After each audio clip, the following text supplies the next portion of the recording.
Shadow Magic. Book 1. The Witchborn Curse by Melissa Delport.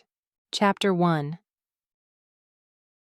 I was only halfway through my prime rib when the door burst open and Andrew Brooks erupted into the restaurant, disturbing the dozen or so diners enjoying their Friday night fare, and dragging a wilting human behind him. He fixed his icy glare on Maven and stalked toward us. Maven regarded the wizard with red-haloed eyes, flicking his dark hair in mild irritation. My higher vampire boyfriend flouted authority every chance he got, which was the reason we'd met here, at an ordinary restaurant frequented by normals, rather than one of the dozens of superior eateries in the subrealm. No untouched chef can sear a steak quite like a goblin rôtisseur, except perhaps Gordon Ramsay, and he's probably 1/4 orc anyway. Andy Brooks, the wizard with a conscience, might have been good-looking if his mouth wasn't always so twisted and ugly. His blonde hair was cropped short in a military cut, and there was no denying the breadth of his shoulders. And yet, that hideous snarl. "Can I help you, officer?"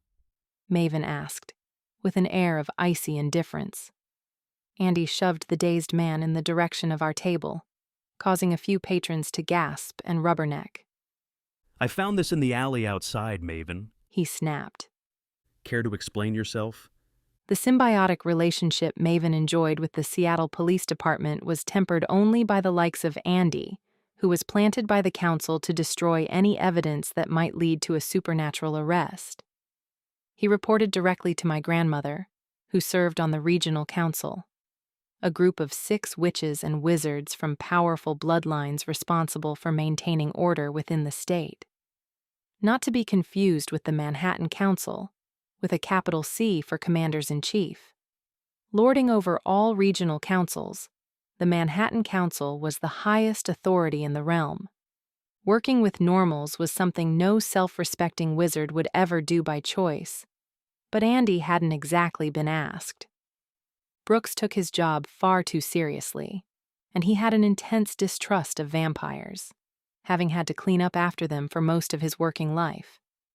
Maven's blatant disregard for council rules got him particularly hot under the collar. "Up!" Andy barked. "I'm taking you in." Maven didn't move. The pale man collapsed to his knees beside our table. There were 2 puncture wounds on his neck, and from the state of him, I'd say Maven might have taken more blood than he needed to. I averted my eyes. Andy didn't miss it. "Does this bother you, Grayer?" he challenged. "Because it should. You're one of us. You're supposed to protect innocent people from them." He gestured at Maven, and I heaved a sigh. Wizards were so predictable. They always expected me to side with them. I pointed at my chest and fixed him with a bored gaze. "Hybrid, remember?" Ordinarily, witches and vampires would never interbreed, but my mother had fallen briefly and impulsively in love with my father, who happened to be a vampire. My mother's transgressions were not without consequence. Disownment, dishonor, and death by natural causes had followed suit, but not before she'd had me. A hybrid witch-vampire with daddy issues, a penchant for rare steak, and a deep and abiding aversion to the rules. Andy's face was a determined grimace. "Still playing Switzerland, then?" He scoffed. "You know, Grayer, one day you're actually going to have to pick a damn side." I didn't bother disagreeing. Instead, I set down my fork and slid my plate to one side. Maven's eyes were glittering, a storm brewing. All around us, patrons were staring. A gangly teen pulled out his cell phone and started recording. "You should get out of here, Andy," I said, keeping my tone light. "You're attracting a lot of attention. I'm pretty sure that goes directly against your orders." Andy's eyes cut straight to the teen's phone. "Rumpus," he whispered, so softly that only we could hear him. I felt the magic flutter past my shoulder, teasing, as though I could reach out and snatch it from the air. A heartbeat later, the teen blinked at his screen, frowned, and started to tap futilely at the device. "That's an iPhone 11 you just destroyed." Maven drawled. Aversum. Andy's distraction spell worked instantly, and the patrons went back to their conversations, all thoughts of our conflict forgotten. The elderly man at the nearby table frowned at his empty fork in confusion. Beads of sweat broke out on Andy's brow. "You can't hold on to all of them," I told him firmly. "You should go," Not without him? he said, setting his hand on Maven's shoulder. I saw only a flash of silver and heard Maven's pained exhalation before I was on my feet. "Oh no, you don't," I growled, my hand reaching for Andy. The second my fingers brushed his arm, he gave a cry of pained surprise. He buckled beside Maven's victim, weak and helpless as the human. All around, people stopped to stare again. Andy's spell broken. Chapter 2. Maven took the time only to toss a few bills on the table before we beat a hasty exit. Andy hadn't yet recovered. Truth be told, neither had I. Once outside, I walked briskly, trying to shake off the sluggish effect that came with drawing power. All my life I'd been denied the ability to sling spells, to wield the magic I was able to hold within me. It was my own peculiar brand of hybrid non-magic. I could draw as much void energy as I wanted, but I couldn't channel it. Even the simplest of spells eluded me. I could, however, absorb void power not only from the source, but from any object or person connected to it. I may have had no magic, but in a bizarre twist of fate I was able to steal it, rendering even the most gifted touched powerless if I could get my hands on them. Are you okay? Maven asked as we rounded a corner and got lost in the evening crowd. I nodded, too scared to open my mouth. I risked a glance behind us, but there was no sign of Andy. The farther we got from the restaurant, the less likely he'd track us down. Not that he'd be able to do much anyway. Andy's bark had always been worse than his bite. We were passing a coffee shop when Maven hauled me to a stop. Wait here. I'll grab you a coffee. He was back in minutes with a latte, extra sweetened. "Thanks," I sighed in gratitude. The sugar would help with the nausea. Void energy is the fuel for all magic, and it needed to go somewhere. Unable to release it, I'd be uncomfortable for a few hours until my body absorbed it. It was like that awful feeling when you've eaten too much. Only I couldn't throw it up. Maven knew this, and he slipped his arm around my waist, lending me support as we made our way through the streets of downtown Seattle. As always, I could sense the power radiating off him. It was different from the void power I'd siphoned from Andy. Intoxicating and terrifying at the same time. Vampire magic isn't as pure as wizards. It's a raw, innate power, and darker, more dangerous. Old magic. I could sense it thrumming within him, strangely familiar, but I had no desire to touch it.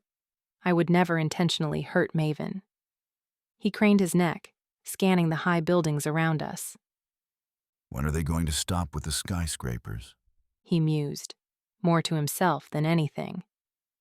The wind funnels are bad enough without giving them the extra slipstream. I shrugged. I didn't care about the wind blowing in from Elliott Bay, or the skyscrapers towering above the city's skyline, which made it one of the most recognizable in the world. As far as I was concerned, without the Space Needle, no one would know the difference. Maven took my hand. You're in a mood. He wasn't wrong. The old hag has summoned me to a meeting, I admitted. Andy Brooks spoiling my dinner was only a minor irritation. My maternal grandmother calling a meeting and insisting I attend? That was enough to make me want to lace my latte with bourbon. Ah, Maven replied, knowingly. that explains it. Though I'm pretty sure grandma is the politically correct term. I rolled my eyes at him. It was hardly a secret that my grandmother and I didn't get along. Why do you think she wants you there? Don't know, don't care. It might be important. She's pretended I don't exist for 24 years. She doesn't get to change that now. Fair enough? We walked on in silence until Maven's phone pinged. He drew it from his coat pocket with his free hand. It's Silas. He said. He's back. I don't suppose you're up for a trip underground. The thought of wading through the subrealm right then made my head hurt, but Silas had been gone for weeks, so I didn't expect Maven to stay. Silas was his right-hand man and business partner, but he was also the closest thing Maven had to family. You go. I'll see you tomorrow. We were only a few blocks from my apartment. Now what kind of gentleman would I be if I didn't see you home safely? The type who has somewhere more important to be? Honestly, Maven, I'm fine. I'll text you as soon as I'm home. Despite my protests, he insisted on walking me home and seeing me right up the stairs to the door of my studio apartment. The smell of kung pao chicken and fried rice wafted up from the restaurant below. Maven stopped pretending to breathe. Remind me again why you won't take me up on my offer for a 14th floor office with a view. He asked. Because I don't want to work for you. Even if that would mean a substantial pay raise and an apartment upgrade, which was what he was implying. With me, He corrected. you'd be working with me, not for me. Potato, potato, you'd still be the boss. Besides, I don't know anything about mergers and acquisitions. Your nepotism is showing, Mr. Gideon. And your inherent stubbornness is driving me nuts. You can't tell me you wouldn't love a career change. And leave all of Nate's clients to fend for themselves? I asked in mock alarm. How would I live with myself? You could always live with me. He winked to show he was teasing. He knew that I had no intention of giving up either my mediocre job or my scraggy apartment. I rose onto my toes to kiss him. You better go.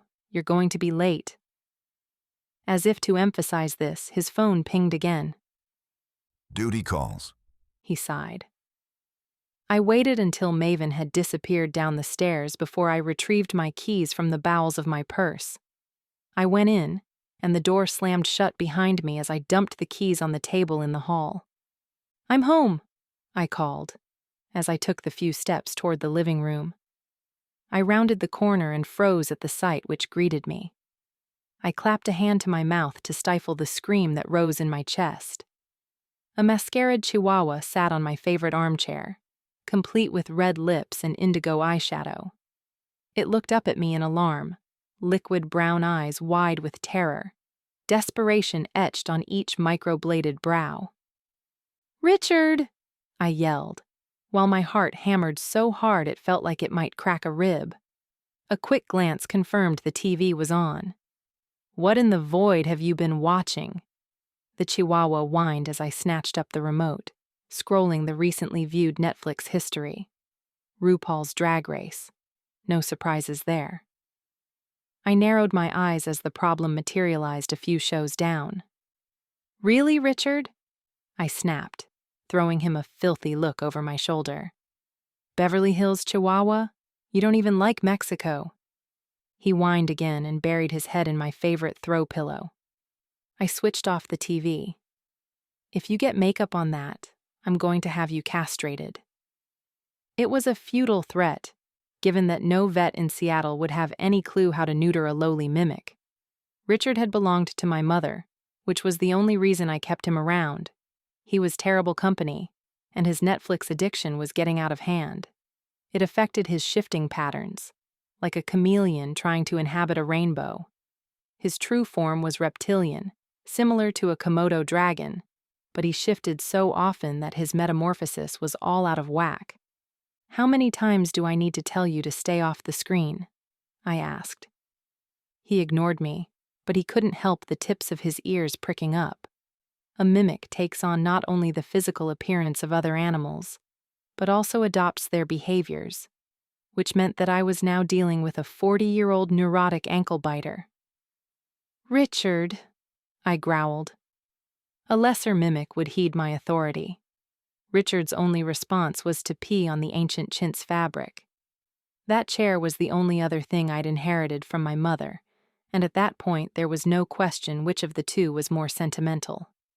I lunged for him, but he leapt from the chair, landing spectacularly on all fours before the hardwood flooring got the better of him. Claws scrabbling for purchase, he ran in place for all of 3 seconds before I seized him around the waist. His back legs kept kicking, the claws lengthening into familiar gray talons with each pump of his short legs. I gave a hiss of pain as they raked the length of my forearms, leaving angry red welts and pinpricks of blood in their wake. "You ungrateful bastard," I roared, losing my hold. "I swear I should take you back to Alditha's and be done with you. And don't look at me like that. I can't take you seriously with all that crap on your face." Richard blinked and the vivid blue shadow on one eyelid slowly faded away. Down the length of his spine, short white fur fell away to reveal rough gray-green scales. I shook my head. "You look ridiculous." Okay, so technically speaking, I hadn't inherited Richard. I'd stolen him. I'd been on one of my rare visits with my grandmother a few years back, and, as always, it had ended in an argument. Halfway through my grandmother's condescending soliloquy about how I would never amount to anything unless I embraced the witch within, Richard had ambled into the room and crapped on the Persian carpet. Shame fueling her rage, Alditha had vented her frustrations with a rather painful hex on the poor creature, upon which I'd grabbed Richard and fled. She'd accused me of unlawful appropriation of a family familiar and threatened to bring it before the council, but she'd never followed through. Having shared an apartment with Richard for 5 years now, I completely understood why. The mimic was a menace. "I'm going to take a shower," I told him. "You better be back to normal by the time I'm done. And don't even think about turning that back on," I added, jabbing my finger toward the blank screen. I headed for my bedroom, shedding clothes as I went. The ensuite bathroom reeked of Turkish delight, and I wasn't even remotely surprised to find the empty bottle of my favorite shower gel floating in an inch of pastel pink water in the tub. I gritted my teeth, scooped it out, and pulled the plug. My mimic was skating on seriously thin ice. My rent may have been low, but the water pressure was certainly not, and thanks to Richard's penchant for cold baths, there was plenty of hot. The mirror had completely steamed up by the time I was done. I wiped away the condensation and stared at my reflection. The queasy feeling in my gut had subsided, but dark circles made my green eyes look bruised, and I was even paler than usual, making me look more vampire than witch for a change. It was fitting, given my mood. Back in my room, I donned my most comfortable pajamas and pulled my hair up into its customary messy knot. My laptop was charging beside my bed, right where I'd left it 2 days ago after a grueling night shift. Nate, my very human boss, would throw a fit if I didn't log at least 4 hours that night. I sighed. Greyer Morgan Knox, daughter of the infamous Harlan Knox, and granddaughter of legendary councilwoman Alditha Morgan, a fierce and powerful bloodline, working in IT support for a thug who wouldn't know magic if it lit his ass on fire. My mother would turn in her grave. In my defense, it's not as if this was a career path I would have chosen. I'd tried to find honorable work. Not even the dwarves could look past my shameful conception, and they were as non-discriminatory as they come. There was no way I was going to call my father for a leg up, so I'd ended up working for Nate. As bullheaded as an orc and crafty as an elf, Nate at least paid me well and let me work my own hours. So long as I logged my prescribed quota each month, we got along just fine. Laptop tucked under my arm, I headed back to the living room to find Richard back in his true form and casting long, lingering looks at the still blank television screen. "Not going to happen, Richard," I told him, flopping onto the sofa. He blinked one eye dolefully at me, but I refused to be swayed. Then it occurred to me that he hadn't moved from my favorite armchair. "Are you seriously sitting in your own pee?" As I fired up my laptop, The mimic slid to the floor and lumbered over to where I was sitting. Tentatively, he rested his hideous, leathery head on my knee. "You're still not forgiven," I muttered, but I reached down to scratch just behind his third eye. I couldn't help but smile as I popped in my earbuds. I'd logged just over an hour of work when my phone rang. Sarah Logan. The name flashed across my screen, conjuring a vision of the 6-foot-tall, caramel-skinned goddess who was my best friend. My only friend, since her sister Lucy had stopped speaking to me senior year. Lucy and I had attended the same boarding school and had been assigned to the same dorm room. We'd become relatively good friends, until Lucy realized I was keeping a world of secrets from her. It was one of the many pitfalls of being shunned by my own kind. The only people I could hang out with were the untouched. People I had to lie to every damn day. And while Lucy couldn't quite put her finger on it, or prove that I was keeping things from her, she knew it as sure as she'd known she'd lose her virginity at our senior year pep rally. Fortunately, I'd already spent a few summers with the Logan family by then, including Lucy's older sister Sarah, who, as it turned out, I didn't need to lie to at all. Sarah, who was on a last-name basis with every person she'd ever encountered, answered only to Logan, and only when she felt inclined to answer at all. As bright as she was beautiful, much to the chagrin of the league of unextraordinary gentlemen who tried to pick her up on a daily basis. She looked like the supermodel love child of Idris Elba and Jessica Alba. 3 years older than I was, she was a professor in the classics department at the University of Washington. She'd specialized in folklore and mythology and was obsessed with the strange and unexplained. She also knew more about the touch species than any normal I'd ever met, though she was careful never to let anyone figure that out. The council didn't take kindly to the untouched discovering our world existed. "Turn on your TV," she barked, the second I answered her call. "What?" "Your TV knocks. Turn it on," she said sternly. "I'm in the middle of a shift." "What do you want, a medal? Working for a living isn't exactly noteworthy. Turn it on. You want to see the news." I checked that my laptop microphone was muted and reached for the remote. "Which news channel?" "Any of them." I flipped through a few, then flipped right back again. The same image flashed across each screen, grainy, but unmistakable. "That's impossible," I breathed.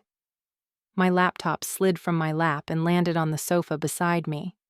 Richard whined, his eyes fixed on the screen before he dropped his head in a gesture of pure submission. "I told you you needed to see it." I hit pause. I was looking at what appeared to be video footage of the Space Needle, no doubt taken with a smartphone. From the angle, it must have been filmed from a nearby high-rise, because the observation deck was clearly visible, and above it, the aircraft warning beacon. Only the beacon didn't look pin-like as usual, or almost invisible against the backdrop of clear sky. It had become the focal point of the entire needle, in light of the dragon curled around it. I unpaused and squinted at the screen. It was impossible to make out the color, but the shape was a distinctive giveaway. The long tail wound tightly around the beacon pole. As I watched, the dragon lifted its head and roared at a passing speck which I assumed must be a bird. The great wings flapped in fury. Still, my mind refused to accept it. That can't be real. There's no way. Dragons don't exist. Says the witch who's dating a vampire. This is different, Logan. Dragons were hunted into extinction centuries ago. Almost a millennium, if I'm not mistaken. There's no way one just went unnoticed until now. First up, that's not a dragon. It's a wyvern. And second... A what? I interrupted before she could finish. A wyvern. Smaller than your average dragon, but far more aggressive. The front legs are a dead giveaway. I don't see any front legs. Exactly. I think we're missing the point. The point being that a prehistoric beast of legend is using the Space Needle as a watchtower. That and the fact that we're having a conversation about it as though it's just another Thursday. when any minute this creature could decimate the city. That's a bit melodramatic. It's just one wyvern. Only you would say that. Seattle already survived one great fire, Logan. I don't think it could survive another. Honestly, Knox, did you even read any of your grandmother's books? Wyvern, remember? No fire. She sounded bitterly disappointed. The screen glitched and the wyvern vanished, though the clouds beyond the needle continued to drift lazily across the sky. What the... Where did it go? That's the second thing I was trying to tell you. It vanished. They've been replaying the recording on a loop. 1 minute it's there, and the next, poof, gone. Poof? I couldn't help but smile. Is that your professional opinion? I'll let you know my professional opinion when I get back to my office tomorrow morning. I could already picture her, crouched over her books, throwing air daggers at anyone who dared to interrupt, while she scoured every available resource for any information she could about wyverns, dragons, and all species of winged and flying reptiles for good measure. On screen, the wyvern appeared again as the feed reset. It must be a hoax. It has to be. Logan's voice was somber. I wouldn't be so sure. If there's one thing I've learned in all my years of study, it's that nothing is impossible. Let me know what you uncover. You know I will. I continued to keep one eye on the news until almost midnight, but there were no new updates. Only that same looped footage.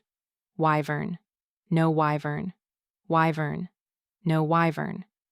The public had varied opinions. Most believed the whole thing had been fabricated, but there were a few who claimed they'd known all along that dragons existed. Logan had sent me a strongly worded text after that particular remark, calling the interviewee an ignorant lemming who wouldn't know a wyvern if it bit him in the ass.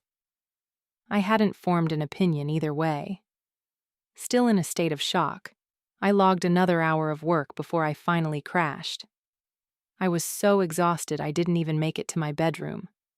I just curled up on the sofa with Richard snoring softly beside me. Chapter 3. I woke to the cacophony of Air Supply's greatest hits blaring through the apartment, which not even a pillow yanked over my head could drown out. Richard had been obsessed with 80s music since the day I'd appropriated him.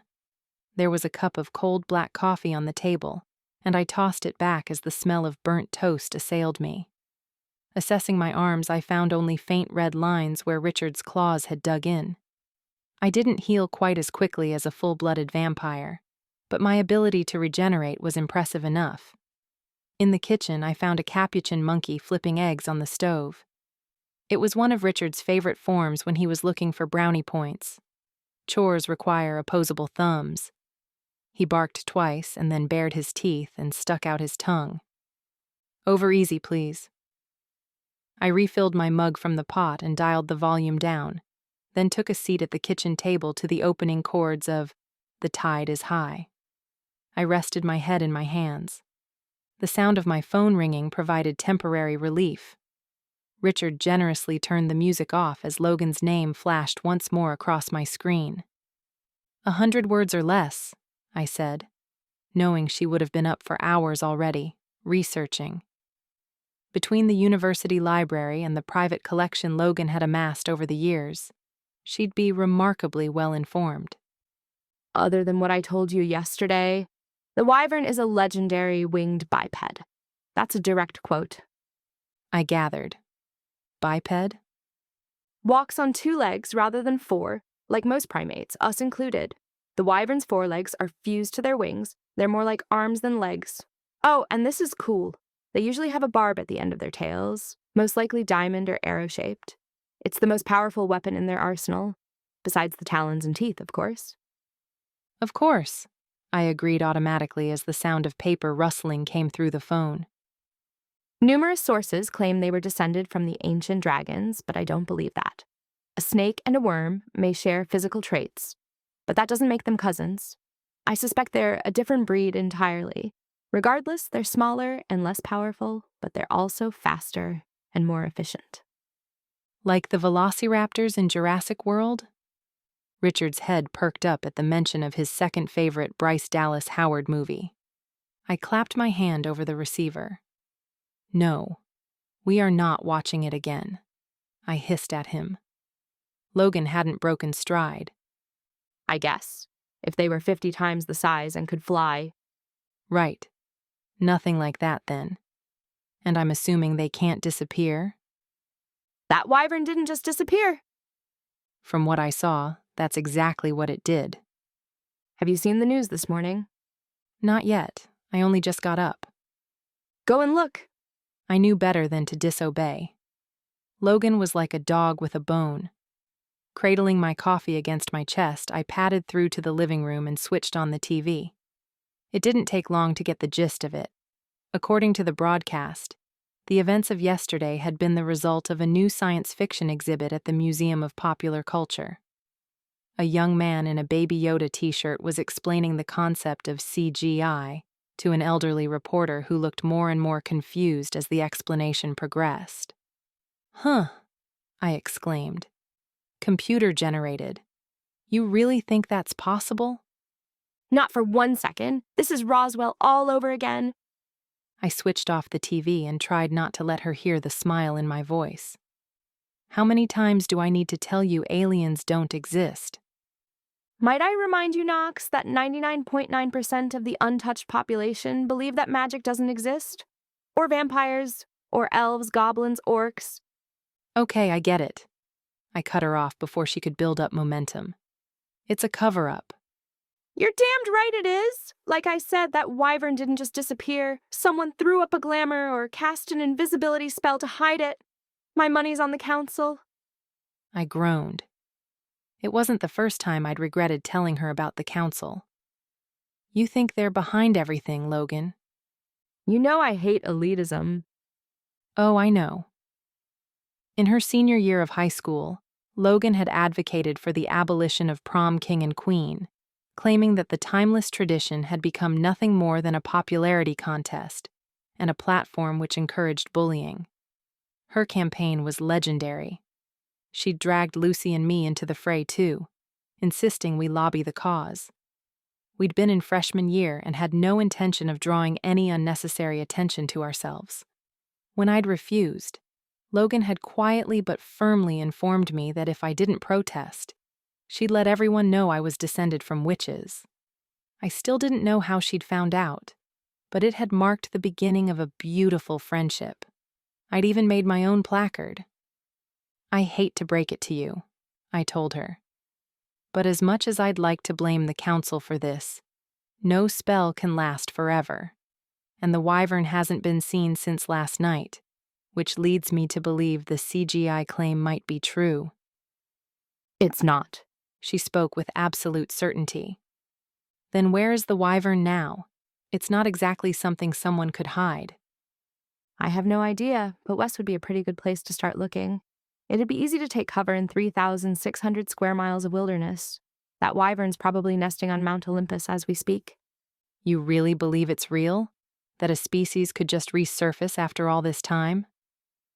More rustling of papers. That's another thing. According to legend, wyverns can live for thousands of years, which means it is perfectly possible this one has been hidden somewhere, surviving until now. Trust me. If it were possible to keep a metric ton of dragonkin a secret for a millennium, we wouldn't be having this conversation. You really need to stop the dragon comparison. How would you like it if I called you goblinkin simply because you're both touch species? It's not like wizardkin is any better. You try being related to Roan. No thanks. Lucy may be narrow-minded, but at least she's not an asshole. I couldn't even be offended on my half-brother's behalf. I'd called him far worse. Reflexively, I ducked as an overcooked egg sailed over my shoulder. Richard was standing in the doorway with a spatula in one hand and a now empty frying pan in the other. My mimic didn't like to be kept waiting. Logan, I've got to go. Call me if you find out anything new. How about I just tell you in person? We're still on for stateside tonight, right? Obviously. Logan and I had enjoyed a standing weekly dinner arrangement since I'd turned 21 and been able to legally drink. Stateside, the Asian fusion restaurant down on East Pike Street, was our current favorite, not least because they served the most delectable turmeric rockfish. Perfect. I'll see you at 7. 7, I echoed absent-mindedly. Then I ended the call and hastened back to the kitchen. We were midway through breakfast when there was a knock at the door. Richard's entire body went rigid. By the time I was halfway to the door, he was shrieking an alarm loud enough to rival the Bon Jovi anthem blaring from the stereo, and I had a bad feeling in my gut. The suit-and-tied man at the door was wearing dark glasses. Miss Knox? Yes? I'm here to escort you to your meeting with Miss Morgan. That witch. I should have known my grandmother wouldn't let me off the hook that easily. I drew myself up to my full height, unimpressive as that may have been. I'm afraid I'm not going to make it. I have a very busy day planned. I was suddenly hyper-conscious that I was wearing only a pair of Snoopy pajamas. Be that as it may, ma'am, I have my orders. Your grandmother asked me to inform you that she has something of the utmost importance to discuss. I'm not at liberty to say what it is, only that it involves Harlan Knox. I blinked. What? A myriad of thoughts ran rampant through my brain. Alditha hadn't spoken of my father since, well, ever, unless you counted the occasional indirect slur. Even Richard had fallen silent. What on earth could she possibly have to tell me about Harlan? I mused out loud. Suit and Tie took this as a literal question. As I said, I'm not at liberty to say. Which meant he didn't have a clue, as if Alditha Morgan would confide in her chauffeur. I paused for a moment to consider my options, then twisted aside as a handful of monkey scats soared past my head. I guessed Richard throwing poop meant he didn't think I should go. Give me a minute, I told the chauffeur, closing the door firmly in his face. I shouldn't have cared. I knew I shouldn't. My absentee father was none of my damned business, and the last thing I wanted to do was see my hag of a grandmother. But I was curious. I'd be lying if I said I wasn't. I gave Richard an apologetic smile. Sorry, buddy, I said. The truth was, my mind was already made up the second I'd heard my father's name. Chapter 4. I spent 10 minutes getting ready, and another 20 in the air-conditioned interior of a Mercedes GLE coupe before we arrived at my grandmother's Belltown mansion. As we made the final sweep up the cobblestone driveway, I felt a familiar unease settle into my stomach. The perfectly manicured lawn and ostentatious marble columns elicited no sense of familial pride. I hated this place. I'd always hated it. Up until the age of 5, I'd lived in the cottage out back, raised by Alditha's cook, Manya. As soon as I was old enough, I was shipped off to boarding school, slowly draining the remains of my mother's meager estate in exchange for a mediocre education. I'd returned only a few summers, before I learned to find a classmate with a sofa and a conscience. Lucy's family had spared me half a dozen hellish holidays. By 16, I was on my own, working nights as a waitress in a regular restaurant, where no one gave me filthy looks for being different. Suit and Tie Guy deposited me right outside the steps leading to the front door. Thanks, I said, resisting the urge to hand him a tenner. A light breeze tugged at my hair as I crossed the slate-tiled veranda which ran the full length of the house. I was only a few steps away from the door when it opened, and I found my half-brother gazing down his hooked nose at me. He was wearing the exact expression of disdain I remembered so clearly from my childhood. Hello, Roan. He dipped his head. Grayer? I stepped past him into the foyer, and he couldn't help himself. Contendus? He accompanied the spell with a flamboyant wave of his hand, and the door closed behind us. Pretentious prick. My brother never missed an opportunity to sling spells in my presence. It was his way of reminding me that he was a wizard through and through, and the rightful heir to the Morgan throne. 5 years older, and an absolute asshat. There was no love lost between us. It didn't help that my mother had still been married to his father when she'd met mine. That they'd divorced before I was conceived was irrelevant in Roan's eyes. "Where is she?" I asked. It was probably best to get this over with as quickly as possible. She's busy at the moment. Roan informed me. The insufferable brat, Council business. he added.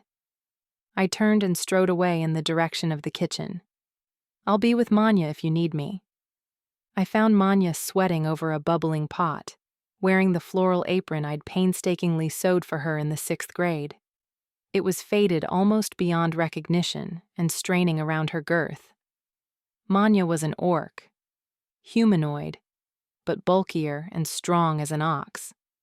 She'd spent a decade working in the kitchens at the Circus Nikolin in Moscow, but the cruelty to animals had plagued her.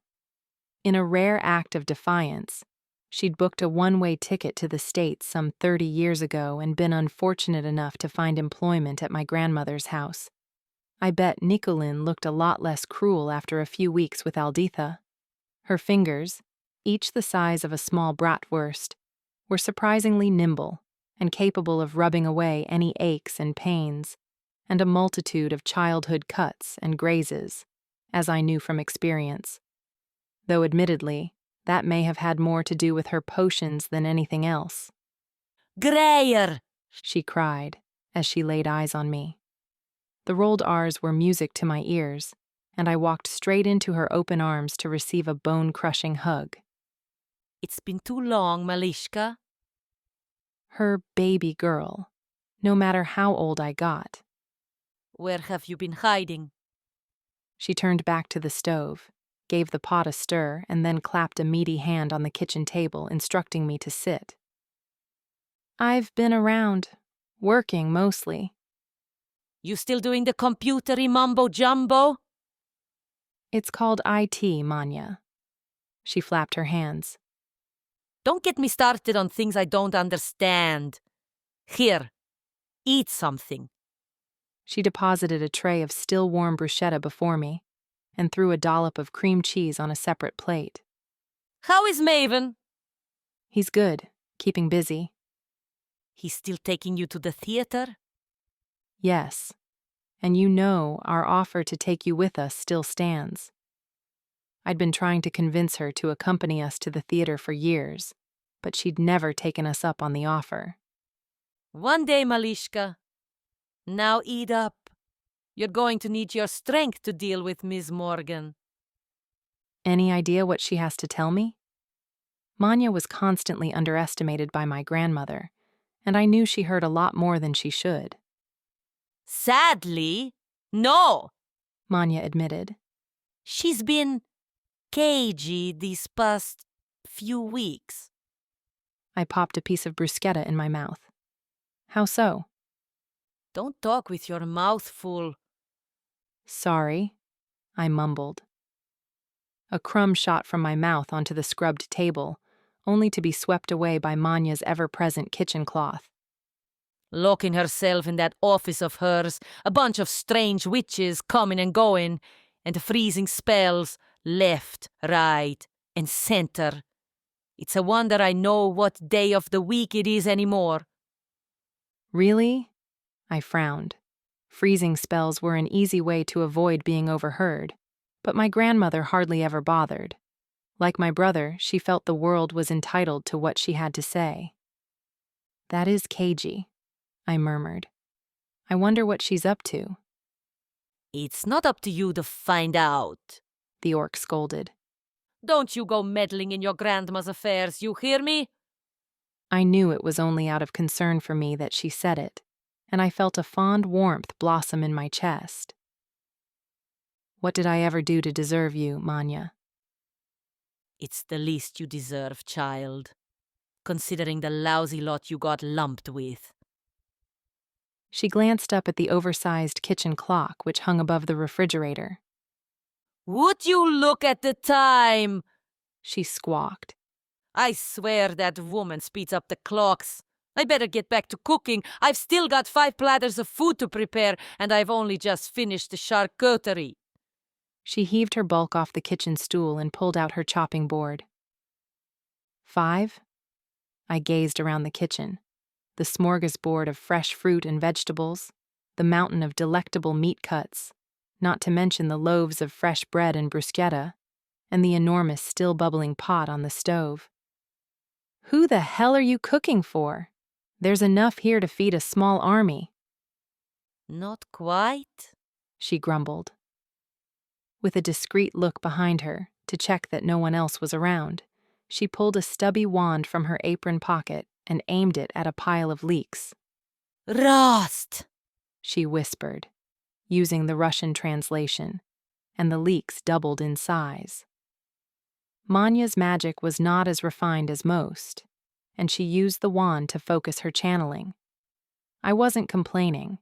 Without it, her enlargement spell could well have hit me, and as much as I'd have liked to be taller than 5'4", this particular spell had a fixed height-to-width ratio.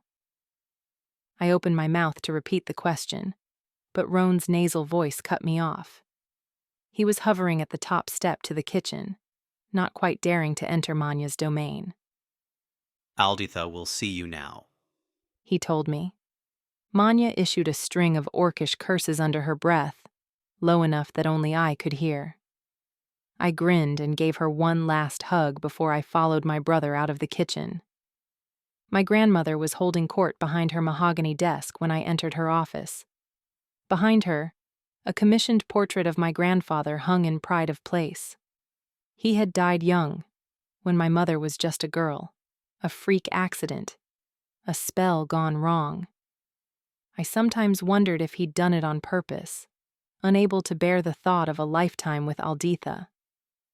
The grand double doors which led from the office to the council chamber were open, and through them I glimpsed the gleaming expanse of the circular boardroom table at which all council business was conducted. A silver tea service was already laid out in its center.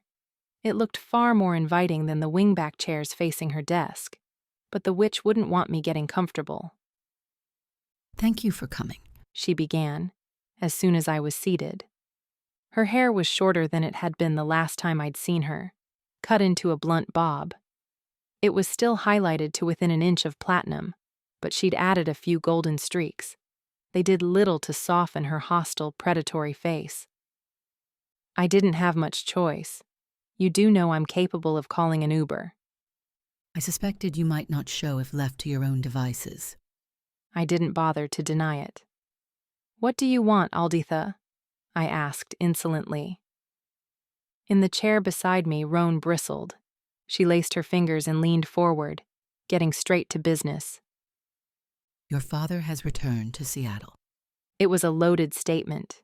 She was scouring my face for any sign that I might have already known, but the stunned surprise she found there wasn't feigned.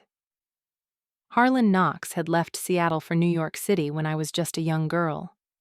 I had no idea why, but the fact that the council's central headquarters were situated in Manhattan made it a popular destination for the touched who wished to curry favor. The Manhattan Council was the highest branch of government in our world. It consisted of leaders from 13 wizarding families whose lineage and power extended back as far as written history. There was no more formidable force on the planet. I imagined a man like my father would be drawn to that. Why are you telling me this? I asked. Alditha's eyes shifted to Roan, and she leaned back in her chair. She was stalling, I realized. She needed something from me. "I want you to find out why." Why do you care? "Because he's secured himself a place in the Jareth clan. Word has it he may be appointed leadership once he's settled." The Jareth clan had been Seattle's dominant vampire clan for over 200 years. I had to admit, my old man had brass balls. "And," Alditha pulled a face, like she'd just tasted something bitter. "he's also asked to be considered for a seat on the regional council." A full 5 seconds passed before I started laughing. Roan gave a start of alarm, But Alditha only looked on with thinly veiled hostility, as though she'd known exactly what my reaction would be. The Jaraith clan was ambitious enough, and joining it would make Harlan one of the most powerful vampires in the state. But vampires had never served on our regional council. The witches and wizards held dominion over Seattle, and they liked it that way. They answered to no one, barring the Manhattan Council, and their word was law. I could only imagine how the thought of a vampire gaining a seat among them would send them into orbit. That's quite enough, Grayer, Alditha said eventually. This is serious. Harlan is up to something, and I need you to find out what it is. We cannot risk a vampire such as him gaining a foothold in our community. I wiped the mirth from my eyes and sat up straighter, feeling an unwelcome indignation on my father's behalf. Vampires hold council seats all over the world, I pointed out. I don't see why we should be any different. It was satisfying to watch her shaken out of her customary cool. For Void's sake, Grayer, this is not the rest of the world. I've always said the council was foolish to grant the lesser species a vote. Look at the mayhem it's caused in Maine. If we don't stick to the old ways, we court disaster. The vampires in particular are gaining far too much power. Do you want bleed farms cropping up all over Seattle? That will never happen. The synthetic blood business is booming. Besides, not every vampire wishes to enslave and drain innocent people, Alditha, as much as you'd like to believe it. And yet, only last night a human was fed upon, she mused, deliberately consulting a sheet of paper on her desk. Just a few blocks from your apartment, I believe. She let the implication hang in the air between us. I don't feed on blood, I reminded her. It's not that I couldn't. Drinking blood should come naturally when you're descended from a long line of higher vampires. I just chose not to. I know that, but you can't say the same for the company you keep. It was a direct slur against Maven. The company I keep is none of your damned business. She seemed to realize she'd overstepped, and she brushed the paper aside. The council can overlook a few minor indiscretions, she said. But regardless of your unusual heritage, surely you must agree that the vampires pose a greater threat to society than any other touched species. The council has kept Seattle safe for hundreds of years. We know what we're doing. We're touched, and we're human. Our decisions serve the best interests of everybody, not just one species. The council has never served my best interests, I interjected. Perhaps a change in leadership is exactly what this city needs. It's not worth the risk. I know you. She searched for a word that would encompass my complicated relationship with both my vampire boyfriend and my vampire father. Sympathize with them, but you've never truly understood the threat they pose. Bored, I picked at my nails. Getting desperate, Alditha tried another tactic. This is your family's legacy we're talking about. My head jerked up. What did you say? She had the sense to look ashamed, but I was too angry to care. You're seriously going to talk to me about family? Each syllable was ground out through clenched teeth. After how you've treated me all these years. Don't be petulant, she sniffed. We may not always have seen eye to eye, but I put a roof over your head, Grayer, in case you've forgotten. Even after your father abandoned you, I made sure you were educated and well taken care of, until such time as you were able to fend for yourself. Put a roof over my... I trailed off, too stunned to continue. I glanced over at Roan to find him nodding sagely in agreement, hanging on her every word. My rapidly fraying temper snapped. You have a 12-bedroom mansion, Alditha, and yet you shoved me into the servants' quarters. Your own blood. I was a baby, an innocent. I lost both of my parents, and you couldn't be bothered to even try to care for me. I don't think you spoke more than 2 words to me my entire childhood. I was barely out of pigtails when you shipped me off to boarding school to fend for myself without a second thought. I paused, trying to calm myself, but too soon, my anger spiked again. And my mother insured my education, you miserable old bitch. Don't you dare try to take that away from her. I was on my feet, and Alditha followed suit a moment later. Roan deliberated, rocking awkwardly in the wingback chair before he opted to stay put. How dare you? Alditha squawked. You're just like your father, arrogant and uncooperative. I thought with time you'd grow out of it, but it's become abundantly clear that you are a Nox, through and through. She took a deep breath, and I sensed she was preparing for a body blow. When it came, it drove the air from my lungs. Your mother would be ashamed of you. It took all of my willpower not to lunge across the desk and throttle her. Instead, I erased all emotion from my face and looked her dead in the eye. Go to hell, Alditha. She forced a cruel smile, straightened her shoulders, and punched a button on the intercom system on her desk. Get Etienne to bring the car around, she said, after a faint click. Miss Knox is leaving. She released the button and met my level gaze. We're done here, she told me. We were done a long time ago, I retorted before turning my back on her. I'll see myself out. I made it as far as the foyer when I noticed one of the many butlers at the front door. As it swung open, I caught a glimpse of an immaculately dressed blonde woman carrying a silver briefcase. 2 other women were flanking her in a protective formation, and there was at least one more following. It wasn't the women themselves that sparked my curiosity. It wasn't even the briefcase, although that in itself was slightly suspicious. It was the fact that the briefcase had been chained to the blonde's right wrist. This way, ma'am, the butler said, stepping aside. Miss Morgan is waiting in the council chamber. They entered the house. Any minute now they'd spot me. Instinctively, I ducked into the alcove below the stairs and moved forward until I was crouched deep in the shadows. Led by the unsuspecting butler, they moved right past me toward the council chamber. There were 5 of them, all of similar ages, barring one crone whose silver hair was pulled into a tight bun at the nape of her neck. The tinkling of the chain attached to the blonde woman's wrist drew my attention once more. I can't wait to get this off, she said, her voice high-pitched and pleasant. She rubbed at the silver manacle encompassing her wrist. It's starting to chafe. I followed their progress until they disappeared down the hall, beyond my scope of view. My grandmother's voice drifted back to me, oozing charm and grace, irreconcilable with the cruel, clipped tone she'd used on me only moments ago. Roan's deeper voice mingled with the melodious chatter, and then I heard an unmistakable click as the doors were pulled closed. I was about to sneak out of my hiding place when Roan stalked past, his face like thunder. I guessed my brother wasn't invited to Grandma's secret meeting either.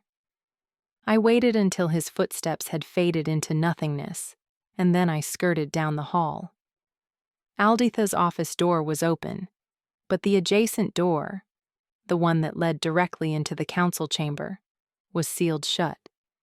The meeting was most definitely in session, but those weren't council members I'd seen. I knew every council member by name and face. These witches were something else. I slipped back into Alditha's office, shutting the door quietly behind me. The interior doors leading to the council chamber were also closed, but I could hear the murmur of voices beyond. Taking up a position on the far side of Alditha's desk, I spared only a moment to ponder how foolish I was being, and then I strained my ears to listen. Where are you going to hide it? A high-pitched voice that I recognized as belonging to the blonde woman who'd toted the briefcase asked. Somewhere safe, my grandmother replied soothingly. And you're sure of your contact? Bachman is a man of his word. He'll do it. He stands to lose a lot, Alditha. Money is a compelling motivator. Power is more so. And you're sure you can get him a seat on the council? I'm certain. He'll take the seat Harlan Knox is trying to secure. Felicia Montez will resign at the end of the year, as planned. I heard soft murmurs of assent, before the blonde woman spoke again. When? When will the tainted blood be ready? Soon. Beckman is planning a mass production over the next few weeks. The blood will enter distribution channels before the year is out. There was a steely resolve in my grandmother's voice that sent a chill down my spine.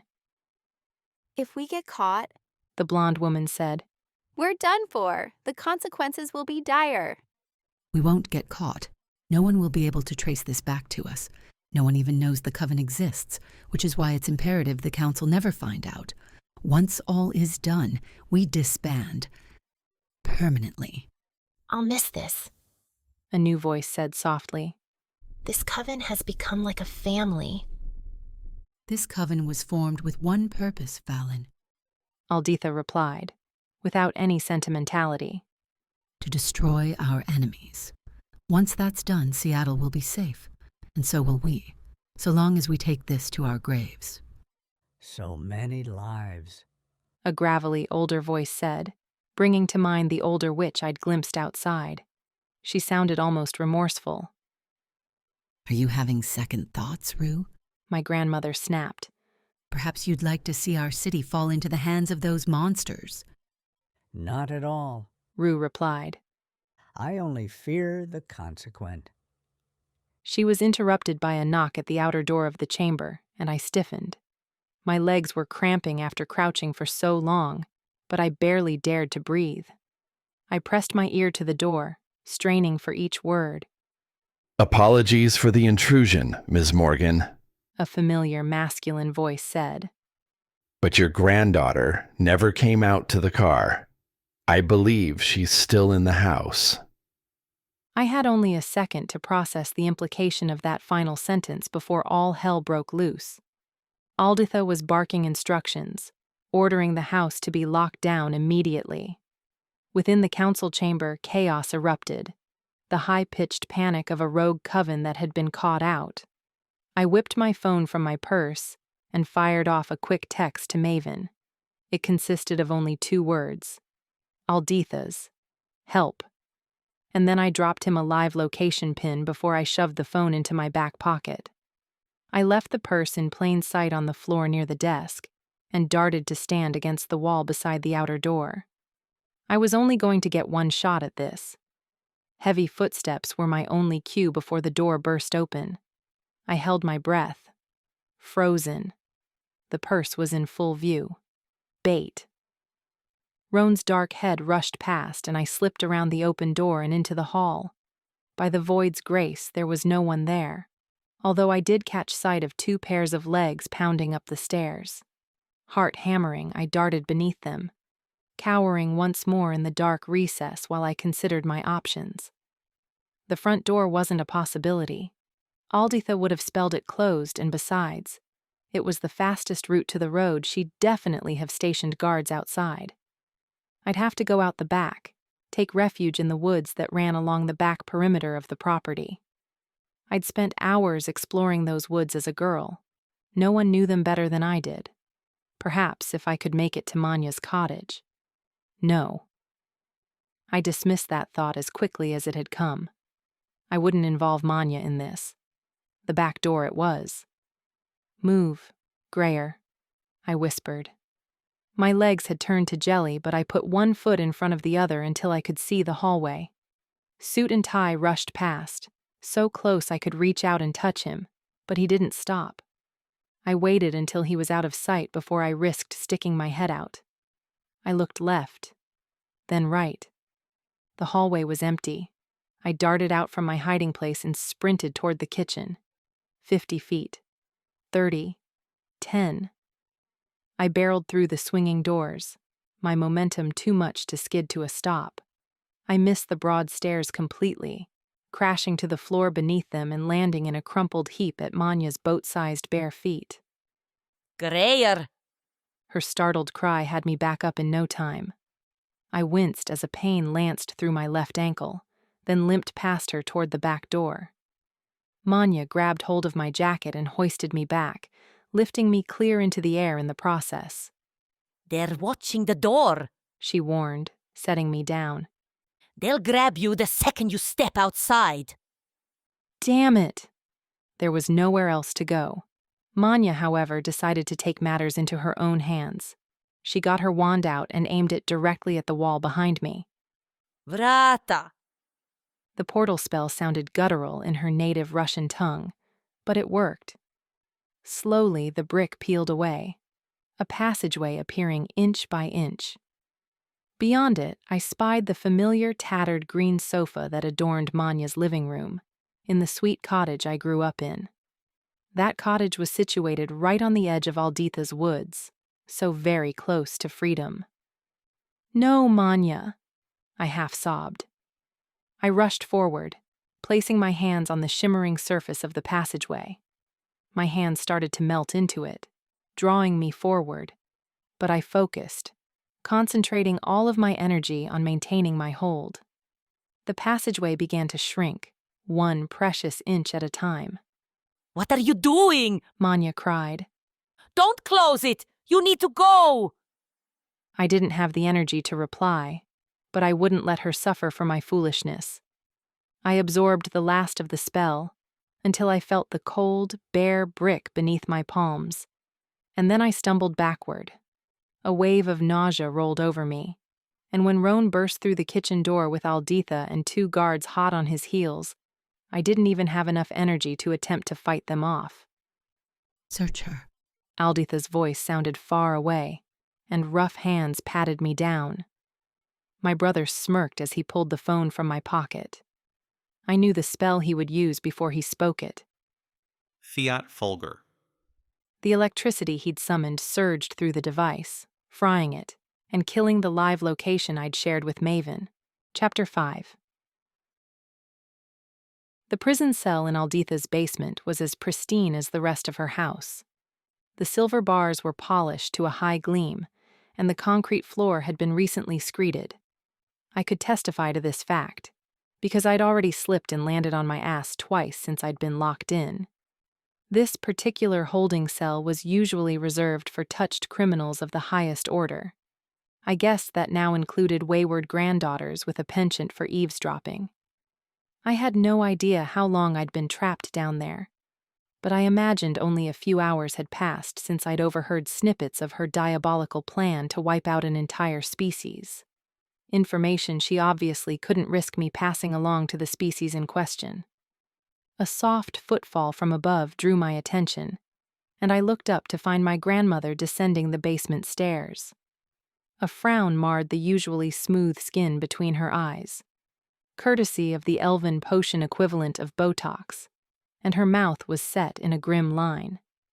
She was still wearing the black pantsuit, a modern-day witch. She refused to look at me until she was standing just a few feet from my cell, and when she finally deigned to, her eyes were weary. You got yourself into this mess, you know, she said, after a long moment. It was hardly unexpected. My grandmother would blame the Great Depression on me if she thought she could make it stick. "Oh, so this is my fault?" I asked. It was a rhetorical question, but Alditha answered anyway. She fixed me with her steely gaze. Why do you always feel the incessant need to meddle in things that have nothing to do with you? My mouth hung open. You've developed a weapon that will result in the deaths of thousands of innocents, and yet I'm the one in the wrong. Why am I not surprised? Vampires aren't innocent, Grayer. I'm part vampire. Were you hoping this weapon would kill me too? That way you wouldn't have to feign familial concern, although the realm knows you've never really bothered to do that anyway. I shoved my arm up against the bars of the cell, exposing the softer flesh in the crease of my elbow. I remember, Alditha. I remember the needles, and the blood tests, and the pain. I also remembered Manya feeding me concoctions that racked my body with spasms which went on for hours, and then gently coaxing the antidote down my parched throat. Alditha hadn't even bothered to watch. It was the results she'd been interested in, not the method. You spent years trying to cure me of my vampirism, trying to eradicate the part of me you couldn't understand or accept. Her body shifted, twisting slightly away from the sight of my pale skin, as though she could see the track marks that had healed there, over and over, day after day for years. It's you who doesn't understand, Greer. To her credit, she almost sounded like she believed it. I understand that you're trying to kill the one good thing in my life, that you've developed a weapon that could kill me, your own flesh and blood. You don't drink blood. You would have been safe. The past tense wasn't lost on me. You can't keep me down here forever, I said. So unless you're planning to kill me, I think you're in a bit of a bind. She smiled, and it was more frightening than if she'd straight up admitted that my death was her end game. I don't need to kill you. I just need to make sure you forget. A rapid stream of curses fell from my lips as her intention dawned on me. You're going to reverse time. A perfectly effective solution to her current problem. I would remember nothing, because it would never have happened. And this time, she'd be sure to walk me to the door when I left. A complicated spell, she admitted. But fortunately, as you well know, I have an entire coven upstairs at this very moment. I clenched my fists. You're despicable. A member of the council for 2 decades and yet quite comfortable committing genocide. This is a new low, even for you. Every single thing I do, or have done, has been to protect our community. You keep telling yourself that, I sneered. I'm sure when the council discovers what you've done, they'll include it in your eulogy. She opened her mouth to retort, but an almighty boom reverberated through the house, sending tremors through the walls that reached all the way down to the basement. Alditha's eyes flew upward. The sound of shrieking and pandemonium rent the air. My heart kicked into 6th gear, adrenaline surging. There was only one person who could cause that amount of chaos in such a short span of time. Maven. My boyfriend was habitually late, but he'd never once let me down when it mattered. In the moment that her eyes met mine again, I flashed a grin at my grandmother. Looks like the cavalry has arrived, I said. Alditha rushed up the stairs in a flurry of black fabric, and I turned my attention back to the bars of my cell. Maven might be a higher vampire, but he was still up against 6 powerful witches with a score to settle. I had to get out. The silver would sting, but it wouldn't kill me. I grabbed hold of the bars and pulled. I'm nowhere near as strong as a full-blooded vampire, but I'm far tougher than a standard witch. Plus, I had a great deal of frustration to fuel my strength. The bars shifted, but barely perceptibly. They weren't going to break. My palms burned, the chemical reaction of the silver against my skin. I smothered a frustrated scream with my sleeve and scanned the basement room beyond my cell, frantically searching for something, anything, that could help me escape. There was nothing. Alditha housed all manner of supernatural criminals down here. She wouldn't be so stupid as to leave items of value lying around. Another resounding boom from upstairs and fragments of ceiling plaster rained down on my face, Maven's legendary temper in tangible form. I had no idea what was going on, and the not knowing was driving me insane. The only thing I knew for certain was that Maven had the witches distracted enough that they hadn't had time to consider sending anyone down here to keep an eye on me. Or had they? The basement door creaked open. Someone was moving down the stairs. Black-clad legs followed booted feet, and I heaved a sigh of passionate relief as I recognized Silas, Maven's right-hand man. His white hair was escaping the man bun he favored, and a smear of something dark and sticky stained his cheek. Blood and soot, if I were to hazard a guess.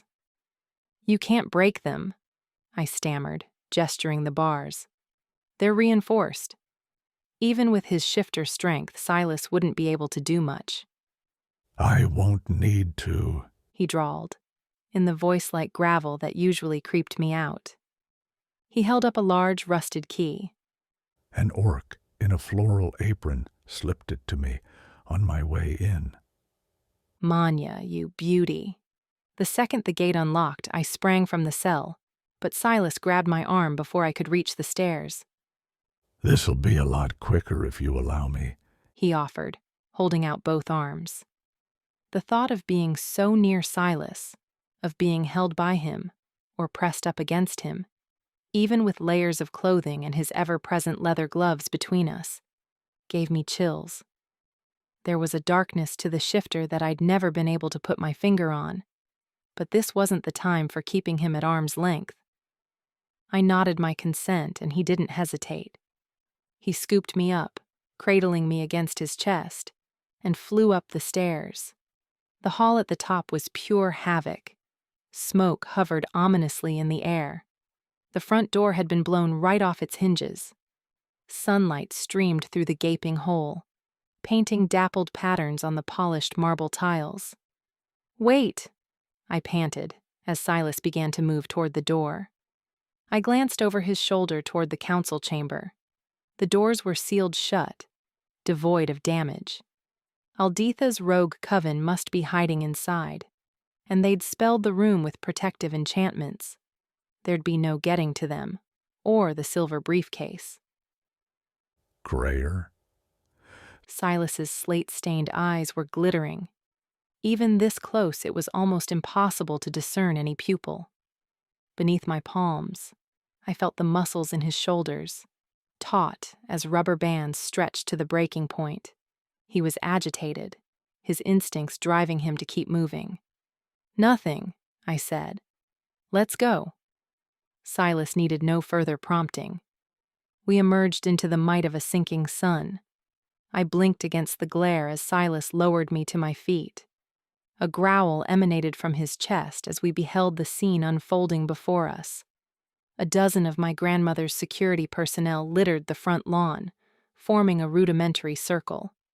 Few were moving. Maven was standing in their center, chest heaving, lips stained scarlet. His fangs were fully extended, but his hands were balled into fists at his side, and his whole body was rigid, fighting an impedio spell. "Alditha!" I roared, catching sight of my grandmother on the other side of the lawn. She was exerting so much force to keep Maven contained that her hair was slicked with sweat. I charged toward her, but Maven's hissed warning stopped me in my tracks. I followed the line of his gaze to find Roan, standing on the very edge of the slate-tiled patio, muttering under his breath, focused so intently that I had to strain to hear the words. Obes diem supremum. Obes diem supremum. Aesati iestium. As the words registered, I almost blacked out. My brother was summoning magic to kill. It was a complex and dark spell, one that required not only incredible void power and perfect focus, but also unwavering intent. Roan kept repeating only the first line, over and over, which meant that, for now at least, the spell wasn't working. My brother may be the world's biggest brown-noser, but even he had to hesitate at murder. "I can't hold him much longer," Alditha cried, as she took a knee in the dirt. Beside me, Silas watched, a coiled spring ready to pounce, but hesitant to make a move toward Alditha that might steady Roan's resolve. "Let him go!" I screamed, fear amplifying my voice. Alditha ignored me, her hands stretched toward Maven, channeling the massive amount of energy required to keep him pinned down. "The shifter!" she groaned, offering clear instruction to an as yet unknown source. A flutter of magic brushed the back of my neck. I sensed the witch only a second before she made her move. "Oh no, you don't." One nimble step backward and my reaching hand seized hold of her shoulder. The magic danced through my fingers and up my arm to settle sleepily in my chest, while the invisibility spell drained away to reveal a furiously snarling witch. Her hair must once have been vivid red, but it had faded, dusted with gray like the embers of a dying fire. Her eyes, however, were pure ice. "How dare you?" she hissed. Dismissive as they were about my lack of magic, it never failed to surprise them when I stole theirs. Ignoring the queasy feeling rising in my gut, I stepped forward, rotating my upper body, and delivered a swift elbow to the witch's nose.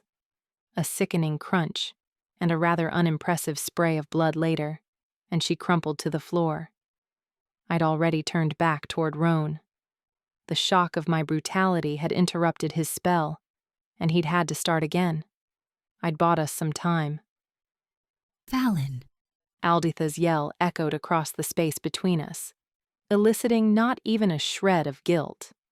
The broken-nosed witch would recover, no doubt in record time with a little help from Manya's herbs. Let him go, Alditha. If you harm him, you'll bring every vampire clan in Seattle down upon your head.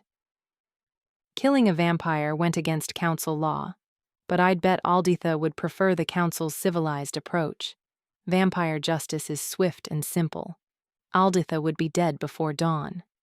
Still you protect him. Alditha managed to hiss between clenched teeth. He's a monster, Greyer. Look at what he's done. I didn't want to look, but I did. The broken, bloodied bodies were proof that Maven was capable of evil things.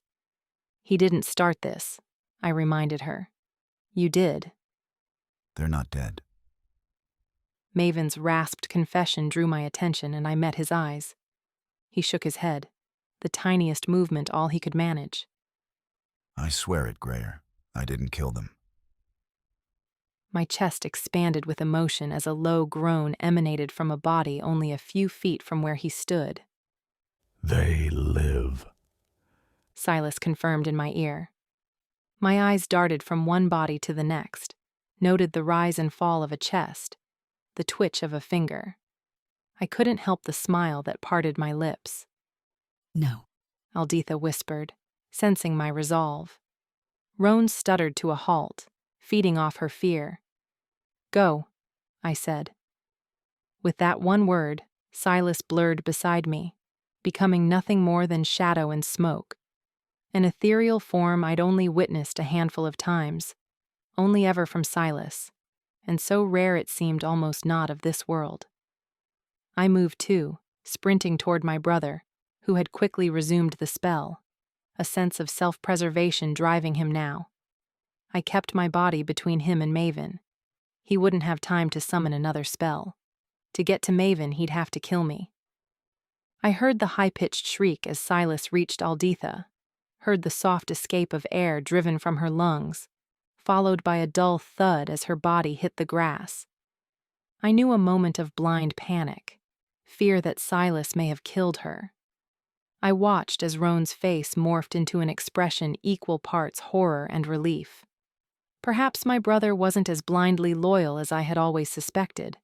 And then I body-slammed him so hard that my teeth clacked together and drew blood from my tongue as we hit the slate, black as Silas's eyes, and rolled to a stop in a tangle of limbs and sibling fury. Despite my weight, Roan managed to free an arm and land a brutal blow to my cheek, sending a starburst across my vision. I retaliated with a well-aimed knee to his groin, his accompanying hiss of pain music to my ears. I scrambled backward, clambered to my feet, and pulled my leg back for another go. Roan clamped his hands over the affected area, not even attempting to fight back. Strong hands seized me from behind as I kicked out, yanking me backward so my foot connected with nothing but air. Leave it. Maven's breath was on my neck, his voice ragged, tinged with the remnants of pain. I swiveled on the spot, scanning his face, my brother all but forgotten. Are you okay? His lips twitched, a ghost of a smile. I'm not so easy to kill, love. His eyes darkened, hand rising to trace the fist-sized bruise I could feel forming below my eye, then darkened even more at the sight of the blood on my lips. His nostrils flared as he kissed it away. Roan tried to slink past us. Where do you think you're going? Maven murmured, his hand darting out to seize my brother by the scruff of his neck. To his credit, Roan didn't cringe, but he did dart a nervous glance at Silas, who stood silent sentinel beside Maven. Let me go, vampire. Roan managed to convey a lifetime of contempt in that one single word. The witch lives. Maven said, his eyes never leaving mine. I nodded my appreciation. I knew that the only reason my grandmother still breathed was because of me. I was Maven's mercy. I wasn't even sure I wanted to be. Maven addressed Roan. Tell your grandmother that Greyer is out of bounds. Harlan Knox was appointed leader of the Girith clan last night. If the witches so much as contact Greyer, the clan will consider it an act of war. The color drained from Roan's face. Maven picked me up to carry me to the car. A gut full of Fallon's power coupled with what I'm pretty sure was a minor concussion left me no energy to argue. And Rowan, said Maven. If I were you, I'd get your grandmother to reinforce the wards around this house. Chapter 6. I woke to find myself draped in familiar sandalwood-scented sheets. Egyptian cotton, expensive. They slid over my limbs like water over rock as I stretched, testing my body for any lingering pain. Maven had brought me back to his house, and judging by the hazy sunlight filtering through the crack in the curtains, I'd slept well past noon. I touched my face, gingerly pressing against the still sensitive area where Roan's fist had connected with my cheek. I winced, wishing I'd managed to sleep a little longer. The sickly sweet smell of freesias drew my attention to the bedside table, and I smiled at the enormous bouquet which towered above it. Flowers are Maven's love language. Beneath them sat a glass of water and 2 Tylenol, which I'd only just gulped down when the door opened. You're up, Maven said. He must have just had a shower because his hair was still wet, dripping water onto the collar of his silk shirt. The mattress dipped under his weight as he sat down beside me, reached for my hand, and conducted a quick assessment of my face. It's not healing as quickly as I'd hoped, he said, gesturing at my cheek. I'll be fine. Roan hits like a girl. I don't think he'd say the same about you. I hope you didn't look forward to becoming an aunt, because I suspect the damage you inflicted might be permanent. Good. The last thing the world needs is another generation of Roans running around. He didn't smile. Don't do that, I said. Do what? Self-persecute because you didn't get there as quickly as you'd have liked. Nothing happened. I'm fine. I was late. Regret laced the words, despite my reassurance. You're always late, I reminded him teasingly, and this time he smiled. Maven was habitually late. It was part of his biological makeup. In the 3 years we'd known each other, he'd only ever been on time once, and only because we'd had a plane to catch. It was only a few months into our courtship, so perhaps he'd still been trying to make a good impression. Minneapolis had been hosting the Super Bowl, and we'd traveled halfway across the country to watch it. Maven had a thing for football, and I was being supportive. All right, truth be told, I'd been trying to make a good impression too. We'd met through a mutual friend who had recommended me when Maven had needed help setting up a new computer network at his office, and I'd fallen hard and fast, utterly eschewing my no vampire dating policy. After all that, the Patriots had lost. Go figure. Maven had cursed the gods, the weather, and the inexplicable benching of their starting quarterback, Malcolm Butler. I'd cursed only the organizers for Justin Timberlake's lackluster halftime performance, which had been the sole reason I'd agreed to go in the first place. Despite the bitter Minnesotan cold and a flight delayed for 3 hours on the return trip, I'd appreciated the effort he'd gone through to woo me. Barring the 4 hours he'd spent utterly absorbed in the game, the weekend showed a softer side to his habitual cool. There were candlelit dinners and fresh flowers beside my bed each morning, despite my not sharing that bed with him. We officially started dating about 6 months later. He's been late ever since, but I still get flowers. They're beautiful, I said, gesturing at the colossal bouquet. You're beautiful. he corrected, making it sound less like the world's worst cliché and more like a fact. I pointed at my bruised face. I doubt that, but I am hungry. I thought you might be. Nothing like breakfast in the afternoon. It's almost ready. Why don't you hop in the shower and meet me downstairs in 10 minutes?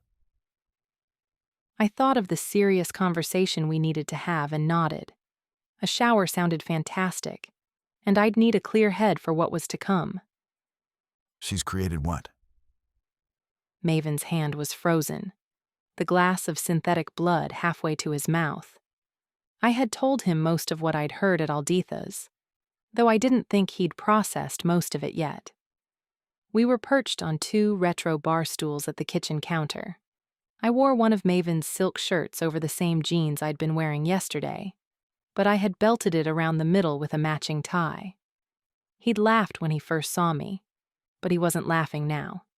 Not after everything I'd just told him.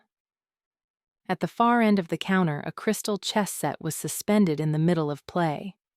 Maven and Silas must have been playing while I slept. The white queen, with her diamond edges, seemed to smirk at me. I shoveled a forkful of delectably scrambled eggs into my mouth as we watched Silas move around the kitchen. Maven's housework, Irina, didn't work on Sundays. Clearing dishes and wiping down counters. It was like seeing the devil domesticated. Through the window behind him, I saw clouds gathering in the distance. The sky had turned angry while I'd been speaking. "A weapon," I repeated, setting down my fork. "One that will target vampires. It'll kill you, Maven. She's out of her damned mind." After what you've just told me, I'm not going to argue that fact. "We have to take this to the Manhattan Council." I'd proposed it twice now, but Maven wasn't so sure. "It'll be our word against hers," he said. "And the council isn't exactly a fan of mine." He made a good point.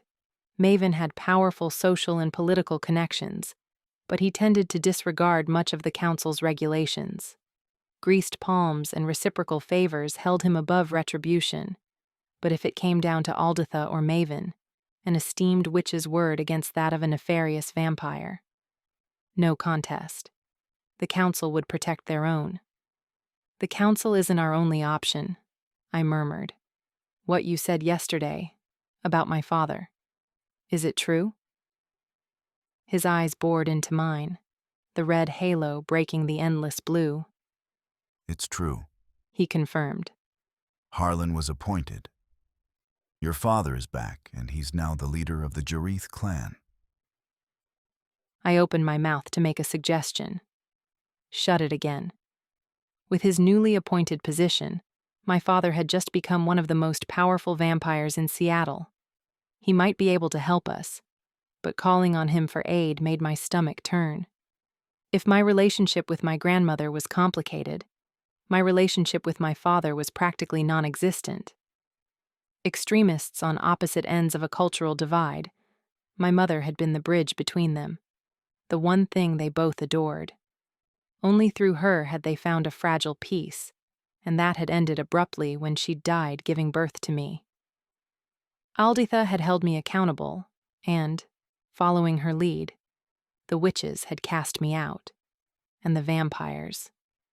Well, suffice it to say I wasn't vampire enough for them.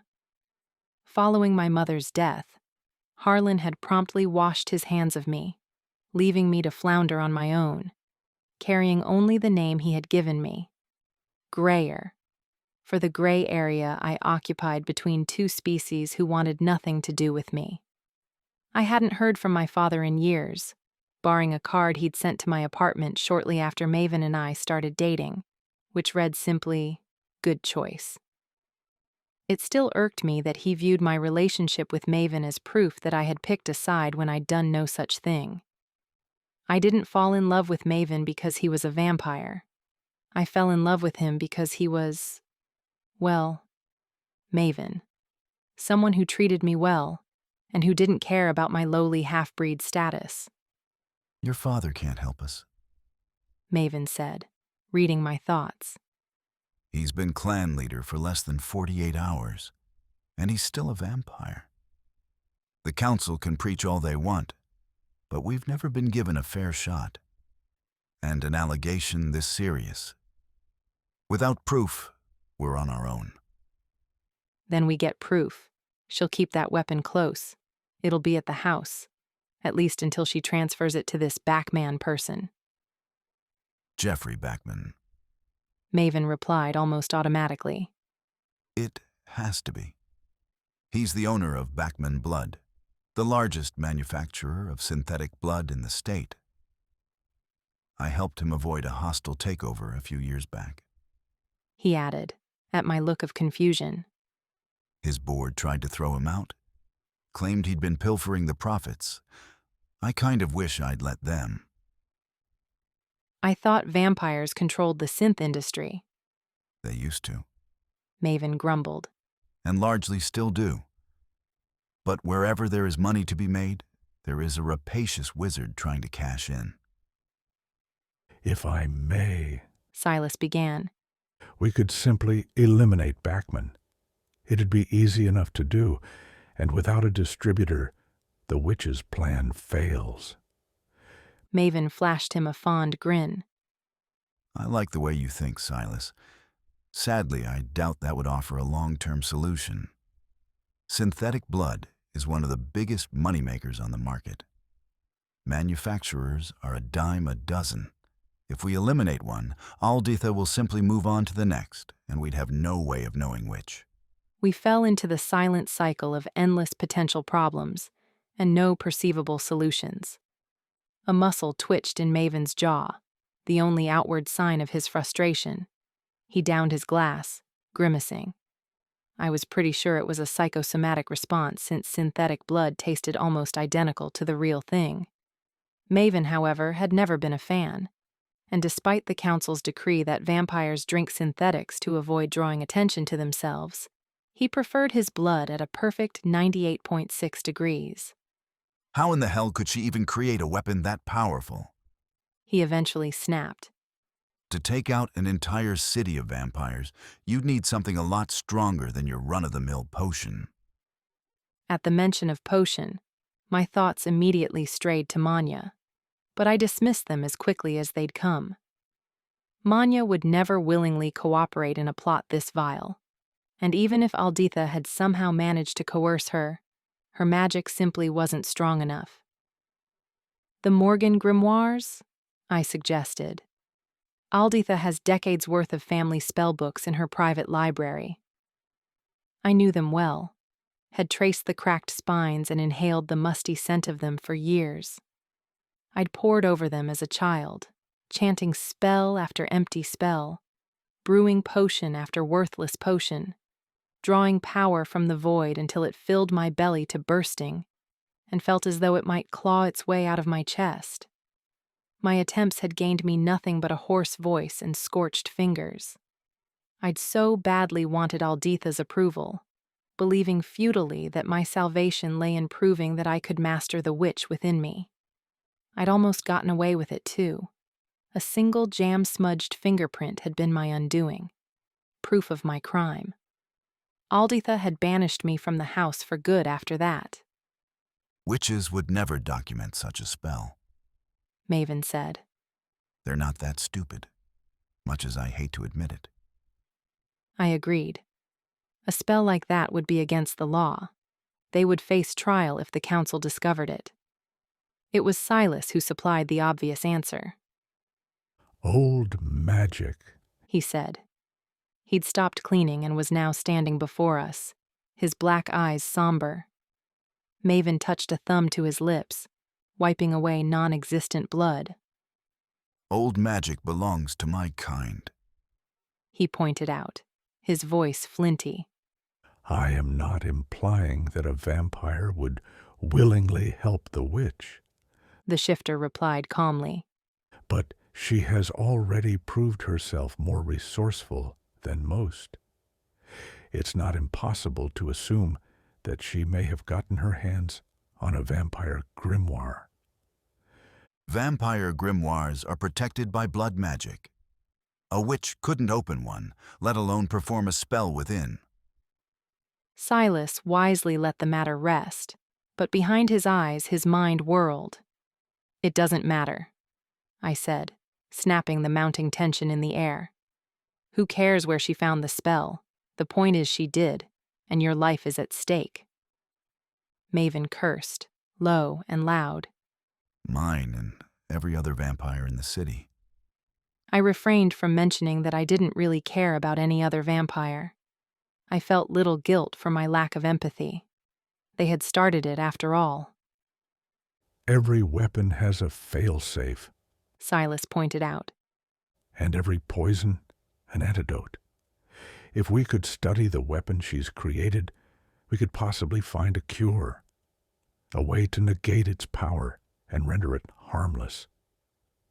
Now that Maven conceded. would be a long-term solution. It would mean stealing the weapon. Silas's slate eyes slid to me. Which would be heavily protected, I said. By a spell of some sort. Maven agreed. The muscle in his jaw had stopped twitching. No doubt complex and impossible to penetrate. He winked at me and I realized his intent. But easy enough to steal, I said. Easy enough to steal. He echoed. You're a genius, I admitted, attacking my long cold eggs with renewed gusto. After all, a spell was, at its very source, void power. Power I could drain. Chapter 7. Nothing galvanized Maven so much as having a single-minded purpose.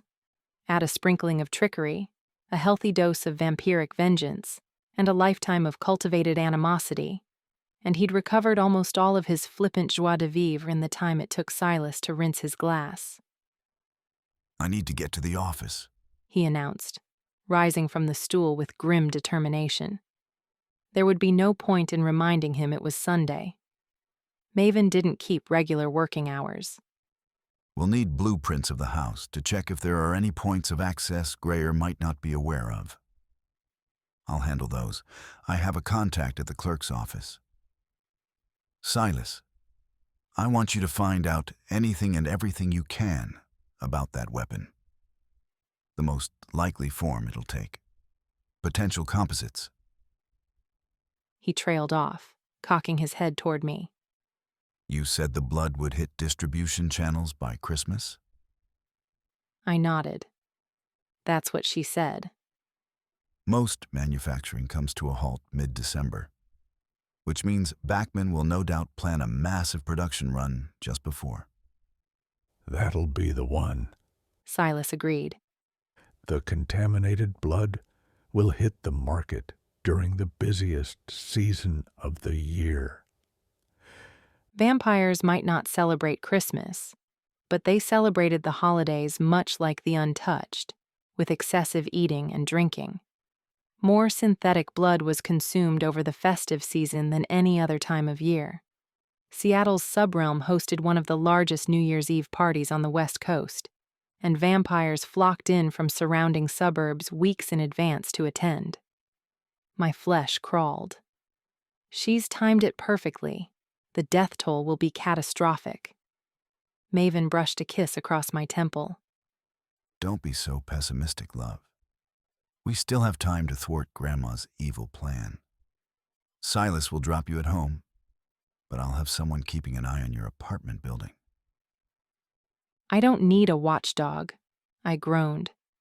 Alditha's lost her opportunity to keep me quiet, and more importantly, she's lost the element of surprise.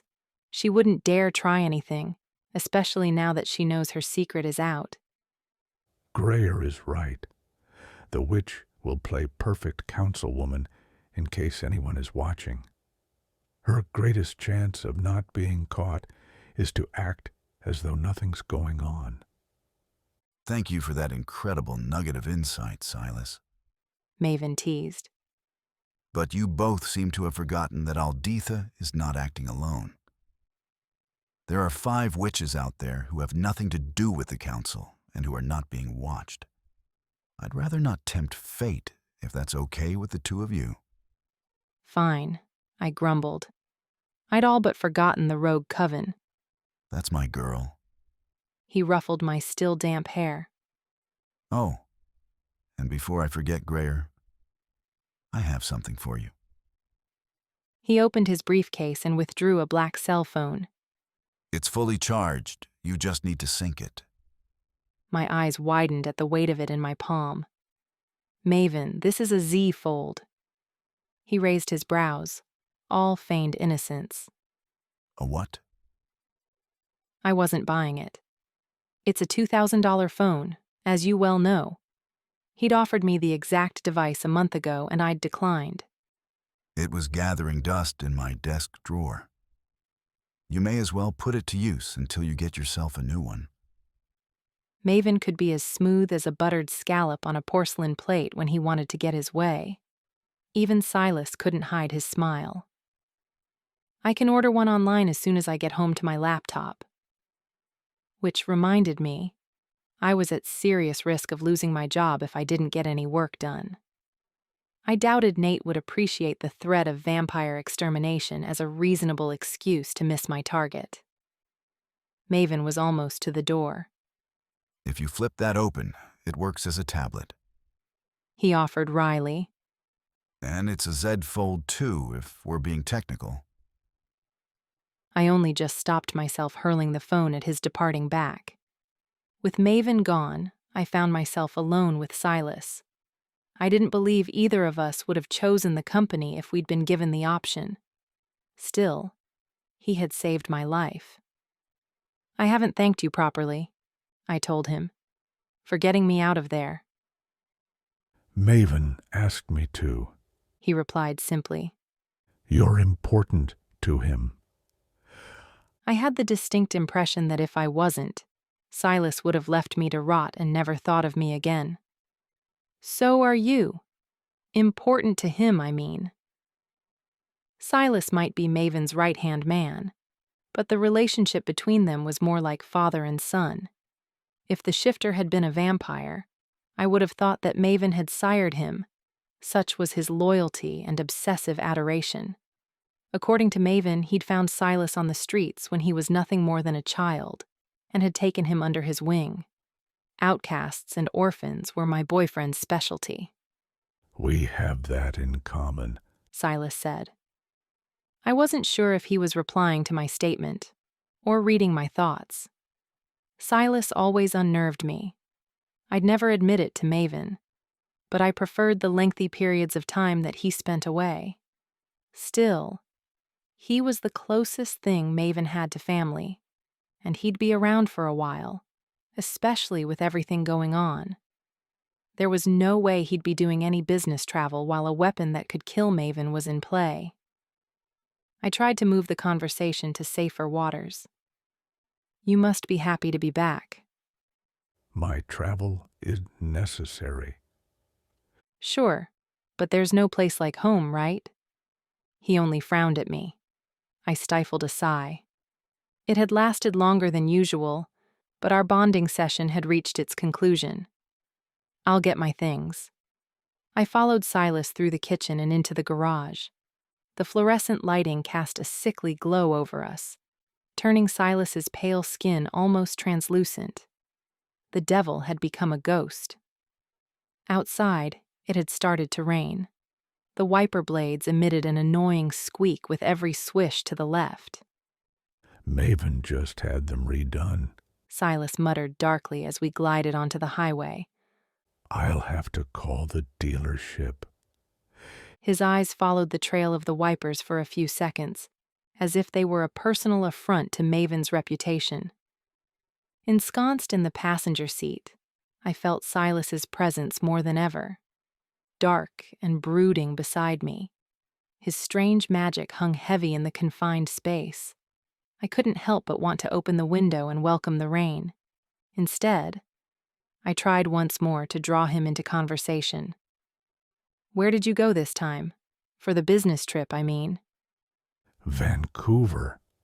The answer was monotone and forced, a script learned by heart. The fine hairs at the nape of my neck prickled. Silas was lying. I knew it as sure as I knew my own name. Did you do any sightseeing? I was working. Oh.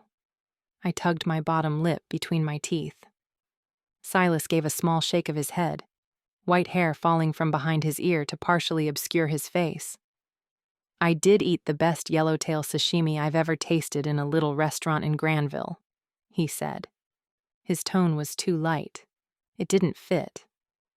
I nodded, though he couldn't see me. I've always preferred salmon. I find it too oily. There was an entire conversation going on beneath our idle chatter. I opened myself up, feeling for his magic, letting tendrils of it brush against me. Strange, shifter magic, like a living shadow. The wipers squeaked again. It took a few deep breaths and a huge force of will, but I asked him anyway. Silas, have you ever thought about finding your family? He kept his eyes on the road. I'm not sure I understand the question. Maven is my family. I mean your biological family. I know you were orphaned, but... I wasn't orphaned, he replied so quickly I didn't have time to finish. Oh. Inwardly, I cursed Maven for giving me only half the story. Outwardly, I flushed crimson with mortification. Silas seemed to take pity on me. He gave a low sigh before he spoke, though letting me know that he wasn't comfortable with the conversation before he proceeded. I know where my parents are, Grayer, or at least I did. I haven't seen them for many years. They may have passed on. They didn't want me, or perhaps didn't understand me. My father left me at a bus station when I was 7 years old enough to remember my address. He knew I wouldn't use it. You never went back? It was hard to believe that a shifter family would abandon one of their own, leave a child outcast in the touched world, at risk of exposure. He shrugged, repeated the same line. They didn't want me. So you just lived on the streets? From the age of 7? He cast me a sly look. Like you, I learned how to fend for myself from a young age. I'm sorry. I really didn't know what else to say. Don't be. You and I are not so different. Our trials defined who we have become. We are stronger for it, though your inability to completely sever your family ties makes you vulnerable. Despite what they have done to you, you still cling to family as though it matters. I don't cling to family. I can barely stand the sight of mine. A small smile danced across his lips as he made a right turn. I feared that smile and what it implied. Yesterday, you put Maven's life in jeopardy because you couldn't deny your grandmother's request. That stung. I set my jaw, refusing to be baited. I would never do anything to hurt Maven. We were nearing my apartment block. I had the irrational urge to jump out at the nearest light and walk the rest of the way home. Not intentionally, Silas conceded. I believe that. But you think I'd do it unintentionally? That I'd let something happen to him? He turned to face me, his black eyes glittering. Let's just say that if my family had summoned me yesterday, I wouldn't have gone. I didn't bother to dignify that with a response. Instead, I shoved open my door before the car had even come to a complete stop and scrambled out onto the sidewalk. Have a good evening, Grayer, I heard Silas say, a second before I slammed the door shut. Chapter 8. I stomped up the stairs to my apartment, letting my boots vent my frustration. I'd seen the unmarked sedan parked outside, my allotted security detail keeping an eye on the front entrance, which only fueled my annoyance. Unfortunately, it had also lulled me into a false sense of security. My brother had arrived early. You have got to be kidding me, I snarled, as I spotted Roan lurking outside my door. "What the hell are you doing here?" He held his hands up in a gesture of peace. I only came to talk. My purse hung from his left arm. I brought it back for you, he said, holding it up like a cheap artificial leather peace offering. I snatched it from him and threw it over my shoulder. "Am I supposed to thank you? You punched me in the face, Roan." I gestured at my cheek, which was hardly effective seeing as it had almost fully healed. I stalked past him, reaching for the potted plant beside the door. I was too angry to dig for my keys. That's where you keep your spare? He asked incredulously. Don't you think that's a little obvious? You didn't find it, did you? I wasn't looking. I wouldn't enter your home without permission. A low snarl from behind the door was followed by a loud thud as something solid rammed against it. My permission, or his? I asked. His cheeks pinked. Fine, I would have gone in. At least Richard was good for something. I squared up to him. You need to leave. I only want to talk, Grayer. I crossed my hands over my chest. About what? About what happened yesterday. About what you overheard. I want to explain. Explain? Explain how it's okay that Alditha wants to murder every vampire in Seattle? And why stop there? Why not simply eliminate every vampire in the realm in one fell swoop and be done with it? You don't know all the facts. I know you and I haven't always been close, but... We've never been close, Roan. The door rattled as Richard rammed it again. How can you say that? What about that summer we spent with the Johnstons? You told them I was the housekeeper's daughter and made me clean your room to prove it. And the only reason you let me play with Gemma Johnston was because she was driving you and Ben nuts.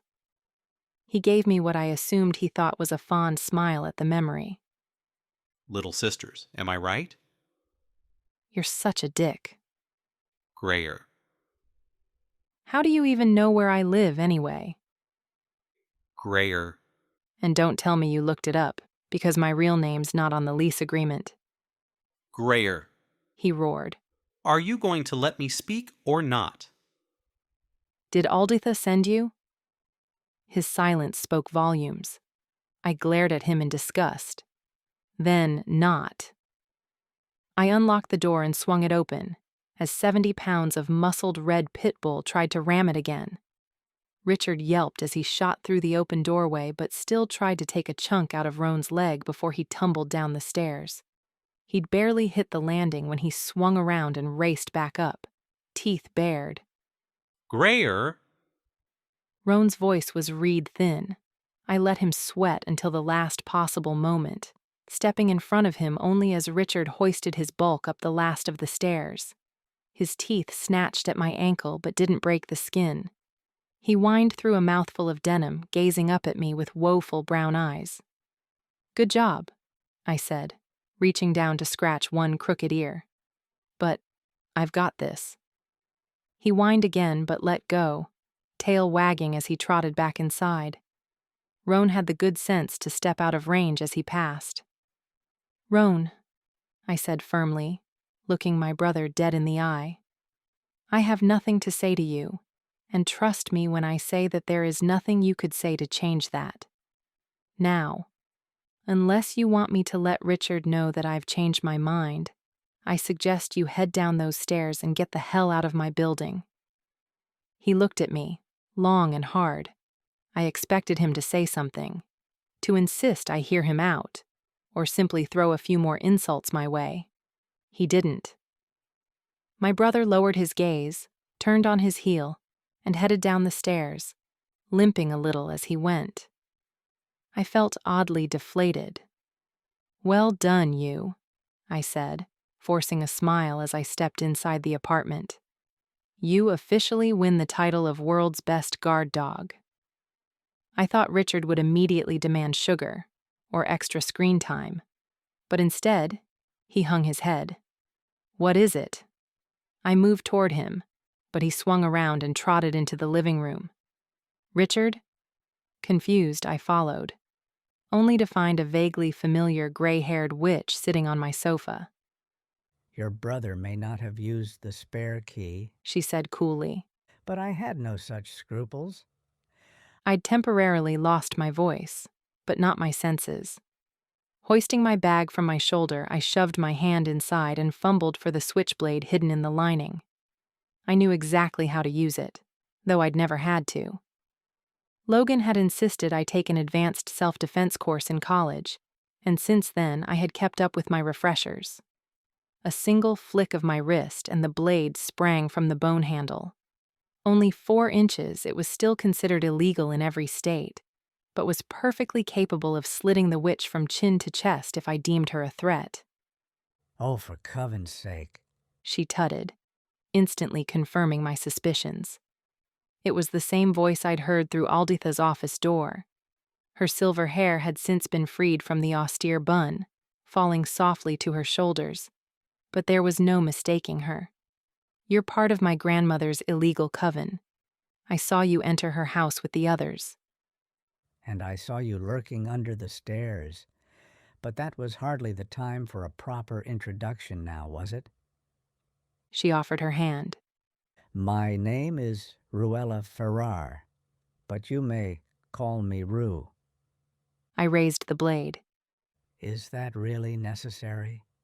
I'm not here to harm you, child. Richard woofed and wagged his tail. Forgive me if I choose to not believe you. The witch didn't quite roll her eyes, but she got close. Drop the knife, Grayer. Not going to happen, old lady. Now that's just being rude, she snapped. With an airy wave of her hand and a melodic ignem exquiris, the bone seared white-hot in my palm, obliterating the top layer of skin cells. I dropped it. Son of a bitch. I clasped my injured hand with the other and brought it to my chest. Richard pounced on the blade, sending it skittering beneath the sofa out of reach. Really, Richard? I yelled. Ruella was off the sofa and on her feet. Despite being at least 70, she moved with the lithe grace of a ballerina. I found myself backing up. Give me your hand. Stay away from me. Stop being petulant. I can fix that. I considered it. My pride battled valiantly with the pain for about a nanosecond before I begrudgingly held out my hand. She inspected the burn. I didn't intend to do so much damage. That handle must have been an excellent conductor. What was it made of? I widened my eyes at her. Right. No matter. Let's get on with it, shall we? Please don't rush on my account. Ah, sarcasm. My least favorite form of wit. She pulled up her sleeves and hovered her hands above my open palm. Curas vulnum. The magic melted into my hand, warm and wonderful. I could already feel the pain ebbing as the wound began to heal. You should sit, Rue advised as I wobbled slightly. I collapsed heavily into my favorite armchair. Richard crept forward toward my feet. Unsure of his reception, he had his tail clamped tightly between his legs. You let her in? I asked him, shaking my head. Roan, you won't tolerate, but you go and let an unknown witch into the house? What were you thinking? Richard and I are old friends, Rue said, fondly. Though this form is new, makes it easier to go out in public, I guess. Richard thumped his red tail. I remember when he was barely a hatchling. He hadn't learned to shift yet, and your mother kept losing him in the garden. My head hurt. Forgive me for canceling this nostalgic trip down memory lane, but what exactly are you doing here? Rue pulled down her sleeves and perched herself primly on the edge of the sofa, crossing one delicate ankle over the other. What do you think I'm doing here, child? Your grandmother is intent on starting a war that nobody can win. I'm here to make sure we avoid that. You expect me to believe you're here to help? Believe it or not, that's why I'm here. And why on earth would a witch in my grandmother's own coven betray her? Because what she's doing is wrong. Magic is a gift, not a weapon to be brandished on a whim, and it certainly shouldn't be used to settle a personal vendetta. She gazed toward the window, to the darkening sky beyond. A pensive look crossed her lined face, and for a moment it seemed she was no longer here, but somewhere in the distant past.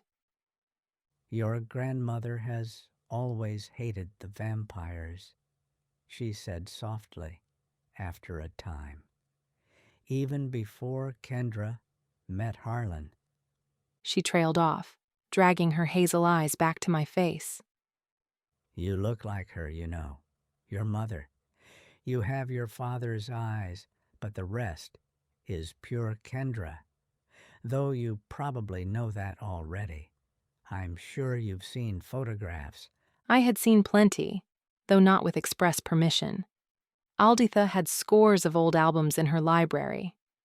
I shared my mother's heart-shaped face and her dimpled smile, but my hair was a few shades darker, my nose slightly longer. My mother had been breathtaking. I was a pale comparison. They had a volatile relationship, your mother and your grandmother. Rue continued. When Kendra fell in love with your father, Alditha was beside herself.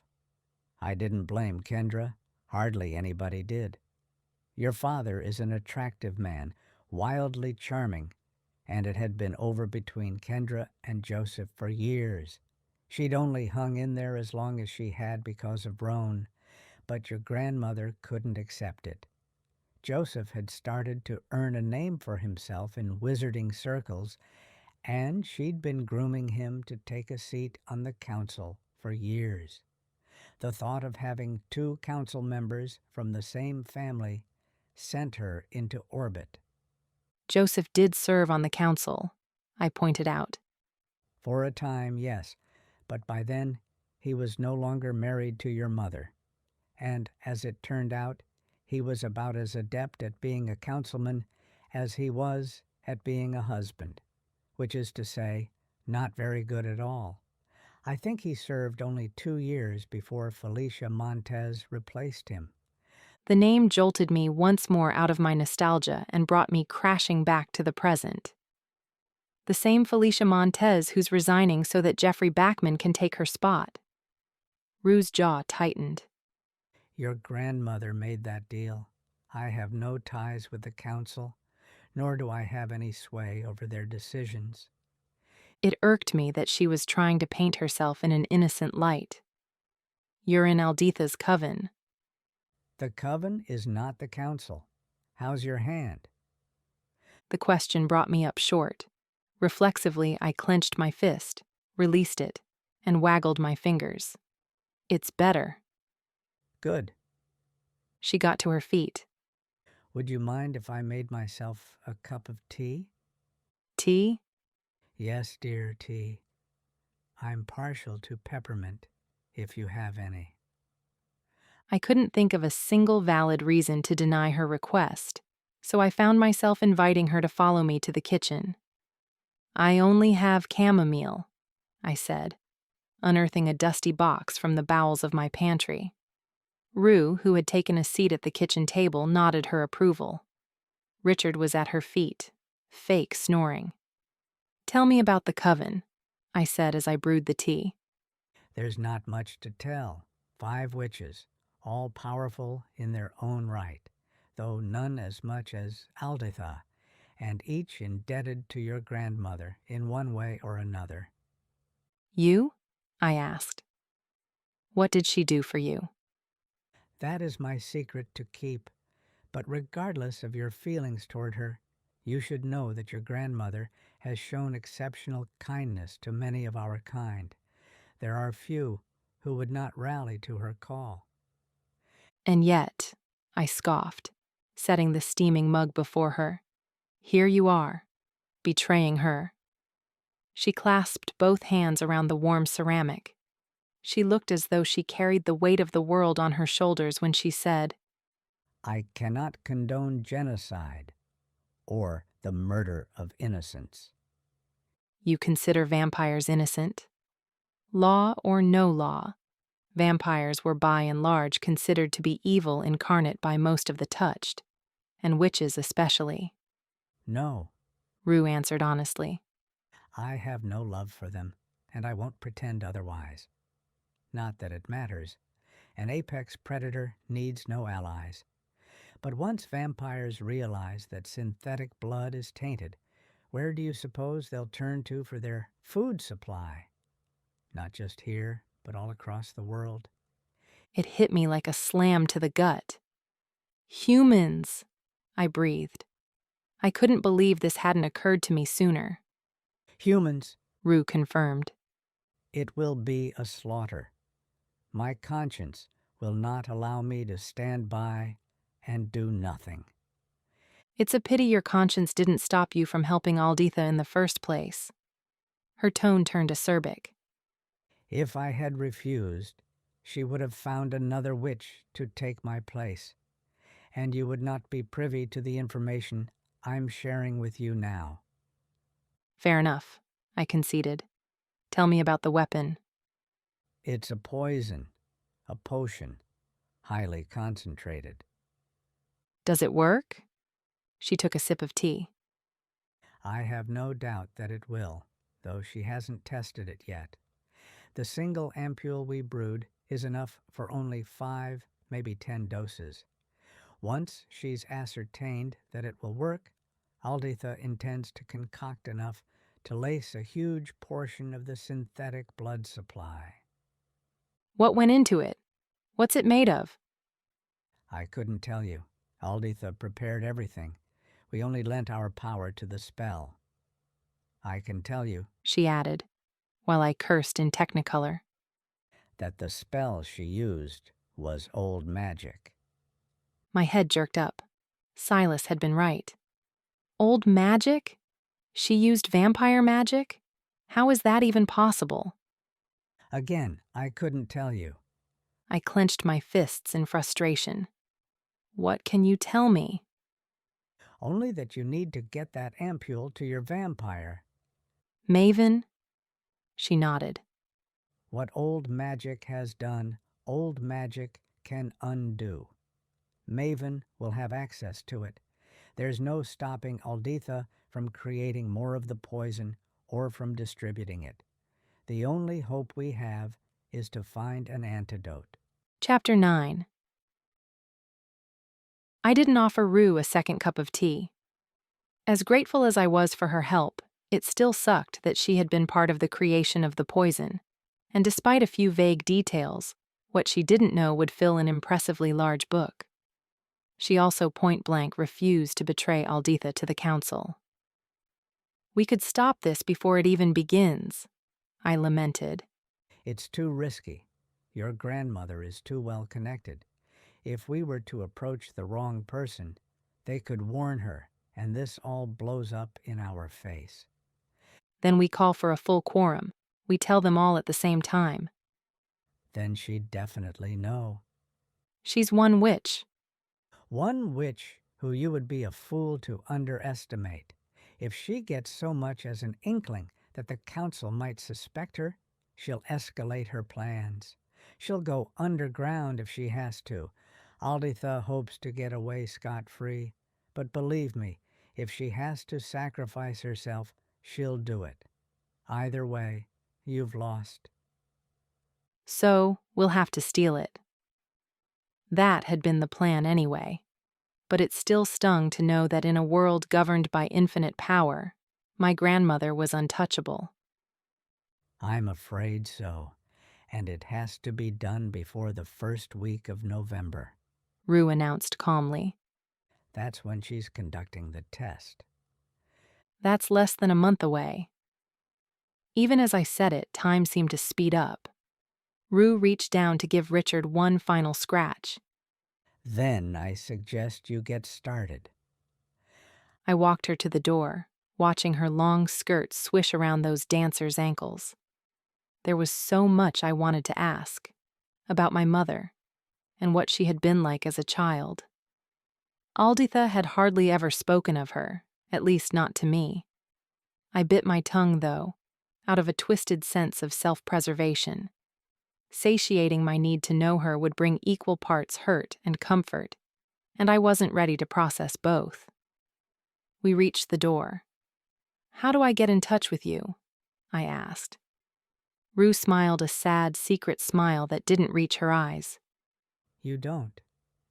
This is as far as I go, I'm afraid. Alditha is one of my oldest friends. I owe her much, but I'd be lying if I said I wasn't afraid of her. On that note, I trust that you will be discreet. I won't tell her you were here. It was the least I could do. Thank you. To my astonishment, she stepped forward and pulled me into a hug, surprisingly tight for one who looked so frail. Through the cotton of her blouse, I could feel her ribs. She released me just as quickly and stepped back.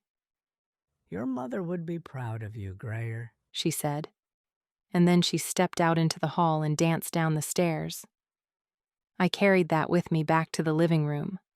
The words nestled into my chest and found a home in my heart. For the first time in a long time, I allowed myself to wonder how different things might have been if she'd lived. The doctors had no logical explanation for what had happened. My mother had been in excellent shape, and, according to Alditha, she had practically popped Roan out in time for lunch.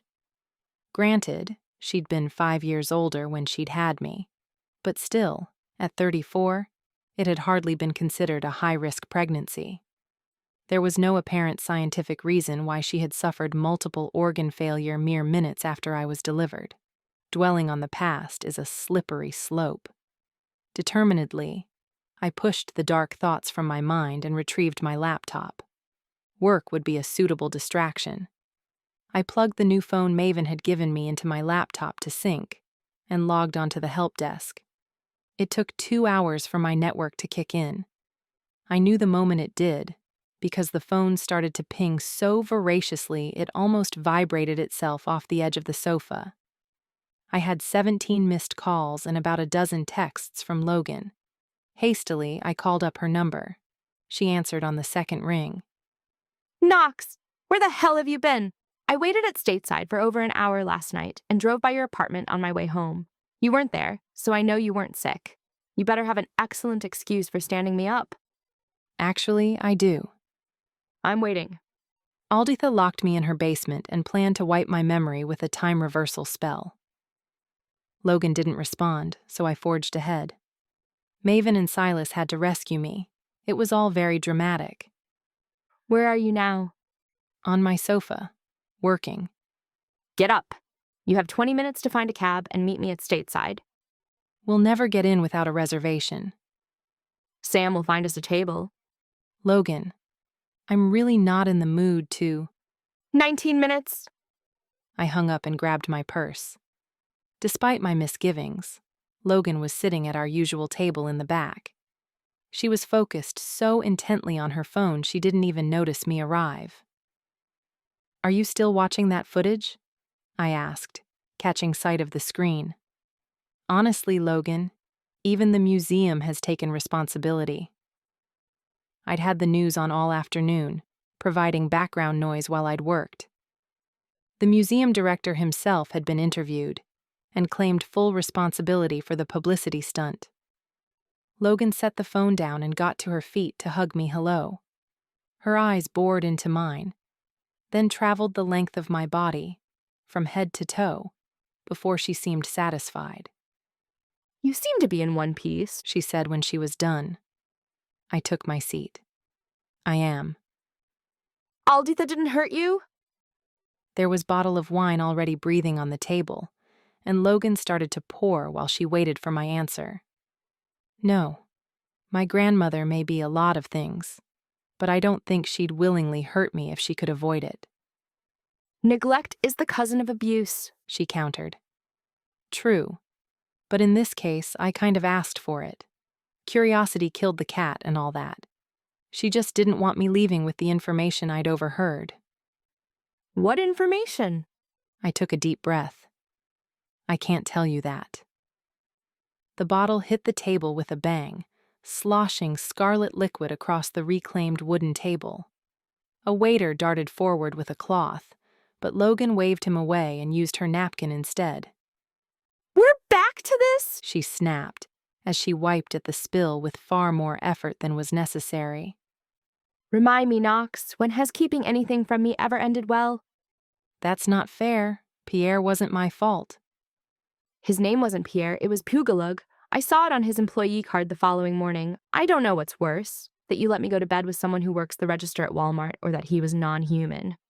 Definitely the first one, I answered automatically. I knew how Logan felt about Walmart. You let me bet an orc? He had a nice glamour. Besides, I wasn't the one fawning all over his biceps. You still should have said something? You wouldn't have listened to me anyway. I figured you may as well enjoy yourself. She took a huge swig of wine. We're getting off track. I spent the whole night in a panic, Knox. I deserve some answers. Or at the very least, Maven's direct number. I must have called Gideon Enterprises 20 times last night. The switchboard operator refused to patch me through. She said it was after hours, and I should try back in the morning. Guilt coursed through me. Here was proof enough of how panicked she must have been. Logan didn't like Maven, and the feeling was largely mutual. They were too alike, too stubborn, and too convinced of their own superiority to consider that someone else might know better. I also didn't like to encourage them spending time together. As much as Maven liked to break the rules, I wasn't sure how he'd react if he discovered just how much Logan knew about our world, and about his business, both public and private. You won't need it, I said. It won't happen again. Alditha failed, and it's too late for her to do anything about it. You do realize we're not leaving here until you tell me what it is. By the resolute look on her face, I had no choice but to wholeheartedly agree. If I tell you, it puts you at risk. You know that, right? And you know my safety means nothing if my best friend's life is in danger, right? I'm not in any danger. Liar. I sighed. You have absolutely no sense of self-preservation. Still, there was no point in delaying the inevitable. She would know before the evening was out. Logan could suck blood from a stone if she set her mind to it. It's a long story, but simply put, Alditha has created a toxin that is lethal to vampires, and she plans to contaminate Seattle's largest synthetic blood supply before the year is out. I picked up my glass and took a long, leisurely sip. It wasn't often I got to witness my best friend at a loss for words. I figured I may as well enjoy it before the barrage of questions began. I picked up the menu, forcing my expression blank. What are you having? I asked. Logan held up her glass and flagged the nearest waiter. For starters, we're going to need a lot more wine. Chapter 10. I slept in the following morning, but still managed to get in almost a full day's work despite the late start. Logan and I had gone for post-dinner drinks, which we'd needed to get through every minuscule detail of my visit to my grandmother's, and I'd crawled into bed after midnight. True to her nature, Logan had raged on my behalf, vowing to punch Alditha in the throat the next time she had the misfortune of laying eyes on the old hag. She'd kept her tone light, but I knew she was worried about my safety. This was serious, and no amount of Cabernet Sauvignon could dull that fact. Logan had been my self-appointed big sister for years, but I suspected she'd be keeping an extra close eye on me in the coming weeks. The sun had completely set when my phone pinged with a text from Maven. I rubbed my eyes and unplugged it. Underground, 9 p.m. I'll pick you up. It was already after 8. I'd need to hustle. Feeling relieved that I'd slept in and recovered from the previous late night, I logged off, snapped my laptop shut, and hurried to get ready. Richard, back in his reptilian form, stuck out his forked tongue when I emerged from my room, shaved, scented, and wearing a new little black dress that had cost me almost a month's salary. It clung to my torso like a second skin and fell just above the knee, conveniently concealing the leather garter I used to secure my switchblade. "I'll be gone a few hours," I told him, draping my jacket over my arm. "You think you can manage not to let anyone in until then?" He blinked one eye. Richard had always considered himself beyond reproach. "And no TV?" I added, as a knock rapped at the door. Maven was wearing my favorite of his suits, paired with the tie I'd bought him last Christmas, cornflower blue to match his eyes. Taking me in, he let loose a low whistle and squeezed my waist. "You look incredible." I didn't bother with affected modesty. I'd made one hell of an effort. We descended the stairs. Where exactly are we going? I hoped that, wherever it was, I wouldn't be overdressed. The subrealm had a wide variety of nightlife, and one never could be sure. "Rumor has it that Backman will be at the Stargazer tonight. I think we should gate crash." "You're going to confront him?" I asked, wide-eyed. Alditha would expect me to. If we don't, it'll only make her more suspicious. Besides, with any luck, we might be able to refine the time frame. "We already know he'll poison the blood before Christmas." "Yes, but it wouldn't hurt to know exactly when it'll hit the market." "Backman is a wizard, Maven. He'll spell you long before you can compel him." He opened the car door for me. "Which is why we're making a stop beforehand." During the car ride, I relayed everything I'd learned from Rue. I'd given Maven the highlights over the phone, but he wanted a play-by-play of our entire conversation. He didn't seem in the least bit surprised that a member of Alditha's coven had snitched. One of the advantages of being a vampire, I guessed. Subterfuge and backstabbing were expected. "Halloween," Maven said. "That's when we'll go for it." It was as good a plan as any. The Seattle witches still celebrated Samhain, paying respects to their ancestors while ushering in the dark months of winter. Celebrations took place in the subrealm, with private parties that went on all night. No self-respecting witch would miss it. No matter how old, they'd drag their ancient bones underground and party like it was 1999. "She'll be out of the house," I agreed, feeling a weight lift from my chest. I dreaded having to confront my grandmother again. We pulled up outside a luxurious apartment block that blazed with light. Dozens of windows were open, and different strains of music drifted down toward us as we emerged from the car. "We won't be long," Maven told Silas. "Circle the block if you have to." I could tell by the grim set of his jaw that Silas wouldn't be going anywhere. We entered a marble foyer and made our way toward the elevator. "Care to tell me what we're doing here?" "We're here to see an old friend of mine." He hit the button for the top floor. "And this friend lives in the penthouse," I mused. "Why am I not surprised?" Maven flashed me a grin. "It occurred to me that for a heist of this magnitude, we'll need a team." The red digits flashed by above us. "Not that I'm not confident in your and Silas's exceptional skills, but we don't know what traps Alditha may have set, or what obstacles we might face in getting to the toxin. I think it would be wise to be prepared for anything." Strength in numbers. I have zero problem with that. The red digits flashed by above us. "So, who is this friend of yours, and what does he bring to the table?" "She," Maven corrected as the doors opened with a gentle whoosh. Before us loomed a dark-paneled mahogany door. "She is called Swish, and she brings magic to the table." He raised his hand to knock. Swish's real name was Valerie Jones, though few who learned it lived to tell the tale. Tough as nails, she had learned at a young age that her combative beauty was the most powerful weapon in her arsenal. Men could be manipulated into almost anything when blinded by lust. An only child, She was the apple of her father's eye, and spoiled rotten.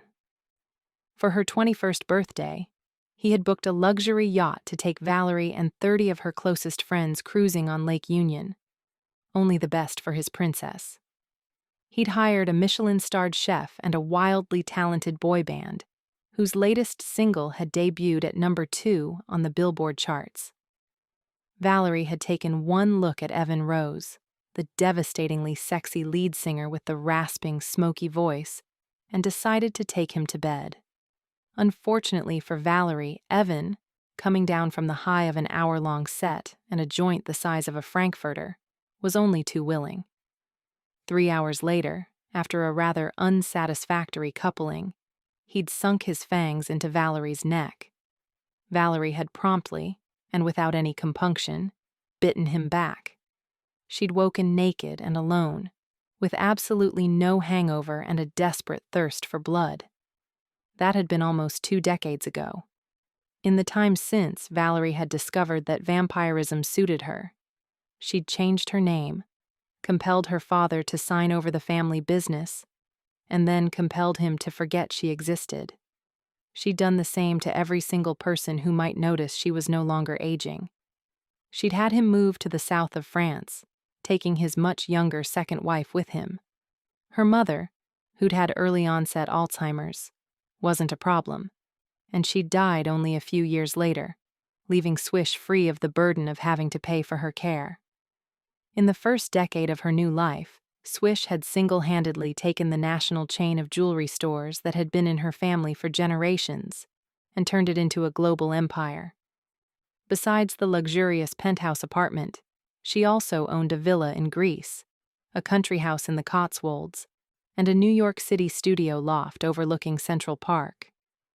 She worked out for at least an hour every day, and 2 on Sundays, and had a standing bi-monthly appointment at the upscale salon 2 blocks from her apartment. No one but Mario de la Renta could be trusted to perfect the red velvet streaks which leaked like blood through her dark hair. I only learned all of this from Maven later, once we were back in the car, so I was utterly unprepared as I stood beside him on the threshold of Swish's apartment. "Maybe you should knock again," I said, after a minute had passed and the mahogany door remained firmly shut.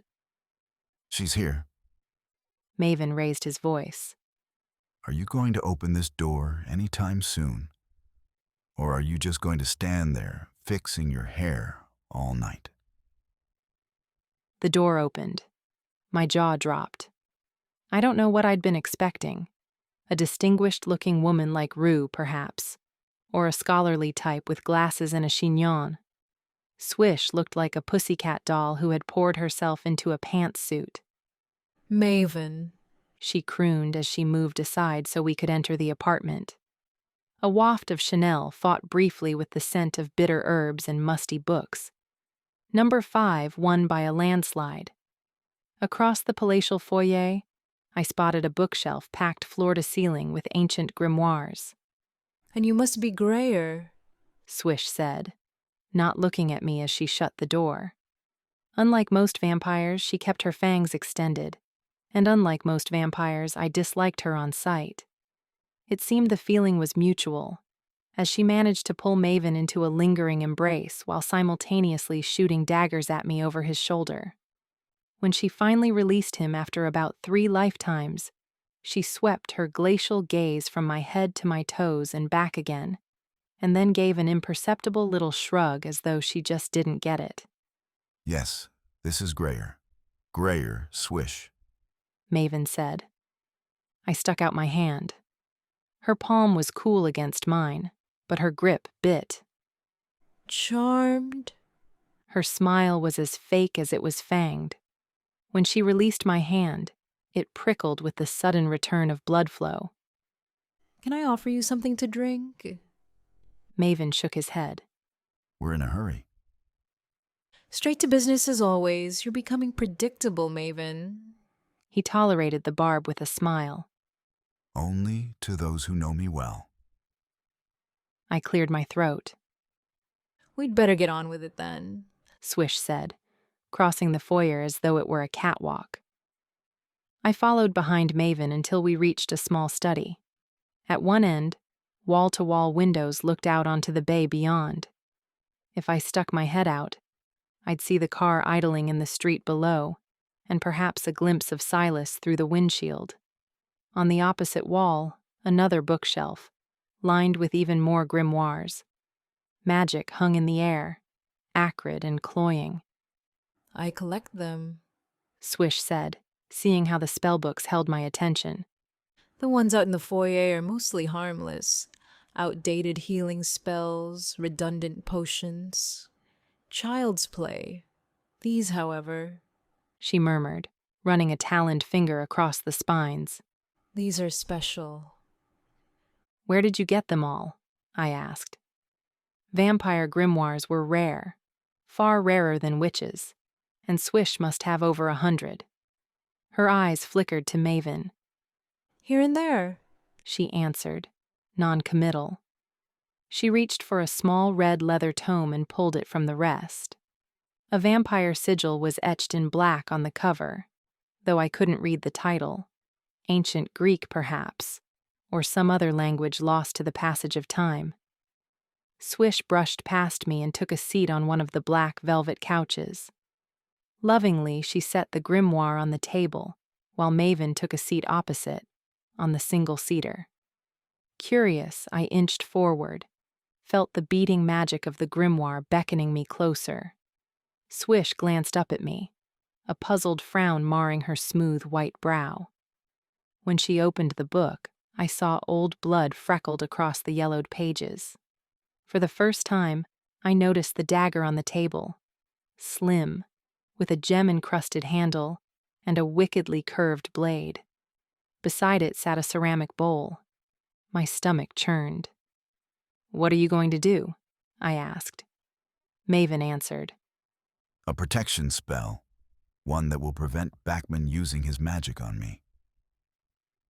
It won't last long.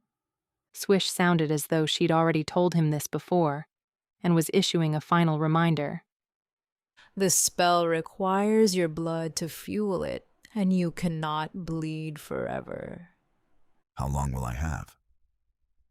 An hour or two, maybe more. It depends how much you're prepared to lose.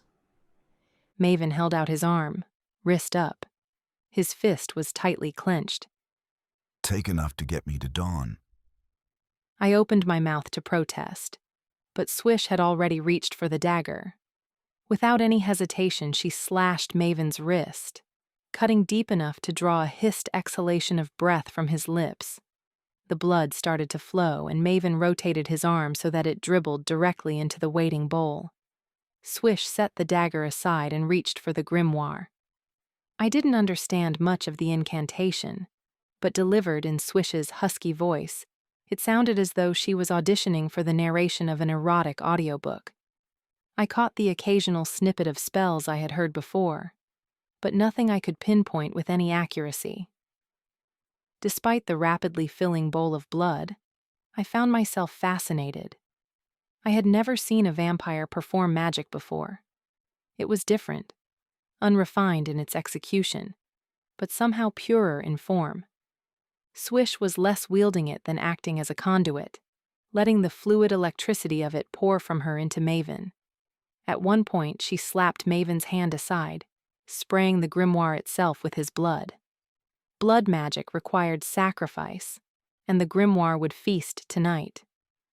Utterly absorbed in the spell, it took me a while to notice that Maven's pale face had gone chalk white. He'd slumped to the left, his sheer force of will the only thing keeping him up, and it didn't look like that would hold out much longer. Grab his arm, Swish ordered between breaths. Now, she added when I stayed rooted to the spot. I darted forward and snatched Maven's hand as he started to keel over. Blood spattered the table, an untidy crimson zigzag. Collapsing onto the arm of his chair, I propped his body up with my own and guided his arm back over the bowl. Thanks, Maven managed to croak. I knew only a moment of relief before my skin started to prickle.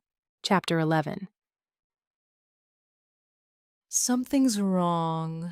Swish panted, her voice laced with the pain of exertion. She'd deteriorated rapidly while I'd been trying to fight off the magic. Touching Maven had been a bad idea. I was siphoning Swish's spell faster than she could summon it, and no matter how I tried, I couldn't shake it off. It was different. So different from the usual magic I encountered, almost as though it had a life of its own. Swish's chest heaved as she chanted, and her hands had begun to tremble. Worse, her perfect hair had become damp with sweat. She looked awful. She was going to be so pissed. "It's me," I admitted, a microsecond before Maven grunted my name. "Let it go," he said. "I'm trying." What are you doing to my spell? Swish demanded. I ignored her. Maven wouldn't last a minute without my help, and I'd already drained some of his protection away. I could feel tendrils of magic coming from his direction now, too, slithering into me like a nest of baby vipers looking for a home.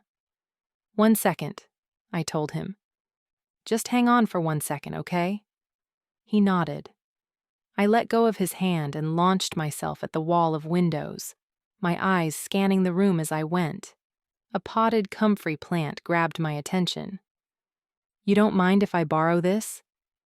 I threw over my shoulder at Swish as I scooped it up. I held it in the crook of my elbow as I skidded to a stop before the glass and fumbled for the latch. Aim for the sidewalk, aim for the sidewalk. I dropped the pot. 17 stories below, it crashed through the windshield of Maven's BMW, landing in an explosion of glass and soil on the passenger seat. There was no time to worry about Silas's well-being. I vaulted over the back of an empty sofa and grabbed Maven's hand as it once more slid westward. I didn't know whether it was worse to let him pass out with the spell incomplete, or whether my draining it was the lesser of two evils. But Swish didn't stop me, so I guessed stopping the spell altogether wasn't an option. I'm gonna kill you, Swish grunted, as more of her power vanished into the vacuum of my touch. I'm not exactly doing it on purpose, thank the realm. Silas burst into the room in a maelstrom of fury and concern. It took him less than a heartbeat to assess the situation, and a beat later he was at Maven's side, knocking me away in his haste to take my place. I landed softly on the carpet, my gut so filled with Swish's magic that I decided to stay there while they finished the spell. "Grayer," Silas said gently when it was over. I raised my head to look at him, accepted his hand to help me to my feet. The nausea had passed, but the sluggishness remained, making my feet heavy. Give her this, Swish snapped. Something small and red appeared in Silas's free hand, and he passed it to me. A glass vial, filled with liquid. He unstoppered it. "It'll make you feel better," he said. Over his shoulder I caught a glimpse of Maven, still slumped on the sofa. What about him? "He'll be fine. He just needs time to recover. Take it, Grayer. It'll help." I swigged back the vial, the contents flowing warm and wet into my mouth, and almost gagged. "It's blood!" I choked out. I'd swallowed about half of it, but the other half sprayed liberally across Silas's face.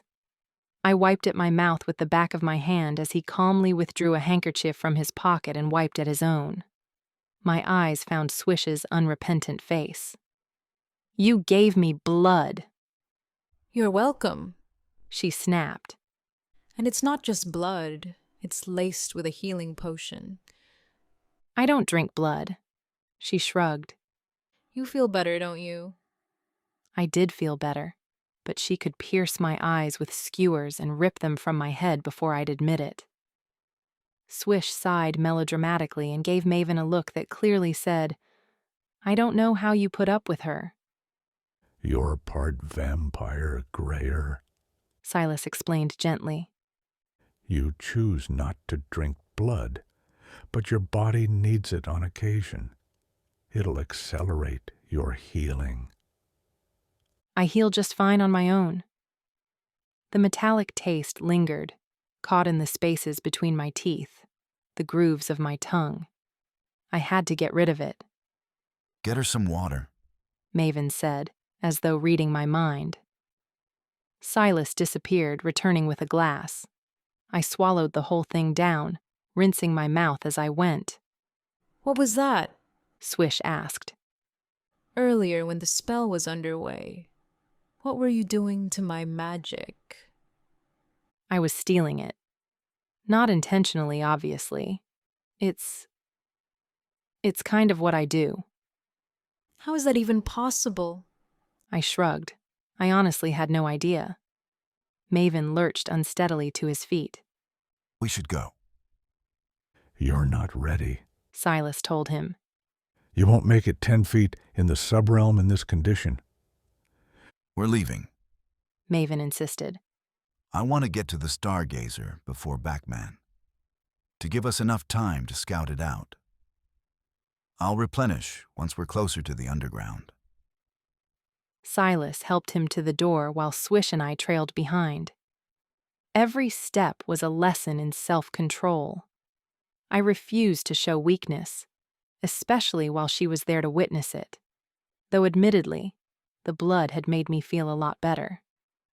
Passing a doorway off the foyer, I glanced inside. It was a dining room, all mahogany furniture and heavy red velvet drapes. Swish's decorating style was pure 19th century Gothic revival. On the table, a wooden chess set was set up for a new game. You play? I asked. Swish nodded.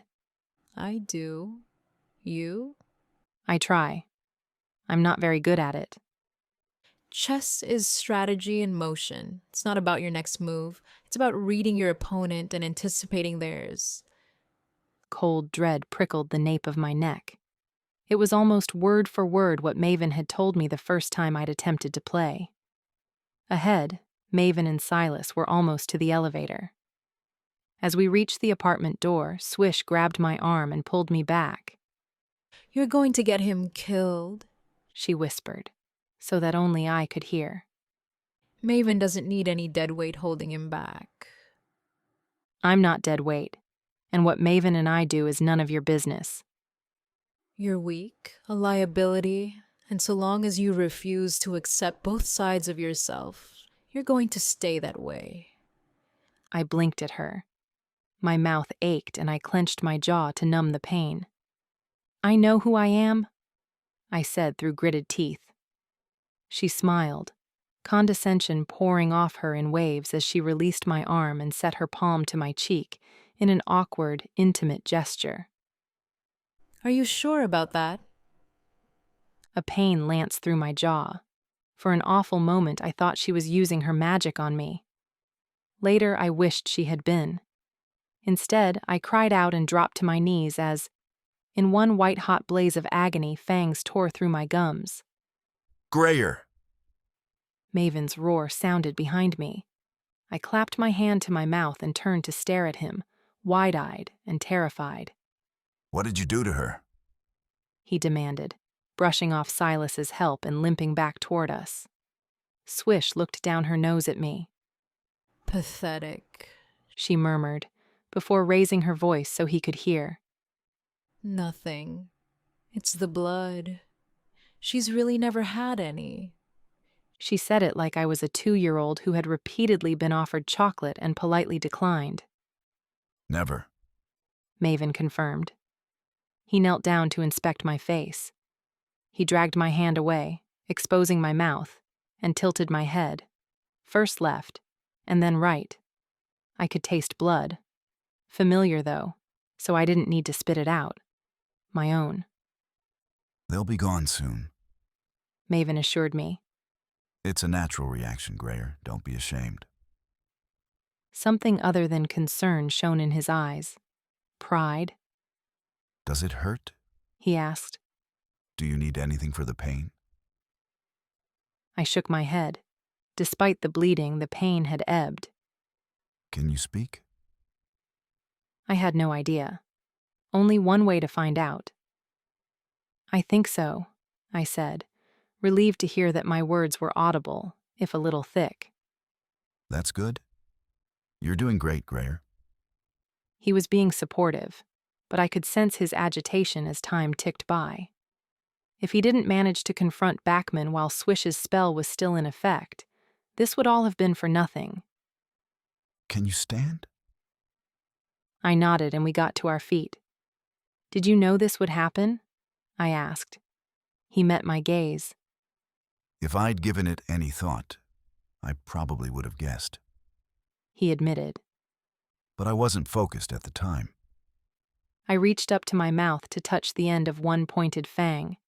It was sharp, designed for biting and tearing. The perfect weapon for the perfect predator. The fangs weren't all that had changed. I could smell the sharp, complex blend of Swish's perfume, rose and ylang ylang, so much stronger than before. And when I turned my head, a whiff of the icy, earthy scent emanating off Silas, like the smell of freshly turned soil smothered in snow. How long? I asked. Technically, that's up to you, Swish said. I knew that vampires could retract their fangs at will. Most kept them hidden so as not to attract unwanted attention from the untouched. Immediately, I tried to draw them back into my jaw. Nothing happened. Maven swayed on his feet. Focus, Grayer. You'd think she'd be a little more grateful. Swish sounded put out. My temper spiked, the fangs extending even further, and Maven chuckled under his breath. We're not going to get anywhere here. Come on, my little vampire. Let's get you to the car. Swish, thank you for your help tonight. You outdid yourself. I wish I could have done more, she said, which I took to mean she wished I hadn't come along. I didn't look back as I walked ahead while Silas helped Maven, still weak from blood loss. I had no desire to see the smug look on Swish's face at the sight of my fangs. Back on the street, Silas kindly avoided mentioning the damaged hood and shattered windshield. Only once we were safely bundled into the back seat of the car, shrouded in darkness, did I try again to retract my fangs while Maven told me about Swish's dark past. It was distracting, but when he was done, I was able to focus all of my concentration on willing them back. Little by little, they started to retract. It'll happen on its own, Maven told me, when I'd spent all of my energy and still, the tips remained, protruding just above my eye teeth. You had so little blood, I doubt it'll last even an hour. I glanced up into the rearview mirror. At least now you couldn't see them unless I bared my teeth. It would have to do. What about you? I asked, as we pulled up to the entrance of Seattle's underground. Silas is right. You won't last 2 minutes down there in this state. I know. He pulled out his phone and fired off a quick text. A shadow peeled away from the wall near the entrance and walked toward us. I recognized Nev, one of Maven's regular security detail.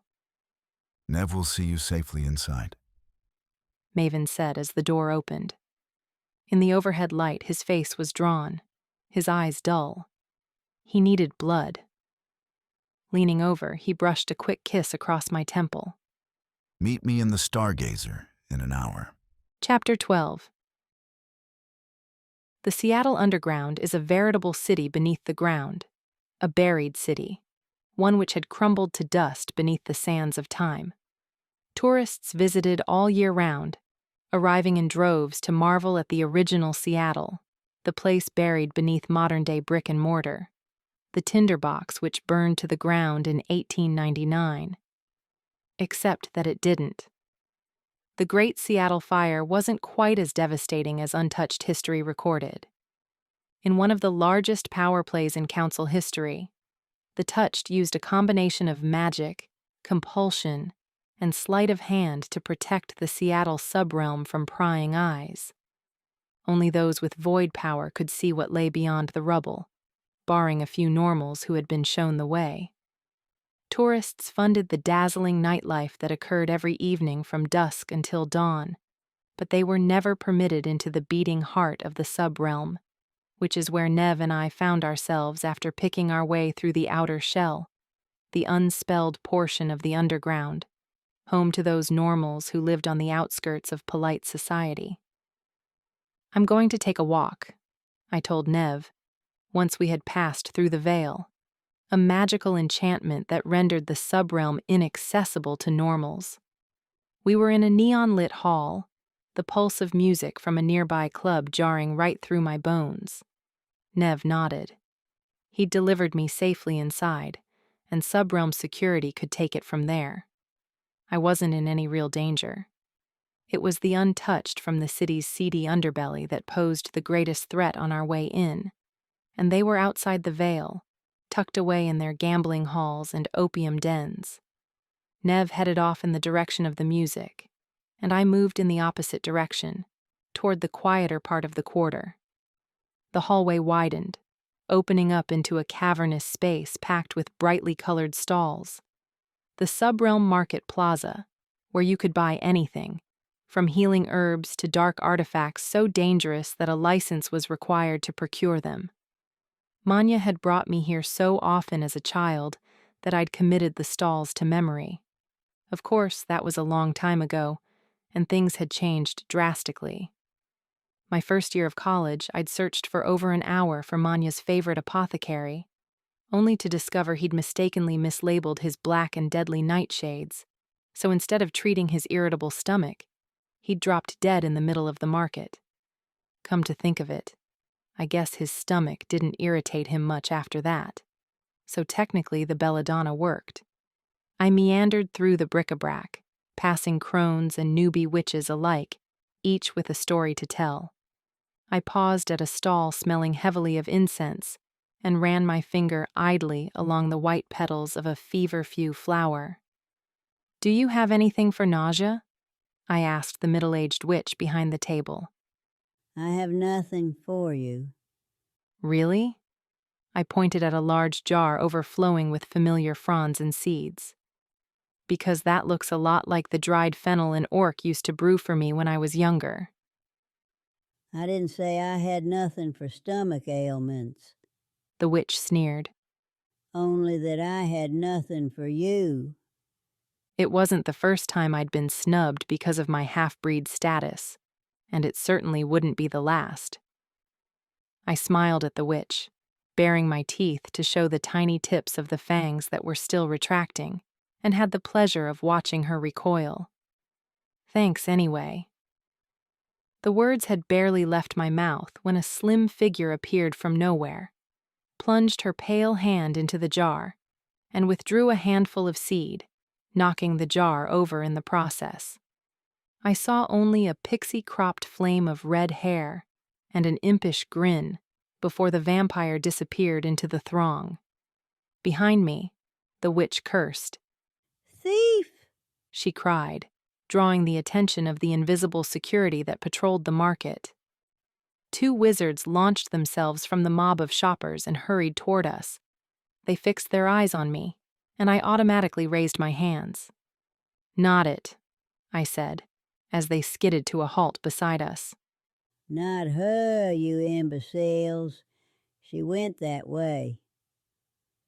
The witch pointed to the spot where the girl had vanished.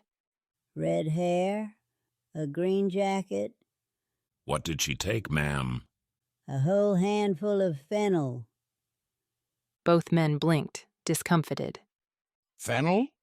The younger was foolish enough to scoff. "You mean the herb?"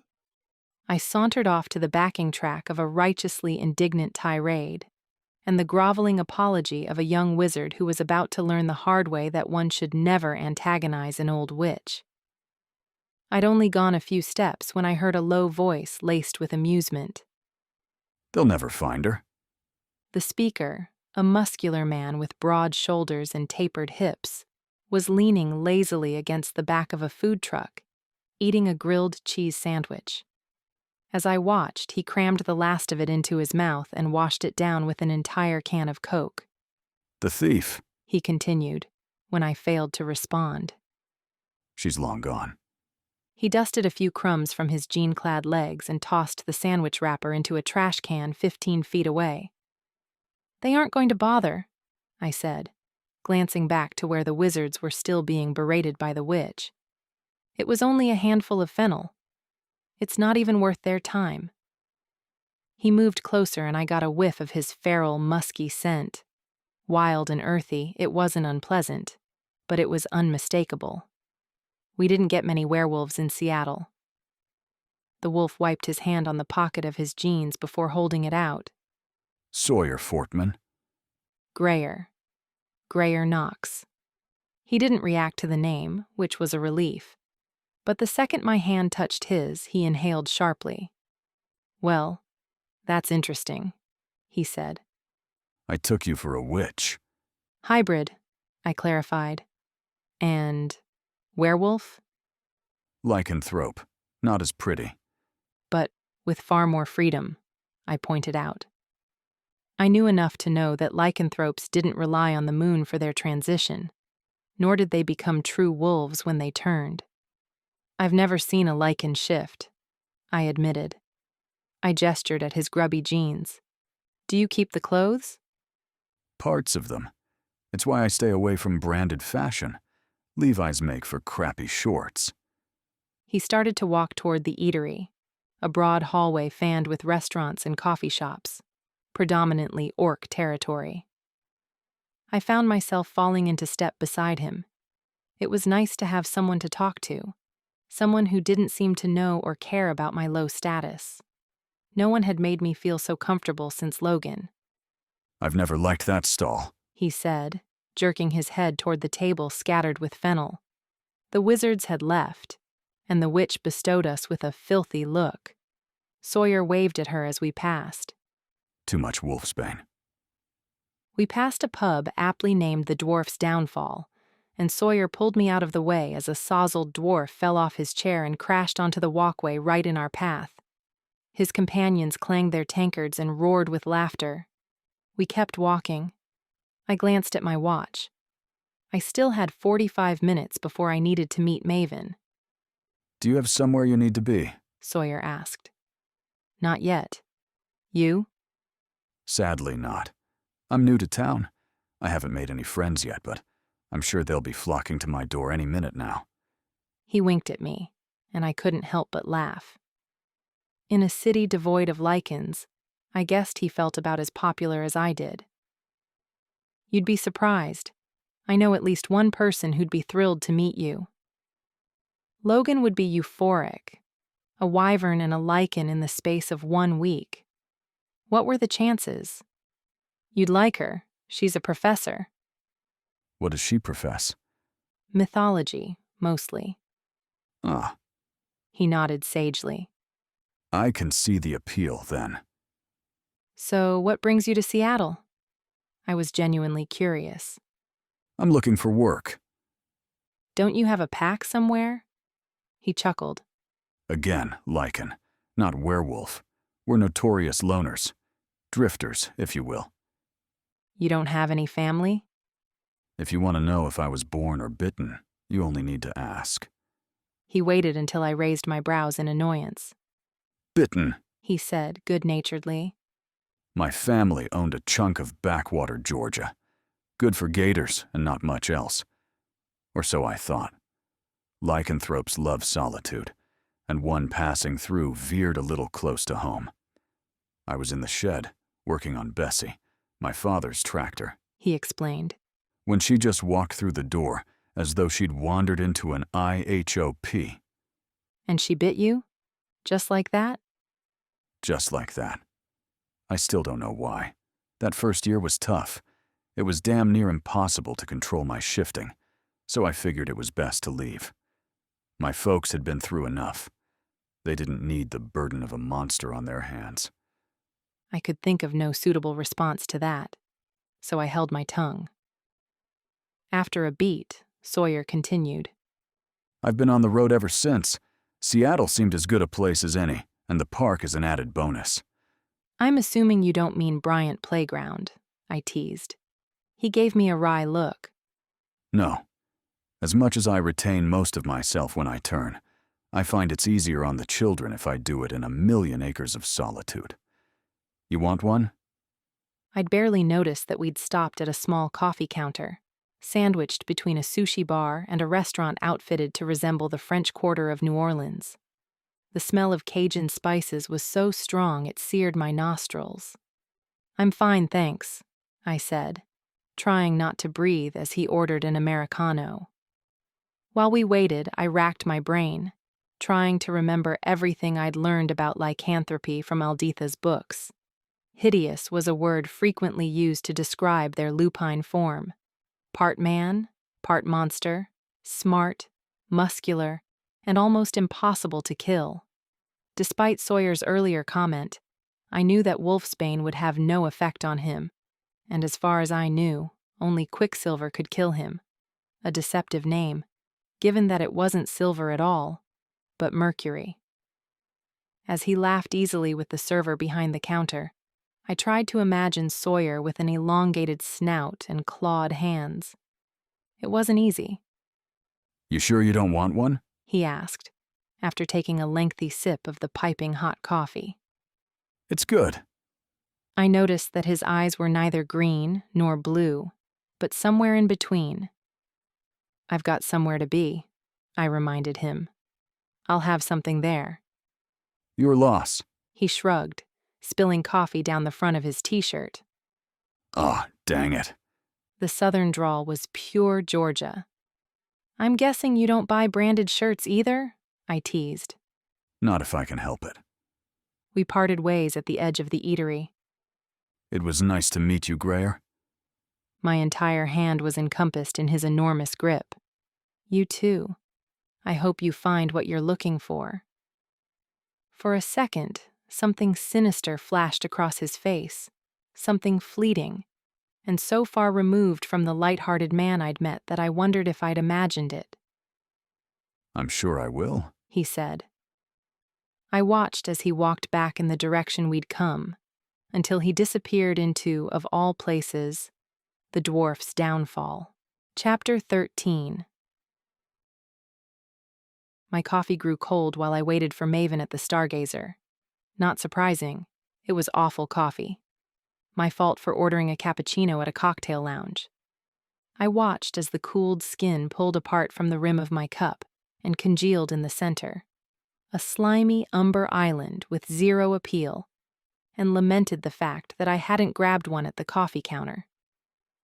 "Can I get you anything else while you wait?" A melodious voice drew my attention from the cold cup.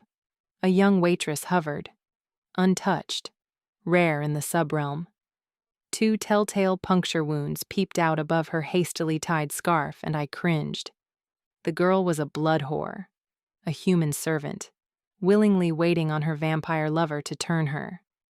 The name was derogatory, but it didn't always mean what it implied. She might even believe he cared for her. I shook my head. He's on his way.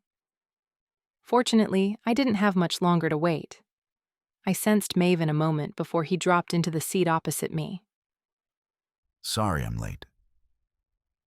His color was better, still paler than usual, but not deathly so. His eyes hadn't quite regained their gleam, but there was a faint flush to his cheeks, and his hands were steady on the table. Relieved as I was to see him recovered, I still winced at the smear of red in the bottom corner of his lower lip. I waved my hand at it. "You missed some." "Sorry." Maven snatched up the black napkin to his left and wiped at the offending stain. "I thought I got it all." When he set the napkin down, the blood was gone. He gestured at my cup. "You want a refill?" "I think I need something a little stronger." While he drew the attention of the waitress and ordered 2 glasses of whiskey, I frowned at the tiny smear that darkened the black cloth. "You're pouting, Grayer." Maven teased, the second she was gone. Synthetic blood would have had the exact same effect. His eyes darkened. "You think I'd trust Synth after everything we've learned?" Rue's words came rushing back to me. Once vampires realize that synthetic blood is tainted, where do you propose they'll turn to for their food supply? It seemed her fear had already come to fruition. At least Maven was only one vampire and, As far as I knew, he never killed his victims. I glanced at the glass-doored fridges behind the bar, at the rows of synthetic blood bottles illuminated by purple ultraviolet light. As much as I didn't like the idea of him drinking human blood, the thought of Alditha's poison made me want to smash every bottle. I know you don't approve, but it had to be done, Maven said. I glanced down to find the napkin had vanished. I understand. It's just been a long night. The night is only just getting started, love. His eyes were fixed on the darkened doorway, where a huddle of hulking figures had just entered the bar. In their midst, I caught sight of a short, balding wizard in a double-breasted suit. Is that Backman? That's him. The fact that the businessman had not only orcs but wizards on his security detail was an indicator of his wealth and power. What do we do? Maven steepled his fingers and averted his gaze so that Backman's security team wouldn't notice his perusal. Let's give him a few minutes to get settled, shall we? Good idea. A comfortable target was an easier target. The waitress returned with our drinks, the ice in the crystal glasses catching the light and creating a mini mirror ball on the tablecloth. When she turned to Maven to ask if he needed anything else, she froze, her eyes glazing over. "Stop it!" I snapped, my temper frayed beyond the breaking point. Being a higher vampire, the hypnotic effect Maven exerted over mere mortals was semi-automatic. Half the time he didn't even know he was doing it, and the waitress would be especially susceptible, given that she served a vampire master. At my barked instruction, he broke eye contact, and the waitress came too, giving a small shake of her head as if to clear it. "That will be all," I told her firmly, and she wandered off, temporarily confused and completely ignoring the summons of an elderly wizard at a table nearby. Maven turned his attention back to me. Are you okay? I kneaded my temples. Not really. I know this is hard on you. And you're probably still feeling the effects of Swish's magic. His tone lightened. How are the fangs? Gone. I bared my teeth to show him. I'm sorry she fed you blood without your consent. But you're not sorry that she fed me blood? I guessed. What you want matters to me, Grayer. He scanned my face. But I'd be lying if I said I wouldn't prefer you embrace your vampire side. It's what I am, after all. It would make life simpler, and it would make you stronger, less in need of protection. I'd feel better knowing you weren't an easy target. I bristled. I'm not an easy target. In the human world, no, you're not. And I know you spend a lot of time with normals. But don't let it lull you into complacency. It's not the normals I worry about, and in our world, you are vulnerable. I knew he spoke the truth, but I also knew there was more to it than just my safety. I've never been under any pretense that Maven is indifferent to surrounding himself with powerful people. It would be unfair to claim otherwise. With everything going on, it would do no good for us to start arguing over trivial things. There were lives at stake. I changed the subject. Speaking of Swish, she's delightful. This brought a smile to his lips. How did the two of you meet? He took a sip of his whiskey. I told you in the car about how she took over her family business. He wasn't sure I remembered, given that I'd been trying to force my fangs back into my gums at the time. I nodded to let him know I did. I helped her with the paperwork, and since then, I've helped her find failing jewelry stores across the continent. She absorbed them all and started to turn a profit. The Renata Empire is her success. Renata? I choked on my drink. Swish owns Renata Jewelers? Impressive, right? Very. I hated having to admit it. Were you two ever romantically involved? Not officially. he answered automatically, his attention diverted by Backman's crowd being seated at a large booth on the other side of the vacant dance floor. I spotted Silas, hovering near the end of the cocktail bar beside it. He was talking to a gorgeous girl in a leopard print dress which exposed about 12 inches of bronzed thigh. Doesn't seem like Silas's type, I mused. Maven grinned. No, but she's exactly Backman's type, the perfect diversion. We watched as Silas slid a roll of bills into the girl's hand. It disappeared like magic into her décolletage before she sauntered toward Backman's booth. Silas pulled out his phone, and a second later, Maven's pinged. He checked the screen and seemed satisfied with whatever he'd read. Let's dance, he announced suddenly, getting to his feet and offering me his hand. You should probably stay off your feet, I warned. You haven't fully recovered. Then I best let you lead, he said.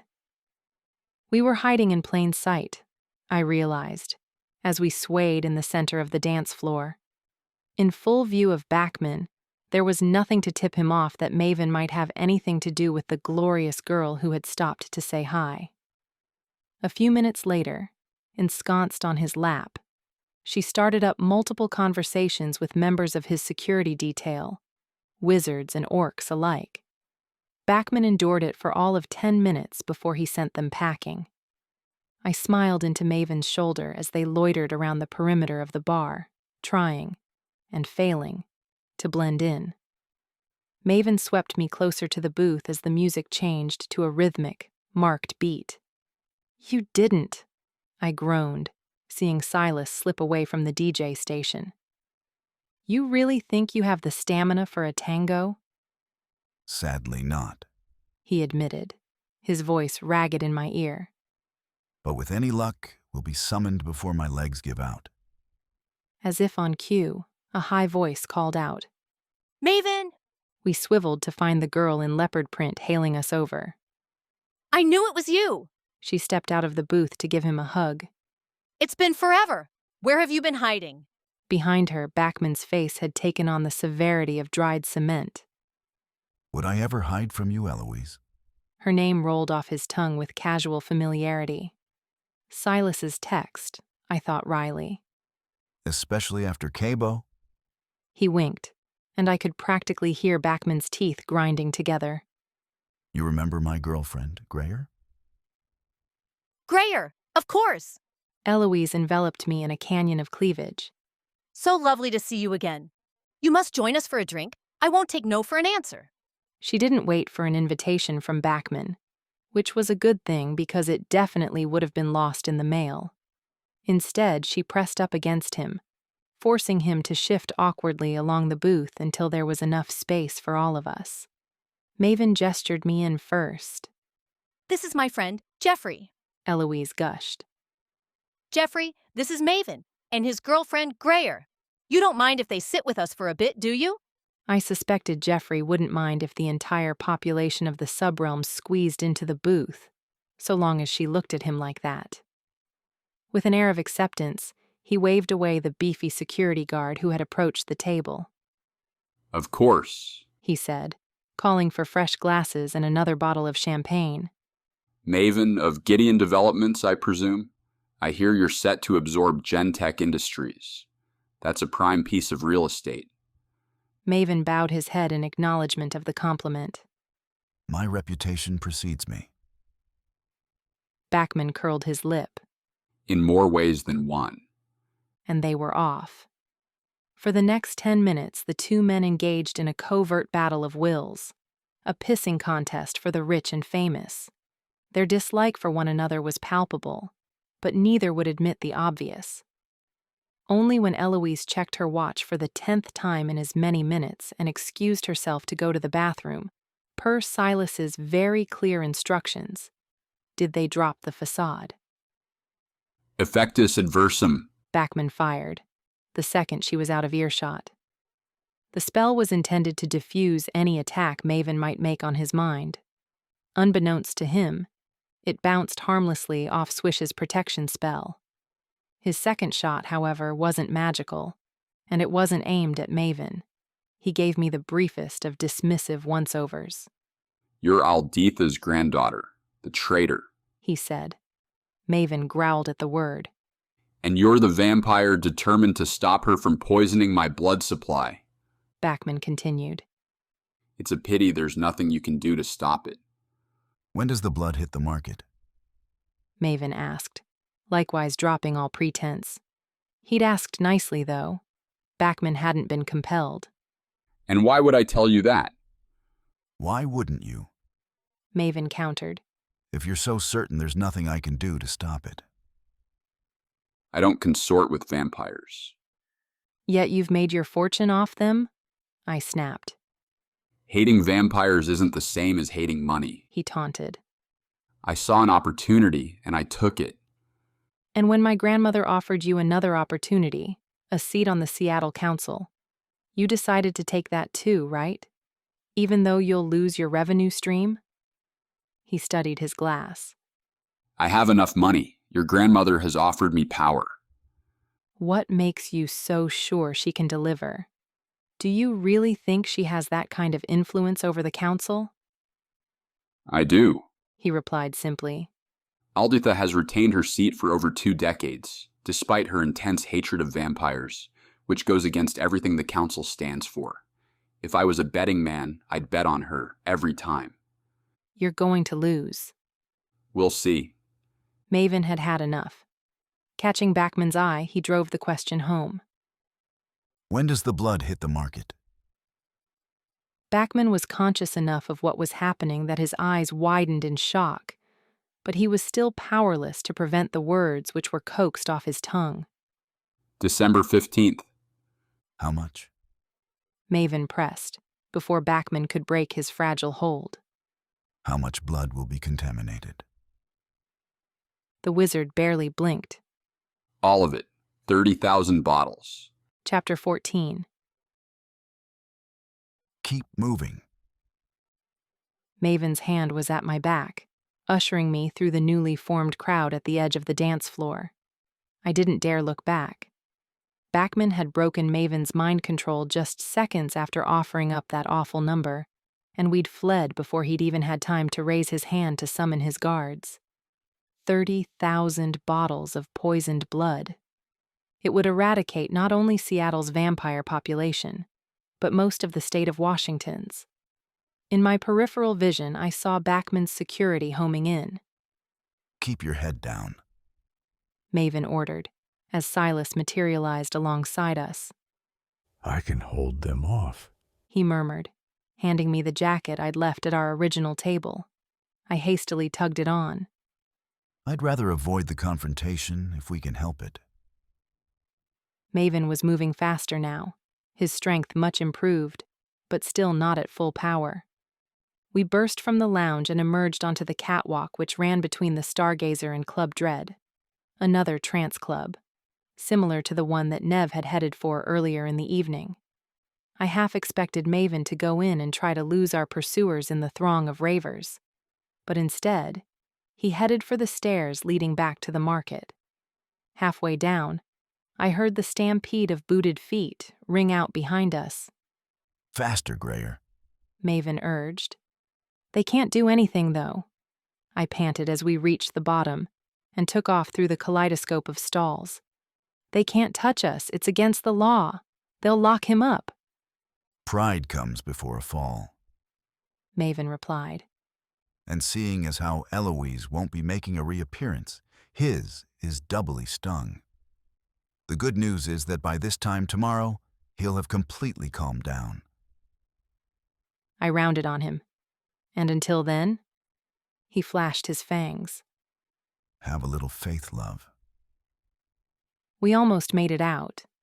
Despite his bravado, Maven fatigued faster than I expected, and Backman's security caught up with us just a few feet from the hallway which led to the Vale.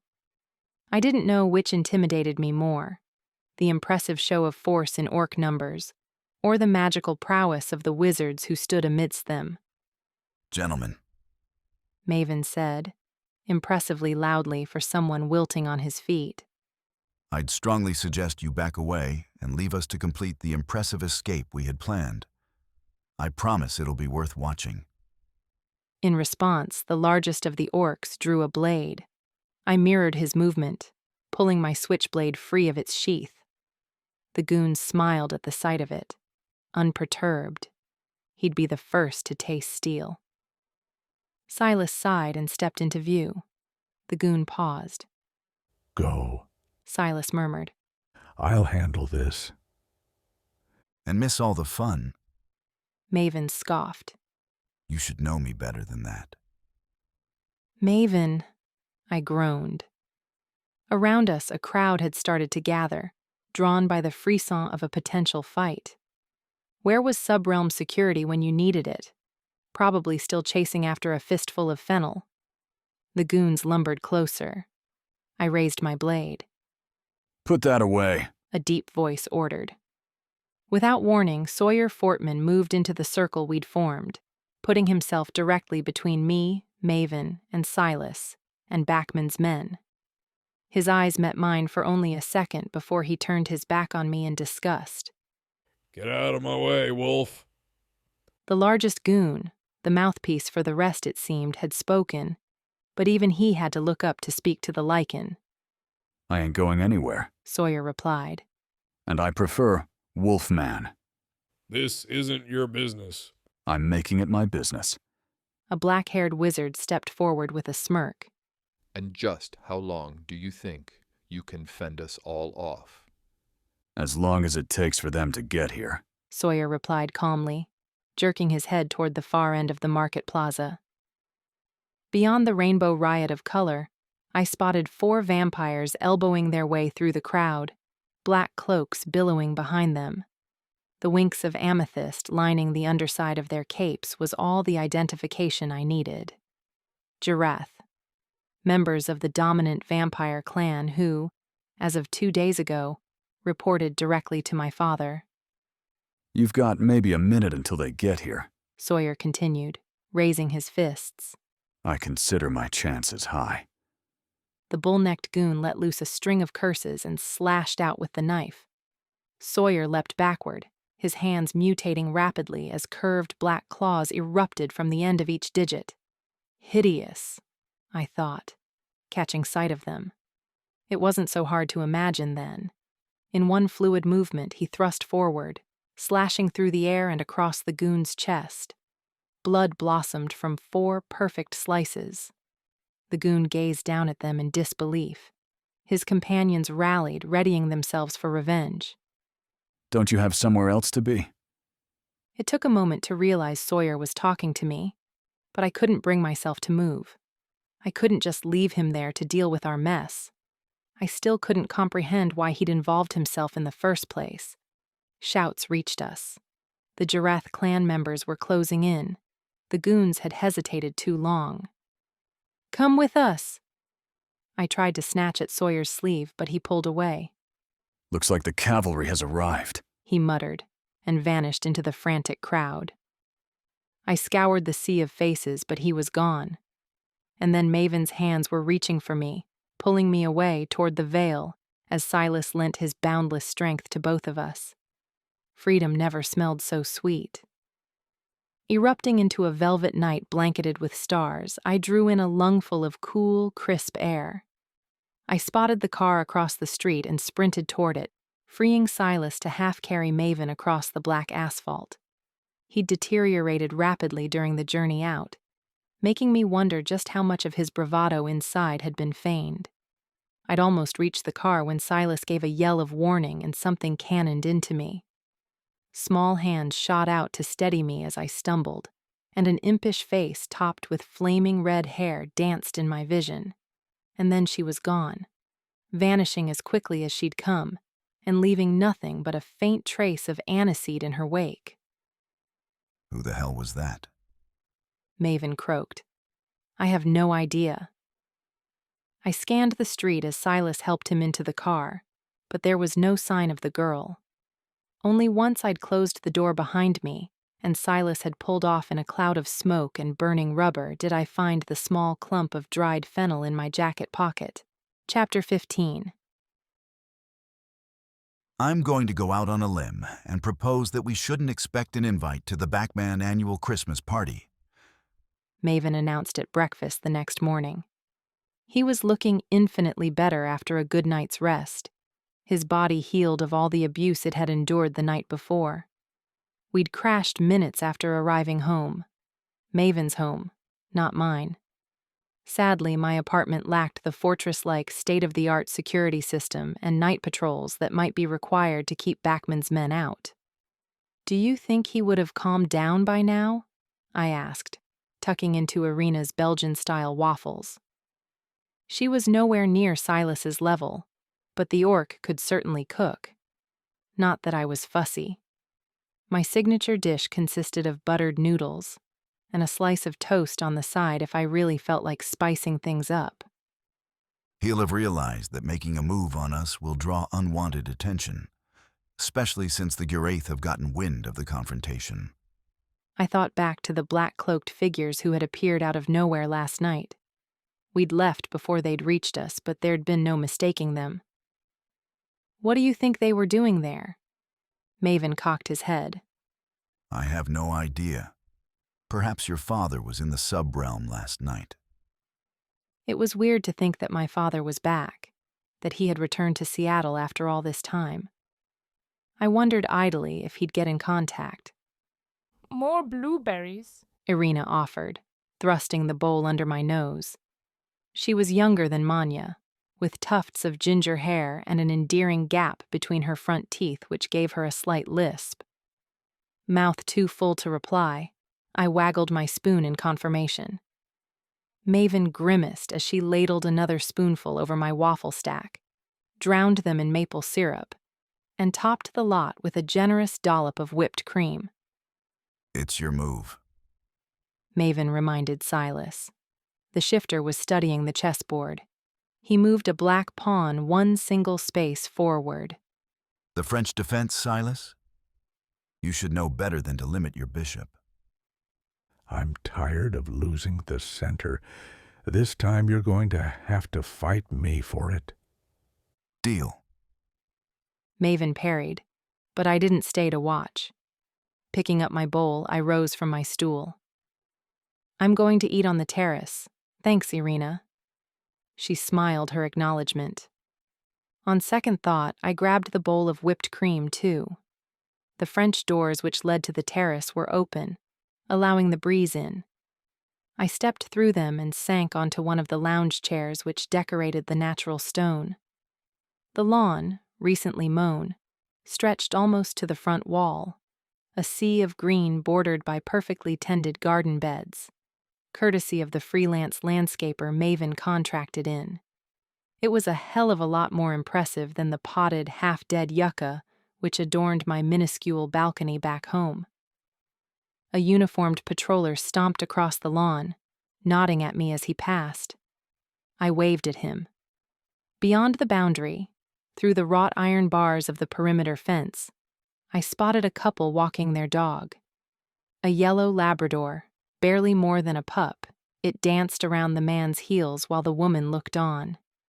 The sound of her laughter floated back to me on the breeze. Normals, going about their day with no idea that the void existed. That magic existed. Sometimes I envied them. I ate slowly, savoring every morsel, and I was just finishing off my last waffle when Maven stepped through the doors, briefcase in hand. "Duty calls," I sighed. You should stay. "I have work to do." Why don't you bring your laptop here? Stay for a few weeks. At least until this is over. You can even bring the mimic. "Trust me, you do not want Richard set loose on your Neiman Marcus throw cushions." I can live with it, if it means you're safe. I'm serious, he added as I raised my brows. I think it'd be best for all of us to keep a low profile. Hole up here while we plan. "We?" He set the briefcase down and lowered himself onto the edge of my lounger. I've been meaning to talk to you about that. Alditha was bad enough. But now, with Backman aware we know his plan, I'm worried they might be watching us. All things considered, I think it would be best for the team to stay out of sight insofar as possible. Here, I said. It wasn't a question. I have more than enough room. I mean, I did consider your apartment, but I don't know if it'll sleep 5. Even if you and I bunk up. He nudged my shoulder, teasing, but something had snagged my attention. I did the math, and it didn't add up. 5? I groaned. Please tell me I won't be sharing a house with Swish. We need her. Her magic will come in handy. The very thought made my head hurt. I promise she'll behave. Who knows? Maybe the two of you will even become... If you say friends, I'll have Richard chew up every pair of shoes in your closet. Laughter rumbled in his chest. Okay, friends might be too strong a word. But we need her, Grayer. I thought of the grimoires I'd seen at Swish's apartment, of the unbridled intensity of her dark magic. There was no denying she'd be an asset. I didn't have to like her, but Maven was right. If she feeds me blood, I'll shave her head while she sleeps. Fair enough. Who's the 5th? Someone I'm hoping to recruit this morning. A safe cracker. Your magic should overcome any spell protecting the toxin, but it's not going to bypass a good old-fashioned combination lock. And you trust this safecracker? I trust that he'll do what I ask. But do you trust him? As much as I trust anybody. He replied enigmatically. We fell silent, Maven giving me time to process. 4 weeks was a long time to spend with strangers. Not only that, but I had always fiercely protected my independence. I enjoyed my own company and liked to be alone sometimes. It's a big house? Maven murmured, as though he'd read my mind. You would have your own space. I can't stay locked up inside for weeks, Maven. I'm not proposing that. You wouldn't be a prisoner, but we need to be careful. All I'd ask is that if you do leave the house, that you allow me or one of my men to accompany you. I picked up my empty plate and the almost empty bowl of cream. Irina's cooking definitely stacked the odds in Maven's favor. Then I guess I better go home and pack. An hour later, I ducked to avoid a plate as it frisbeed toward my head. Sometimes I truly hated Richard's Capuchin form. Air supplies, all out of love, blared in the background. If I'd had reservations about shacking up at Maven's, Richard was having none of it. "Cut it out!" I roared as the plate shattered against the fridge behind me and sprayed the vinyl floor with porcelain. I reached for the dustpan. You're being ridiculous. At least you can turn into a bird and fly off when you've had enough. I'm the one who's going to be stuck there most of the time, with people I don't even like. He didn't feel in the least bit sorry for me. Instead, he vaulted onto the vegetable rack and started pelting me with a medley of fresh produce. His aim was remarkable. It went on until, losing my cool, I hurled a sweet potato right back at him. It ricocheted off his white chest and his jaw dropped wide, revealing tiny, pointed teeth. "Are you done?" I snapped. "Because I'm leaving in 20 minutes, and if you promise to behave, I might even get Maven to wire you up a TV in the attic."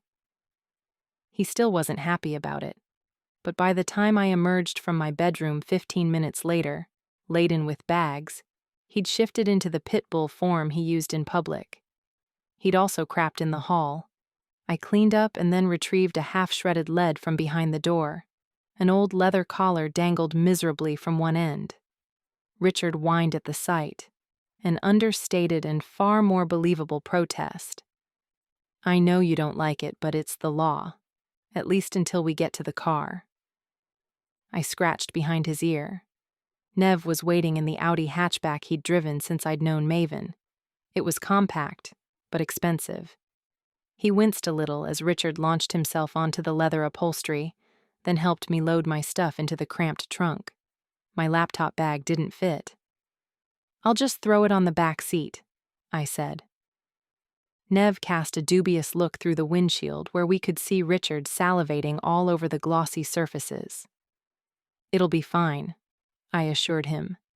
He can be careful when it suits him, and if not, I'll pay for the detailing. As I set the laptop down in the cramped floor space, the nape of my neck tingled. I straightened up and scanned the street, ahead and behind us, but couldn't find the source of my discomfort. Other than a few cars parked along the curb, none of which stood out, and most of which I recognized as belonging to local residents, there was nothing. I tried to shake off the feeling that we were being watched, then climbed into the passenger seat beside Nev. He was nice enough as far as vampires went, but like most of his kind, I got the sense that he didn't think very highly of me, or the fact that Maven, one of the most impressively powerful vampires outside of the council, had hooked up with a vampire-witch hybrid who worked in IT support.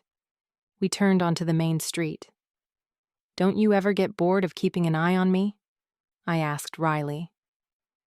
Other than Silas, who Maven preferred to keep close, Nev was the henchman most often tasked with ensuring my safety. I do what I'm told. Besides, you're not the worst company I've had. I once had to deliver a goblin to a costume party in Sandpoint. I laughed, because really, what else was there to do? That's when the pickup hit us from behind. The impact threw me forward in my seat.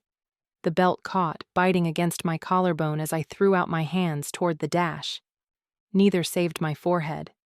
It was only a glancing blow, but I felt the skin split. Nev smelled the blood. Are you okay? He asked, ramming his foot down on the accelerator. The Audi lurched forward, the sudden force pressing me back into the black leather. I'm fine. I swiveled in my seat. Through the back windshield, I saw only a massive GMC grille as the pickup drew forward, ready to ram us again. Nev saw it too, in the rearview mirror, and he yanked the wheel to the left, just in time. Richard howled, and I watched helplessly as 70 pounds of red pit bull slid uncontrollably across the back seat and collided with the door panel. Nev quickly countersteered, and we were once more careening along at a breakneck pace. In my peripheral vision, I saw the pit bull slide the opposite way. A cacophony of horns rent the air as we swerved between cars, narrowly missing them. Ahead, the light turned red. Hold on to something!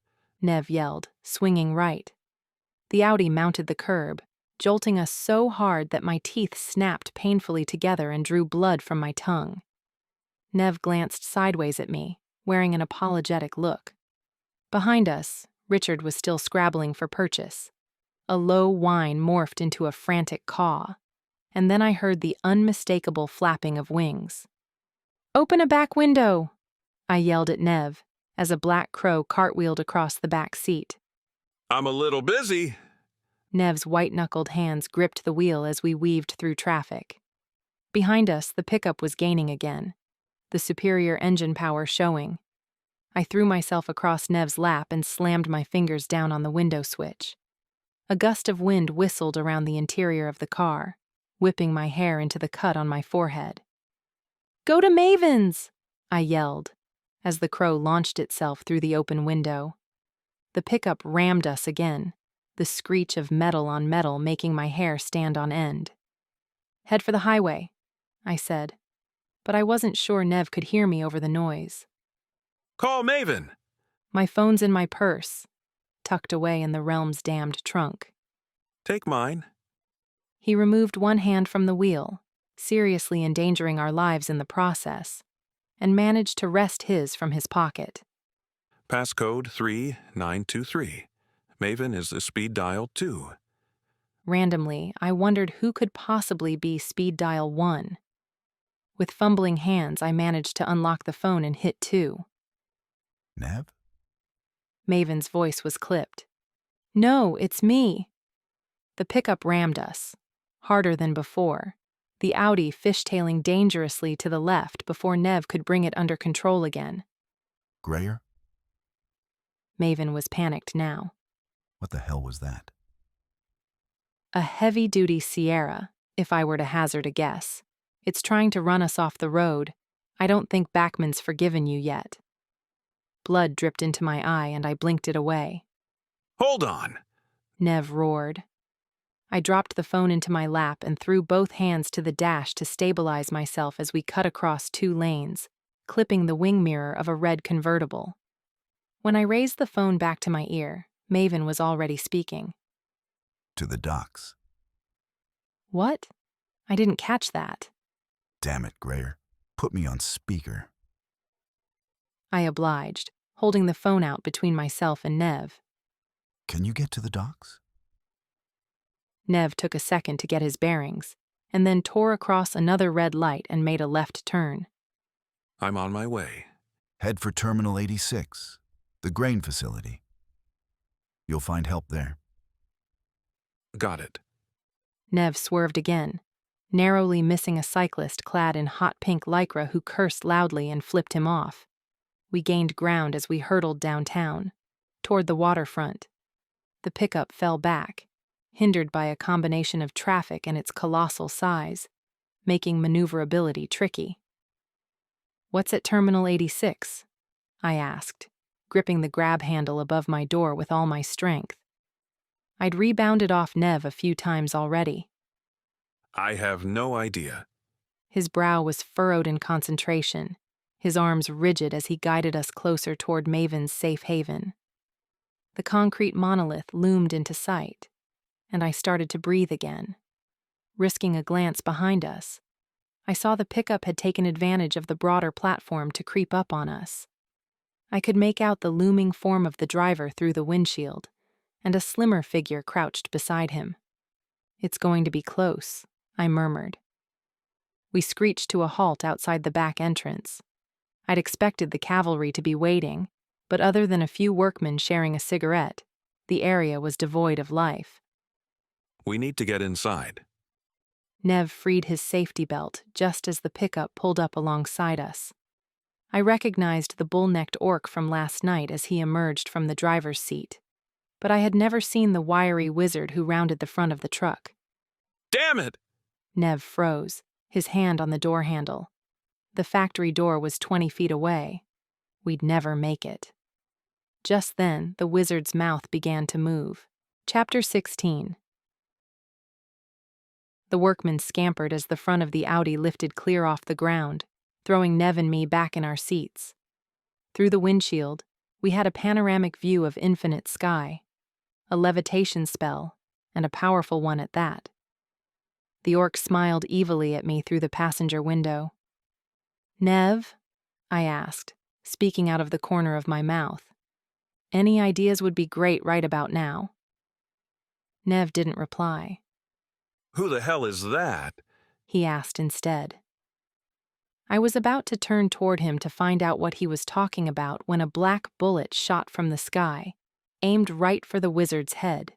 He yelled in alarm, raising his hands to protect his face as the crow flapped around him, pecking at his eyes and squawking so loudly I could hear him even through the glass. "No!" I yelled, as with one vicious swipe, the orc knocked Richard clean out of the air.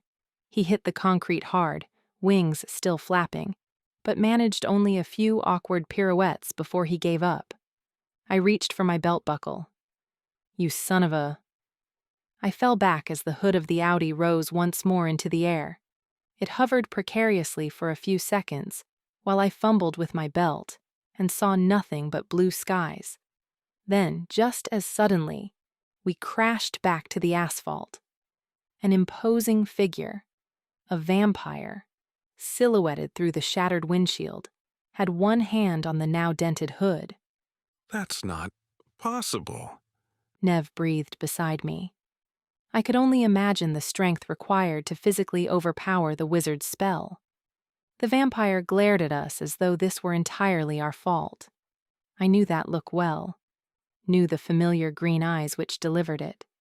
They were, after all, a mirror image of my own.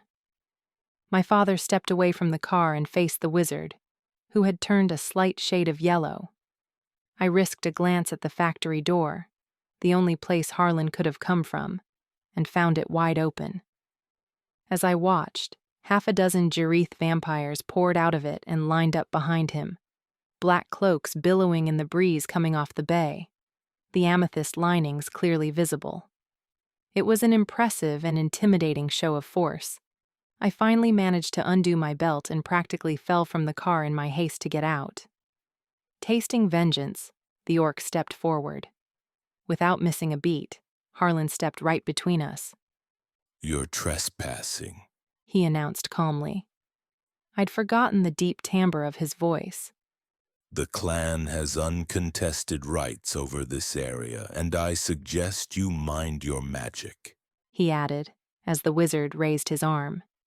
"To use it against a clan leader is in direct contravention of council law.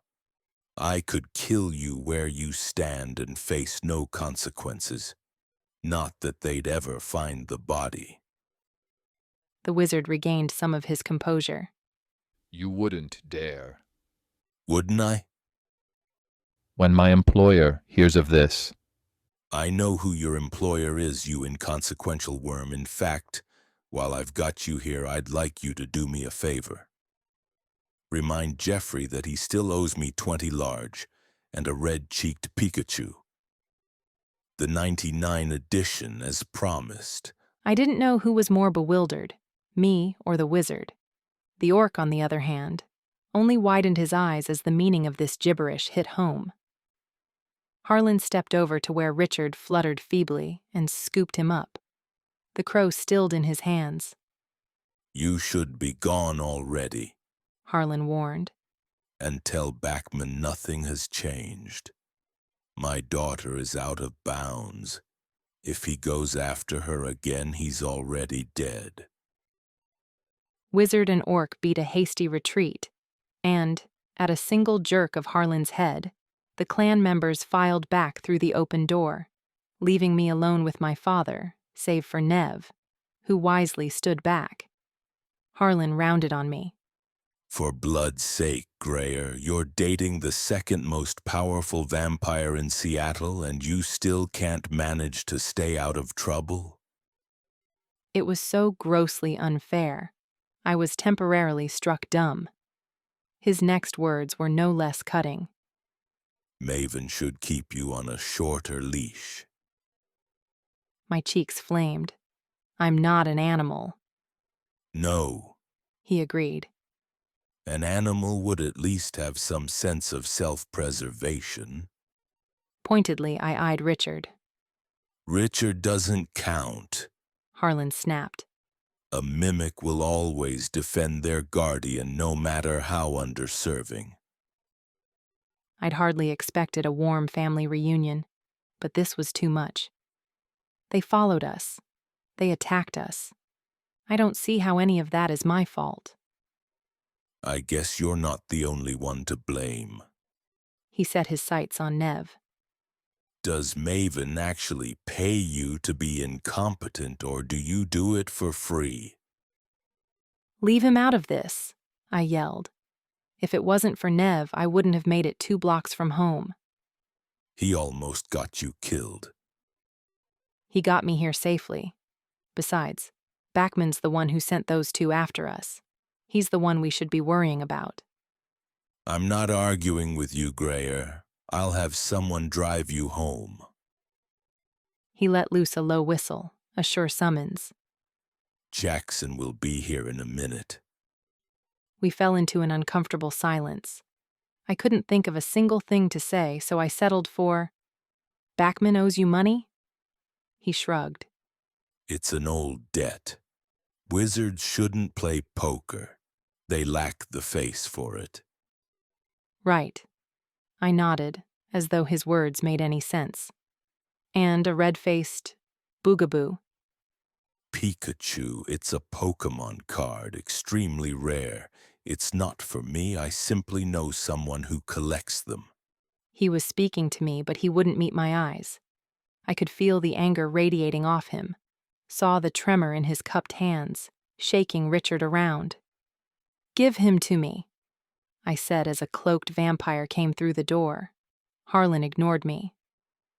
Bring the car out. he told the vampire. I need you to take these two wherever they need to go. The vampire nodded and disappeared through the door. Almost instantly, a garage door farther down started to creak open. As we watched, a gentian blue Porsche pulled out of the darkened space. My father nodded at Jackson and gave us a terse wave. I gaped at him. That's it? Everything had happened so quickly I felt as though I was caught in a whirlwind. I haven't seen you in 7 years and that's all you have to say to me? We faced off as Nev climbed into the back seat behind Harlan's driver. Nothing? I choked, surprised at how badly it hurt. You really have nothing to say? Harlan's eyes narrowed. He deposited Richard into my open hands. You should take better care of your mimic, he said. As if on cue, Richard gave a keening whine, an echo of the screech that came from the open garage door, a primal, animalistic sound. Amplified by the echo of concrete, it rattled my bones. Harlan cursed. What the hell do you have in there? I took a step toward the garage door, but it had already started to close. I switched direction, aiming for the single door. Harlan stepped forward, blocking my path. This close-up, I noticed the gray pallor of his face and the dark circles beneath his eyes. He looked exhausted, sick even. Are you okay? You need to go, Grayer. His tone brooked no argument. What are you up to, Dad? I scanned the enormous facility. What business could you possibly have at an abandoned grain terminal? He crossed his arms over his chest. It's clan business. Through the now closed doors rose another screech. Richard whimpered in my arms, but he had weakened, his eyes barely open. Harlan's eyes fell to the mimic and hardened. You take care of your own business and I'll take care of mine. Disgusted, I turned my back on him and climbed into the Porsche. Jackson was a vampire of few words. He'd asked quietly where we wanted to go, and I'd let Nev direct him. His humiliation permeated the air-conditioned interior, and I couldn't help but feel responsible. I'm sorry about that, I said eventually, taking my eyes off the sleeping Richard to face him. He shouldn't have said that. You did everything you could. I'll tell Maven the same. Nev only nodded in acknowledgement, but he seemed calmer after that. On my lap, Richard had started to shift in his sleep, black feathers falling away to reveal the familiar scaly hide. By the time we pulled up at Maven's, his beady eyes remained closed, but his breathing had eased. His left front leg was bent at an unnatural angle. Nev got out first, slamming his door behind him. Thank you, Jackson, I sighed, reaching for my door handle. Miss Knox? Yes? He handed me a business card, sleek, white. My father's name and number were embossed in black ink. In case you need it? Jackson said. Your father is a hard man, but he's not as bad as he seems. He looked uncomfortable but determined to speak his piece. Fear makes him cruel. I just thought you should know that. I opened the door and climbed out. It was hard to imagine Harlan Knox being afraid of anything, but I appreciated the effort. I stuffed the card into my purse. Thank you, Jackson, I murmured. I watched as he drove away, until the Porsche rounded a corner and disappeared from view. Grayer? Nev's voice interrupted my musings. He was waiting at the gate, my bags at his feet. A small frown pulled between his eyes. Are you ready to go in?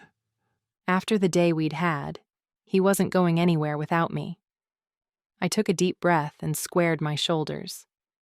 Richard was draped limply around my neck, his injured leg brushing lightly against my jaw. Let me help you with those bags, I said. Chapter 17. Maven wasn't home, and I'd heard nothing from him since I'd sent him a text to let him know I was back, safe and sound. He'd replied that he was tied up and would be home as soon as he could. He was glad I was safe. It was a little surreal. I'd expected a call, at least. I was desperate to know why Maven had sent us to the docks, how he had even known where to find my father. Were they in contact? Did Harlan give Maven the consideration he refused to give his own daughter? The thought made me seethe. Half-breed or not, I was still his blood. It festered inside of me as I laid Richard out on my bed. I'd taken the spare room across the hall from the master bedroom. I wouldn't feel comfortable sleeping in the same bed as Maven with a house full of strangers under the same roof. Irina, anticipating company, had set out fresh flowers in every room, and the sweet citrus tang of bergamot wafted through the house. Richard hissed as I ran my fingers along the injured leg. "I know. It hurts," I crooned. "But I need to get a good look. Can you hang in there for me, buddy? It won't be long." He stuck out his forked yellow tongue and licked my hand. "You did good today," I murmured, gingerly testing the joint. I suspected it wasn't broken, just dislocated. "You gave that wizard hell. I honestly didn't know you had it in you." No indignant hiss. He'd fallen asleep. As quietly as I could, I slipped from the room. Maven didn't keep much in the way of medical supplies. Vampires usually healed too quickly to use them. But there were a couple of gauze bandages in the first aid kit in the kitchen. I noticed as I passed that the chessboard on the kitchen counter had been set up for a new game. I wondered who won the last one. Richard didn't wake as I carefully bandaged his leg, but he must have been dreaming, because his heavy body twitched constantly, and once or twice he sighed in his sleep. I tied a small knot in the end of the bandage and tucked it under to secure it. There was nothing more I could do. Silas would know how to reset the joint, and with any luck he'd have a potion to numb the pain before he attempted it. I gave Richard a final scratch behind his third eye. "Sleep well, buddy." Then I settled down on the bed beside him and pulled my laptop onto my lap. I spent the afternoon coaching clients through a series of mundane issues. It was menial work, requiring little attention, which was a good thing because I was battling to concentrate. I'd worked for Nate long enough that there were few problems I hadn't encountered, and my mind wandered as it switched to autopilot. Unbidden memories swirled up by my meeting with Harlan this morning. Vague images of my childhood, blurry, as though I was seeing them through frosted glass. I did remember quite clearly the last time I'd seen him. I was 17, working nights at a 20s-inspired bar in Capitol Hill. Velvet booths, hickory rugs, and a baby grand in the corner, though no one ever played it.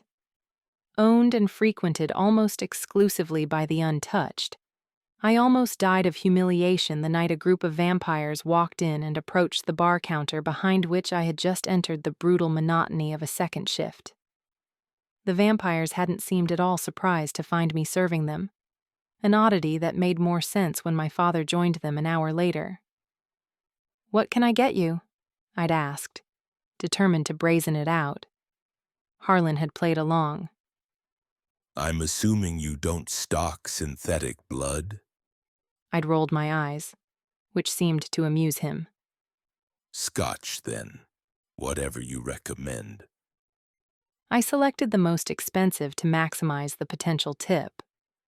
"What are you doing here?" I asked, setting the glass down on a cardboard coaster. "What, I can't pay my daughter a visit?" After years of pretending she doesn't exist, probably not. "I've never pretended you don't exist, Grayer."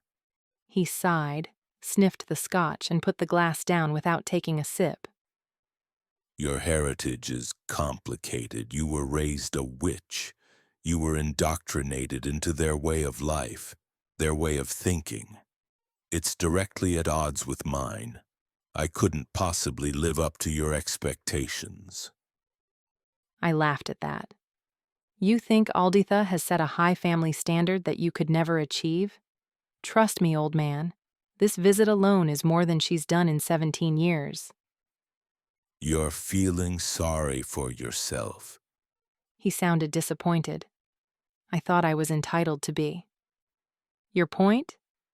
My point, Grayer, is that a vampire wouldn't be.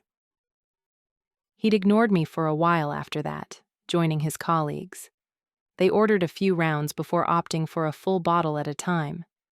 It saved me having to check on them as often.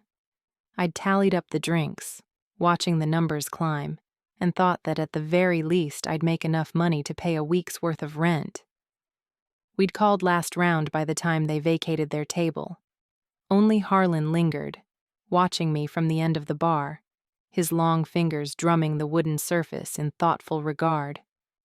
I'd packed away the clean glasses, wiped down every available surface, and replaced all the depleted stock.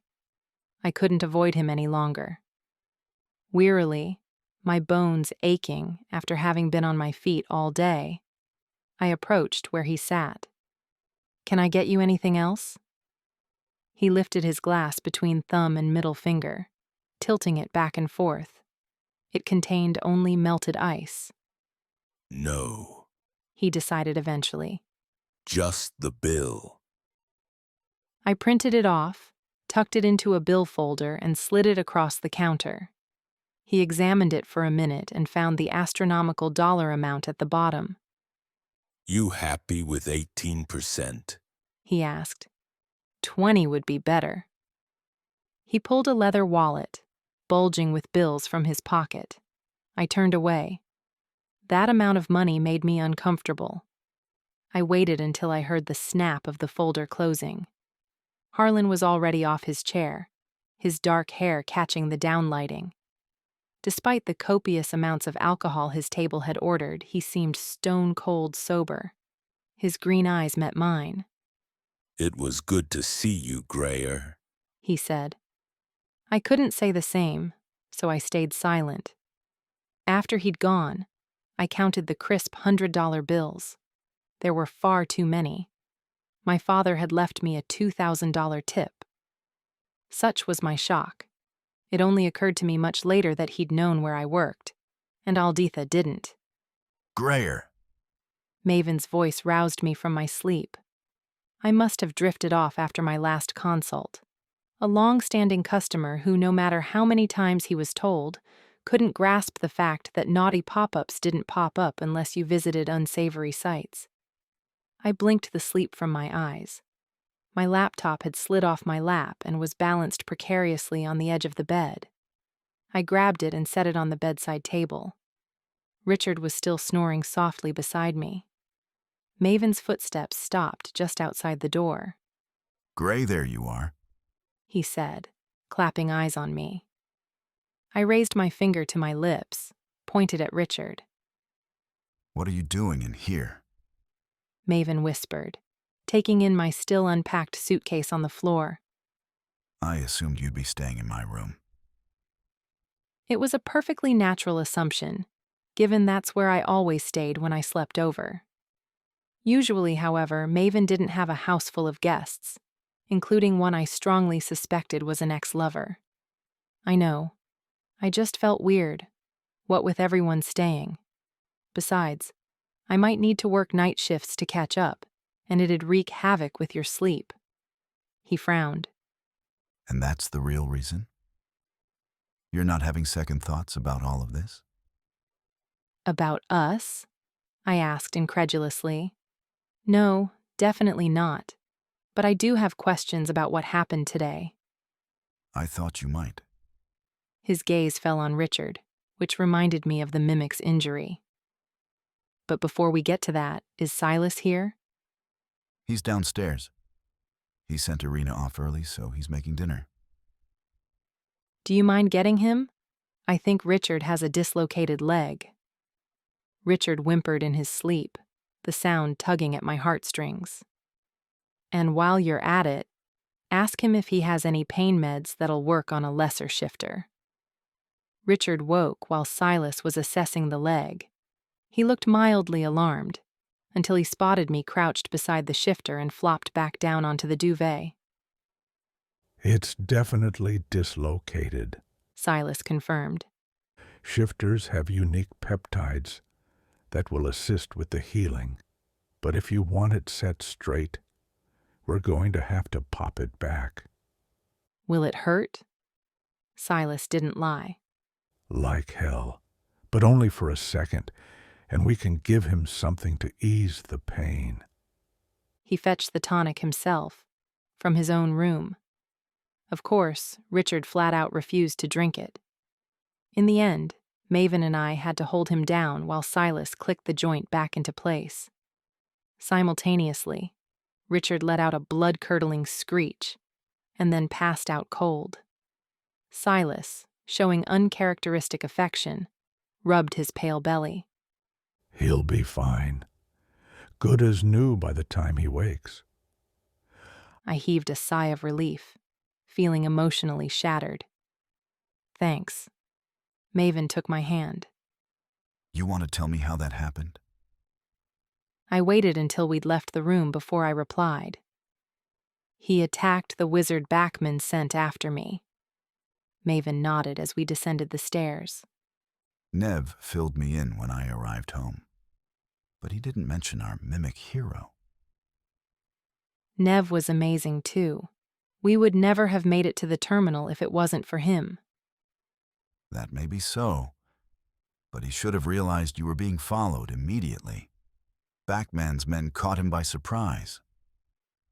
The wizard must have used a distraction spell. I lied. I'd sensed them before I'd even gotten in the car, but Maven didn't need to know that. I feared the repercussions for Nev if it ever came to light, though I did wonder how the vampire had been so distracted that he hadn't sensed them himself. Maven led me to the living room.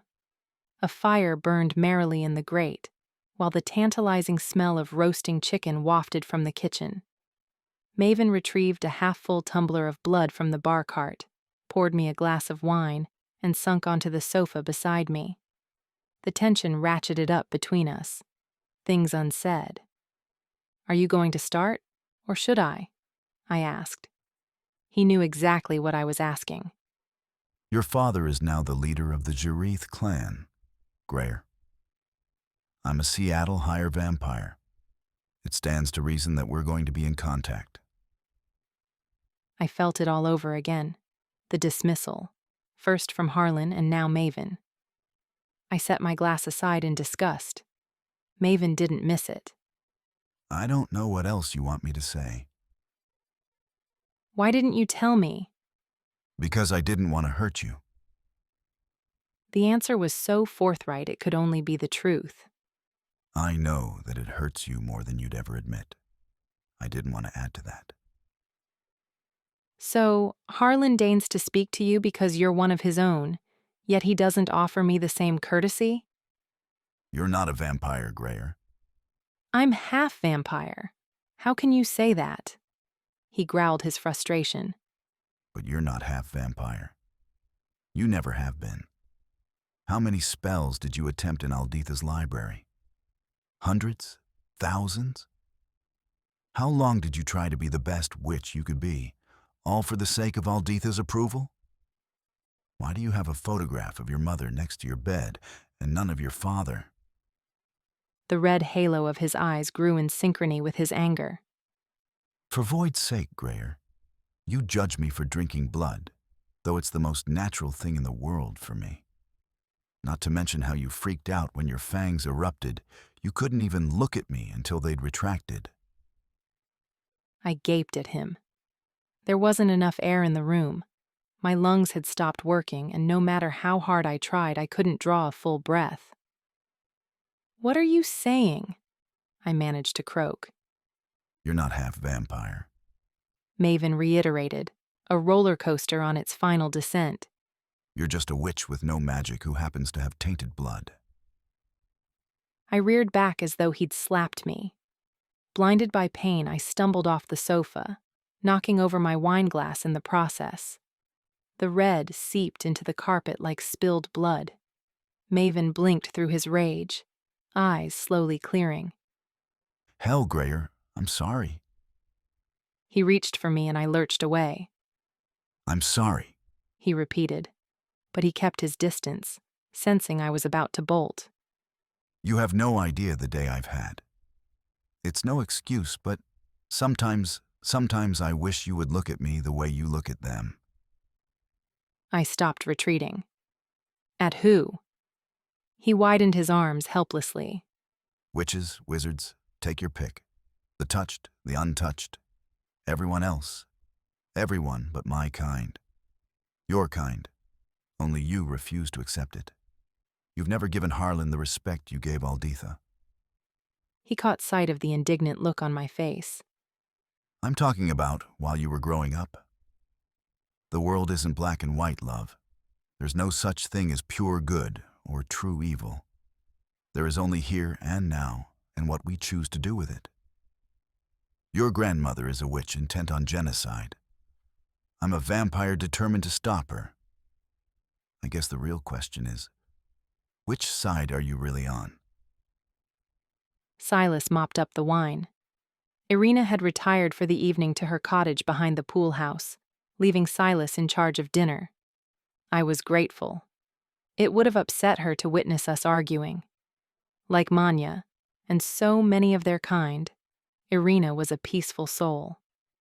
Silas managed to move around in his silent way, without a word, while Maven and I stared at one another, each too absorbed with our own thoughts to speak. We had reached a crossroads, and the direction I decided to take would make or break us. Maven had finally voiced what he felt, and he couldn't take it back. I didn't want him to. He wasn't wrong, as much as it stung to accept it.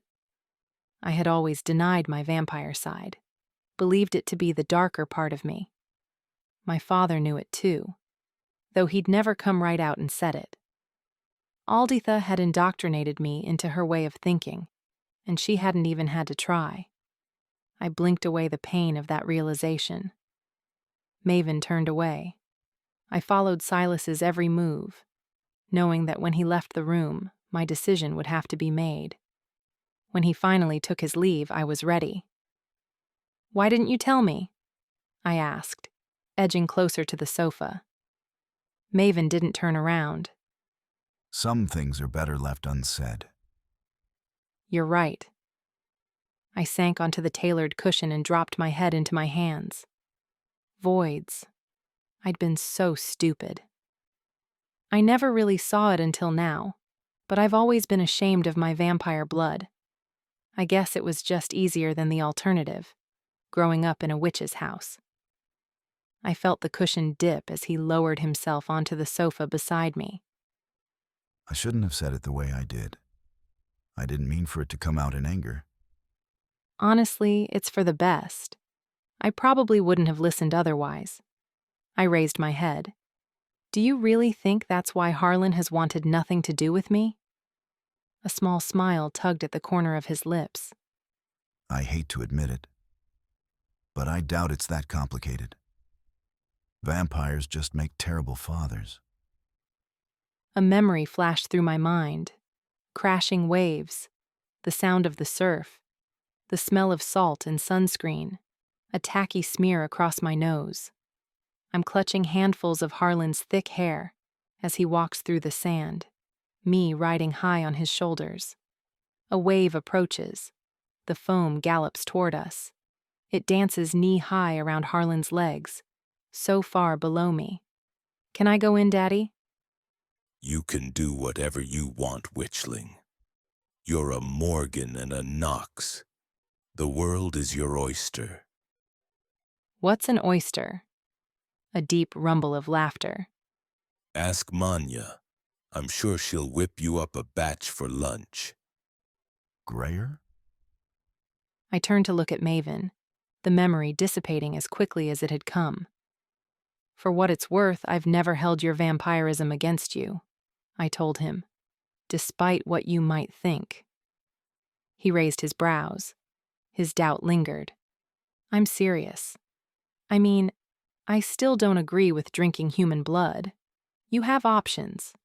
You don't have to go straight to the source. He held out his tumbler. This is synthetic, Grayer. I had a crate delivered from out of town. For a second, I wanted to snatch it from his hand and drink the lot, just to prove that I could. A middle finger to my grandmother and her manipulative control over me. But I didn't. Instead, I got to my feet and poured myself a fresh glass of wine. Maven looked on quizzically as I held it up for a toast. To stopping Alditha, I said. And to us, he added, clinking his glass against mine. Sensing the hostility had passed, Silas joined us at the table for dinner. The chicken fell off the bone, and the potatoes were perfectly crisped on the outside, light and fluffy on the inside. Silas, you're going to make someone a very good wife one day, I teased, helping myself to seconds. He only topped up my wine and picked at his own food. Tell me about your day, I said to Maven. Did you manage to recruit your safecracker? I did. Not just him, but the sixth and final member of our team. He glanced at his watch. They should be arriving any minute now. I swallowed a potato wedge whole. What? I thought we had everyone we needed. You said the safecracker was the fifth and final. Unfortunately, he came as a package deal, though his associate is not without merit. Muscle for hire, Silas scoffed. We all need to get into shape, Maven said. Even you, Silas. You've gone soft in your old age. Besides, I'd prefer if Grayer knew how to handle herself. In the rare event she gets herself into trouble. His eyes sparkled. Highly unlikely. Silas joined in the teasing. I lobbed a potato at each of them. Silas caught them both, as the gate buzzer sounded. I went upstairs to check on Richard while Maven and Silas welcomed the new guests. He was awake, lapping lazily at the tender portion of his leg, even though the skin wasn't broken. I brought you dinner, I said, setting the plate of chicken and greens on the bed. Richard snuffled at the plate half-heartedly, and then downed everything in a few mighty gulps. You want to go upstairs and settle in? He blinked once, which I took to mean yes. Silas, assuming Richard would appreciate basking, had prepared the attic for his stay. There were no curtains on the south-facing windows, and the portion of hardwood floor directly beneath them had been cleared of furniture, leaving a large patch which would receive sunlight most of the day. In the center of the impressive space, a single micro-suede recliner faced a wall-mounted flat-screen TV. Between them, a small coffee table was piled high with junk food and a universal remote. Richard was enraptured. He shifted into capuchin form and snatched up the remote. Do you think that's wise? I asked. He nodded so enthusiastically I didn't have the heart to deny him. Well, just don't do any more shifting until that leg is fully healed. I'd hate to have to ask Silas to reset it so soon. He clicked his tongue in horror as the implication hit home. My work here is done. You know where I am if you need me, I told him as he curled up on the recliner.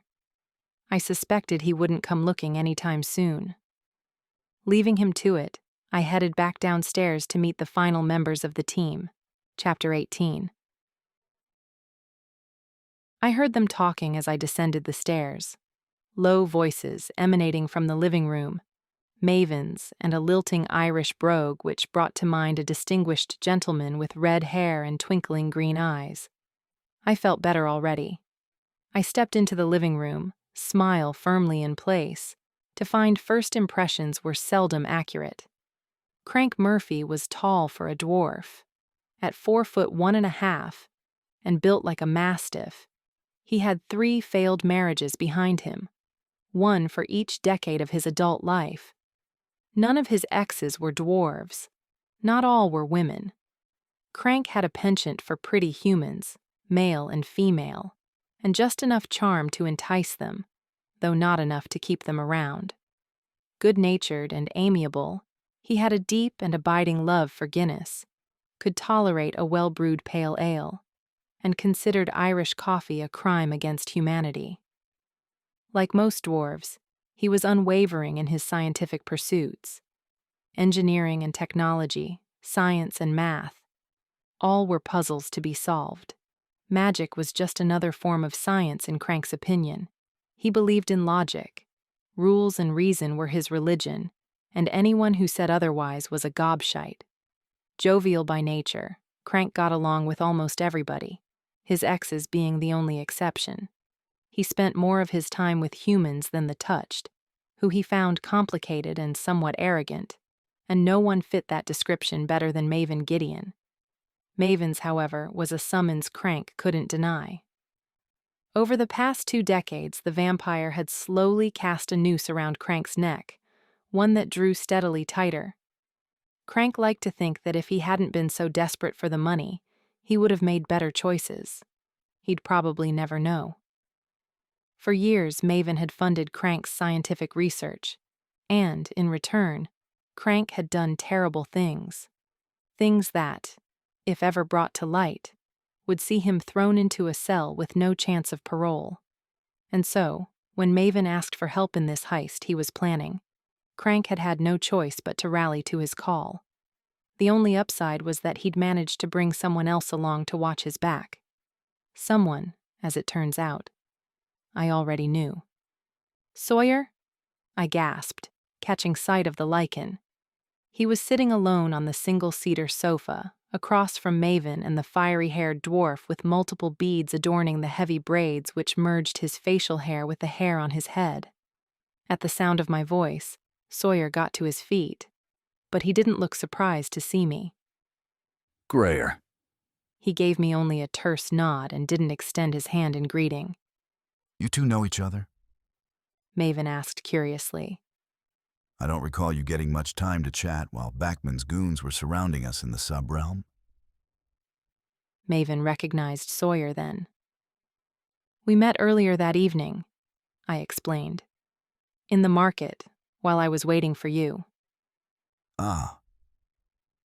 Maven didn't seem in the least bit concerned. What a coincidence.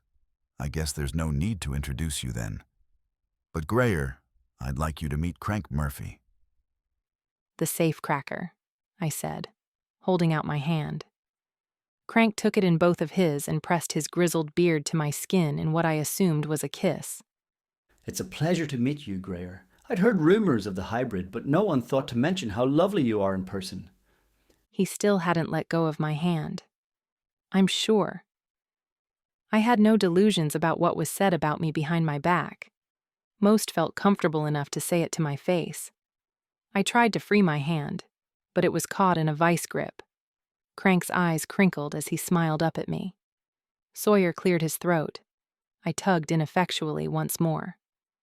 Let go, Crank. Maven sighed. Crank dropped my hand. You must forgive me, he said, sounding anything but sorry.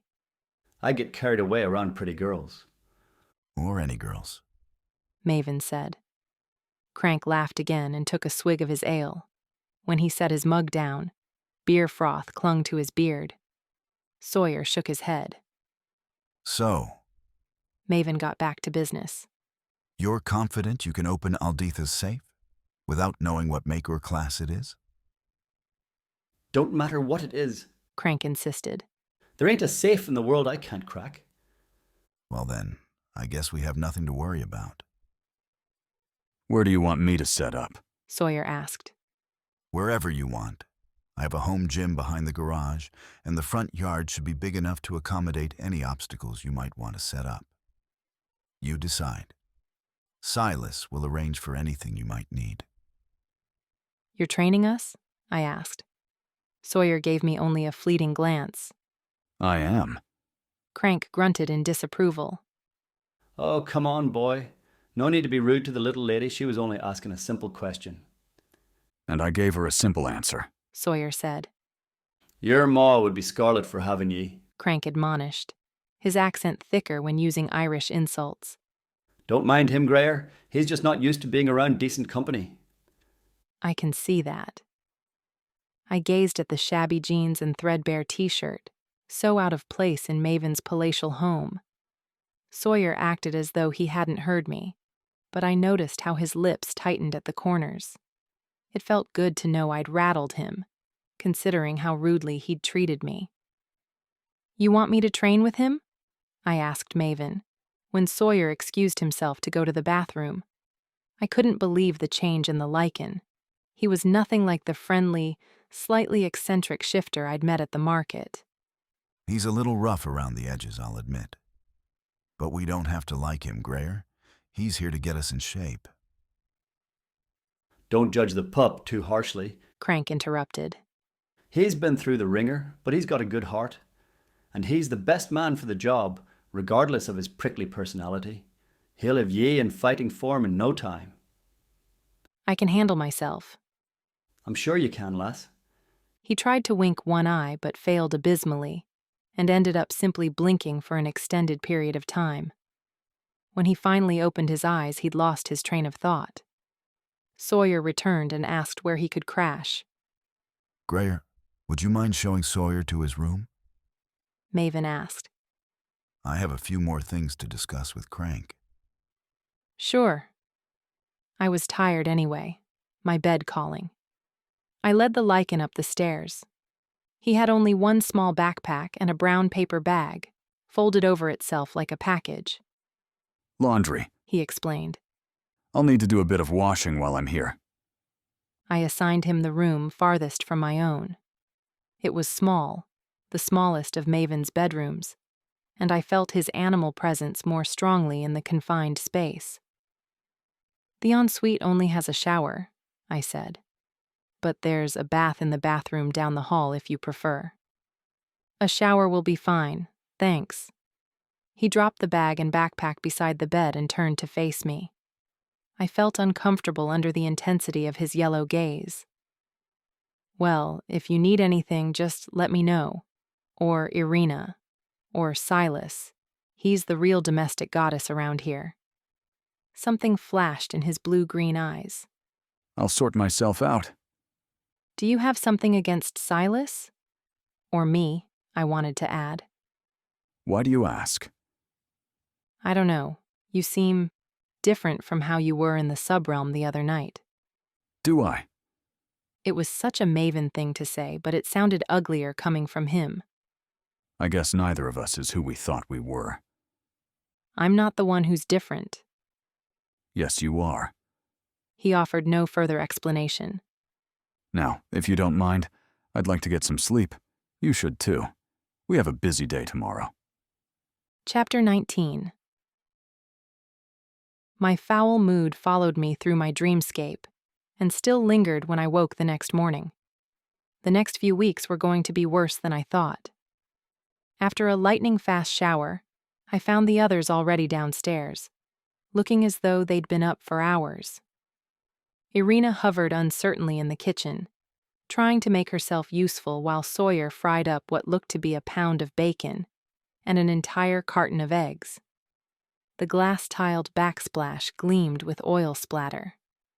Your cardiologist must love you, I muttered under my breath. Actually, my cholesterol is lower than the average person's, Sawyer said, the words thrown over his shoulder without so much as turning his head. I mentally added superior hearing to my growing list of confirmed lycanthrope abilities. Where's Silas?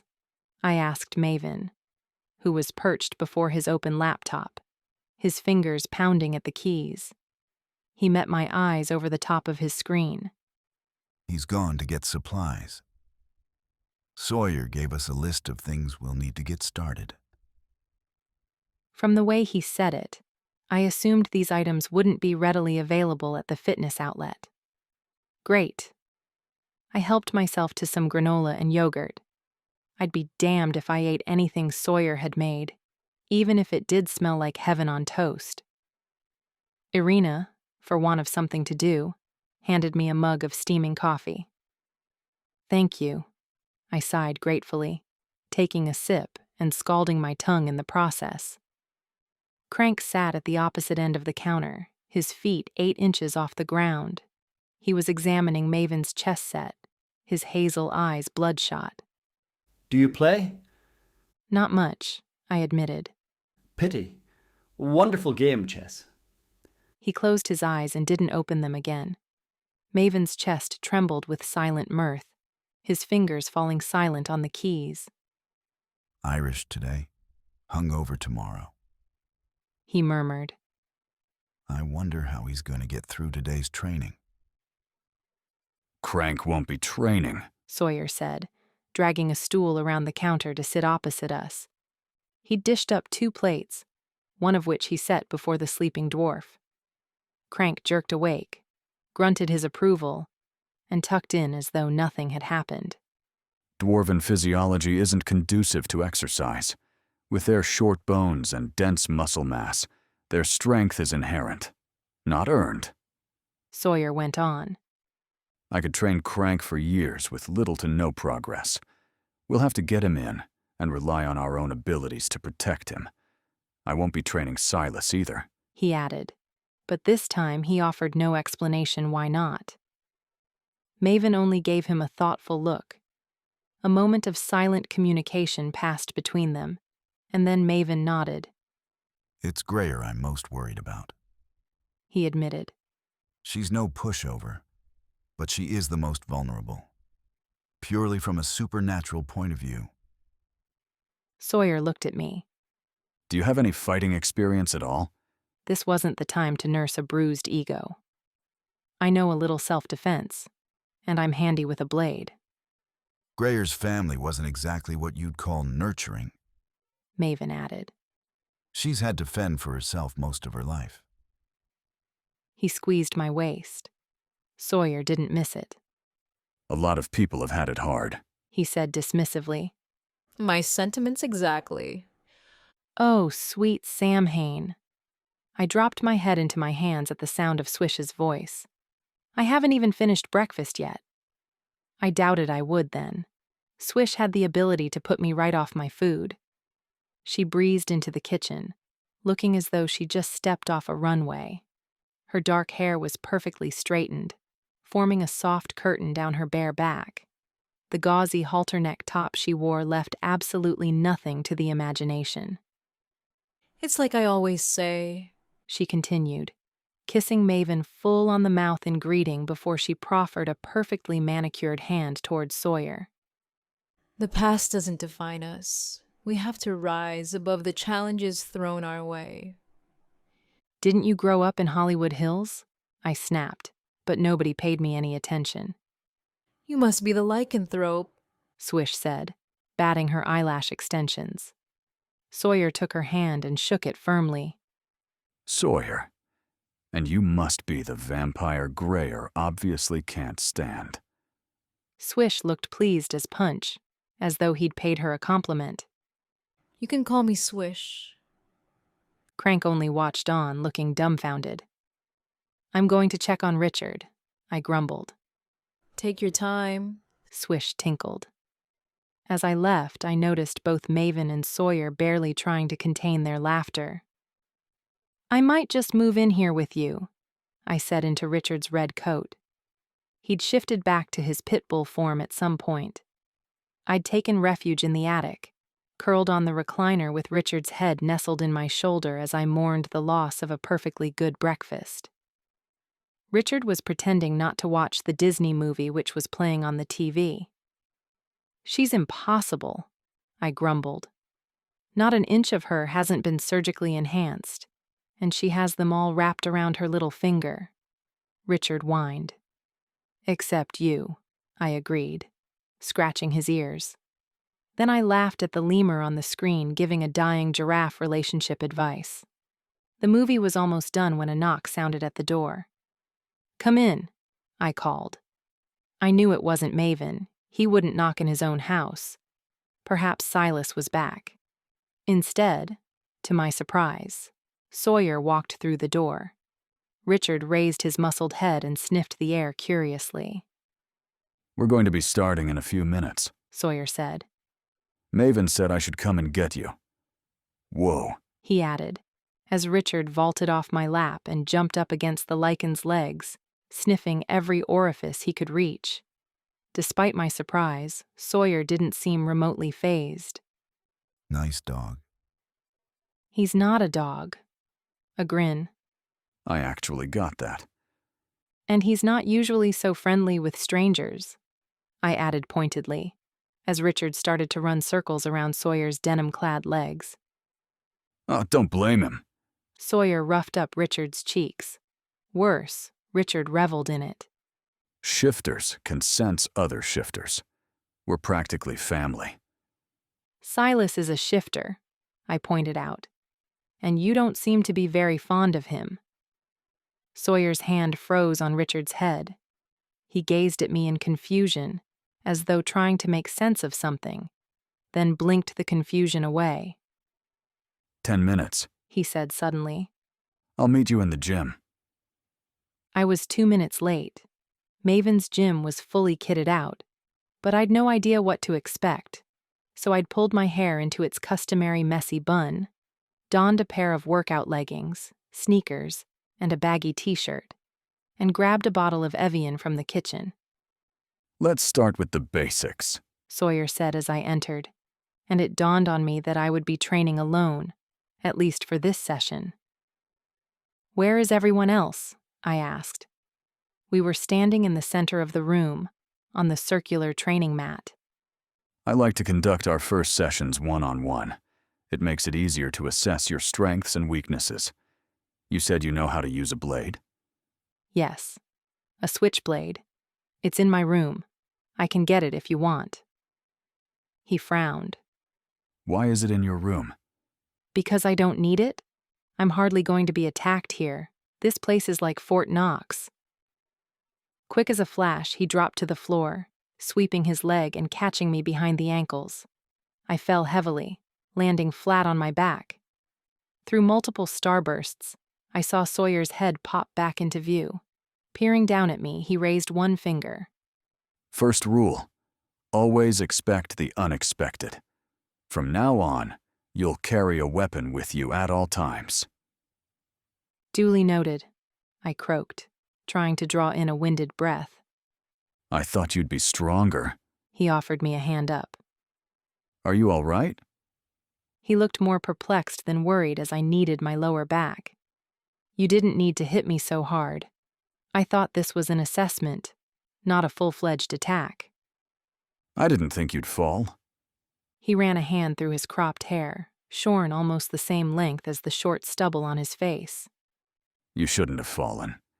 Even only half vamp, you should have stayed on your feet at least. I don't drink blood.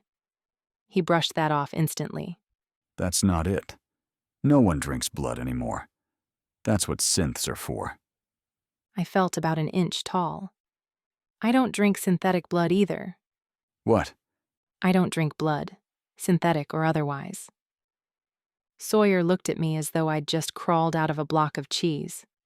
Why the hell not? I wasn't getting into a moral debate with him. I just don't. You're a vampire, Grayer. Drinking blood should come as naturally as breathing. I survived just fine without it. He finally seemed to notice my bruised back. Dang. He whistled. Why didn't you tell me? I would never have hit you that hard. How's your healing? Better than most witches. Strength? Speed? The same. Though nowhere near a vampire's, I admitted. You need to start drinking synths. He had taken only a single step toward the door when I seized his arm in a vice grip. I'm not drinking anything. You'll have to work with what you have. That's ridiculous. We could triple your strength and speed before we've even begun. I'd had just about all I could take for one day. Recent events might have enlightened me, but I wasn't ready to go full vamp. I am not drinking blood. Sawyer glanced down at my hand, encircling his arm. He looked back at me over his shoulder. Then he grabbed my wrist, turned on the spot, and yanked me toward him, dropping into a squat and using my body's momentum against me. I was airborne for only a second before he flipped me over his hips and straight onto my back. He looked down at me in disgust. Then I strongly suggest you invest in some painkillers. Chapter 20. We broke for lunch. Battered and bruised, I wondered if it would be wise to even attempt eating. I'd almost thrown up my meager breakfast 5 times already that morning. I bypassed the dining room, where Irina had laid out a smorgasbord of cold cuts and salads, and limped upstairs to take a shower and wash the sweat from my hair, then collapsed onto my bed. I didn't even have the energy to go up and check on Richard, but I could hear the faint strains of ABBA's greatest hits through the ceiling boards, so I figured he was in good spirits. I brought you a plate of food, Maven said from the doorway. Sawyer said you had a pretty tough session, so I surmised you might not be up to a big lunch affair. I sat up, wincing as pain flared in my bruised coccyx and torpedoed down my legs.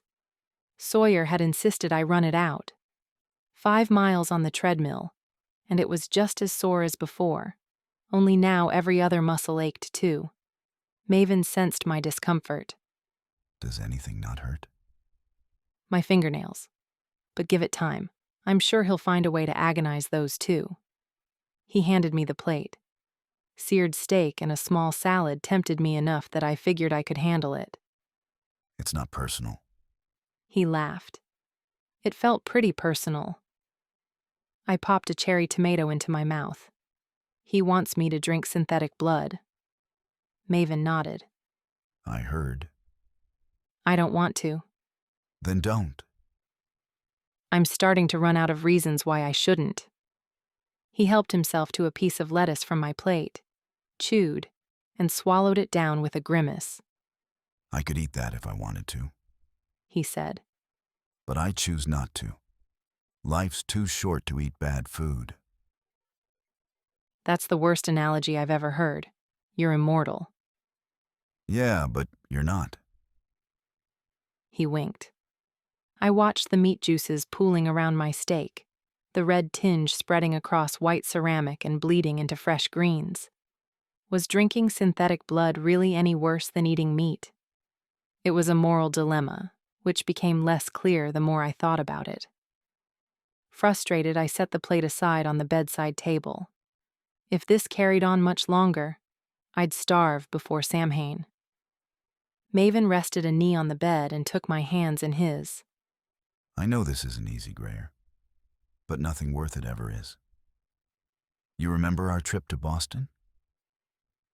How could I forget? I expected a guided tour of Fenway Park and ended up at a witch's graveyard. I smiled at the memory. It was one of my favorites, and had turned out to be one of the most selfless, considerate, and romantic gestures Maven had ever made. Under the guise of a private tour of Fenway Park, he had brought me to Boston. Only Fenway hadn't been the main event. On the morning after our arrival, Maven had taken me by ferry to Salem to visit the Witch Trials Memorial, a peaceful and hallowed place for people to pay their respects for the lives which were lost in the largest and most lethal witch hunt in American history. Thinking about it, it felt like yesterday. "Where are you taking me?" I asked, as Maven led the way down the Long Wharf Pier. We'd boarded a ferry, a private charter, I'd guessed, based on the absence of any other passengers. I could tell you, but then I'd have to kill you, Maven teased. Then he shepherded me onto the second deck, into an open space perfect for soaking up the early August sun. An ice bucket and a bottle of Dom Perignon awaited. I adored that after a year of dating, he still took the time to woo me. It didn't take long for the secret to reveal itself. Less than an hour later, the ferry pulled into the fabled Salem waterfront. As we navigated the colonial-era cobblestone lanes, I knew enough to know that the destination had only one significant association. It was where people had died, en masse, for crimes that they had never committed. Because despite what people in the 1600s might have believed, the irrefutable truth was that no true witch would ever have been hanged. A true witch would have burned Salem to the ground before he or she conceded defeat. Instead, the Salem witch trials had been a slaughter of innocents, resulting in the death of 25 untouched humans. And despite the fact that none of their own had been harmed, it was a tragedy that wizards and witches still commemorated to this day. We stopped to buy flowers before heading to the memorial site. It was the least I could do to honor the dead. "It's so quiet," I murmured as we entered. Then I froze, my eyes on the ground. The stonework at my feet was inscribed with the victim's pleas of innocence. "I am no witch," I read the inscription out loud. "Bridget Bishop said that." Maven nodded. She was the first to be hanged. I laid a single white rose over the stone. We walked slowly, stopping at each of the park's 20 stone benches.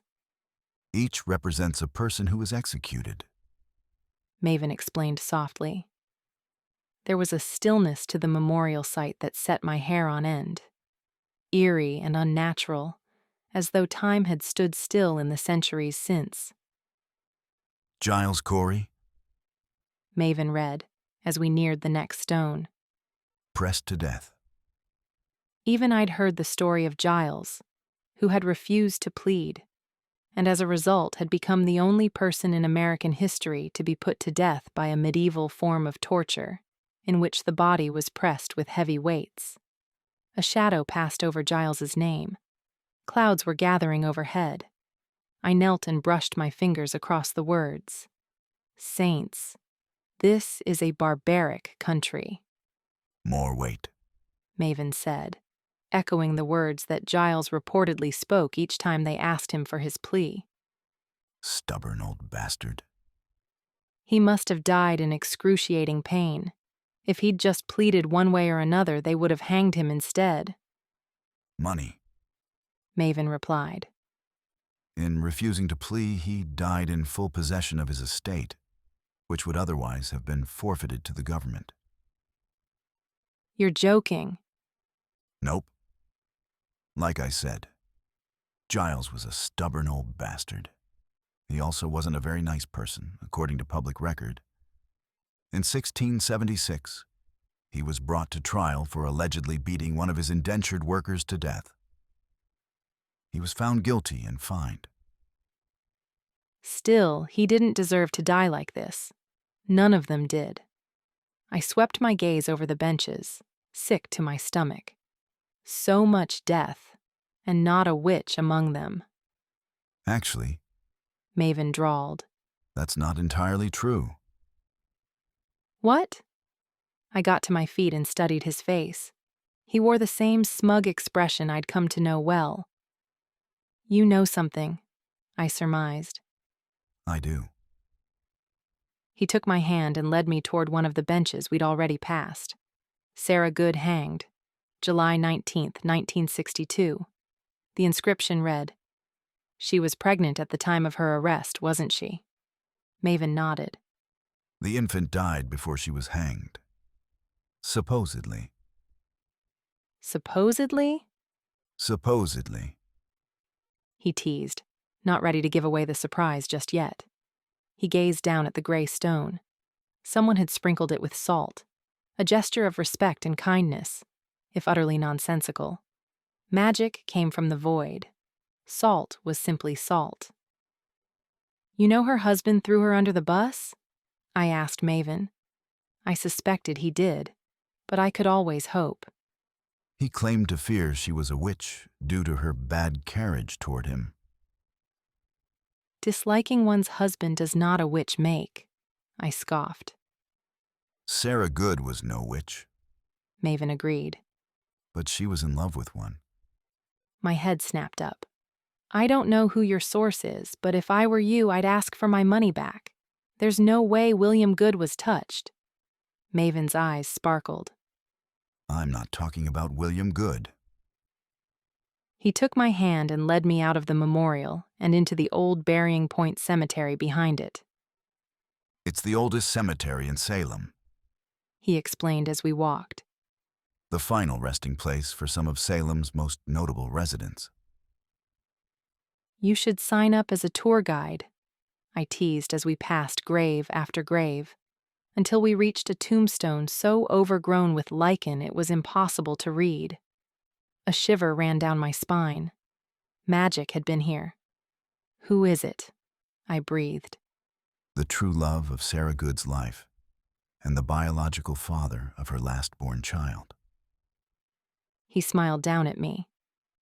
It turns out there were 26 people who died in the witch trials. 5 in prison, 1 crushed to death, and 20 by hanging. No. I shook my head. Only 19 were hanged. Only 19 that the untouched knew of. He corrected. The 20th was a wizard. A wizard who refused to leave Sarah Good's side, and who stayed with her, right until the end, under the cloak of an invisibility spell. That's not possible, Maven asked. I think you of all people know exactly how possible it is, Grayer.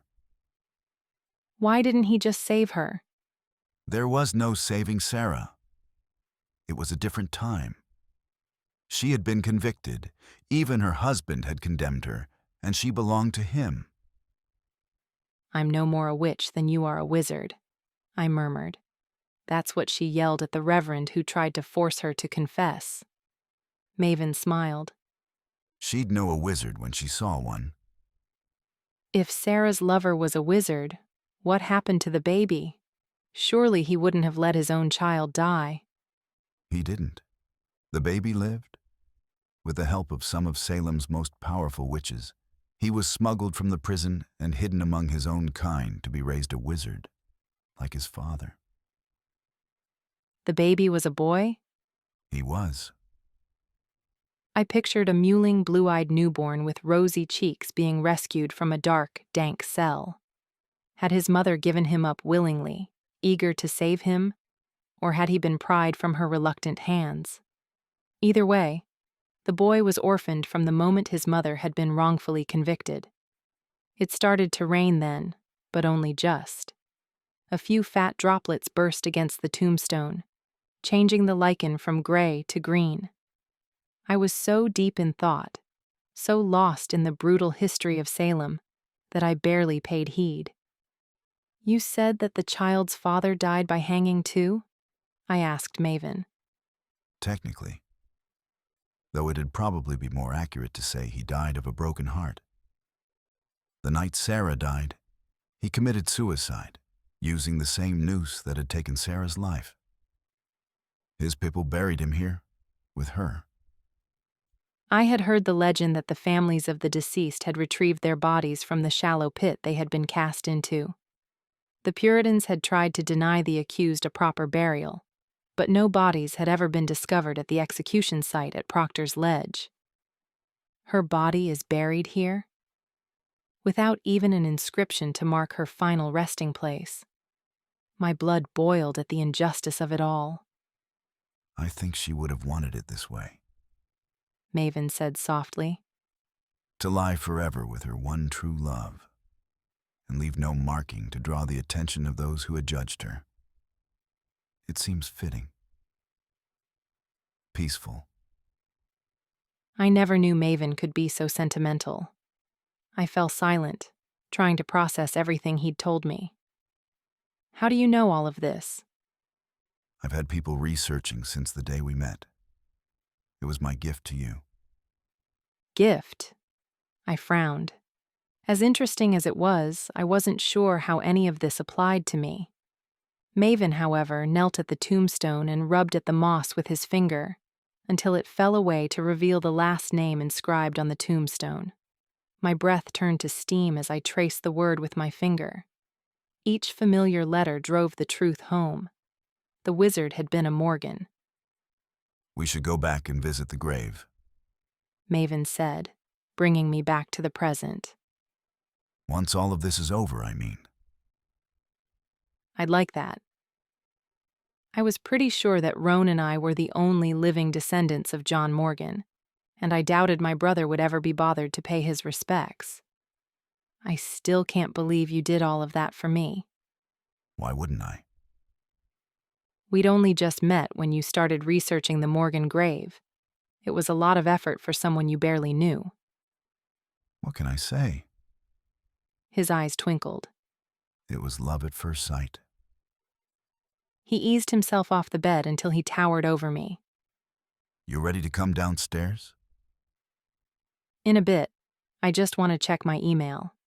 He leaned down to kiss my forehead. I'll see you down there. Chapter 21. Sawyer summoned us all to the garden later that afternoon. The front lawn had been completely transformed with rope nets, climbing walls, and even a muddy crawl-under. The stretch of mire so thick and deep it looked like something right out of a low-budget dirty movie. I am not crawling through that, Swish announced, emerging from the house in a pair of hot pants and what I assumed was a running bra. I'd been about to say exactly the same thing, but if Swish was against it, I'd drag myself through that mud 1,000 times. I think the purpose of Victoria's line is to keep some things secret, I said instead. She took in my sweats and shapeless t-shirt. Oh, Grayer, I do so admire you for not being ashamed of your body type. There's absolutely nothing wrong with carrying a few extra pounds, or so I hear. Actually, Sawyer interrupted, loping up the front steps. We'll all be doing the obstacle course, as a team. He held up a long nylon rope. If one of us fails, we all fail. It seemed like a primitive initiation, but one that would at least provide a source of amusement for the spectators, Silas and Crank, who took up position on the steps where they had the best view of the lawn. Crank was clutching a tankard of ale to his chest as though his life depended on it.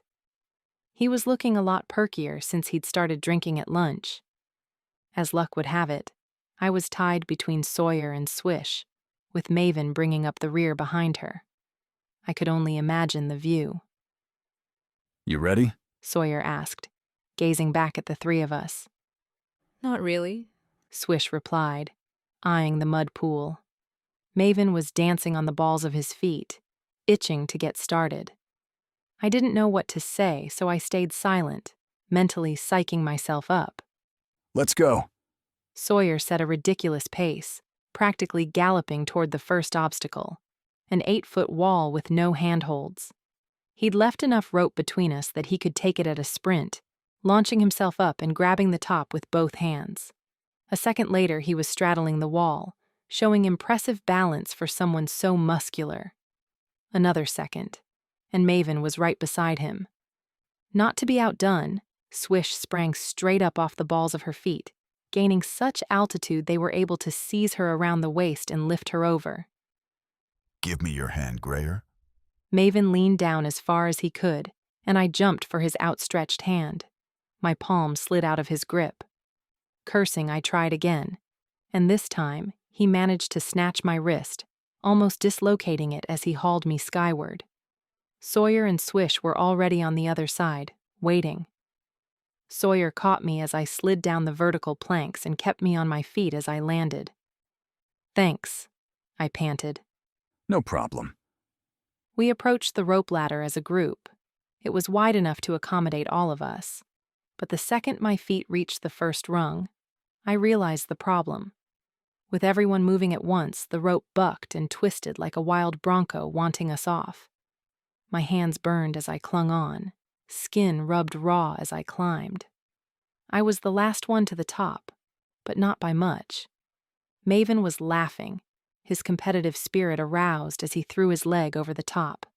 Unable to cling on any longer, I opted to tumble down the opposite side, trusting the net to soften the landing, and then vaulted to my feet as the others reached me. That's cheating, Swish hissed as she flew past. I grinned. We were headed for the mire. Swish hesitated. I didn't. I threw myself under the cargo net right behind Sawyer and Maven and was rewarded with a face full of mud. I spat it out of my mouth, closed my eyes, and crawled. I was about halfway through when the rope pulled taut around my waist. A smug, tight-lipped smile lifted the corners of my mouth. Swish had stalled. Swish! Maven roared in frustration. All three of us were trapped under the net, unable to advance until she moved.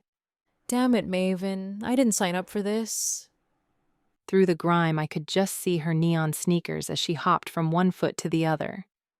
Move your ass. I suspected Maven would drag her through by sheer force, without care or concern, if she delayed much longer. Swish must have sensed it too. She crouched, met my self-righteous smirk, and threw herself forward with a very girlish shriek. Considering my performance thus far, I was bound to get a little cocky. The final obstacle, however, was my undoing. A set of glorified monkey bars designed by the devil himself. 30 feet of spinning metal, which rotated every time you moved from bar to bar. Sawyer flew through them. I made it halfway before I lost my grip. My palms were still slicked with mud, making it impossible to grip. Go back, Sawyer instructed. I ran back the way I'd come, wiped my hands across my shirt, and tried again. No dice. I picked myself off the grass and felt tears of humiliation prick at my eyes. Go back. I did. 3 more times. After my 5th attempt, my hands were bleeding, crimson ribboning the mud. I wouldn't be able to wash my hair later, let alone make it across. Go back. There was flint in Sawyer's voice. I glared up at him. No. I said go back. I can't do it. Cry me a river, Grayer. Maybe you should have taken me up on the blood offer when you had the chance. Screw you. He cocked his head.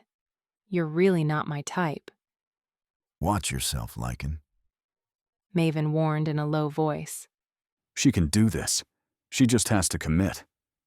He was addressing Maven, but his eyes never left my face. I am committed. I held up my raw, bleeding hands. I just can't do this. Go back. His tone was final. I reached for the rope at my waist, loosened the knot, and stepped out of it. I'm done. I didn't look back as I walked back toward the house. Chapter 22. I wasn't too proud to ask Irina for a dose of her healing herbs. Ensconced in the attic with Richard, I smeared the thick salve liberally across my wrecked palms. I didn't know exactly what ingredients Irina included, but as she'd insisted it would work wonders on lacerations and abrasions, I suspected calendula and comfrey were involved. The wounds hadn't stopped seeping, but the salve went a long way toward soothing the pain. Richard, ever helpful, kept licking it off, trying to get to the bloody welts beneath. I know that's a dog's way, I told him, but it's not very hygienic. I think we're better off letting the medicine work its magic. With a martyred sigh, he laid his head on my lap. No one disturbed me. Not even Maven had come to check on me since I'd stalked off. From the attic window, I'd heard Sawyer ordering them to start again shortly after my departure. I'd then had the pleasure of listening to his bellows of encouragement, Swish's girlish screams, and finally, Maven's triumphant roar when they completed the course. Richard had taken one look at my face and nosed the remote in my direction, so I could turn up the volume. Dinner that night was a somber affair.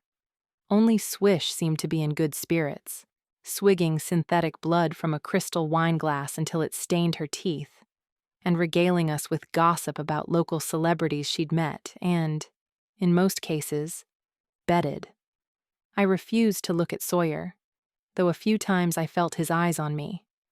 My dagger, sheathed beneath my skirt, pressed cool against my thigh, offering a source of cold comfort. My hands still ached, but I bit back the pain and steeled my resolve. I had failed today, but I would try again tomorrow. The weakest link I might be, but I did have something this team needed. I was valuable in my own way. Maven knew it, and so did the others. What time do you want me in the gym tomorrow? I asked Sawyer after Silas had cleared the table. If he was surprised, he didn't show it. 9. Perfect. I was grateful when Swish broke the uncomfortable silence that followed. Maven, darling, you don't by any chance have a bottle of that exquisite Bordeaux we sampled during that little trip to the south of France in '97, do you? All this synth is giving me a headache. The Chateau Margaux. As a matter of fact, I do. It's down in the cellar. Silas, would you mind? Not at all. Silas slipped from the room. Sawyer's eyes followed him as he went, lingering on the empty doorway until Crank kicked his leg under the table. Silas returned within minutes, holding a dusty bottle and looking perplexed. There wasn't any Margaux, but I did find a 2000 Mouton. Maven frowned. Are you sure? I could have sworn we had a bottle in the back. The Mouton will do just fine, said Swish. Just make sure to let it breathe for a few minutes. Maven got to his feet and retrieved his briefcase. While we're waiting, let's take a look at these, he said, withdrawing 6 copies of identical blueprints. Crank sat up straighter in his chair. Alditha's house? I asked. Maven nodded as he passed them around. These are public record, but I wouldn't be surprised if they're not entirely accurate. I'm hoping you'll be able to find any discrepancies. I studied the plans until my vision blurred, but try as I might, I couldn't find anything that looked out of the ordinary. The plans seemed to match. I'm sorry, Maven, but nothing stands out. That's okay. We can try again tomorrow. There has to be something. Alditha is far too paranoid not to have a secret access point. It could be hidden within just a meter of brickwork, Crank said. It'll be like finding a needle in a haystack. We'll find it, Maven said, and by we, he meant me. He took in my wilting form. I think it's time you took a break. I think it's time for another bottle, Swish announced, tilting her now empty crystal. Sawyer, you haven't had a drop. Won't you join us in a glass? Not for me. Actually, I think I'm going to hit the sack. It's been a long day. Me too. Crank yawned, slipping from his chair. His glass had already been empty a while. I'm knackered. Been a long day for you too, Crank. Maven teased. All that watching must have put a huge strain on your eyes. Crank winked at him as he left. Swish pouted. Well, if no one's going to join me, it would be a waste to open a new bottle. How considerate of you, I said. It was pure sarcasm, but Swish lowered her head in acknowledgement of what she'd interpreted as a compliment. One by one, everyone filed from the room. Let me see those, Maven said, reaching for my hands when they were gone. I exposed my palms, and he rubbed his thumb across the worst of the blisters. Does it hurt? It's better now. Irina's salve is something else. Even Manya would be jealous if she knew. At the mention of Manya, Maven's eyes widened. Of course. The orc. That's it. That's how we find a way in. It was such an abrupt change of topic it took my brain a few seconds to catch up. Manya's been working at that house for decades. Maven continued enthusiastically. And you've said time and again that she sees everything. If Alditha's been using a secret exit, at some point Manya would have witnessed it. I hated to shoot him down, but my whole body stiffened in protest at the thought of bringing Manya into our mess. No, Maven. I don't want Manya involved in this, and even if she could help, there's no way for me to reach her. Of course there is. Even house orcs spend time in the underground. Where do you think she gets the supplies for those potions you're always bragging about?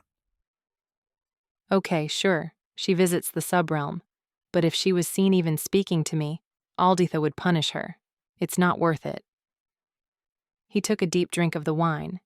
He wasn't convinced, but on closer inspection he read the fear on my face and relented. The last thing I want is to put someone you care about in danger, Greyer.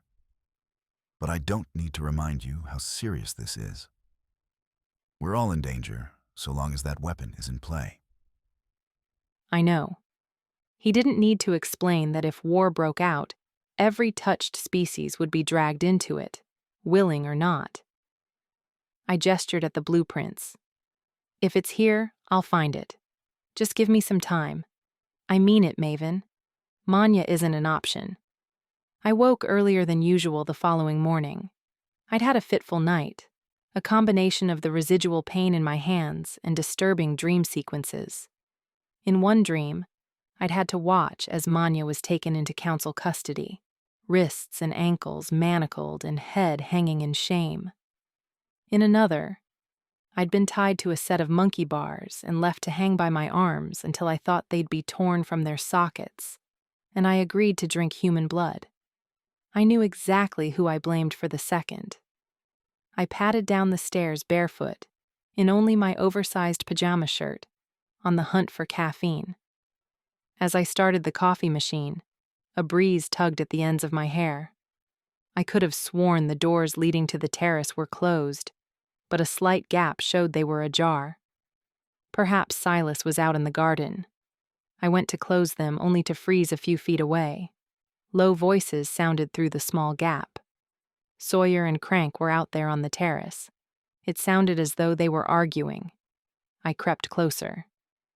You're skating on thin ice, boy. I knew I was making a mistake bringing ye here. You didn't exactly have a choice. I could have chosen to tell him the truth and let him deal with ye. Well then, I guess it's fortunate for me that you're a good man, Crank. Don't try to butter me up. I know what I am. This was supposed to be simple, but no, you've got to go and get yourself noticed. How hard can it be to hold your damn tongue? He suspects nothing. He suspects plenty. That one suffers a double dose of the original sin, boy, and he's no fool. He won't do anything. Not while he needs us. We have until the heist, at least. Yeah, and what about when he doesn't need us anymore, huh? What then? He's never going to not need you. Crank grumbled something inaudible, and I crept even closer, my ear practically filling the gap. He won't, Sawyer said. And what if it's you I'm worried about, eh? Hard to imagine, I know, but there ye have it. I still think you should take off while ye can. I'll leave as soon as I have the information I need. You ain't never going to find what you're looking for, Sawyer. Don't waste your life chasing ghosts. I have to try. I need to know what happened to her. Knowing ain't worth shit if you're dead. Why can't you just let it lie? I guess I just wasn't built that way. Aye, Crank murmured. At least that's something we can agree upon. Can you at the very least stop antagonizing the hybrid? She's his trigger. Infuriatingly, I didn't catch Sawyer's response, but Crank clicked his tongue. Away with ye. I've had enough of your company for one morning. Sawyer's boots rang out on the stone, and I scrambled backward, moving as quickly as I could. I'd just rounded the counter into the kitchen when Sawyer pulled the terrace door wide. He froze when he saw me, but I reached for a coffee mug and held it up. You want some? His eyes scanned the hall as he came toward me, suspicion etched on every feature. Sure. Have you been up long? A few minutes. I faked a yawn. Long enough for the coffee to brew, and in the nick of time, too. I'm still half asleep. What were you doing out there so early? And please don't tell me you were adding more obstacles to that course. I picked up the coffee pot. His eyes fell to my hands. They were still tender, but had healed remarkably during the night, leaving only a few angry patches of raw skin. You could have done it, you know. I wouldn't have pushed if you weren't capable. You underestimate yourself. I slammed the pot back into place. Do you have any magic, Sawyer? Can you draw power from the void? I can't sling spells, if that's what you're asking. But my shifting, it's my own breed of magic, I guess. I use void power to control it. Shift, then. What? Shift. Right now. Don't be ridiculous. I'm not going to shift now. This is my favorite shirt. You want me to get back on those damned bars? I challenged. Then you better shift. Right now. His face hardened. 1 minute his hand lay on the table, more tanned, but as human as my own, and the next, 5 black claws had ripped free from his skin. I snatched his wrist, curling my fingers around the rapidly growing joint. I pulled, hard, draining the power he wielded. It was animalistic, untamed, different from any other power I'd siphoned. Sawyer's claws retracted, leaving the skin unmarred. Wow. He raised his fist and examined it, then traced the place where my fingers had pressed into his wrist with his free hand. The familiar nausea roiled. Maybe I'm not the one who's underestimating me, I said, doing my best not to sway as I picked up the pot. It wasn't an easy decision, but I decided not to tell Maven what I'd overheard. I knew that to tell him would be to unravel our best-laid plans, during a time when we needed to keep our wits about us. Plus, I had grown fond of the dwarf. I didn't want to bring Maven's wrath down upon him. Deep down, I also suspected that if I asked Maven, I would never get the answers I needed. There was something going on, something I couldn't put my finger on, and I was determined to get to the bottom of it. I would keep my eyes and ears open, and tell Maven only if I thought he was in danger. Whatever was going on between Sawyer and Crank didn't seem to have any bearing on our mission to steal the weapon. It would be best to focus on one thing at a time. Chapter 23. A few days later, the sun was just sinking as I pulled on my boots, when Maven passed by my room. Grayer, He stopped at the open doorway. are you going somewhere? It's Wednesday, I reminded him. I'm going to see Logan. Do you think that's a good idea? He wouldn't try to outright forbid it, but I could tell he was gearing up to dissuade me. Probably not, I conceded. But I think it'd be worse if I canceled. Logan's already worried about me after last week's debacle, and you know what she gets like. If I don't show, she'll come looking for me. I'm sure I don't need to remind you that the last time you left this house without me, you were attacked by one of Backman's wizards. I know. But you also know that I can't stay holed up in this house like a prisoner.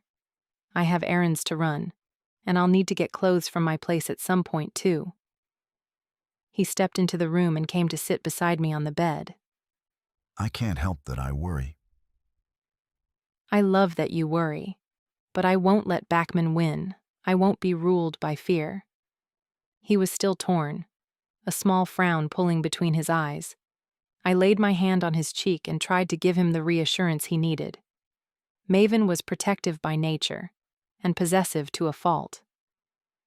I know you think it's too dangerous, but I've minimized the risk. We won't be going out. I told Logan I wasn't feeling up to it, so we're just going to hang around her apartment. We'll order pizzas or something, probably watch a movie. I'll be perfectly safe. The corners of his lips tugged upward.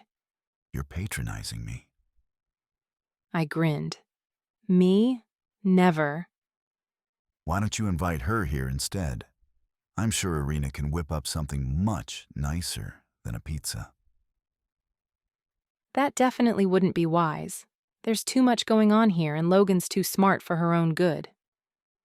Keeping how much Logan knew of our world, a secret came in handy at times like this.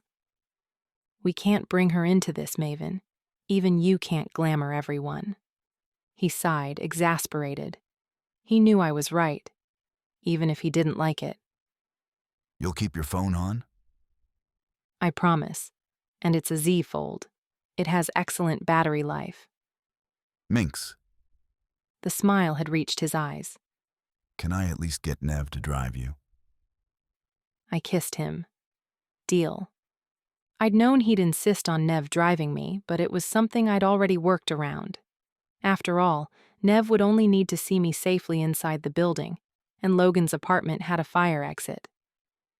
Feel free to go out and enjoy yourself, I told Nev when he stopped right outside the entrance to Logan's apartment building. I'll text you when I'm ready to leave. He shook his head. Maven told me to wait. I'll park across the street. We're not going anywhere. I pointed out. I'm sure you have better things to do than watch an empty foyer all night. Unless you want to join us for pink drinks and pedicures? Nev didn't smile. Maven told me to wait. He reiterated. Right. I shouldered my purse. Well, in that case, I'll see you in a few hours. Try to enjoy yourself. I could feel his eyes on my back, following my progress all the way through the foyer and into the elevator.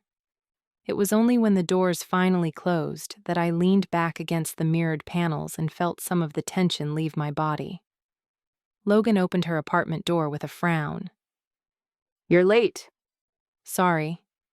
I stepped inside and closed the door. But that's not the half of it. I'm not staying. There's something I have to do. What? I've ordered 2 large pepperoni pizzas and I already rented Flashdance on ITV. You know they used a male body double for some of those dance scenes? I said as I made my way toward the back bedroom. I'd crashed in that room more times than I could count, and I knew from personal experience that the fire escape was an easy descent to the alley out back. I know, Logan drawled. That's why I rented it. I thought we could try to figure out which ones. It was exactly the kind of thing we enjoyed doing. Regrettably, I'm going to have to pass. We'd reached the bedroom. I opened the window and stuck my head outside, scanning the alley below for any sign of surveillance. It was devoid of life. The cold had driven everyone indoors, and there was an entire building between me and Nev's watchful eye. The platform outside the window was made of steel grating, as were the stairs leading downward. I was grateful I'd thought to wear my boots. If Nev comes looking for me, though I highly doubt that'll happen, just tell him I'm in the bathroom. And how long do you plan on being in the bathroom? She asked, as I started to clamber out of the window. At least an hour, probably 2. With any luck, I'll be back in time for Alex's final number. Right. And where exactly are you going? My sleeve had caught on the window lever and I was struggling to free it. I answered without thinking. I need to scout something out at the docks. Logan didn't miss a beat. Give me a second, I'll get my purse. I froze, one leg still straddling the windowsill. No, Logan, you're staying here. The hell I am. I'm serious. Terminal 86 is swarming with vampires. It's not safe for you. You mean me and my tasty people blood? She scoffed. I can take care of myself. Damn it, Logan, you're not coming with me, that's final. Fine. She examined her fingernails. I'll just meet you there then in, should we say, half an hour? I blinked at her in confusion before my error dawned on me. You're a real pain in the ass, you know that? I snapped as we descended the ladder. There was no point leaving her behind. She'd just make her own way to the docks. Like a fool, I'd blurted out exactly where I was going. As it turned out, having Logan with me saved me the trouble of having to find a cab. Her zippy little Audi weaved in and out of traffic without eliciting any honking, and, better still, it smelled of jasmine and treated leather rather than tourists and old socks. While we drove, I filled her in on what had happened the last time I'd been at the grain facility. Why didn't you just tell Maven what you were up to? She asked when I was done. He could have helped you sneak in, or better still, he probably could have walked you right through the front door. Maven has enough on his plate right now. I felt a twinge of guilt for keeping this from him but brushed it aside. Besides, I'm not so sure he would help me. My father is a clan leader now, so technically Maven reports to him. Never mind the fact that the last thing I needed was my father and my boyfriend butting heads. Logan snorted. I'm sure Maven must love that. Probably about as much as you loved when the university put Dana Cox in charge of the folklore syllabus. That is not the same thing. Dana is an idiot. Doesn't she have 2 PhDs? Her sister's a graphic designer, so for all I know, those are fake. I mean, the woman thinks unicorns and pegasi are interchangeable, for goodness sake. She signaled left, yanking the lever hard enough to snap it off. I bet she'd think differently if a unicorn shoved its horn up her I get it, I interrupted. Dana's an idiot. No need to clarify. Anyway, the point is I figured it was best to just investigate myself. My dad is definitely up to something, and I'm going to find out what it is. What exactly did you hear? I tried to replicate the screech that had emanated from the warehouse the day of the attack. Despite my pitiful attempt, Logan's head jerked up. And when was this exactly? Last week. Why? She gaped at me. Good grief, Knox, you can't really be so dense. You're telling me you heard that sound last week? Yes. The same week a wyvern was plastered all over the news? My mouth shuddered like I was doing my best goldfish impression. Holy hell. I exhaled in a rush of breath. Logan only threw me a look of pure disbelief as she rammed the gas and the little car surged forward. We parked in the shadow of a rusted shipping container, a few hundred yards from the terminal. I tried in vain to convince Logan to stay in the car. They'll smell you. They'll smell you about half a second later. Fair point. I had to concede. My vampire blood wouldn't mask my witch scent for long. Besides, Logan continued, this place stinks to high heaven. I bet they don't even breathe while working here. Actually, you might be right. The overwhelming scent of the docks was unpleasant and ever-changing, depending on the wind. It would probably cause a great deal of discomfort for vampires, with their heightened sense of smell. I wouldn't be surprised if they simply refused to breathe while they worked in the vicinity. I'm always right, Logan pointed out, then managed only 2 smug steps from the car before she clapped a hand to her mouth. Oh no! I almost dislocated my neck as I rubbernecked, searching the immediate area for the source of her concern. What? The pizza! We forgot the pizza! She took the 2 steps back to the car. Seriously, Logan, this is hardly the time to be worried about wasted pepperoni. I'll pay you back. That's not what I meant, but I appreciate the sentiment. She rolled her eyes as she opened the driver's door and pulled her phone from her purse. You said Nev was waiting out front. I nodded. Yeah, so what exactly do you think he's going to do when the pizza delivery man arrives and there's no one there to accept it? It dawned on me that this was a plan poorly executed. Damn it. Exactly. Fortunately for you, I'm a genius who thinks of everything, and I can fix this. Calmly, she held up a finger and spoke into the handset. Marion, it's me. Could you do me a colossal favor, hun? I've ordered a couple of pizzas, but I've had to run out for a few minutes. Could you let the pizza guy in when he gets there and take the delivery for me? I'll pick them up as soon as I'm home. A slight pause. You are a lifesaver. I'll get him to buzz you. Thanks, Marion. She ended the call, fingers flying over her screen as she called up the number for the pizza parlor. Hi, it's Sarah Logan. I placed a delivery order. 2 large pepperoni pizzas and a side of mozzarella sticks? She nodded as though the person on the other side of the line could see her. Yes, scheduled for 8. That's me. Could you ask your driver to deliver that order to my neighbor? I had to step out. Yes, she's expecting it. 11B? Yes, her name is Marion. Perfect. And you'll let the delivery guy know? Great, thank you. She hung up and I wilted against the car. Mozzarella cheese sticks, Logan? Seriously? Her teeth flashed in the dark. Cheese with a side of cheese, Knox. It's where it's at. Now say what you really mean. You're a genius. A bona fide genius. She gave me a knowing grin. I know. Now let's get this over with. This genius isn't a fan of cold pepperoni. We crept forward, inching closer and closer to the grain warehouse. Both the garage door and the single entrance were closed, and there was no sign of movement outside. I was just scouting for a point of entry when Logan tugged at my sleeve and pointed upward. I followed the line of her finger to find a second-story door, with a small flight of metal stairs similar to those we'd climbed down outside Logan's apartment leading up to it. It wasn't the door that had snagged Logan's attention. It was the open window beside it. Climbing the stairs was more harrowing. We were completely exposed, and with each step, The ring of my boots on metal seemed magnified 1,000-fold. Behind me, Logan was barely breathing.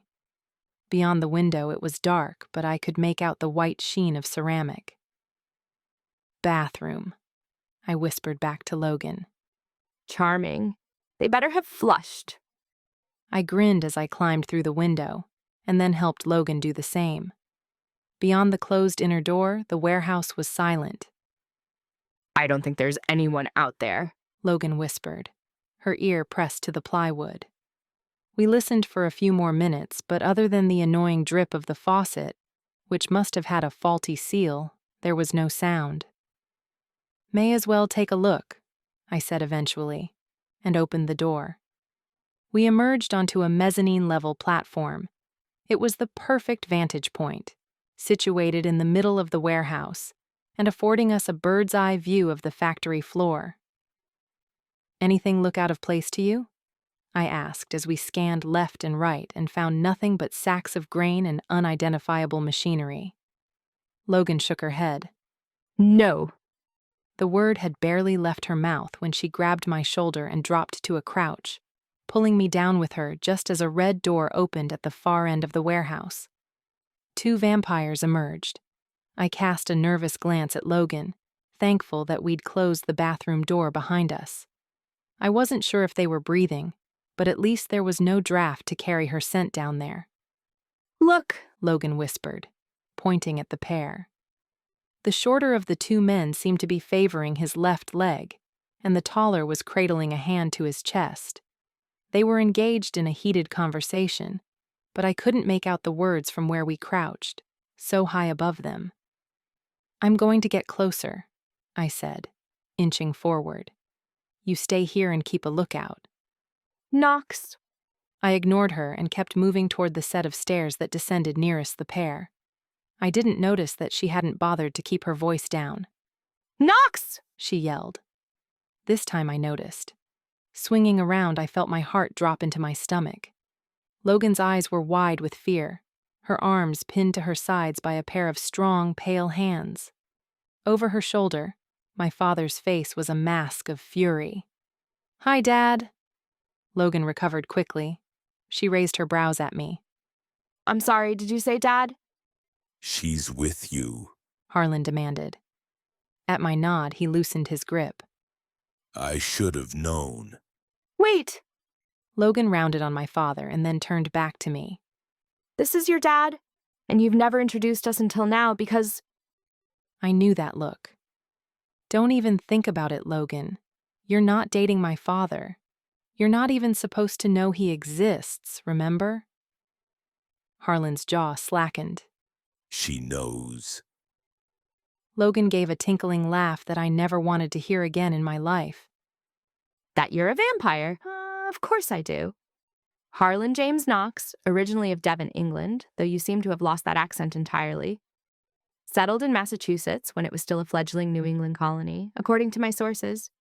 She paused just long enough to draw breath. Tell me, did you really come over on the Mayflower, or is that just hearsay? I'd never seen my father at a loss for words before. It turned his face slightly purple. I can't say it wasn't enjoyable to watch. Your reputation precedes you, Mr. Knox. Logan held out her hand. I'm Sarah Logan. I'm sure Grayer must have mentioned me. My dad simply looked perplexed as she seized his hand and shook it. Below us, the 2 vampires had stopped to stare. Through sheer force of will, Harlan rallied. You want to tell me what the hell you're doing snooping around my warehouse, Grayer? I came to find out exactly what it is you're hiding here. The wyvern, Logan clarified helpfully. We're here to see the wyvern. If my father had been shocked that Logan knew about vampires, her casual reference to a 1,000-year extinct mythological creature had him utterly floored. On the upside, he was so dumbfounded he forgot to deny the wyvern existed. Chapter 24. Harlan led us down the stairs to the warehouse floor. The 2 vampires at the bottom leaped forward to be of service, only to feel the bite of his tongue. If I recall, I left you on duty, Harris. You care to explain how these two managed to get in without you noticing? That one's human, for Count's sake. I could smell her from all the way down the dock. My apologies, Mr. Knox, but I had to leave my post for just a few minutes. I heard a commotion downstairs and thought Dawson might need my assistance. He glanced at his partner, who was still nursing his injured arm. It turns out I was right. It caught me unaware. Dawson grumbled. Harlan turned his attention to the injured vampire and eased up. Are you okay? I'll be fine, sir. There's some synthetic blood in the storeroom fridge. Help yourself. You too, Harris. Don't think I haven't noticed your leg, but be quick about it. I want you both back at your posts in 10 minutes. Yes, sir. Dawson hurried off while Harris limped along behind him. Amateurs. Harlan sighed. I don't know what Burke spent the past few years doing, but he certainly wasn't building a stronger Jareth. The clan's in shambles. Burke. Even I knew that name. Charles Burke was the previous leader of the Jareth clan. He'd held the position for almost a decade, though I couldn't fathom why. Maven had hosted Burke for dinner on more than one occasion. Self-serving and pompous, the vampire hadn't left a good impression, and hadn't struck me as much of a leader, if leading by example was the benchmark. I wasn't surprised the clan was in shambles. I hoped my dad would do better. Where exactly do you think you're going? Harlan's words jolted me out of my own head. I'd been distracted and hadn't noticed Logan edging toward the red door that Dawson and Harris had emerged from only moments before. Logan glanced back at my father without an iota of fear, her hand already resting on the door handle. To see the Wyvern, obviously, she said. You're not going anywhere. Give me one good reason why I shouldn't call the cops and have you charged with breaking and entering. Because getting your own daughter arrested goes against the laws of parenting, Logan proposed. And technically we didn't break anything, I pointed out. Harlan's lip curled, his eyes boring into mine. You bring an untouched human into all of this, and you have the audacity to give me lip? In my office, both of you. His office was near the garage doors. Small but orderly, it smelled of memories, the faint tang of cigar smoke and cedar wood, like the smell of fresh pencils. Harlan gestured at the two chairs facing his desk. Sit. I'm going to go ahead and presume that Maven has no idea you're here. He doesn't. His eyes narrowed. You're making it a little hard for the boy to protect you. Only my father could call a 300-year-old vampire boy and get away with it. I don't need protection, and the only reason I didn't tell Maven where I was going is because I was keeping your secrets. But if you want to enlighten him, be my guest. He didn't respond. His eyes cut to Logan. Sarah, you said your name was? I prefer Logan, she corrected. Logan? You want to tell me how you know about vampires and wyverns? He asked politely enough, but it was fairly obvious he'd already made his own assumptions. Fortunately, Logan read him like an open book.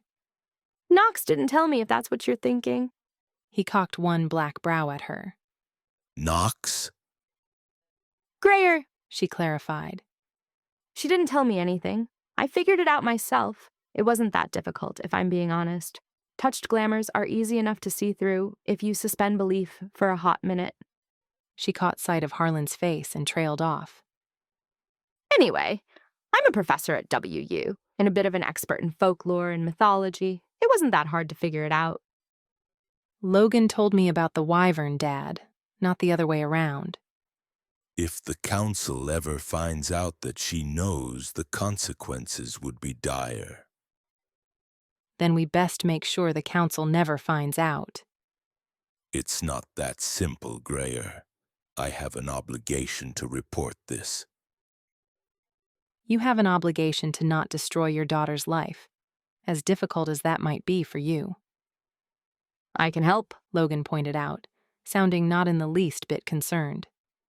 Grayer told me that wyverns have been extinct since the 11th century. A bit longer than that.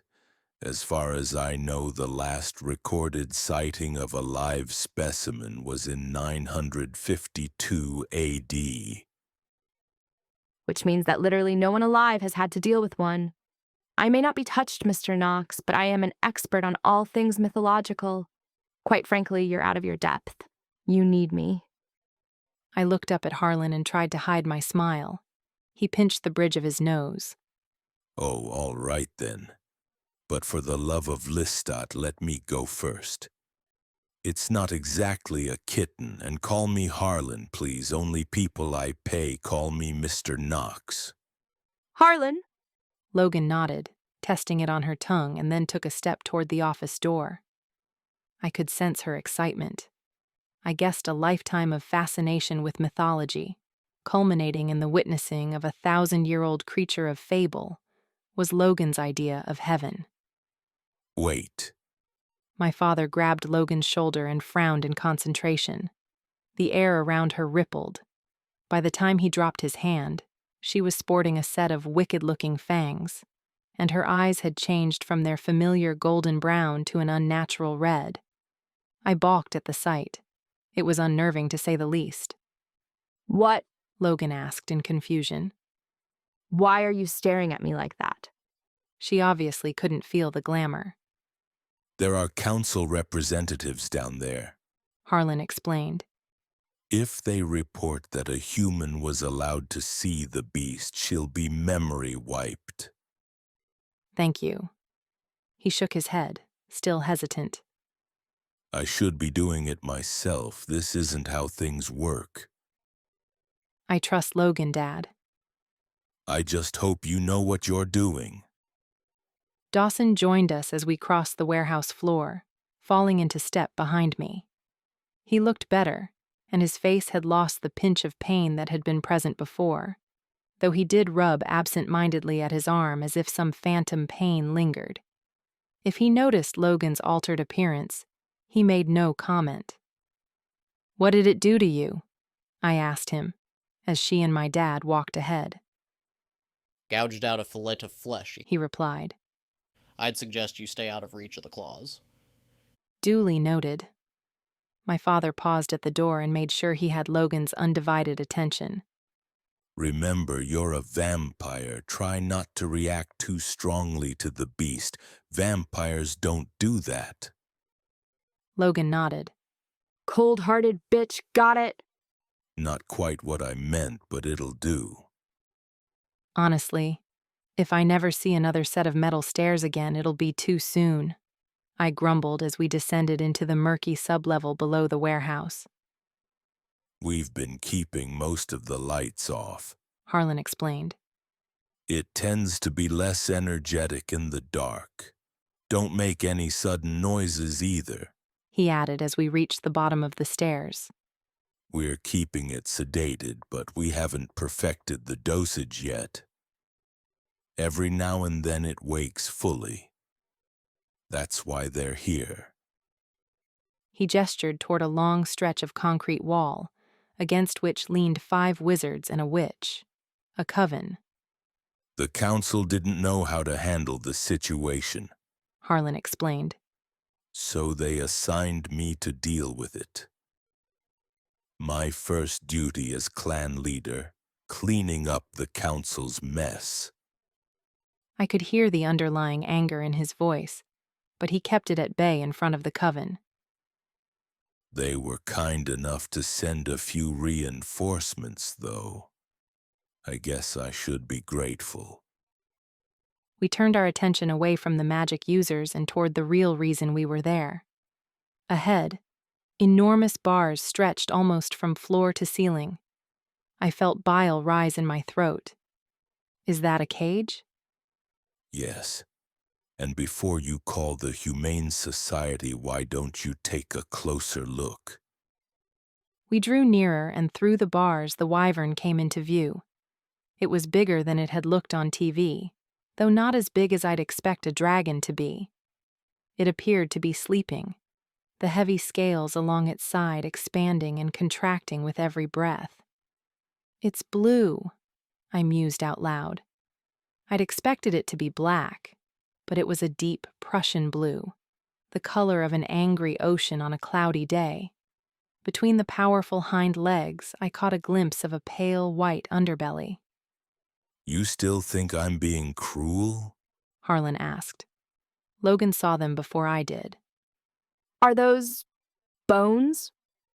Yes, it killed 4 of my men during its capture and another 2 since we trapped it down here. I wouldn't get too close if I were you. It can't get out of the cage, but its claws fit through just fine. I didn't need any further prompting. I took 2 big steps back, pulling Logan with me. Still, the sour stench of the wyvern's breath wafted over us when it exhaled. "How did you capture it?" I asked. The council cast an invisibility spell to prevent the media being able to track it, but it's a touched species. It leaves a trace. We tracked it all the way down the Olympic Peninsula until it finally settled in the mountains. I looked to Logan. "I told you so," she mouthed. "And you managed to subdue it?" I asked, impressed. Eventually. We contained it with an ice shield first, but we had to hit it with a dozen impedio spells before we could get close enough to tranquilize it. It's strong, even stronger than it looks. "How are you keeping it sedated?" It's carnivorous. We're lacing meat with a powerful trank. As if to prove otherwise, the wyvern stirred. Immediately, the 6 guards stood to attention, magic at the ready. A realm's damned wyvern, Harlan said, as if he still couldn't believe it himself. He set his sights on Logan. Well, you're the expert. What can you tell me? Do you have a flashlight? Logan asked. Dawson unclipped one from his belt and handed it over. The beam of light illuminated the dust eddies that swirled around the cage. Logan did 3 full circuits, examining every inch of the sleeping beast, though she was careful to avoid shining the light near its face. Secretly, I prayed she'd impress us. Harlan seemed dubious at best, and I wouldn't put it past him to turn her over to the council. The minutes ticked by, until eventually, Logan handed back the flashlight. "It's definitely a wyvern," she announced confidently. I groaned. Harlan's face was granite. I knew that already. Logan smiled, sweetly, and I breathed a sigh of relief. "I think it's a male. You see that dark flush down the neck? How the scales are almost black? I assume they're not always like that?" My dad looked to Dawson. He nodded in confirmation. It wasn't like that a few minutes ago. "What does it mean?" "A number of things, I reckon. It could be sick, cold, looking to mate. Although considering it's the only one of its kind, I think it's safe to rule out that last one." She cocked her head in thought. "It might have recently come out of brumation." "Out of what?" "It's a state of torpor or inactivity, like hibernation, but for ectotherms." She caught sight of our blank faces. "Cold-blooded creatures." Ah. Harlan nodded sagely, as though he came across the word on a daily basis, but it had simply slipped his mind. You think that's the reason for the change of color, then? "Actually, no." Logan backed up a few more steps. "My guess is that it's pissed. I hate to be the one to break it to you, but the trank isn't working. That wyvern is awake." I barely had time to register the words when Dawson raised the flashlight and gave a cry of alarm. Liquid ink eyes blinked back at us. Cover your ears, I heard my dad yell. I'd only just clapped my hands to my head when the wyvern opened its hideous maw. The sound that came from its throat was unlike anything I'd ever heard. An unearthly pitch, clawing through my head and sending a sharp pain lancing through both my ears. I was aware of the coven darting forward and flashes of magic lighting up the air, but I heard none of it. The wyvern's screech cut off abruptly, but an intense ringing remained. Only it was coming from inside my own ears. Beside me, Logan was screaming, clutching her head in both hands. Over the ringing, I heard my father's voice. Damn it, hit it again. Magic sailed overhead. I wondered how the wizards were even on their feet. The beast writhed within the cage. It opened its mouth, but Harlan threw up his hands and its monstrous jaw snapped closed before it could release another unearthly screech. Sweat shone on Harlan's brow. He wouldn't be able to hold it for long. Go, Grayer. The thought of experiencing another of the wyvern's screams was enough motivation to get me moving. I grabbed hold of Logan and began hauling her up the metal stairs. Chapter 25. It was a full 20 minutes before Logan could speak. Granted, 15 of those minutes were spent force-feeding her a healing draft, which repaired both of her perforated eardrums. My own ears had almost fully healed on their own, but I had taken a liberal swig of the potion, too. Harlan had downed 2 bottles of synth. I could only imagine how much worse it would have been if he hadn't warned us to cover our ears. How did everyone else withstand it? I asked. They barely flinched. Everyone working down there wears earplugs. I would have given you both a set, but the wyvern ate less than an hour ago. That's when Dawson got injured. It should have been out for the count. Do you think the tranquilizers are losing effectiveness? That's not it. Dawson entered the office, his face ashen. They were working fine, but the beast hasn't been dosed. How is that possible? I thought the whole purpose of that strict feeding schedule was to make sure it received a consistent and adequate dosage. It is. Dawson corrected. But the wyvern didn't eat. We checked the cage once it lost consciousness and found the last 3 carcasses hidden beneath its body. From what we can gather, it hasn't eaten since yesterday morning. It only took a hot minute for the implication of that to sink in. Tell me you're joking. I wish I was, sir. You're telling me it knows? It knows that the meat has been laced? Right now, there's no telling what it knows. I choked back a bark of laughter. It knows, all right. There's no other reason it would avoid eating. Higher cognition, Logan croaked. We should have suspected. I was at her side before the words were out. How are you feeling? Like a wyvern's call blew out both of my eardrums. I frowned at the look on her face. Saints, you're actually pumped about it, aren't you? Oh, come on, Grayer. A wyvern blew out my eardrums. How many people do you think get to say that? You're crazy. Harlan didn't have time for our squabbling. You were saying, Logan, about the wyvern's cognition? Logan sobered. It's smarter than we ever could have anticipated. It makes sense if you think about it. The evolution of intelligence. We may not know where this creature has been for the past 1,000 years, but it has been somewhere. Evolving, learning, surviving. There's no way to even guess its level of cognitive ability. The simple truth is that we have absolutely no idea what we're dealing with. I thought you were supposed to be helpful. Sorry, Harlan. I honestly wish I could be, but at this point, we're flying blind. What I can tell you is that it wants freedom, badly enough to avoid eating to get it. I think it's only a matter of time before it finds a way out of that cage. No way, we can't risk it getting free. Just because it's smart enough to avoid tainted food doesn't mean we can't keep it sedated. I've already instructed my men to dart it. Logan frowned. I don't think that's a long-term solution. You have no idea what effects the ongoing use of sedatives will have on it, physiologically. Her tone was almost pleading, but Harlan didn't need to be convinced. It may be a brute, but it's the only one of its kind, he said. I don't want to risk harming it. Still, the threat of the wyvern wreaking havoc on Seattle was sobering. Darting it will also teach it to despise humanoids, Logan mused. I'd imagine the only thing worse than an apex predator loose on society is an apex predator with a deep and abiding hatred for anything that looks human. Dad, please tell me you have a contingency plan. This isn't exactly something I prepared for when I took this job, Grayer. Well, you better think of something.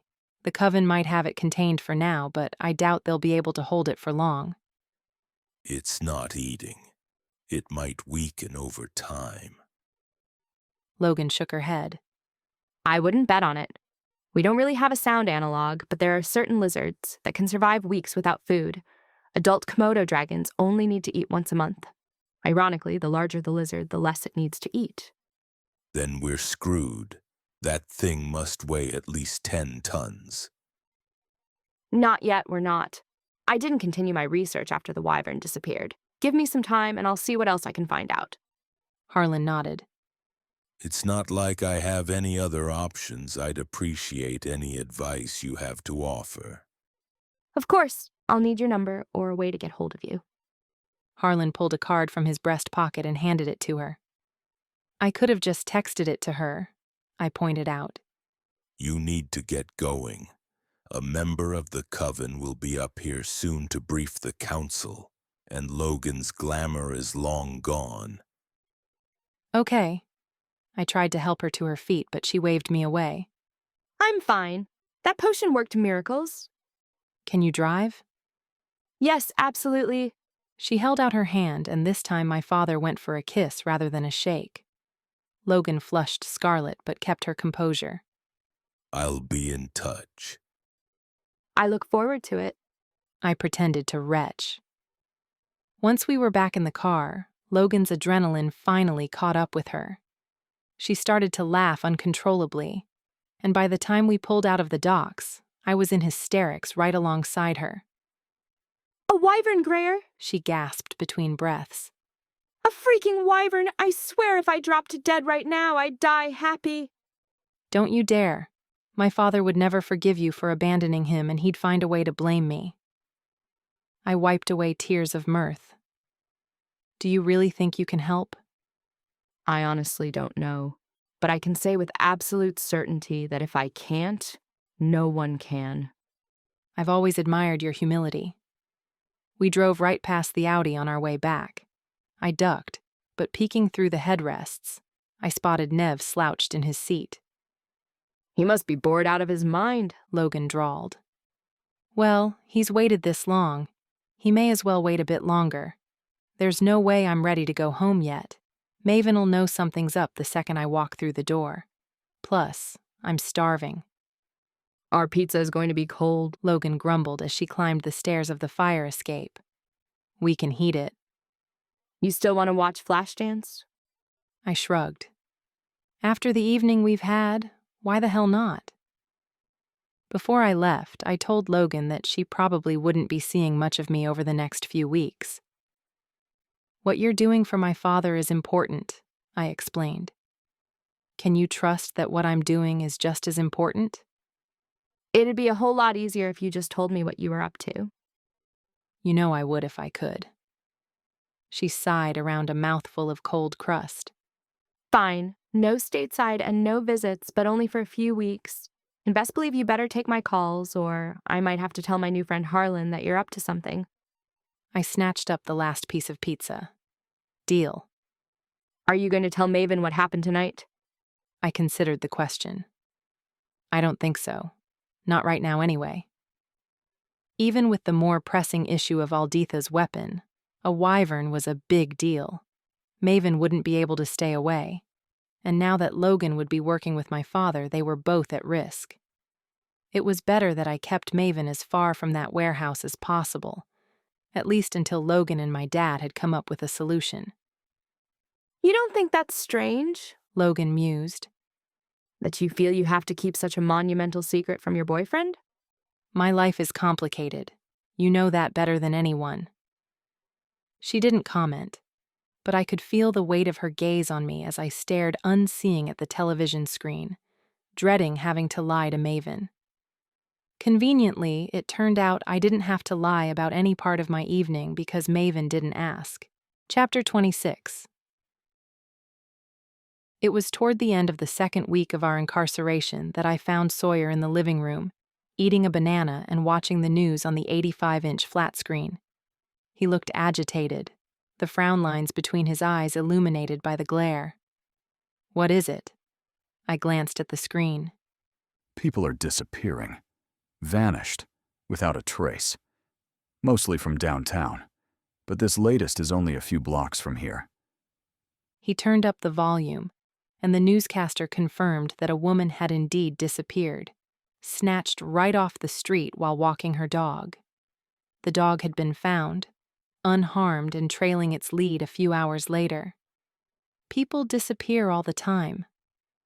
I knew as I said it how insensitive it would sound, but something about the story irked me. I found that I didn't want to think too deeply about it. Not this many in such a short space of time, and no bodies have been found. If you have something to say, why don't you just spit it out? He gave me the condescending smile he seemed to reserve only for me. I think you know exactly what I'm saying. I secretly hoped he'd choke on the banana. Have you ever seen a bleed farm, Grayer? No, and that's not what this is, I insisted, gesturing at the screen. Bleed farms were proof of the very worst of vampire nature. They were also highly illegal. The council had eradicated them over a century ago. I'd heard of a few cropping up in larger cities, but they were invariably shut down. The consequences were quick and ruthless. Vampires who operated bleed farms had no regard for human life, considering them the lowest rung on the food chain. Self-proclaimed purists, these vampires wouldn't touch synthetic blood. Instead, they'd snatch people off the street and bleed them dry. Victims seldom lasted longer than a few days. And you're sure about that? Sawyer asked. Humans don't survive bleed farms. There'd be bodies, not mystery. Unless this particular bleed farm is being operated by someone a lot smarter than your average vamp. Someone who knows how to hide their tracks. Someone who knows that keeping their victims alive would provide a longer, more sustainable blood source. Someone like Maven, you mean? He looked like the cat who caught the canary. I didn't say that. You came up with that one, all on your own. Maven would never. He shrugged. Maybe not, but there's about to be a whole lot of contaminated blood on the market. And now humans are going missing, without rhyme or reason. It doesn't seem like a coincidence. I refuse to believe that. You're wrong. There hasn't been a bleed farm in Seattle in 100 years, and none are going to crop up now. My grandmother might be the world's biggest bitch, but she's managed to retain her seat for over 2 decades despite her hatred of vampires. She'd never allow it. Ordinarily, perhaps. He finished his banana and brushed past me on his way back to the kitchen to discard the peel. But I think your grandmother has her hands a little full at the moment. The days blurred into one another until I'd lost track of how long we'd been here, holed up under one roof. By day, my body took a beating from Sawyer's ruthless training regime, and by night my brain was pounded as Maven grilled me relentlessly about every minuscule detail I could recall concerning Alditha's house. No matter how much I studied the blueprints, though, I couldn't pinpoint any discrepancies. The plans matched the house as I knew it. Maven was becoming more and more agitated, and I knew it was only a matter of time until he brought up the topic of Manya again. We'd tried the obstacle course only one more time since I'd failed to complete it, and my second attempt was no less pathetic than the first. The rotating ladder had become my personal nightmare, my nemesis, and I was determined to conquer it. My face burned every time I recalled the disappointment on Sawyer's face when I ate dirt, and the smug superiority on Swish's. I'd love nothing better than to wipe that smirk from her lips. Shortly after that second failed attempt, despite my exhaustion and the bitter cold, I started sneaking out at night to practice. I was rushing to get ready one morning when my phone rang. "Ah, hell," I moaned as Nate's name flashed across my screen. I'd been expecting this call, but that didn't make it any less awkward. Grayer, Nate barked by way of introduction. you've only logged 18 hours this week. Why the hell are you so behind? Despite all the work I'd been putting in, I knew I wasn't near reaching my quota. A few productive days didn't make up for how frequently I didn't even open my laptop. I know. I'm sorry, Nate. Things have been a little crazy. There was a family emergency. Not interested. I'm not your therapist, Knox. I'm your boss. I don't give a damn about your family drama. You're contracted for a minimum of 120 hours a month. That's 30 a week, and you're 12 hours short. I'll make it up this weekend. Be sure to do that. You're decent enough at your job, but nobody is indispensable. He hung up. Honestly, if his business ever tanked, Nate should write a motivational book. Half an hour later, Sawyer burst into my room without knocking. He stopped dead in his tracks when he caught sight of me fully dressed and working. He probably thought I'd slept in. You were supposed to be in the gym 20 minutes ago, Grayer. I know, but I'm about to get fired, and unlike most of our team, I actually need my paycheck. Surprisingly, he didn't argue. I guessed he knew the feeling. He crept forward and peered at my screen. What exactly is it that you do? IT support. I help people with their computers through a remote help desk. It's hardly rocket science, but it is time-consuming. Is it all done online? Through typed chat? Mostly. Every now and then I have to take a call, but only on the very rare occasion. Extroverts are a dying breed. An incoming query flashed on my screen, and automatically I opened a new chat window. Look, Sawyer, I'm sorry I didn't let you know, but I really do need to log at least a few hours today. Can I meet you after lunch instead? No. He said, not unkindly. Give me a minute. I got back to work as soon as he'd disappeared out the door, and then promptly forgot he'd even been there. Maven appeared 5 minutes later. Up, he ordered. Oh, for the love of Salem. Sawyer ratted me out, didn't he? I'm sorry, Maven, but I have work to do. I know. You have a problem, and I come bearing solutions. Bring your laptop and come with me. He waited while I finished the current log, and then I followed him to the dining room, where Crank was just finishing off a plate of French toast. He had syrup in his beard. Seeing as you aren't really doing much, Maven told him, sliding the plate away. You may as well start earning your keep. Grayer is falling behind in her job. She's in IT. It should be a piece of cake for you. Grayer? He gestured at the table, and I deposited my laptop before the dwarf. IT? Crank stroked the tufted end of one braided sideburn. Any coding? No, nothing that complicated. Basically, I help idiots who don't know the Alt key from the Shift button. Turn it off and on again works 99% of the time. Here, let me show you. I flipped open my screen and opened a new log. Crank scanned the incoming text. That's a cable issue, he announced almost immediately. He interlocked his fingers and stretched out his hands. His knuckles cracked, like the splintering of ancient trees, then danced over the keys as he typed out a response. I grinned.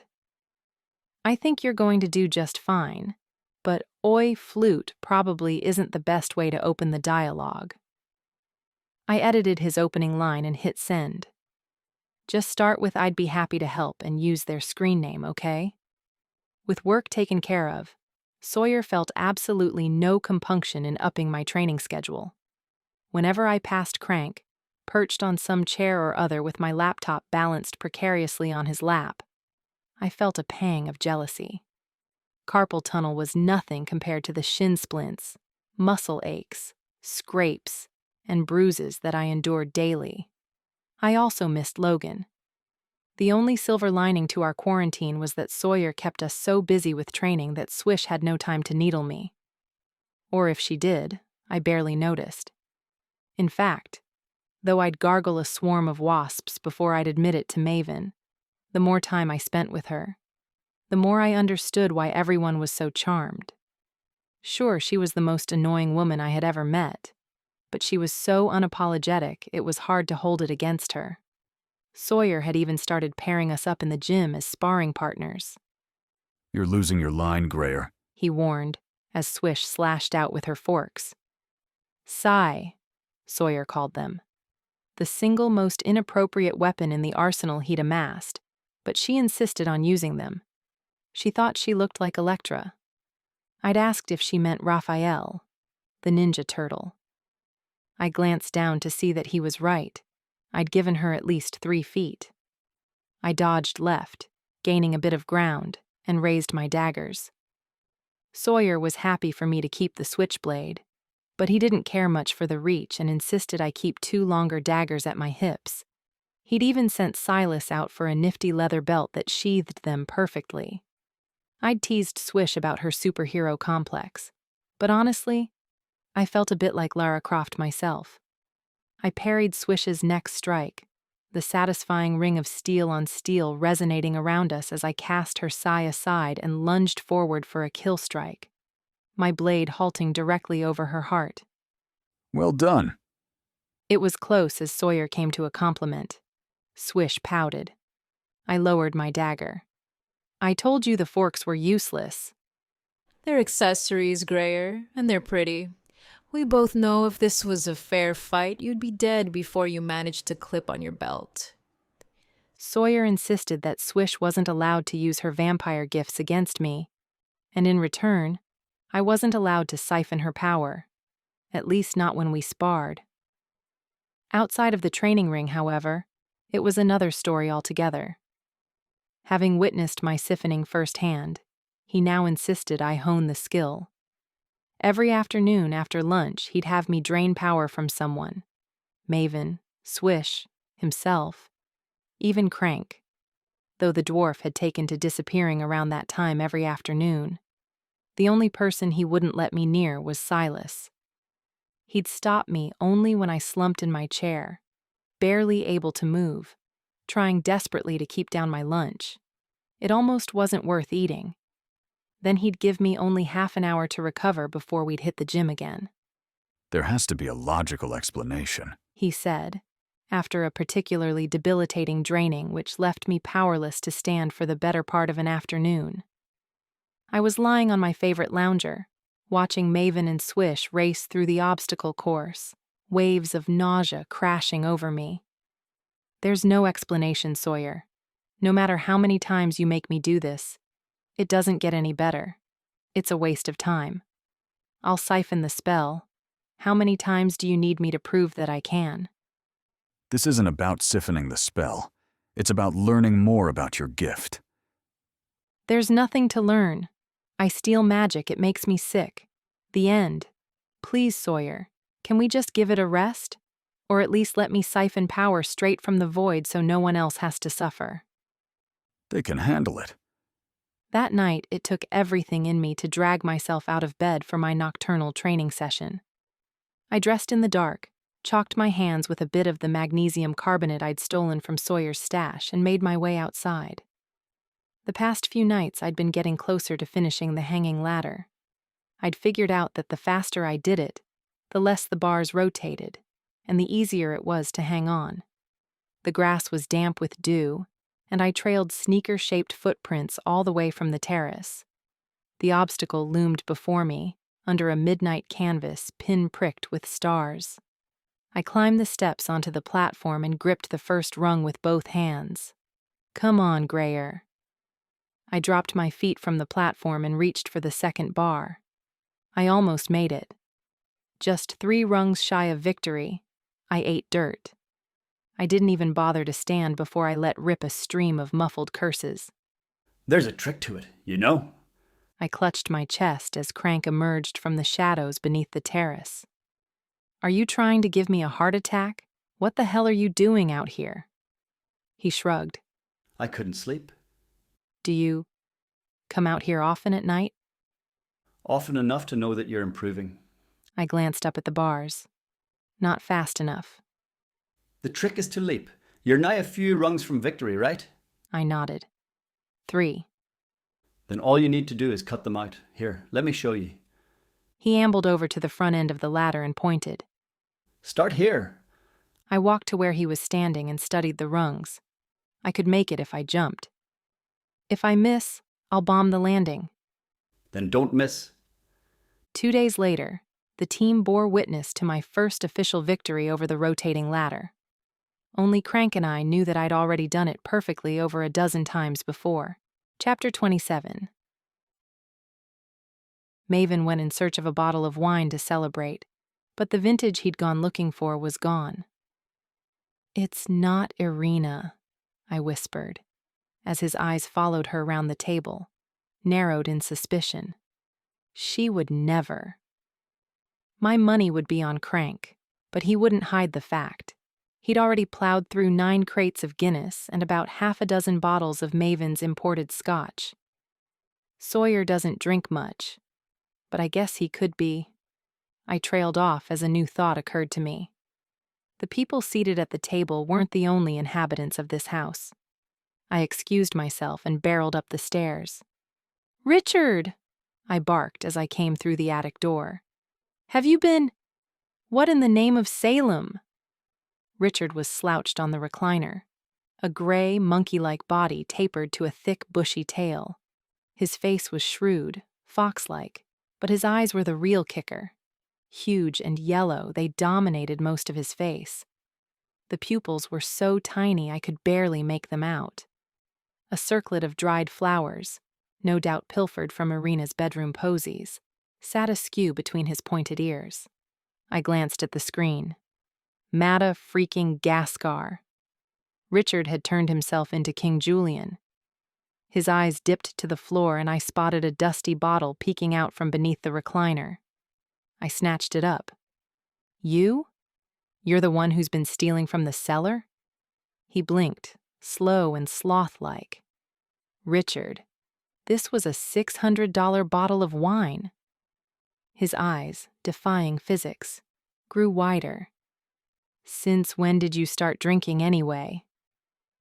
I rummaged beneath the chair and found a few more bottles rolling around. I started pulling them out, one by one, and lining them up along the floor. "I know you're bored, but this isn't acceptable. I need you to pull it together. And if you're going to steal from the cellar, at least try to take stuff that I can afford to replace." The next bottle I pulled out was an 18-year-old Macallan. Or it had been. "No more!" I snapped. "I'm serious." Fortunately, Maven found the whole thing hilarious. He was playing a game of chess with Swish while the others watched them. "At least we know he has good taste," he said, before brushing off my offer to replace everything Richard had stolen. He moved his bishop. "Checkmate." Swish cursed, but only half-heartedly. "Rematch?" No. She rose from her chair, taking her glass of wine with her. Sawyer took her vacated seat. "I'll play." No one else noticed the furious look Crank threw at him. Maven started setting up the board. He played black, without offering Sawyer the chance to choose a hidden piece, which usually determined who played what. He was giving the shifter the first move. It felt like an insult. Sawyer opened with a pawn to e4, freeing his queen and the king's bishop. It was a common opening, aggressive and straightforward. Maven mirrored the move in response, sending his pawn to e5, and the game was on. Within minutes, I realized 2 things. Sawyer was a good chess player, and he would lose.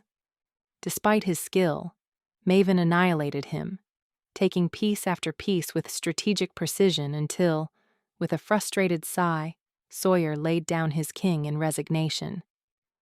"Good game." Maven offered his hand. Sawyer hesitated, then took it. I was pleasantly surprised. I'd half expected him to demand a rematch. Maven settled down beside me on the sofa. "I've been thinking," he said, in a tone that I knew meant he was about to say something I wouldn't like. "It might be time to get in touch with Manya." There were only 10 days left until Samhain. We were running out of time. I know you've been trying with the blueprints, but we aren't getting anywhere, and without a solid access plan, we're dead in the water. I still think we could go through the back fence, take cover in the woods. That leaves us a massive stretch of open ground to cover to get to the house. You know we won't make it without someone raising the alarm. Why are you so sure that there's a secret entrance? It's a gut feeling. Alditha is a witch, and a paranoid one at that. She'll have an escape route. He's right. Swish planted herself on Maven's other side. Especially if she's in cahoots with a rogue coven and up to all sorts of mischief. She'll have a way to get in and out undetected. I knew they would keep pressing until I agreed. I could see the sense in it too, but the thought of Manya getting caught terrified me. I don't want to put Manya in danger. We won't put her in danger. You can approach her in the underground, and we'll provide a decoy version of you in case Alditha is having us watched. A decoy? Me? Swish said. I'm sure Antonio can whip me up a wig. She examined my hair with a critical eye. Though, it'll mean compromising his reputation if ever anyone discovered he created something quite so awful. Maven tactfully changed the subject. When does Manya go to the market? Thursdays. She avoids the weekend crowd. 2 days away. Can Antonio get it done that quickly? Swish nodded. I needed my temples. I'd studied those blueprints every night for weeks, I reminded myself. We didn't have any other choice. So if you're me, then I guess I'll be... you? Swish laughed. Realms, no. We both know you couldn't pull that off. It's nothing that ambitious. You'll be a nobody. Practically invisible. It'll be a piece of cake. She added encouragingly. Thanks. My sarcasm was lost on her. You're welcome. Your grandmother will expect you to be with me? Maven mused. I nodded. She'll assume you won't let me out of your sight. And before you take that as a compliment, let me assure you it has more to do with your vampire possessiveness than out of any true concern for me. Got it. I'll try not to let it go to my head. I winked at him before he got back to business. I'll leave the house with Swish in disguise. We'll draw any would-be pursuers away, which will leave you free to head to the sub-realm to search for the orc. Manya. Of course, Manya. Will I be going with Silas? I knew better than to assume he'd let me go alone. My grandmother may have the motive wrong, but she was right about vampires being protective. Beside me, Swish shifted. Maven shook his head. No. Silas is leaving town on Thursday. He'll be gone a few days. Leaving town? Maven, Samhain is next weekend. I know. It's an emergency, unavoidable, but he'll be back in time, and he'd draw too much attention anyway. You need to be able to get in and out of the sub-realm without anyone noticing. I started to doubt myself. So, I'm going alone? He smiled at me fondly. As if I'd let you do that. I know all too well that trouble has a way of finding you when you're left to your own devices. He glanced back over his shoulder to where the others were still gathered around the chessboard. Crank and Sawyer were playing a match while Silas watched on, brooding and silent. Maven considered his options. The Lycan. He decided eventually. He's new in town, so no one will recognize his face. And he can take care of himself. He added grudgingly. You want me to go underground with Sawyer? Yes, unless you'd prefer Crank. He teased. I'd prefer if those weren't my only two options. What about Nev? He'll follow from a distance. Make sure you're not being followed. I thought that was the point of a decoy. One can never be too careful. Swish set down her wine glass and picked up her phone. Smile, she said, snapping a photo. She tilted the screen, adjusting the angle, and took another. What are you doing? I need to send these to Antonio. She frowned at the screen. You wouldn't consider adding a few honeyed streaks, would you? Just to warm up the skin a bit. I snapped. You do realize that beneath all that Dior you have the complexion of dirty chalk, right? Swish batted her eyelashes and pretended to be hurt. There's no need to be so sensitive, Grayer. I was only trying to help. I rolled my eyes, but she didn't notice. She was too busy tapping at the screen. A second later, she lifted the phone to her ear. Antonio, darling, I've just sent you the most ghastly pictures. Now don't die, but I need a favor. Her voice trailed off as she walked away, no doubt to offer a reasonable, if utterly untruthful, explanation for her request. I turned back to Maven. I'd feel a lot safer if I was going with you. He laid his hand on my knee. I'd feel a lot safer too, but she'll expect that. She'll follow my car. I couldn't dispute that. It was exactly what Alditha would do. She wouldn't expect me to leave Maven's side for a second while the weapon was still in play. Have you told Sawyer about this? Not yet. He glanced over at the game again. I'll do it when he's done. He needs to concentrate if he has any hope of winning that game. Chapter 28. The following morning, I had the great misfortune of bumping into Andy Brooks, the wizard with a conscience who hated vampires almost as much as Alditha, and who despised Maven most of all. Technically, I didn't bump into him. I found him rifling through my underwear drawer. I'd popped home to fetch a few things, only to find my front door unlocked and my apartment in shambles. Andy, who'd obviously been there for hours, was in my bedroom, elbow deep in gusseted lace. "What the hell do you think you're doing?"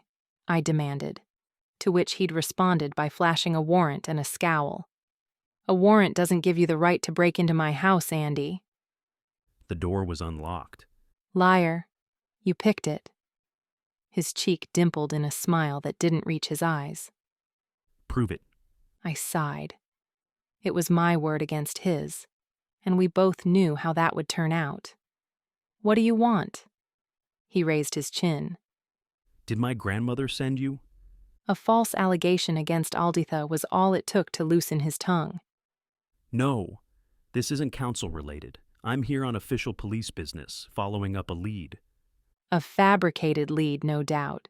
You want to tell me what my thong has to do with it? He looked down, saw the scrap of black lace dangling from his wrist, and shook it back into the drawer as if it were a yellow jacket with its stinger out. I stalked toward him. He flinched as I raised my hand, no doubt recalling the last time I'd laid my hands on him and the pain he'd endured. I grinned at the memory as I slammed the drawer shut. "My underwear is now officially off limits. I hope you got everything you needed, because you're leaving." He conveyed with a single look just how little he thought of me, and my thong, but made no move to leave. "Now, Andy, or so help me, I will call the SPD, and I'll make such a scene they'll want to write it into a Broadway musical."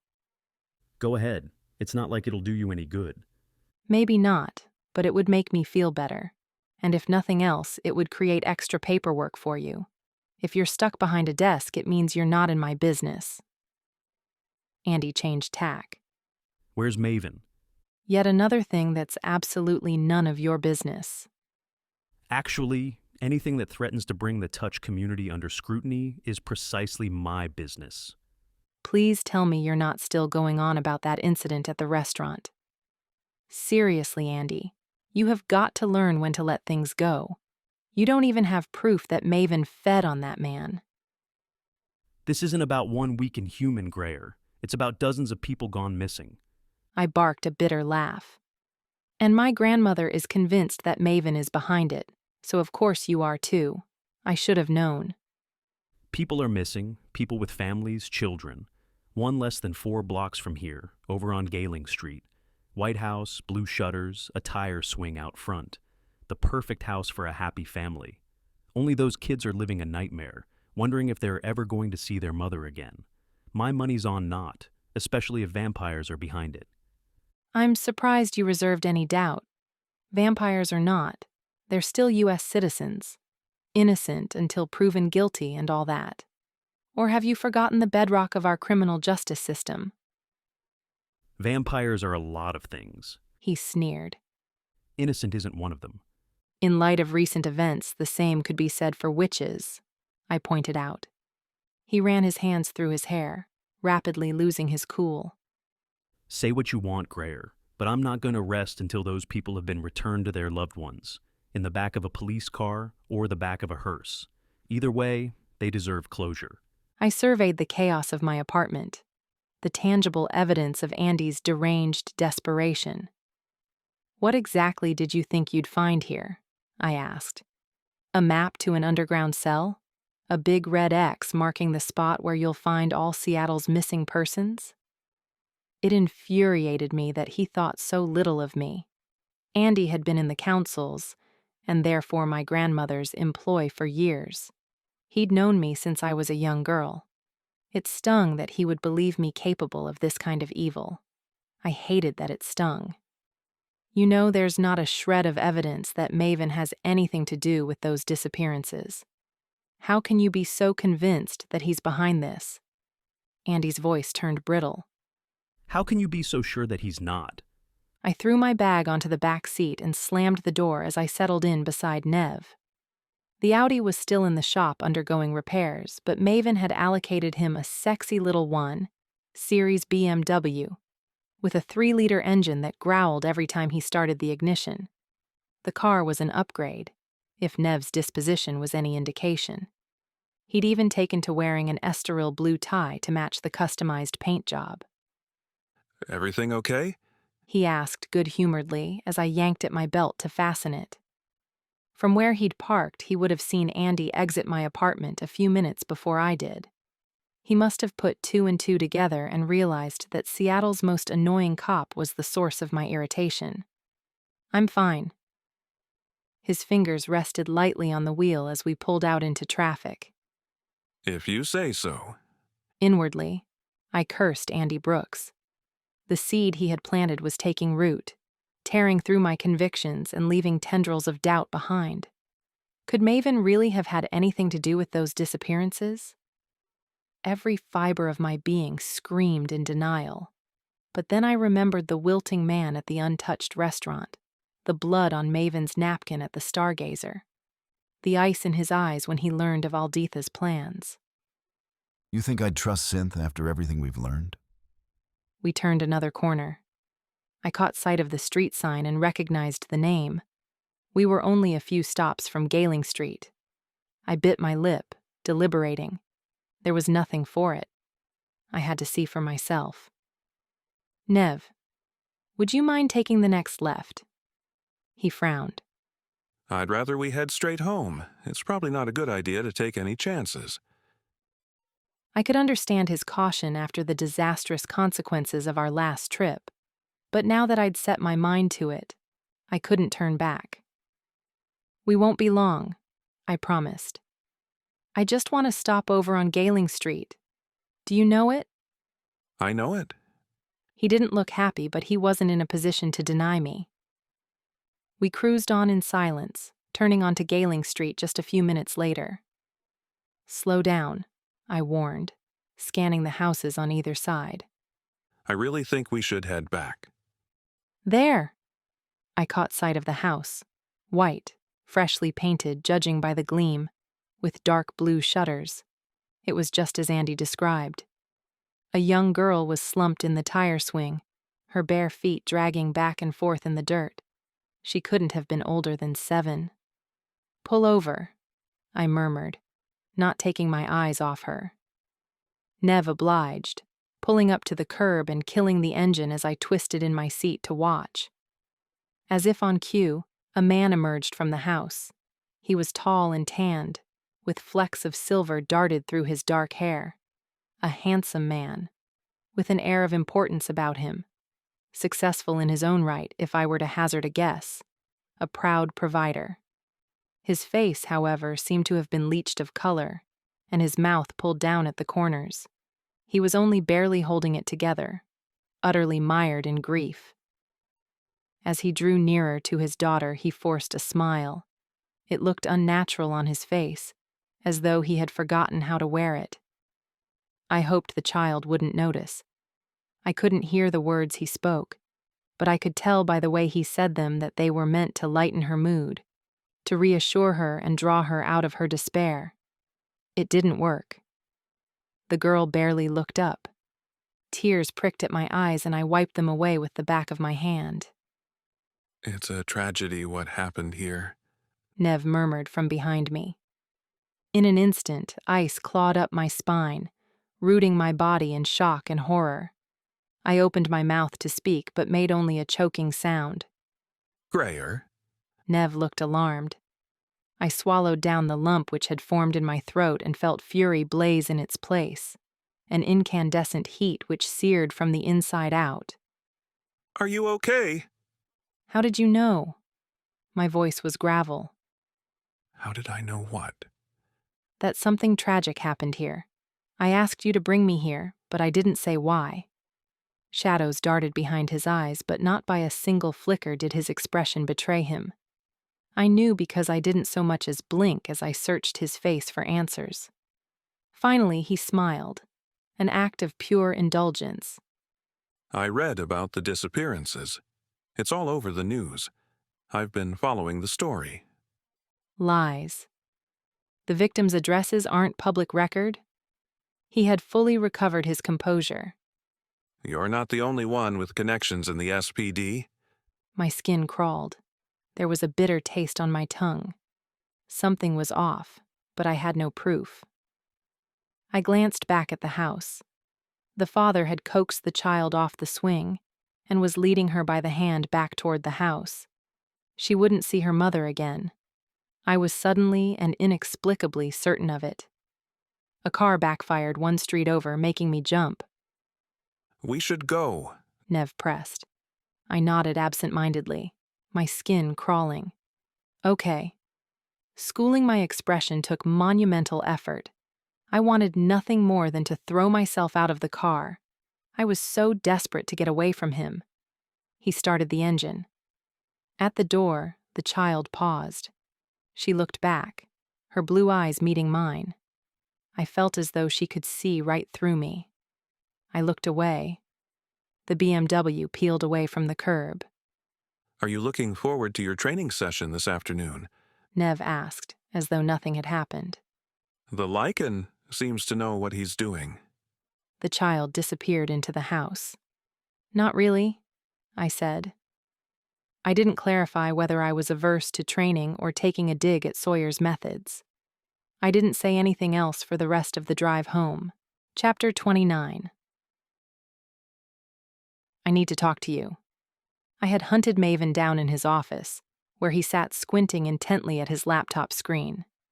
The second I opened the door, he snapped it shut. Should I be worried? He asked, catching sight of the look on my face. I took a breath that didn't fill my lungs nearly enough to calm my nerves. I drew another and sank into the chair opposite him. I figured I may as well dive right in. If I wanted the truth, it was better to catch him unprepared. Do you have anything to do with the disappearances that have been all over the news? He blinked, held my gaze, unflinching. Disappointment radiated from him in waves, and there was no sign of the mischievous, almost boyish charm he usually reserved for me. Wow. An entire response in one single word. I'm sorry. I was, but not sorry enough that I would back down without a definitive answer. He knew it too. No, Grayer. I had nothing to do with the disappearances that have been all over the news. Or any disappearances, for that matter. His voice was flat and painfully unfamiliar. Is there anything else you need to know? Or can I get back to work? You're upset. My girlfriend just accused me of kidnapping. How should I feel? Maven, he steepled his fingers, making no attempt to fill the silence. I rounded the desk, perched on the arm of his chair, rested my hand on his shoulder, and tried again. I'm sorry. I wasn't accusing you, but I had to ask. I saw Andy at my apartment. He got in my head. What was Andy doing at your apartment? Almost out of habit, he placed a hand on my thigh. He hadn't entirely thawed, but his curiosity was piqued. Other than going through my underwear, you mean? I teased. What? Beneath my fingers, I felt the cord of his shoulder muscles pull taut. He was going through my things. Looking for evidence to link me to the missing persons, I presume? I nodded. My underwear drawer is suspect, apparently. I've always thought so. His hand had crept upward. My breath quickened, but I wasn't ready to let it go just yet.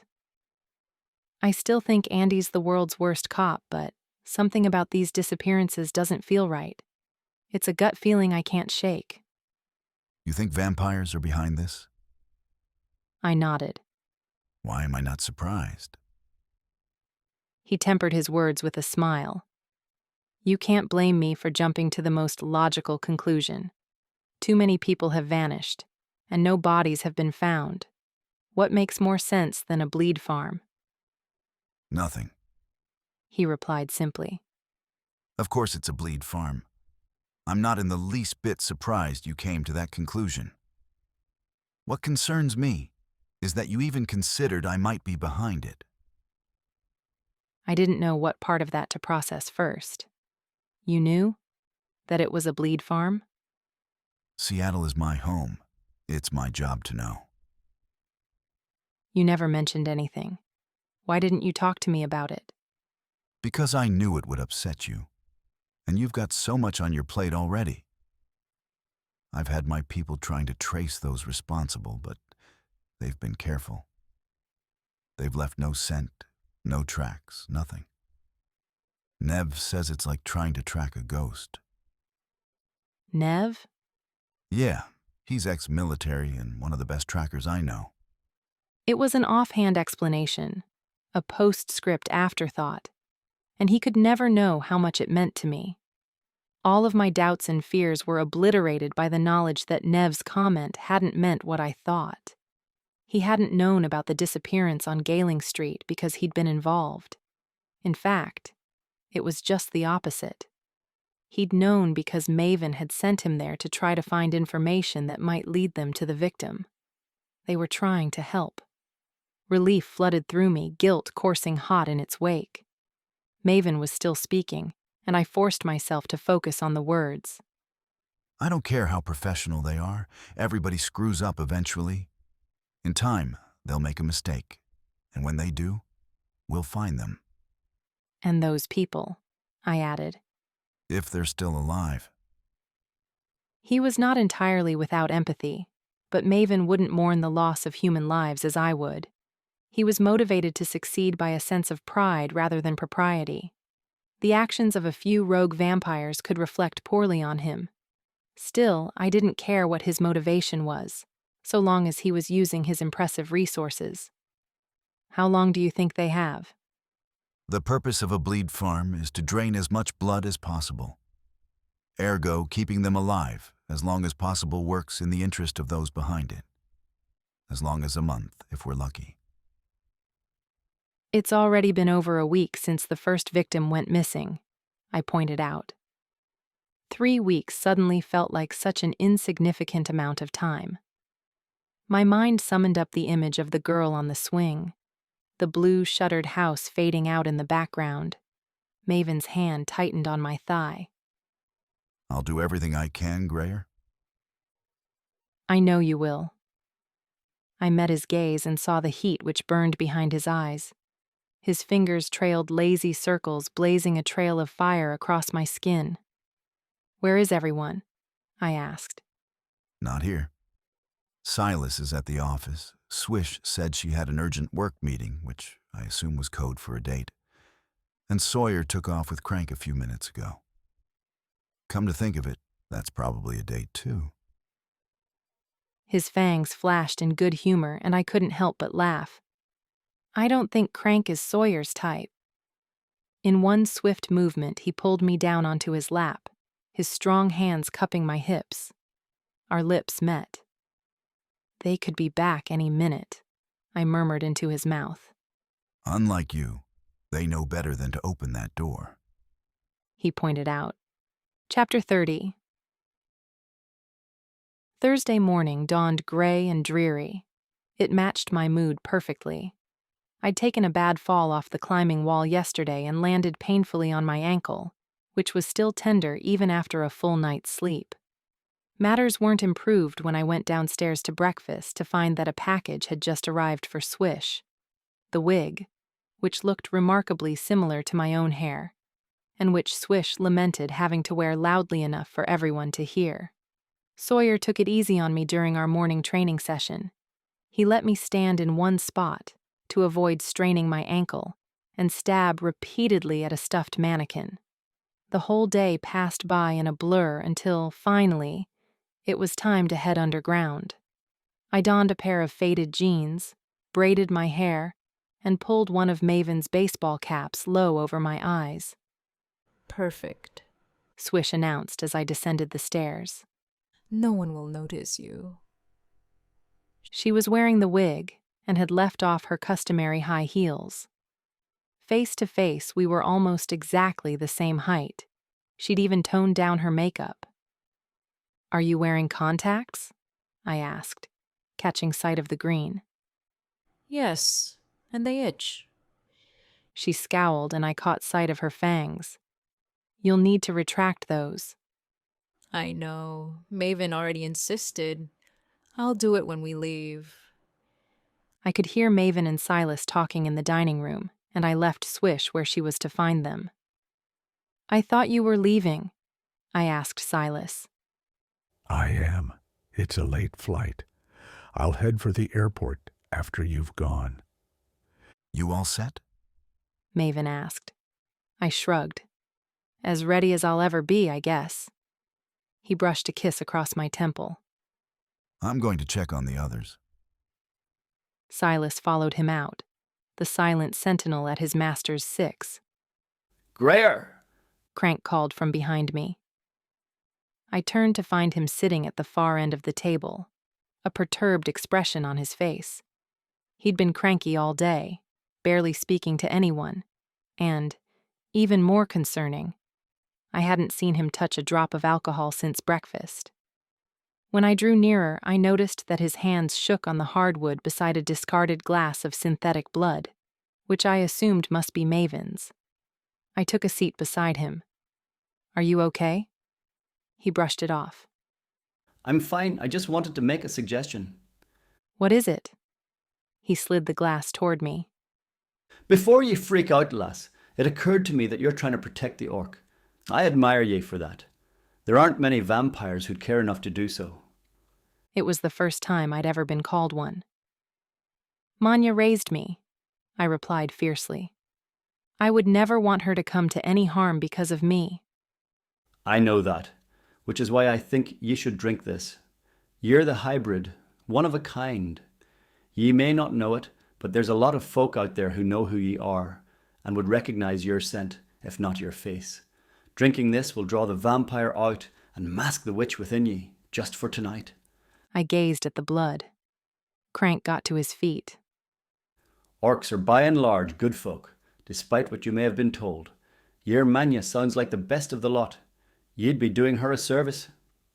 He laid a beefy hand on my shoulder and rested it there for a moment. I could feel the tremble of his fingers against my collarbone.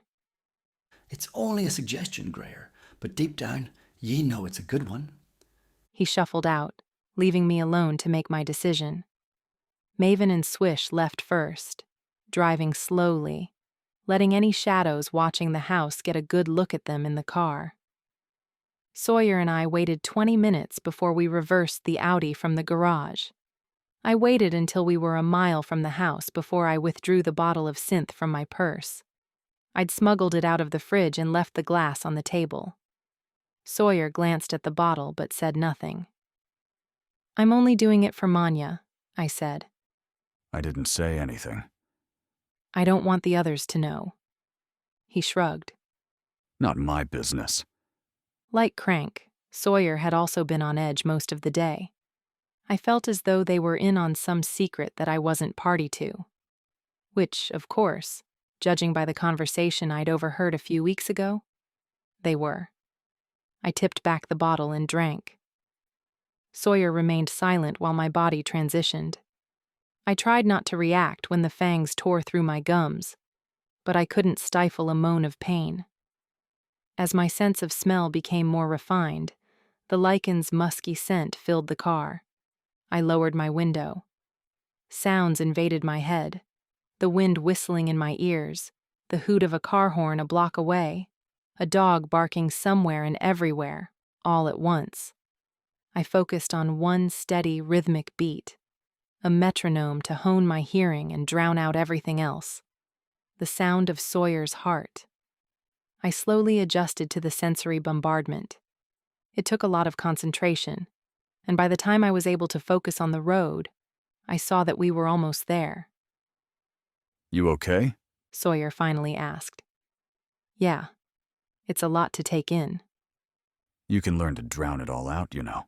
I could train you. I knew he meant well, but I wasn't drinking blood again. Thanks, but this is a one-time thing.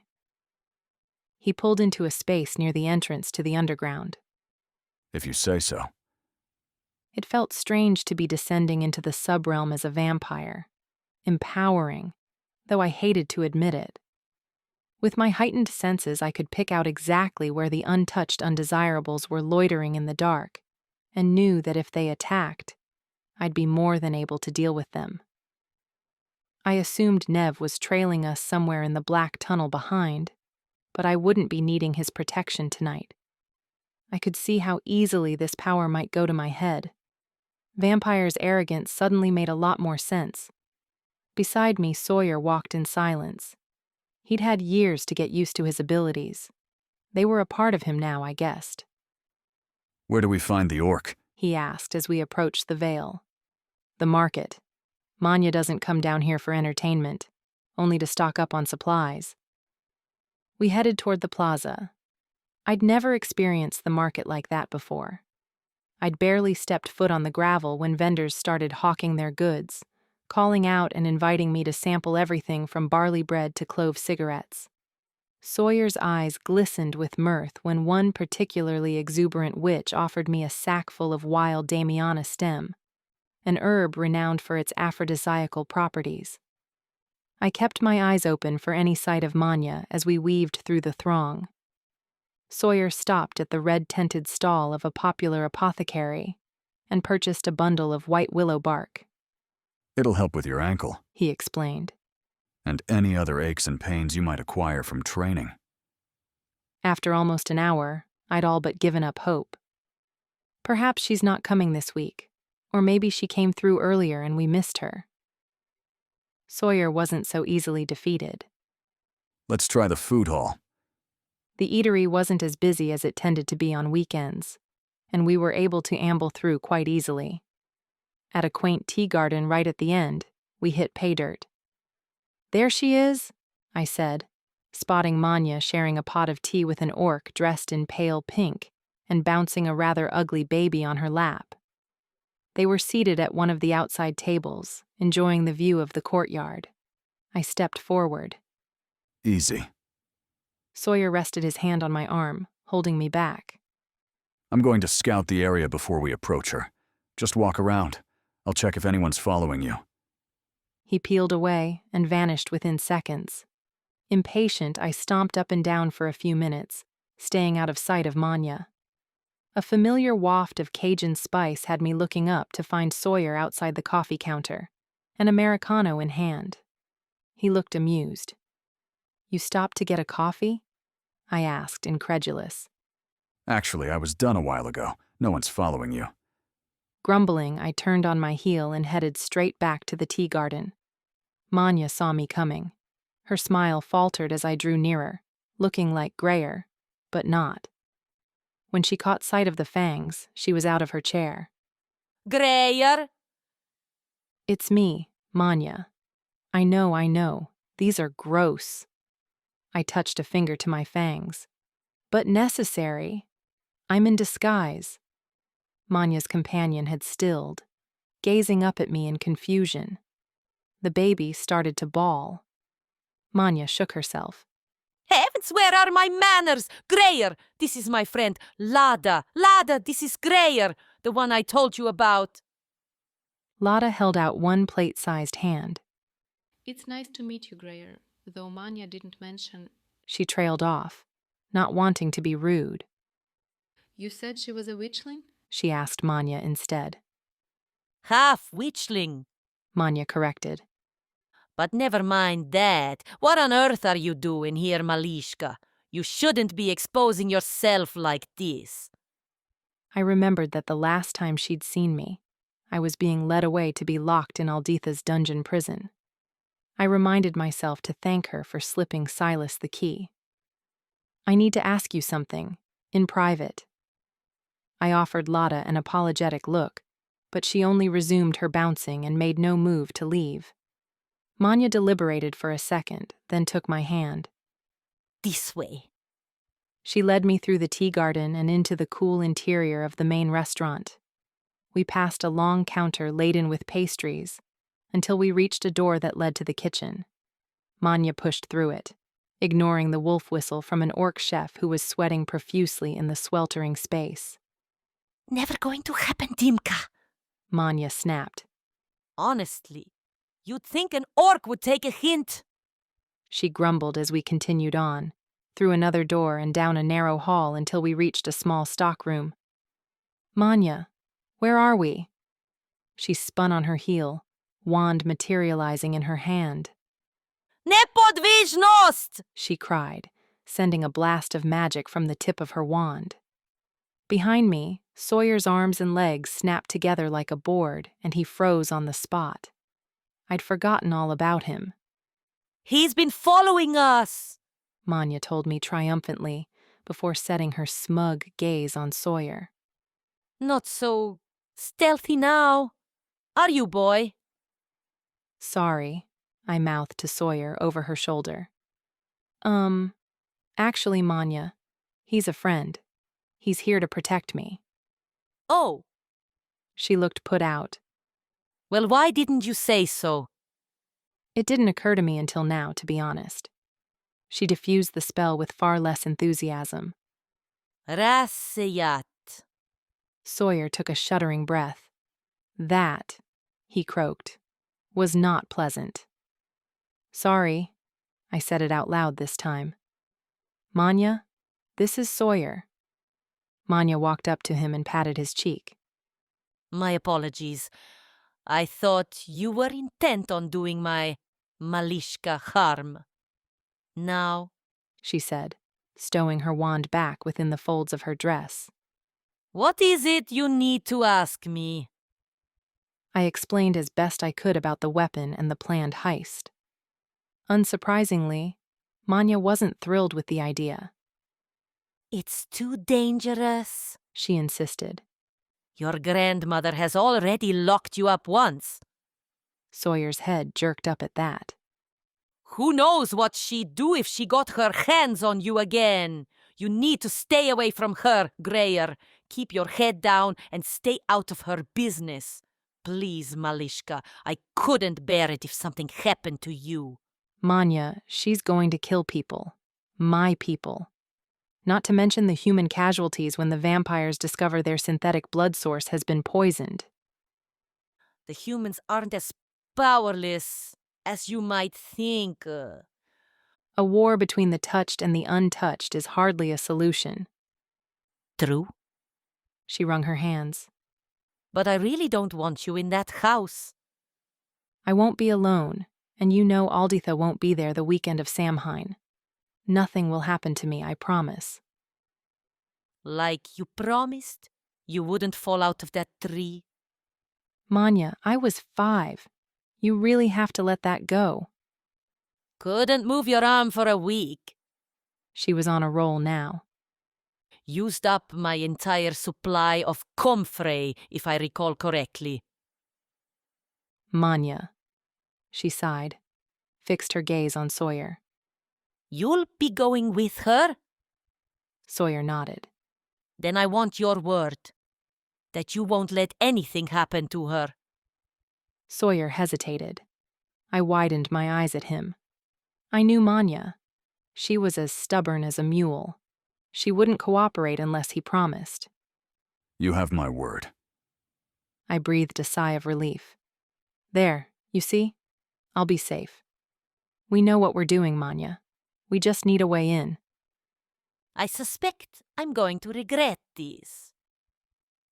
You won't.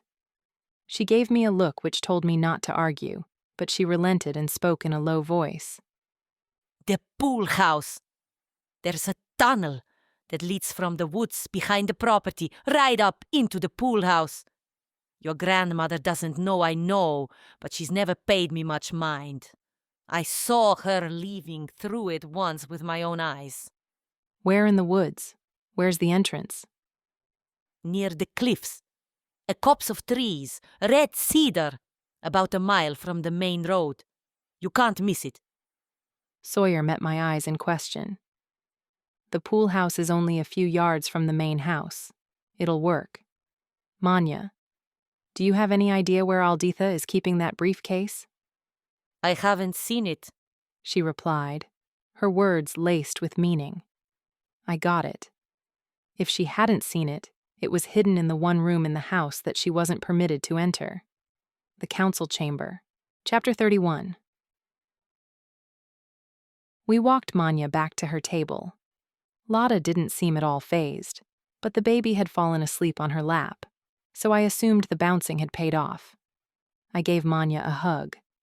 I'm sorry to have gotten you involved, but I can't thank you enough for this. Don't forget to be in your cottage all night next Friday. I don't want you anywhere near the house. Just get yourself out of there safely, she tutted. That's all the things I need. And don't forget, you gave me your word, Lycan.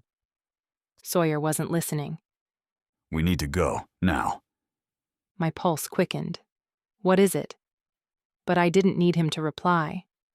With my improved eyesight, I spotted my brother, lurking on the other side of the courtyard. Our eyes met. Knowing he'd been made, Roan raised his hand and curled his fingers in a summoning gesture. Wizards peeled away from the positions they'd been holding. One even stood a few tables down in the tea garden. Damn it! I scanned the area, looking for any possible escape. Back the way we came, I reckon, Sawyer said, ushering us back inside. Croissants, pecan pie, Danish. We whizzed past the same pastry table and into the kitchen, where Dimka smiled at Manya's sudden reappearance. You're back. Just passing through, Manya squawked. I seem to have gotten myself into a spot of trouble. Dimka seized 2 saucepans like he was taking up arms. Use the alley exit, it's closest to the veil. Manya stumbled, seeing the orc in a new light for the first time. That's very gallant of you. Dimka only pressed 1 copper-bottomed pan to his breast in silent salute. Go! Manya guided us toward the right door, which spat us out into an alley, as promised. A rat the size of a cat skittered over my boot. Sawyer kicked out at it and missed spectacularly. Manya gave him a dubious look. And this is who I entrusted your safety to. We almost made it to the end of the alley, the eastern perimeter of the plaza visible through the gap, when Roan burst through the door behind us, his wizards in tow. Stop, he bellowed. Did he actually expect that to work? Sawyer asked as we plunged into the crowd. What are we doing? Manya muttered over and over. Roan was Alditha's kin. She was, in effect, running from her master. The punishment would be dire. Never mind the fact that he witnessed her speaking with me. You can't go back, Manya. I panted as we pounded toward the veil. I felt close to tears. I'm so sorry, but you can't go back. Manya spat at the ground. I never liked that witch anyway. A swarthy face leered out as we sprinted through the untouched portion of the underground.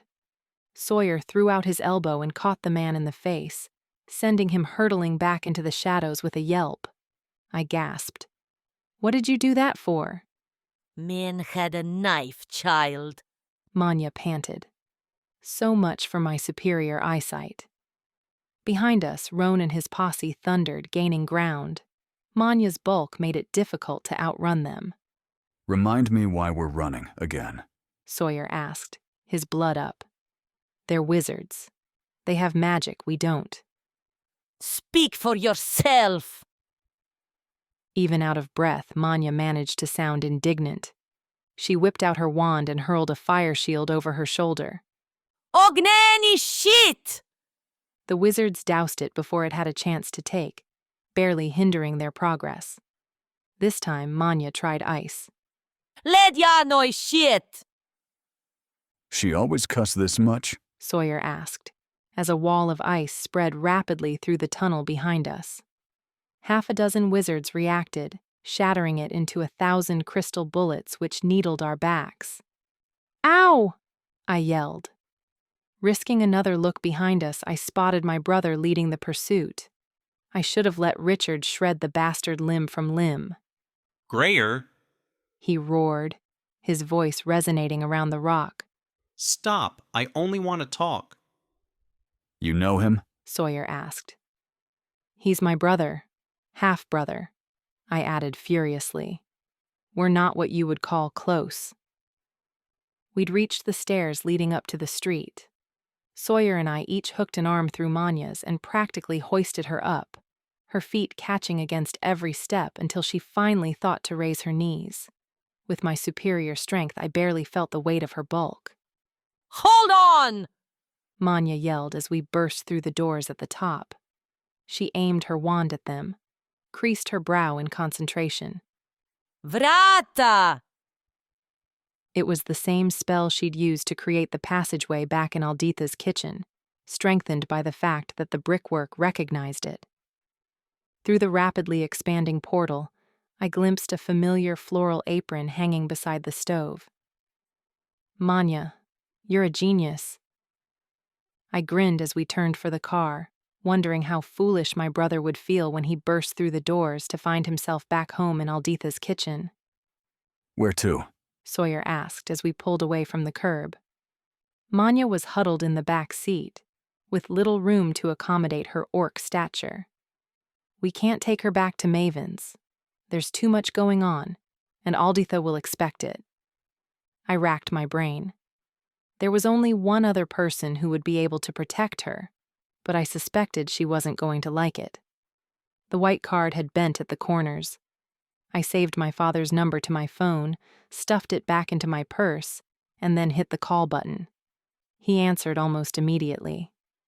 Grayer. I'd been about to introduce myself, but it seemed he already had my number. I need your help. A beat, and then...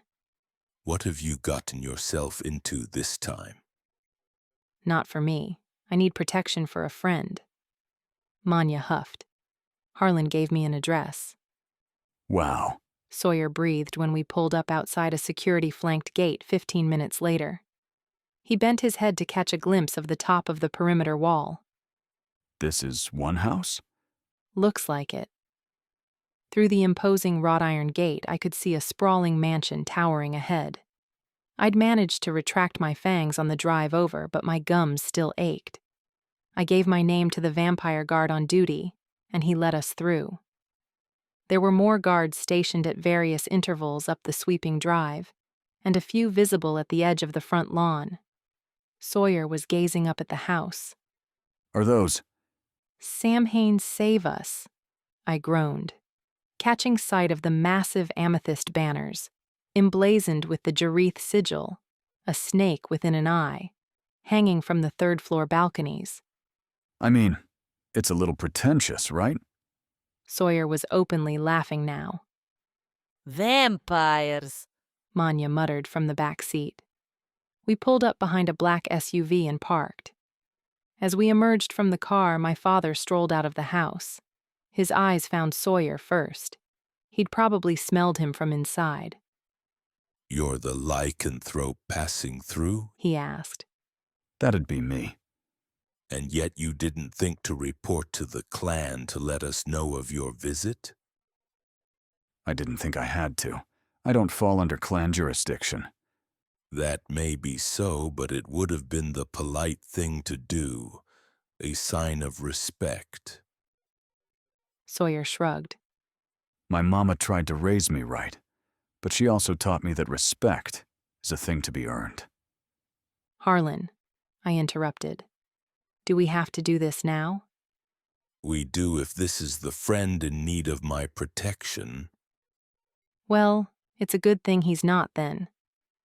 I drew Manya forward. Harlan was visibly shaken out of his habitual cool. Manya?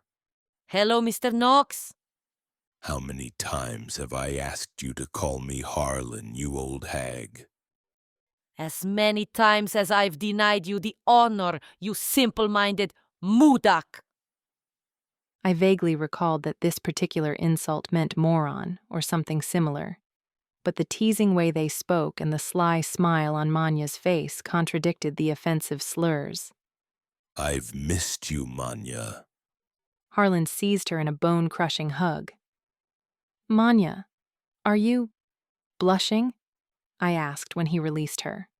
Holy hex, was there a woman alive who was impervious to my father's charms? So, what happened? Harlan asked, completely ignoring me as he drew Manya toward the house.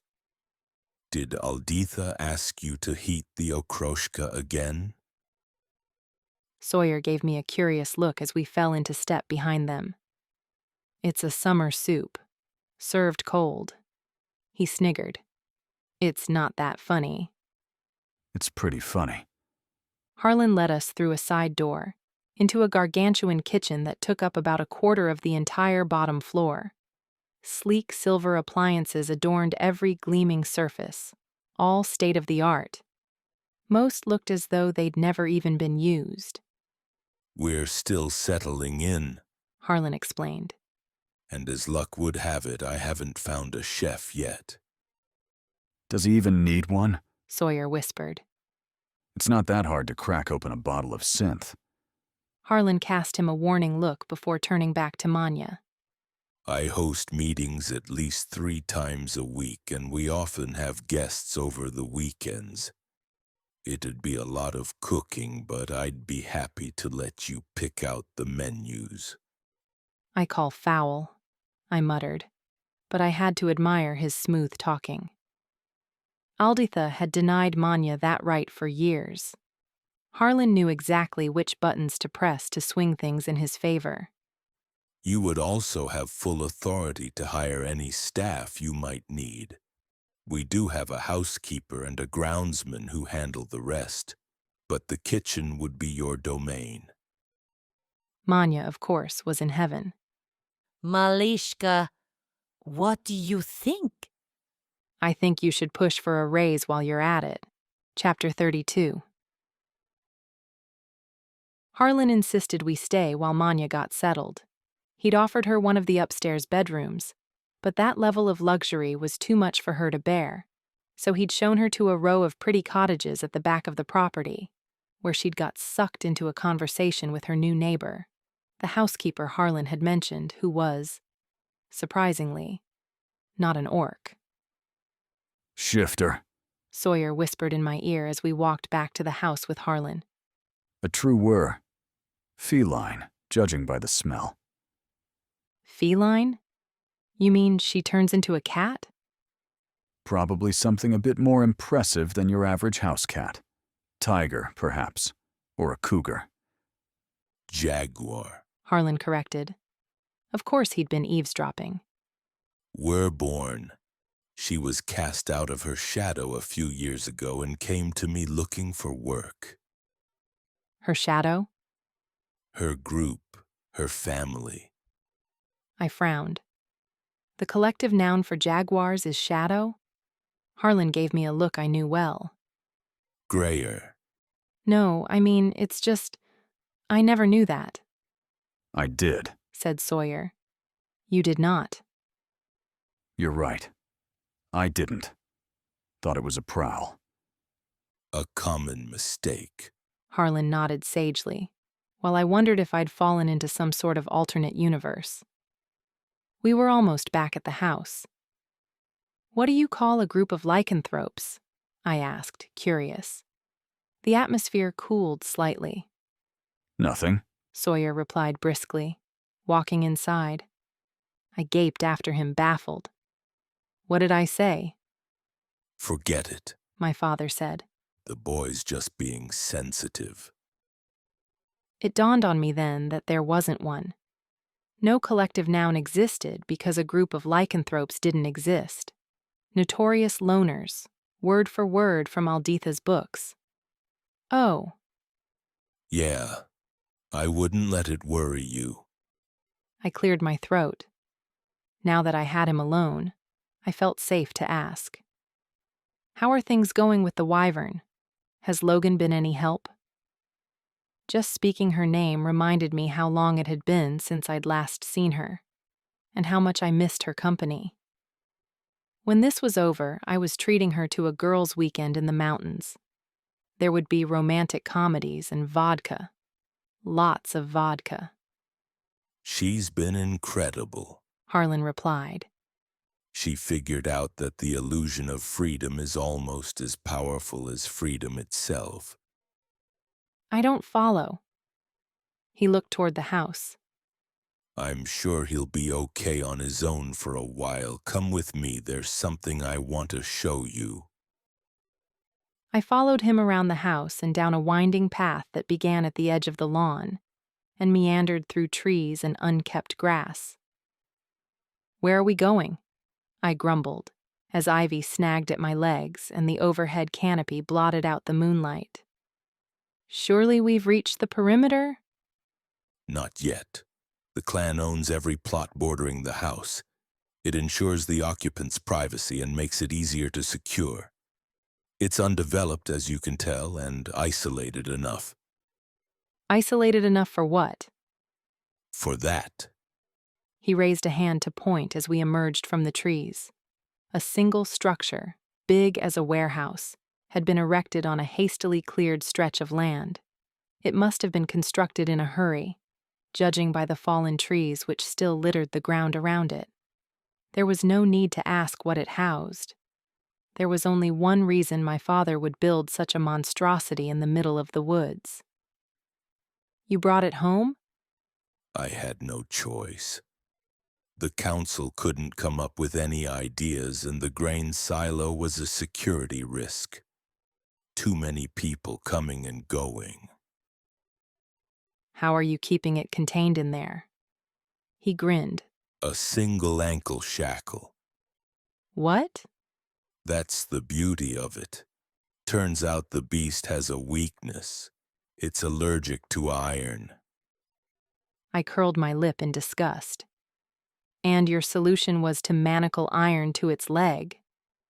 No. The shackle is reinforced steel. To be honest, it's not doing much, but it gives Dawson a sense of false security. He gestured at the structure.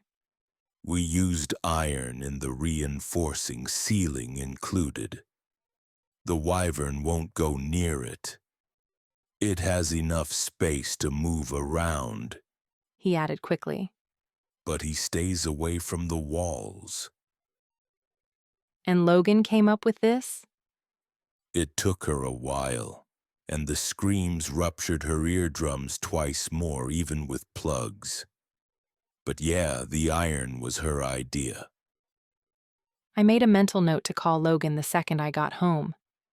It's not screaming now. Surely it can sense us. It's not as vocal since we moved it. It seems calmer. Like I said, the illusion of freedom, though it does tend to screech more when it hunts. Hunts? He pointed at a square door, built into the side of the structure. That's the feeding hatch. It's where we send in the livestock. I let that ruminate for a minute, and decided that any questions about cows or sheep would only cause me more discomfort. Instead, I asked a question that none of us had the answer to. Dad, where do you think it came from? I honestly don't know. Logan seems to think it was trapped somewhere, underground or in a cave perhaps, and that with all the development going on, it was released. If that's the case, there could be more of them. He gazed up at the structure. I seriously hope not, or I'm going to run out of space. We found Sawyer in the living room. He had a drink in one hand and a book in the other, and he didn't comment on our extended absence. That's interesting, Harlan said, his eyes on the book. What is? That's a Knox grimoire. The Book of Blood, if I'm not mistaken. It's been in my family for centuries. Yeah, so? So it shouldn't have opened for you. Knox grimoires recognize family blood. They only open for my line born or bitten. I'm a lichen, not a vampire, and I hate to ruin a great mystery. But the book was open when I got here. Harlan's eyes flew upward, toward the ceiling. It happened so quickly I would have missed it if I hadn't been looking directly at him. Dad, is there someone upstairs? No, of course not. I didn't believe a word, but I was too terrified to press the issue. Best case, my father had a woman over. Worst case, I'd discover Logan in his bedroom. While Harlan poured us a glass of whiskey, Sawyer sauntered over to a wall of mounted photographs. He stopped before a small framed sepia print. It showed my father and an older gentleman standing before a Boston streetcar. Both wore Edwardian-style frock suits and bowler hats. Nice picture, Sawyer remarked. Did you stay in Boston long? I left shortly after that was taken. My dad handed me a glass. And no, despite what Logan said, I did not come over on the Mayflower. I came over a few years later on a ship called the Dorothea. Sawyer was still scanning the wall, oblivious to the private joke. You were there for the Boston Massacre? My dad nodded. I lost a friend in the shooting. So you fought for the colonies. It was a natural conclusion, but my father confirmed it anyway. I did. My parents disowned me for it. My brother, on the other hand, fought for the British. Or so he told them. I know for a fact that he spent most of the Revolution down in New Orleans, shacked up with an auburn-haired witch named Sadie. Sawyer coughed to hide a laugh, and quickly changed the subject. He pointed back at the sepia photograph. Is this the friend you lost in the shooting? Harlan ventured closer. No. This one died in 1903 in the last smallpox epidemic to hit Boston. One of only 270 deaths. His wife succumbed too. It left their young son orphaned. I moved to the wall and scanned the photos around the sepia print. To the left, another picture of the same man, with an austere-looking woman at his side and a boy before him. I squinted at the image. The boy barely reached his mother's shoulder. He couldn't be more than 10 years old, but there was something familiar about him. That's Jackson! I recognized the vampire who had driven me home from the docks the day Backman's men had ambushed us. Yes. I collected him from the orphanage the day I departed Massachusetts. I couldn't bring myself to leave him behind. I'd given his father my word that I'd look out for him. Sawyer raised his brows. Did that include turning him into a vampire? Spoken like a lichen who had been turned against his will.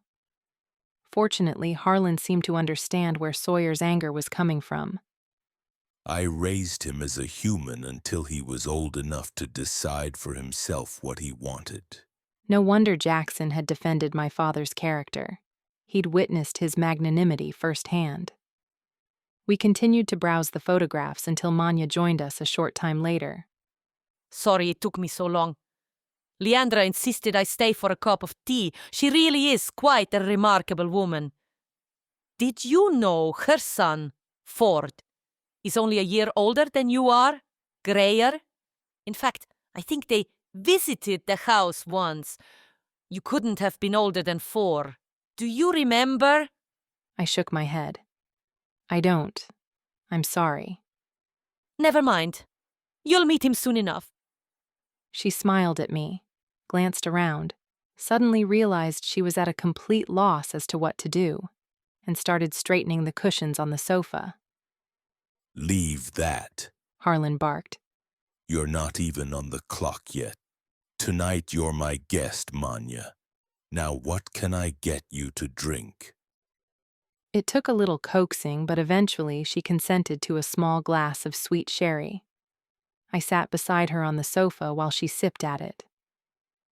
Are you sure you're going to be okay? I asked, after checking that Sawyer and my dad were once more deep in conversation. The weight of my actions sat heavily on my shoulders. It was my fault Manya was here, and that she'd had to leave everything she owned behind. All of her earthly possessions were in the cottage back at Alditha's. She'd probably torched them all when she discovered Manya had fled. I'm going to be fine, Malishka. Truth be told, you've done me a favor. I've hated that place since the day you left, but I figured Alditha would try to sabotage me if ever I looked for other work. And you don't mind working for vampires? She laid her giant hand against my cheek. Why would I? Some of my favorite people are vampires. I sensed she wasn't being entirely truthful, that the witch part of me was the part she'd always loved most. But I appreciated the sentiment. Manya knew me better than anybody.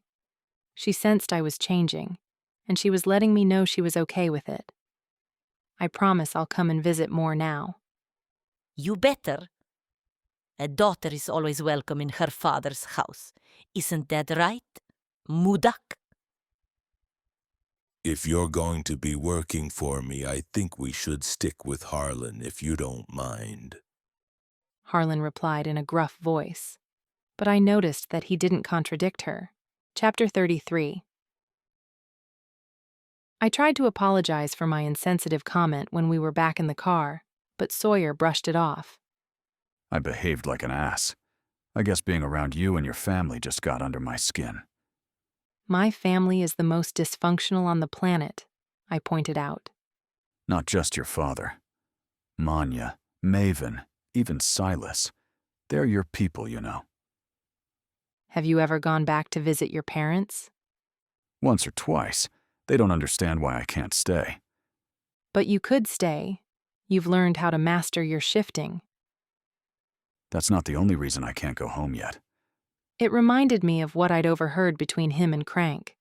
Sawyer had mentioned a girl and needing to know what had happened to her.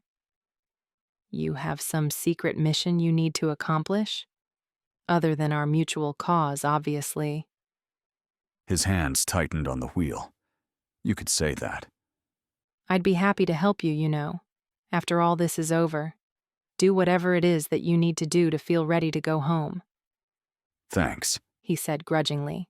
But this is something I have to do on my own.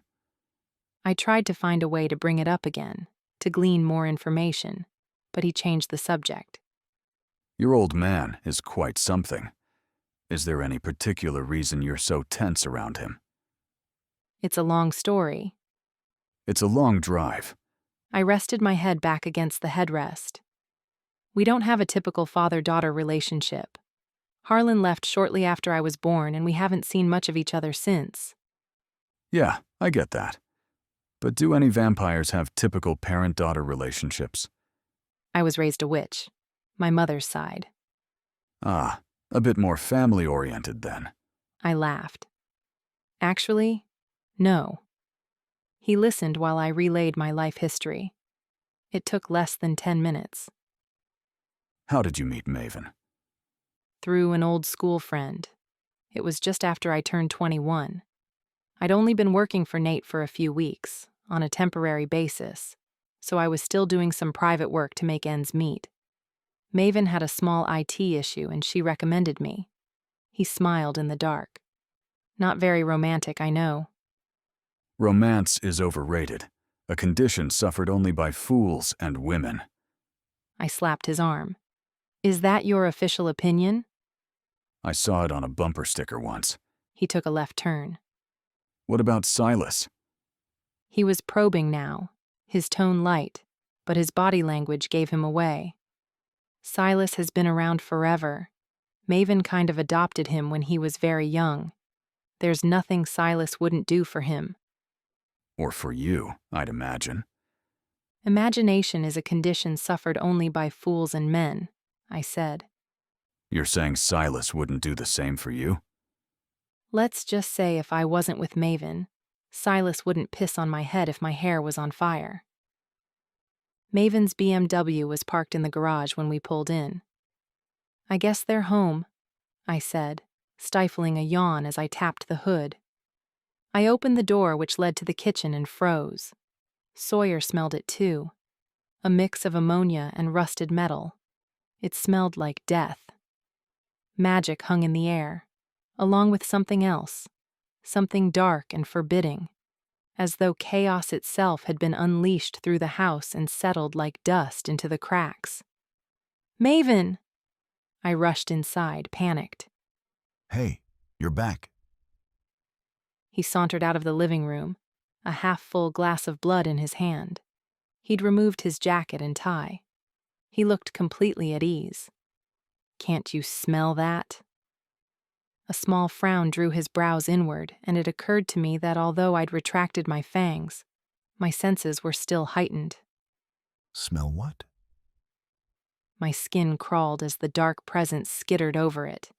My magic revolted, shrinking away as though it might be contaminated if I absorbed so much as a fragment. What the hell happened here? I strode into the living room. Swish was perched cross-legged on the sofa, her hair still wet from a shower. I thought I heard your dulcet tones. How did it go? I ignored her.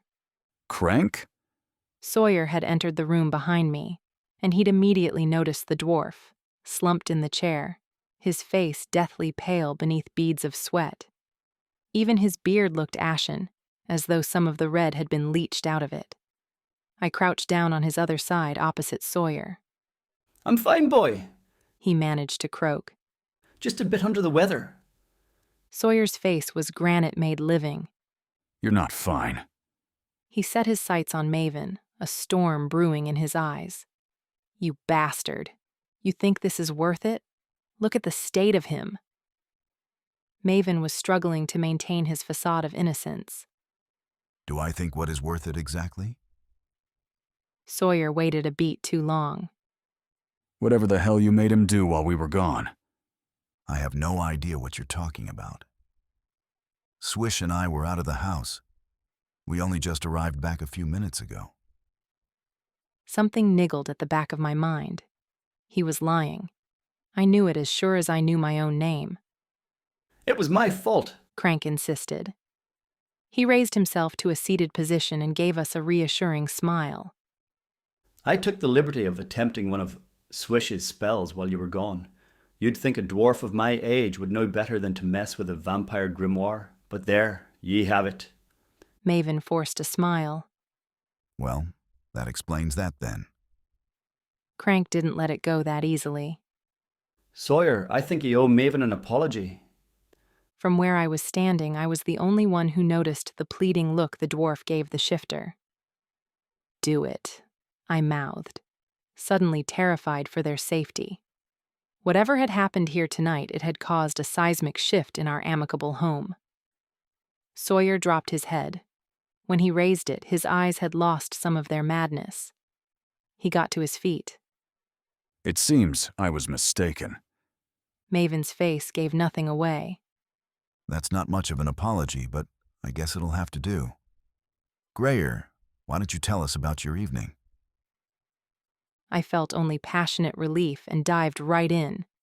Anything to diffuse the tension. Halfway through, Crank fell asleep and Sawyer covered him with a woolen throw. Can you show me? Maven asked when I was done. He retrieved the blueprints and laid them out on the table. The pool house is here. I pointed at the familiar structure. and then ran my finger northward until I reached the woods. The entrance will be around this area, about a mile off the main road. Do you think you can find it in the dark? Probably, but I'd prefer to scout it out beforehand, during the day. Excellent idea, Swish said. We wouldn't want to wander around the woods all night if you misjudged. It was the first time she'd spoken since Maven and Sawyer's altercation. How did your evening go? I asked her.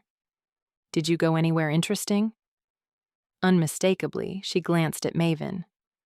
Only to the patisserie. Maven interjected smoothly. It's one of your favorites, so I figured it would be the perfect place to keep up the ruse. I even ate the people food, Swish added proudly. Did you try the millefeuille? It's out of this world. I considered it, but I settled on the Daquoise. It's about all my stomach could handle.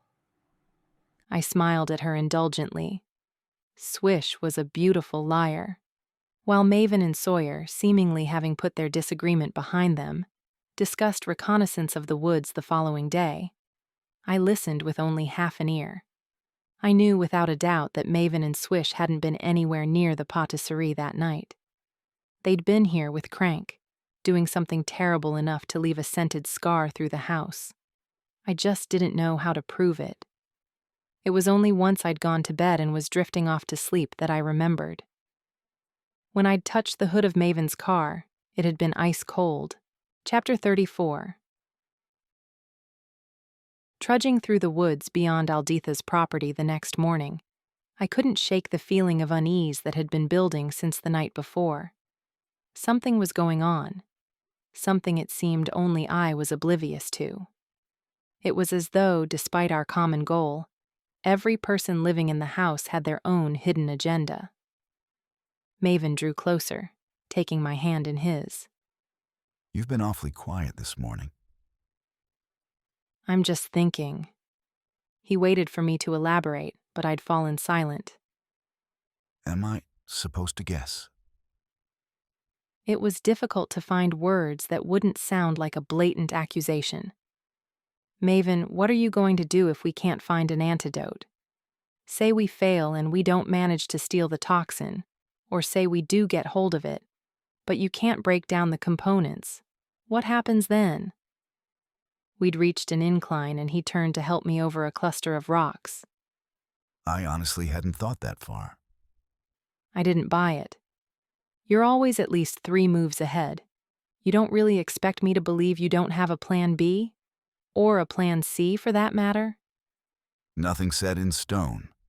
Sure, I've looked into importing blood from out of state. And of course, there's always good old bleed farms.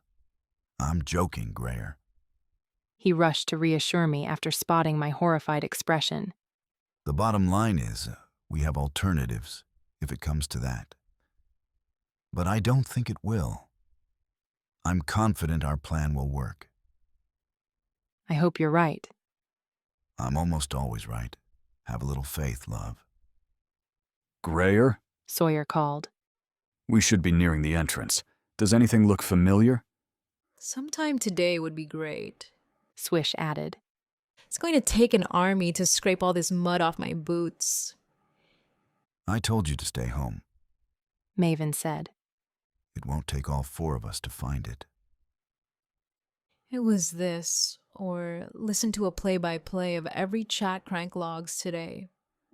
Crank, who had been in good spirits at breakfast and seemed fully recovered from his ordeal, had opted to stay behind and log a few of my working hours while we scoped out the terrain.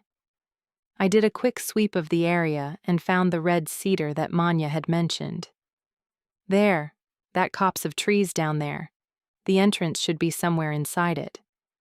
We made our way through the moss-covered trunks, scanning the ground for anything unusual.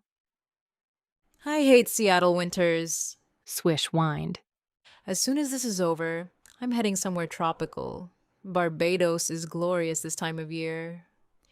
You'll be gone before the snow hits, Maven assured her.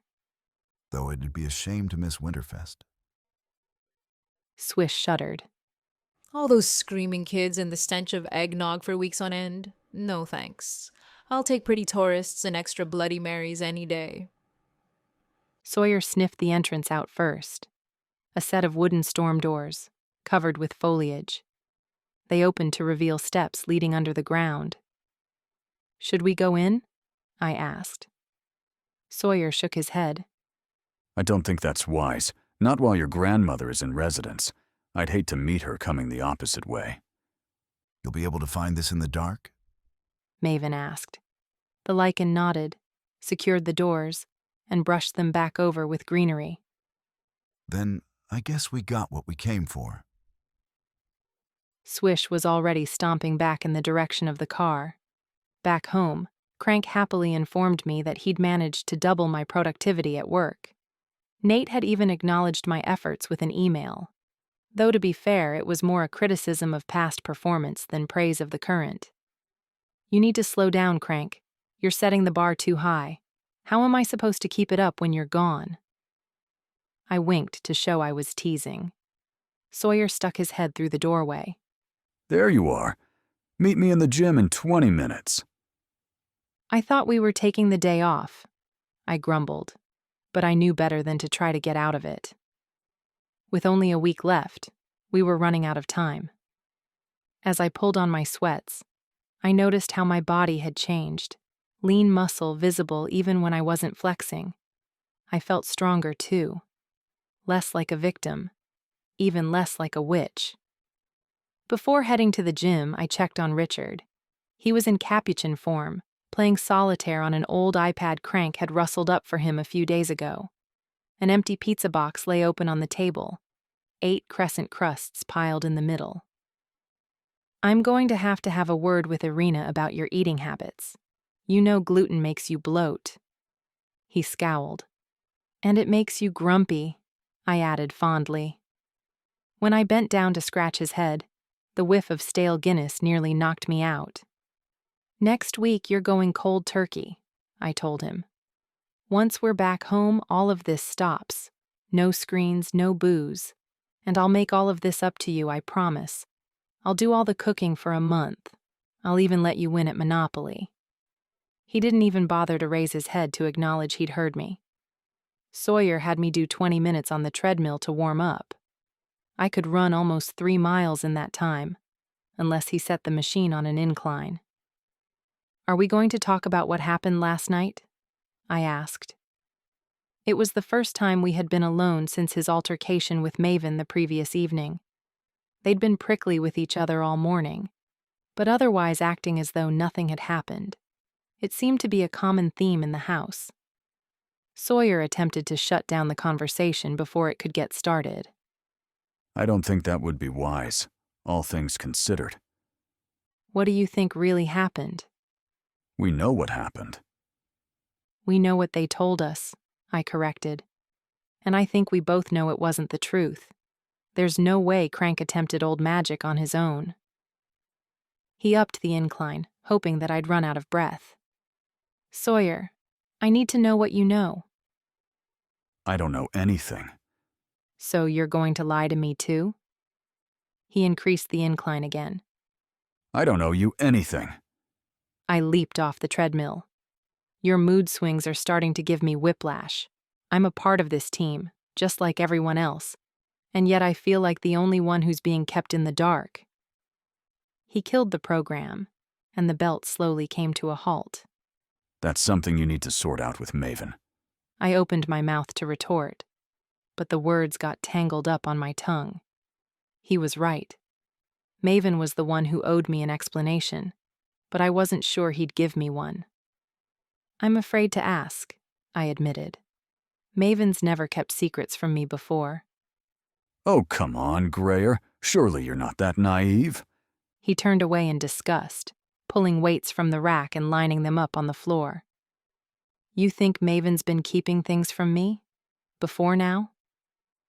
I'll give you a hint, he said, each word punctuated by a weight hitting the mat. Tall, favors a man bun, scares the crap out of anyone who crosses his path. I blinked at him. Silas? What has any of this got to do with Silas? I think the real question is, what is Silas? He's a shifter. It was an automated response. Not like any I've ever met. Remind me again, what form does he shift into? Smoke and shadow. I didn't say it out loud. I'm done talking. Sawyer gestured at the weights, cueing me to get back to work. I've already said more than I should. If you want answers, you're going to have to figure the rest out for yourself. I holed up in my room for what little remained of the afternoon. Crank had fallen asleep at the table after lunch, so it had been easy enough to retrieve my laptop from beneath his stubby fingers. I tried numerous internet searches of Silas Gideon, all to no avail. The only hit came from Maven's company website, where Silas was listed as a member of the board. No personal information was included. I racked my brain. Silas had assumed Maven's last name when he'd moved in, but I vaguely recalled that his surname had been something like Lovell or Lovett. I tried various combinations, at first refining my search to Seattle, then expanding it to encompass all of Washington state. Nothing. In desperation, I searched for missing and abandoned children as far back as 1990, though Silas would have been barely a baby back then. I scoured through pages of articles and stat sheets, but none of them fit. Eventually, in sheer frustration, I slammed my laptop shut. I thought Crank was doing that for you. Maven stood in the doorway. I'd been so absorbed in my task I hadn't even heard the door open. I was just checking my emails. You know you have a fancy new phone you can use to do that. I forced a smile. Don't remind me. Did you eat? I gestured at the empty plate on the bedside table. Irina made me a salad earlier. He stepped into my room hesitantly, as though he wasn't sure of his reception. Grayer, I know things have been strained between us lately. I know it's been stressful, but it's almost over. Once we have the antidote, we can put this behind us, and things will go back to normal. I don't even remember what normal is anymore. It's date nights and traveling and sharing a bedroom rather than you hiding out here across the hall. Normal is you and me, without the interference of that mob downstairs. I set my laptop aside. Look, if I could change what happened, I would. I'd love nothing more than for us not to have been put into this situation in the first place. But now that we know what your grandmother is up to, we have an obligation to stop it. It reminded me that he hadn't started this, that the blame lay solely with Alditha, the witch hell-bent on committing genocide. Things have been a bit crazy, I admitted. He was waiting for an invitation, so I shifted over and patted the mattress beside me. As he lay down, I caught a whiff of his familiar aftershave. He took my hand and rested it on his chest. I don't want to lose you. 3 years we had been together, 3 good years, and in all that time, he had never done anything to hurt me. Time and time again, he'd protected me, kept me safe from not only physical threats, but also from the cruel judgment of our community. Secrets weren't always ominous. Sometimes you kept them to protect the people you cared about, and I knew that Maven cared about me. When all of this was said and done, it was him and I that mattered. This was my life, and I wanted it back. I took a breath. There's something you need to know. Hold that thought. He got to his feet. Get dressed. I'm taking you out. Out? Out where? Wherever you want to go. We've been holed up in this house far too long. It's driving us both nuts. Are you sure that's wise? As desperately as I wanted to go, I didn't want to take any unnecessary risks. If Alditha has her spies following us in the hopes of gleaning information, all she'll discover is that you're partial to chocolate souffle. His eyes twinkled. What's the worst that could happen? Chapter 35. Maven took me to Oliver's at the Mayflower Park Hotel, a Seattle classic renowned for its craft martinis. It was an untouched mecca and the perfect place to people watch, courtesy of the floor-to-ceiling windows. "Thank you," I said once we were seated, "for bringing me here." I enjoyed spending time among normals. It was a form of escapism, a brief relief from the mayhem of my own world. You know I love the novelty. He looked around with interest. A few other diners, caught staring, averted their eyes. The untouched may not have any true magic, but their own brand of intuition was universal, and some of the normals could sense us. It's the reason the council preferred that we keep ourselves as far from the untouched world as possible to avoid discovery. I ordered a club sandwich and a silver bell, Grey Goose vodka, elderflower liqueur, lemon, and champagne. Being an untouched establishment, there was no synthetic blood on the menu, so Maven settled for whiskey. "How are you really doing?" he asked, once the waitress had deposited our drinks on the table. "It's been tough. The team is colorful." "They're driving me demented. Swish keeps insisting the house is smaller than she remembers, and I'm pretty sure the dwarf's sole mission in life is to clean out my cellar before he leaves." "How do you know him?" "I told you. He's done some work for me in the past." Actually, he hadn't told me. "What kind of work?" He shrugged, non-committal. "A bit of this, a bit of that. Science and technology, mostly." It wasn't a sufficient answer. I sipped my drink, the bubbles tickling my nose. Maven sensed my agitation. "What is it?" "You haven't really answered my question," "You don't usually want the finer details," he countered. "What's this really about?" "I'd just like to know more about the people we're working with." "That's not it, and we both know it. How can I help you if you won't confide in me?" "It's just, being with the others these past few weeks has highlighted how little I know about your life." "I've been alive a long time, Greer. Just because you haven't met a couple of people I know, that doesn't mean you don't know anything about me." "I know, but I'd like to know more if you're open to it." He took a long sip of his drink. Crank helped me disable a few firewalls during a complicated acquisition a few years back. It wasn't exactly above board, but he needed the money. He was going through his third divorce, and his ex was taking him to the cleaners. Still, he knew the risks. "He got caught?" "The feds traced his IP address. I pulled a few strings and kept him out of jail. He owes me." "He wouldn't have been in trouble in the first place if you hadn't hired him," I pointed out. "Like I said, he knew the risks." "And you trust him? After all of that, you don't worry he might be holding a grudge?" Maven laughed. "Dwarves aren't that complicated." "What about Sawyer?" "What about him?" "You barely know him, yet you brought him on board." "That wasn't my idea. When I called Crank in for the heist, he insisted the Lycan come along. It was his only term." "And you didn't find that strange?" I thought back to the first time I'd met Sawyer, in the market. He'd only just arrived in town. I remembered how he'd headed into the dwarf's downfall, hardly a likely choice of venue for a lycanthrope passing through. It doesn't seem like they've known each other all that long. "It's not uncommon for someone to hire private security, Greer.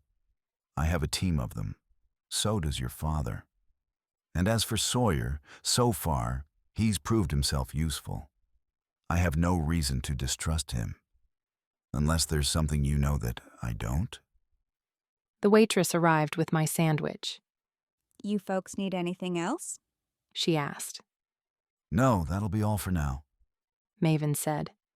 "Well, if you need anything, just let me know." She sashayed off to check on another table. I watched her go, deep in thought. "Greer?" Back at the house, you said you had something to tell me. I do. But before I get to that, I wanted to ask you about Silas. What about Silas? He's a shifter, right? Yes, last I checked.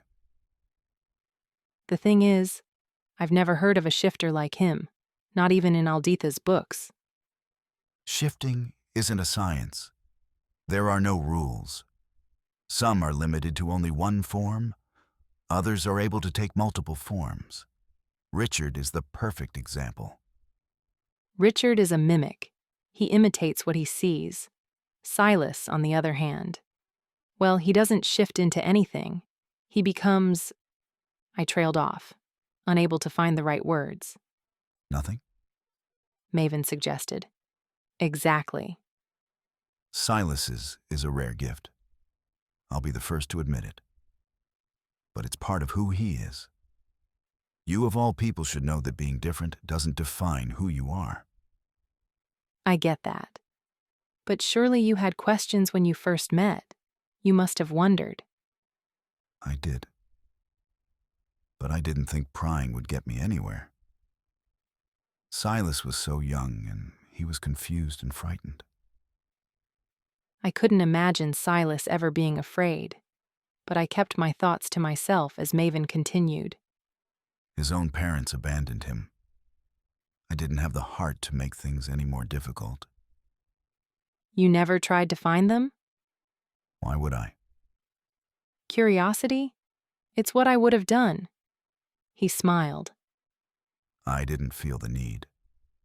Since then, he's proved himself over and over. I wouldn't be where I am without him. He beckoned the waitress for a refill. Now, are you going to tell me what you wanted to tell me, or are we going to move on to Swish next? Hex, no.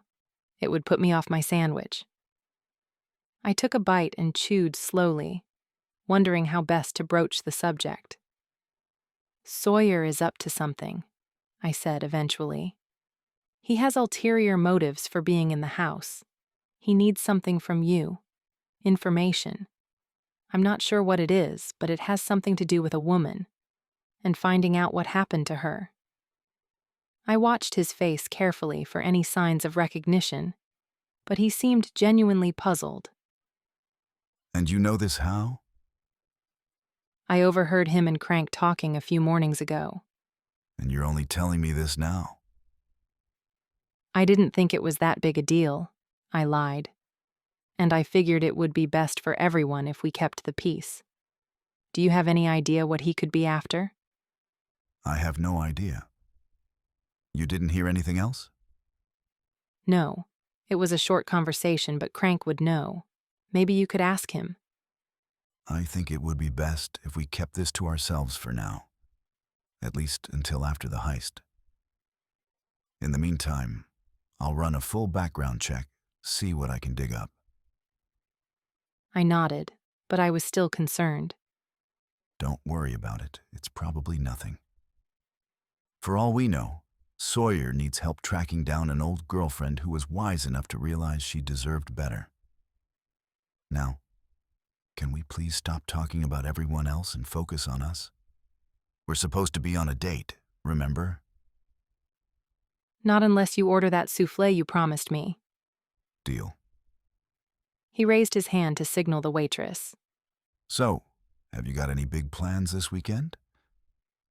I shrugged, nonchalant. Not much. Might break into Grandma's on Saturday, I don't know. He clicked his tongue in feigned annoyance. And there I got us tickets to see Adam Ant at the Paramount. I smiled at the wicked glint in his eyes. You are so full of crap.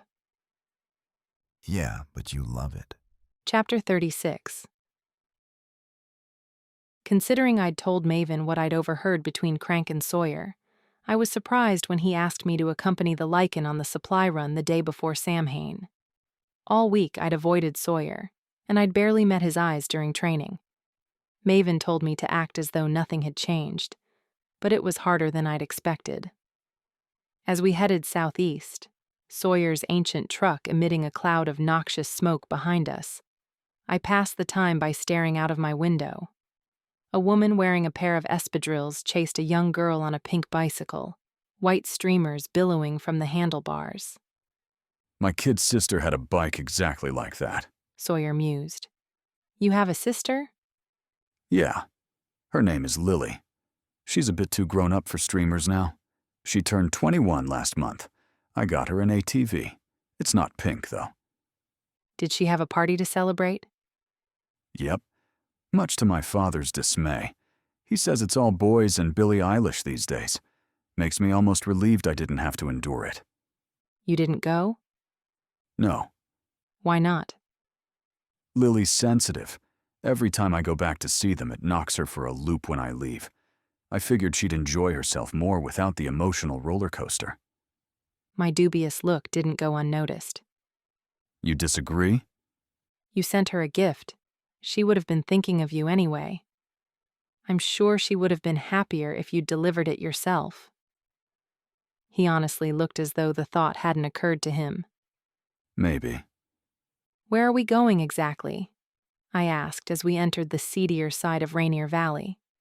Gang graffiti adorned walls and old buildings, and every so often pedestrians stopped to watch us pass. We're almost there. I can see why you brought your truck. Any one of Maven's cars would stand out like a sore thumb in this part of town. You got something against my truck? He asked teasingly. I've got something against global warming, I corrected. And this old guzzler is hardly eco-friendly. The truck gave a grumble and misfired, as if to prove my point. What do you drive? When you're not being chauffeured around by Maven's henchmen, I mean. I don't drive. I work from home, so I don't really need a car, and I'll usually just take a cab, or an Uber. I like the bus, too. He signaled right. Surprisingly, that's not as hard to imagine as I'd have thought. We pulled up outside an abandoned warehouse. Sawyer grabbed the duffel bag which lay on the seat between us. It was filled with cash, courtesy of Maven.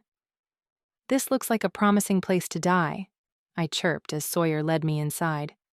Don't be such a baby. Inside, it looked even more promising. Completely deserted, save for a murder of crows, which rose in a deafening cloud of infuriated caws as we ventured nearer. That's not ominous at all, I said. Sawyer grinned. Wait till you see what lies beneath. I looked down to find a trapdoor nestled in the concrete, covered in guano, bird, and bat, if I were to hazard a guess. I shuddered and looked upward to check the eaves. They only come out at night, Sawyer told me. The bats. He lifted the door with ease. It swung open to reveal a narrow concrete tunnel running straight down into the earth. Metal rungs had been crudely cemented in place. Ladies first. I peered downward through the gloom and saw only a small circle of light. There better be a white rabbit and a pot of tea at the bottom, I grumbled, lowering myself into the tunnel and grabbing hold of the first rung. I should have known that looks can be deceiving. The underground cavern we dropped into was pristine, brightly lit, and teeming with activity. No white rabbit greeted us, but a goblin in a black beret and a Volcom vest trudged over, looking as though his dog had just died. Mr. Sawyer. He bobbed his head in greeting, and the beret fell off, revealing a tuft of moss-like hair on the top of his domed head. Snatching it back up, he tried again. You're early. I like to keep Nagnar on his toes. The goblin tried to muster a smile and failed abysmally. A vile creature, and a half-breed, too, he muttered. I looked to Sawyer for an explanation, but he just winked at me. Without inviting us to follow, the goblin turned and dragged his feet toward a small office building built precariously into the rock. It looked ready to collapse at any moment. I ducked inside after Sawyer. A shrewd-looking elf sat behind a desk so covered with paperwork he would have been completely obscured from view if it weren't for his impressive stature. He glanced up at us over his spectacles. Sawyer, I wasn't expecting you for another hour. Traffic was light. I noticed that neither offered their hand in greeting. I trust you've got my order ready. Nagnar looked to the goblin, who was quite comfortably insulting Sawyer under his breath. Lower than vermin shite. Never mind the stench of him. He knows you can hear him, right? I asked. Sawyer nodded. Erd secretly loves me. Don't you, Erd? Filthy son of a beggar's whore, snapped Erd. Sawyer grinned. Nagnar removed his glasses and pinched the bridge of his nose between two long fingers. That will be all, Erd. The goblin bowed and lost his beret for the second time in as many minutes.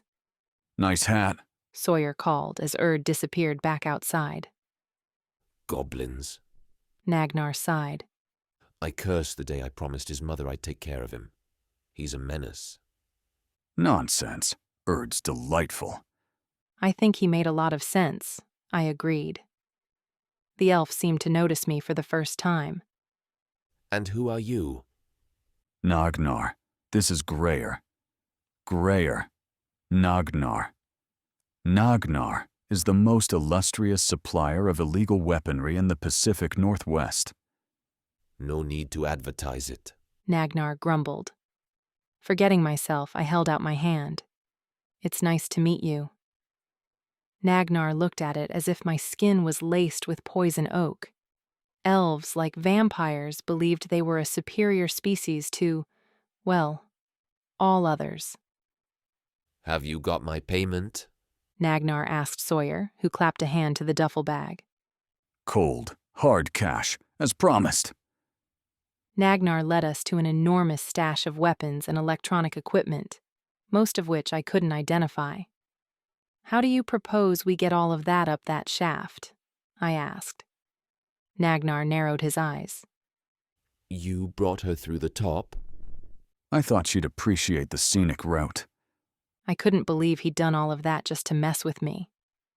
You really are an ass, you know that? He didn't look the least bit remorseful. Sometimes it's okay to have fun, Grayer, even when your life is falling apart. Isn't worthy to set foot in this hallowed space, mumbled Erd, who was painting a mural on a wall not 10 feet away. Well, I guess that explains the hat, Sawyer said. As it turned out, there was a perfectly good street-level entrance to the cavern on the other side of the square. I thought of some choice words for Sawyer that would rival even Erd's insults, but then decided that I wouldn't give him the satisfaction. Sawyer brought the truck down and a troop of far more amiable goblins loaded it up. How did you even find this place? I asked as we drove away. You've only been in town a few weeks. The Untouched is a small community. Crank put me in touch with Nagnar as soon as Maven asked me to handle the supplies. He turned onto the highway. This isn't the way home. We have one more stop to make. Dare I ask? He laughed. You'll like this one. 20 minutes later, we entered sleepy suburbia, the tree-lined streets impossible to differentiate. Outside, a house painted the beige taupe of wood mushrooms. Sawyer killed the engine. Creepers of ivy climbed the corners of the walls, and neatly tended herb beds trailed the cobbled path leading to the front door. I recognized saffron, known for its powerful antioxidant properties, borage, excellent for purification of the blood, and valerian, which, when prepared correctly, could create a powerful sedative. A brass knocker shaped like a griffin adorned the front door. We're visiting a healer? I asked, as Sawyer raised his hand to knock. Not exactly. A human man in his early 40s answered the door. I sensed absolutely no magic emanating from his lanky frame, untouched. He gave us both a brief once-over and then held out his hand. Sawyer, I presume? Why? Yes. Sawyer returned the man's handshake. And this is Grayer Knox. The not quite a witch. He extended his hand toward me. Tucker Murphy, nice to meet you. My eyes widened. Murphy? As in? Crank's ex-husband, Sawyer confirmed. Tucker led us inside. This is quite a setup, I said, taking in the indoor plants which littered every surface. Tucker's eyes danced with amusement. For a normal, you mean? Well, yes, The Touch don't hold the monopoly on herb studies. he teased. I have a degree in botany and a PhD in plant pathology. It was actually Crank who got me interested in herb healing in the first place. How is the old geezer? Good. He's been busy. Drinking Guinness and playing Texas Hold'em, no doubt. Actually, he's been helping me with work, I said, feeling defensive on behalf of the dwarf. IT work, mostly. Tucker smiled. You like him. That's good. There are very few witches who would come to a dwarf's defense.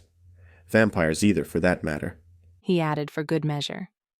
You must have inherited the best of both. He led us through the house and into a small study that was bursting with sealed, neatly labeled boxes.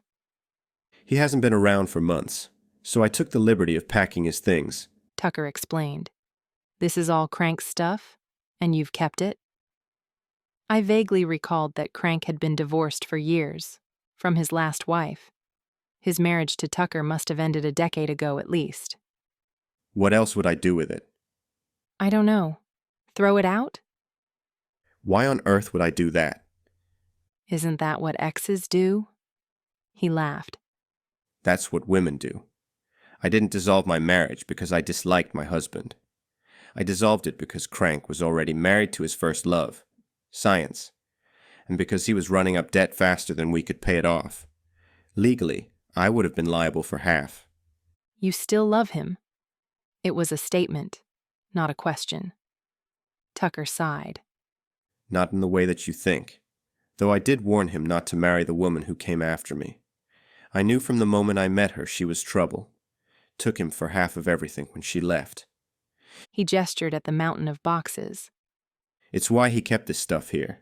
She couldn't take what she wasn't aware of. What is it all?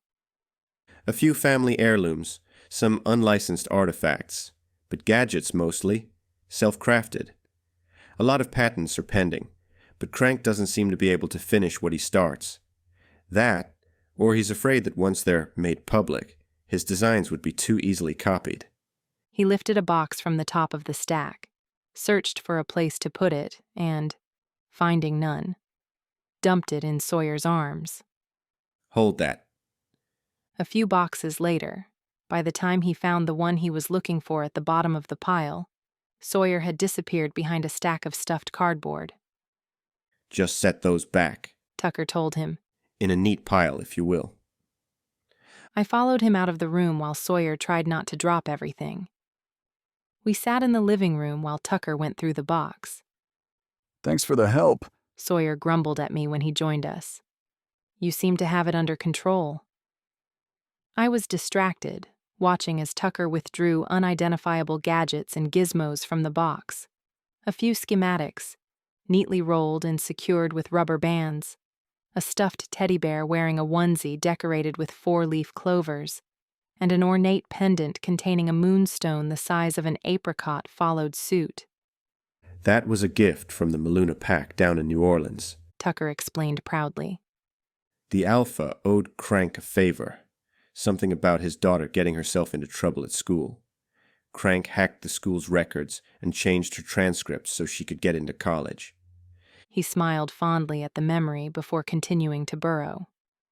Aha, he announced eventually. I knew it was in here. In his palm, he held a slim black device, no larger than a scientific calculator. Sawyer reached for it. What is it? I asked. Tucker was already repacking the contents of the box. Crank can fill you in on the specifics. He paused, frowning at the device as something occurred to him. He's not planning anything stupid, is he? What would make you think that? I asked innocently. Tucker narrowed his eyes at me. Humph. He scoffed. Not quite a witch indeed. Chapter 37. Silas had arrived back while we were out. We returned to find him playing a game of chess with Crank at the kitchen counter. He didn't look like someone who'd just traveled across the country. If anything, he looked better than I'd seen him in weeks. and when I ventured closer, his strange magic swirled with renewed energy. Crank jumped from his stool, the game forgotten. Did you get it? We did. Sawyer handed the device over. How was Tuck? Surprising, I said. And having met him, I'm trying to figure out how you ever let him get away. He didn't get very far. Crank winked. Spare me the details. I gestured at the black box. What is that thing anyway? Crank clutched the device to his chest. You'll have to wait and see. In the kitchen, Irina was packing away the last of the lunch dishes. Miss Greyer, would you like something to eat? She asked timidly, averting her eyes as Crank splashed 5 fingers of whiskey into his glass. I've made a pot of tomato soup, or I can prepare you something else if you prefer. I had no doubt she'd whip me up a beef Wellington if I asked, but I shook my head. No, I'm good. Thanks, Irina. We grabbed a bite on our way back. In that case, we won't be needing anything else today, Irina. Maven told her. He'd been helping Sawyer unload the car. Why don't you take the rest of the day off? It wasn't a question, and Irina didn't need to be told twice. She scuttled out the back door without even removing her apron. Where's Swish? I asked as I watched her go. Maven dumped a carrier bag on the kitchen counter but didn't meet my eyes. She went to lie down. She wasn't feeling well. Do you want me to check on her? No, she'll be fine. She probably had some bad blood. Synthetic blood seldom went off, but it did have an expiration date. Still, I'd never heard of a vampire reacting badly to it. Did you get everything else we need? Maven asked, assessing the bags. Sawyer nodded as he rummaged through our spoils. I even got Swish a pretty new pair of Psy. He held up a gilded set. She said the silver clashed with her skin tone, whatever that means.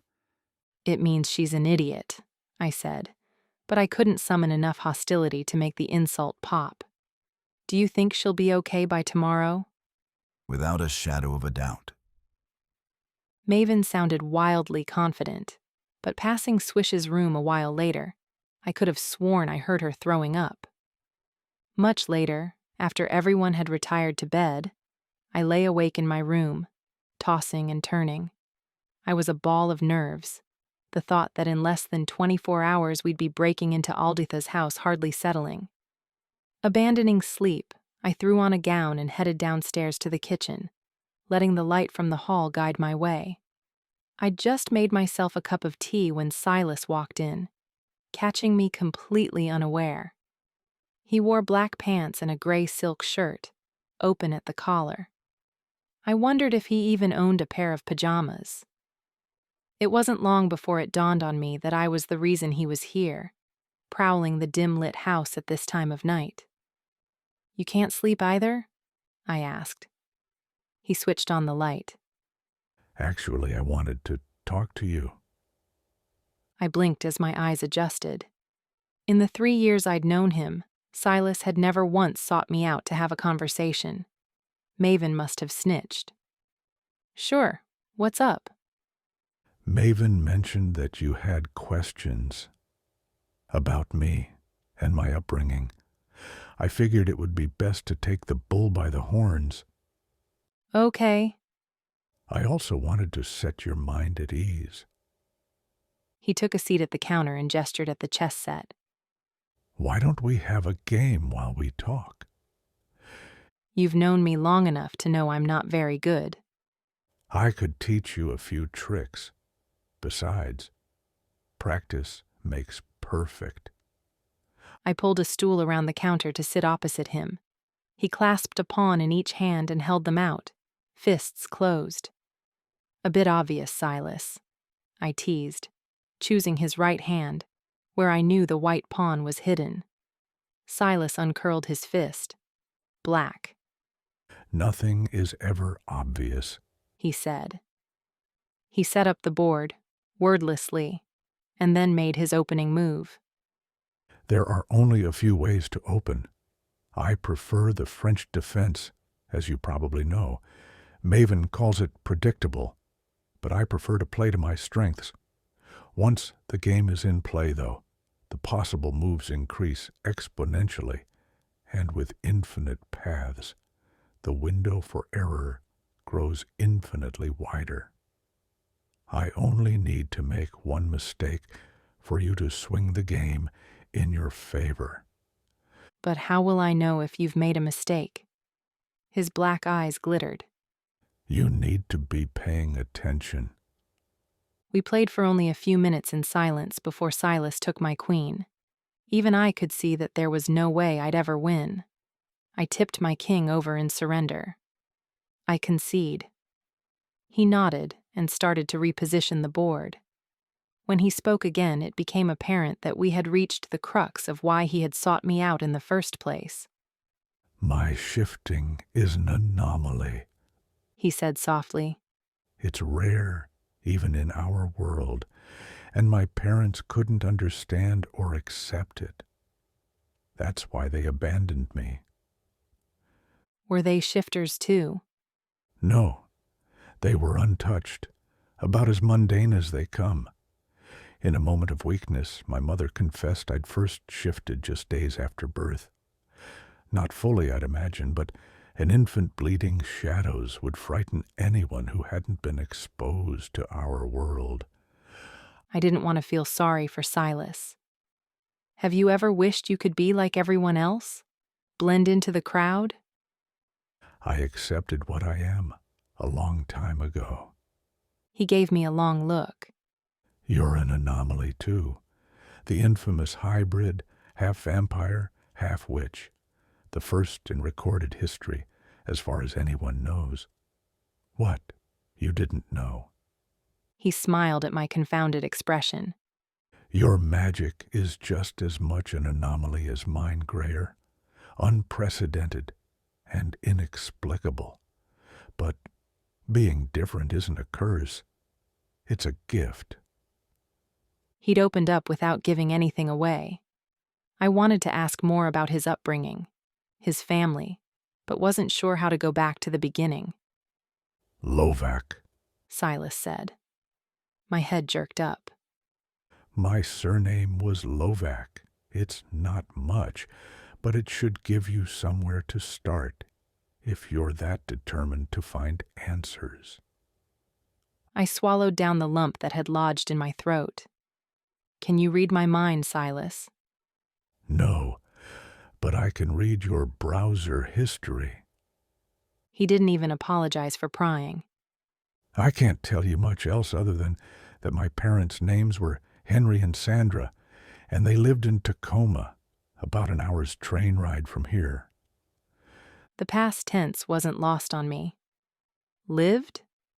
He shrugged. I honestly have no idea if they're still alive. Why are you telling me all of this? Because you'd probably have found it out yourself soon enough. And because I have nothing to hide. It was a gentle rebuke. I'm sorry, Silas. I only wanted answers. He nodded.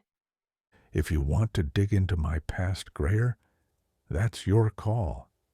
But I would hope that you'll be discreet about it. My childhood holds few happy memories. He gazed down at the chessboard. The pieces were perfectly aligned. I ask that you not bring the past back to haunt me. Chapter 38. The day of Samhain brought with it gray skies and waves of misting rain. I can't decide whether this weather is a curse or a blessing in disguise, Crank grumbled at breakfast. I'd say the latter, Sawyer said. The rain will make visibility tricky for any guards on the premises.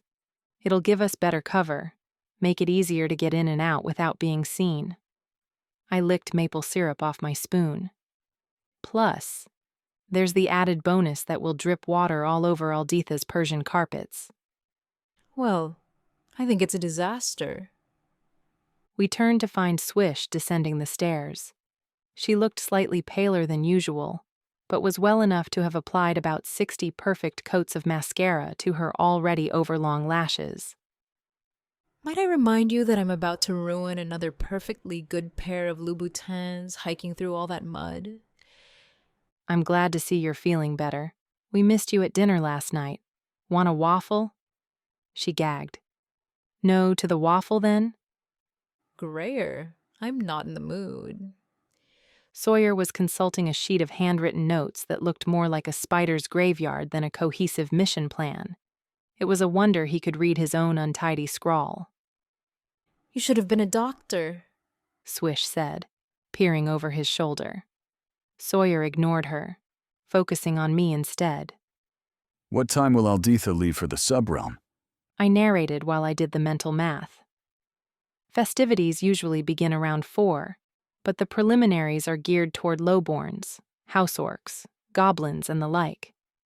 It's only after sunset that the higher classes make their appearance, and Alditha likes to make an entrance. I'd say 9, to be safe. Sawyer didn't quite look at Silas as he posed his next question. And the shift change? 10 p.m. every night, Silas said. Perfect. That means the guards will be at the end of their shift. They'll be tired, I agreed. The shifts are 8 hours. They only rotate 3 times a day. Alditha enjoys taking her pound of flesh. Sawyer added another completely illegible note. I think we should aim to enter the tunnel at 9, around the same time Alditha will be leaving the house. It shouldn't take us more than 10 minutes to get to the pool house, say another 20 to get inside. That leaves us half an hour to secure the weapon and get back to the tunnel before the fresh guards arrive. Obviously, if Alditha leaves earlier, our timeline is extended. Question. Maven had his fingers steepled, and he pressed them to his lips in thought. What if the Wicked Witch decides to use the tunnel? She won't, I said, without the slightest shadow of doubt. My grandmother is one of the festival's VIP guests. They always send a limo for her. You're certain? Positive, We'll have Nev watch the front entrance just in case. Sawyer suggested. He can let us know once she's off the property. That would probably be wise. Maven offered me an apologetic smile. We'd rather be safe than sorry, right? What about your brother? Sawyer asked. Roan. Is there any chance Alditha would leave him behind to guard the weapon? Never. Roan might be Alditha's lapdog, but he's of Morgan blood. She'll want him to be there. She'll insist on it. And he would never go against her wishes? Never. Roan worships Alditha. Plus, he's far too arrogant to miss it. Any opportunity to kiss council ass. Nev can confirm that too. Maven provided helpfully. I threw a blueberry at his face. Why do you keep asking me questions if you're not going to believe my answers? He caught the berry and tossed it back on my plate. You can never be too careful, love. I think that's about it. Sawyer started to gather up his papers. There's not much else we can plan for, unless anyone wants to cram in a last-minute session on the obstacle course. In unison, we turned to stare out of the window at the incessant rain that still thundered outside. Sawyer almost smiled. I'll take that as a no. I spent an hour with Richard, force-feeding him a chunky vegetable broth I'd made myself, and playing round after round of bananagrams. Even in Capuchin form, he didn't seem to appreciate the irony, and his spelling had deteriorated atrociously since the last time we'd played. I took a breath and let it go. It wasn't the time for a lecture. By 7 o'clock, I knew I couldn't procrastinate any longer, and took a shower to steady my nerves, as cold as I could manage in the frigid evening. I dressed warmly, wearing 2 long-sleeve shirts under my leather jacket and a black knit cap pulled down over my ears. As I secured my belt and sheathed the daggers at my hips, it occurred to me that in less than 2 hours, I'd be breaking into my grandmother's house and stealing a weapon she'd been prepared to go to jail for. Despite the layers of clothing, I shivered. Rue had assured me that the coven would also be attending Samhain. But what if she'd gotten it wrong? Too late to be second-guessing Grayer. I slipped my cell phone into my jacket pocket and left the room. By 8, we had started to gather in the hall. Maven and I got there first, and he took my hand, squeezing it in silent reassurance. My teeth chattered. "You really think we can do this?" His red haloed eyes met mine. I know we can. Heedless of the others who were approaching, he lowered his dark head and kissed me. Hardly the time, Swish grumbled. She was dressed from head to toe in black leather, and her hair fell over her shoulder in a tight braid. It's my outlaw down do, she explained, catching me looking. Mario says it suits me and that I should wear it more often. My mouth fell open. You had your stylist do your hair for this? She gave me the look of innocent confusion she'd perfected over the past few weeks. Why wouldn't I? We're all here. Sawyer pointed out. Perhaps we should get going. Excellent idea. Silas agreed. I scanned the small group, a motley crew of vampires, shifters, a dwarf, and a hybrid. I never would have guessed it in 1,000 years. Sawyer carried a bulging backpack filled with supplies we might need. I'd seen him unpack and repack it at least 3 times over the course of the afternoon. It was the only outward sign of his nerves. Ready? Maven asked, keeping his eyes on me. I nodded. Then I guess it's time to go. He raised his voice, finally acknowledging the others. Remember, we're taking the SUV. Unless you prefer to sit on Sawyer's lap, Crank? Crank hoisted his laptop bag over his head and shoulder, so the strap crossed his body. He'd insisted on carrying it himself, and he clutched it to his chest like a security blanket. I'll sit and meet Todd. Thanks very much. Maven grinned. When he opened the door, an icy draft invited the rain in, but we were already racing to the car. Chapter 39. We reached the tunnel entrance with plenty of time to spare. Nev had texted Maven on our drive over to let him know that Alditha had left the house in a limo, as expected, but almost an hour earlier than I'd anticipated. Roan and 2 other guests had been with her. My heart hammered so hard against my ribcage I thought the others would undoubtedly be able to hear it, and when I rubbed my hands together for warmth, I found them clammy despite the cold. May as well head straight in. Maven chirped when we reached the storm doors. Well, I'm certainly not hanging around in this deluge, Swish announced. The second Sawyer raised the doors. She plunged down the stairs. Probably worried she'll melt. I told no one in particular, before I ducked inside. The tunnel below was broad enough for us to walk 2 abreast. The floor was compacted dirt, swept regularly, by the look of it. Fluorescent lights, evenly spaced at 20 yards apart, guided our way. Maven walked beside me, his eyes fixed on the back of Sawyer's head. I can't believe I never knew this existed, I told him. I doubt anyone does, save for Alditha and her most trusted minions. A secret escape route is of no use to anybody if the whole world knows about it. About 100 yards in, I felt a flutter above us. I raised my eyes heavenward, but found only dank, domed earth. We're passing under the wards. Silas spoke from behind us. He could feel them too. I guess Roan took your advice seriously. Sawyer cocked his head. We're getting closer. A few more steps and I heard it, the low hum of the pool pump at work. Time to work your magic, Crank, Maven said.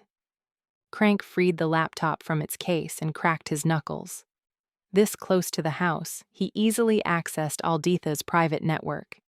It took less than 10 minutes for him to hack the security system and disable it. Done? Maven asked. Crank nodded.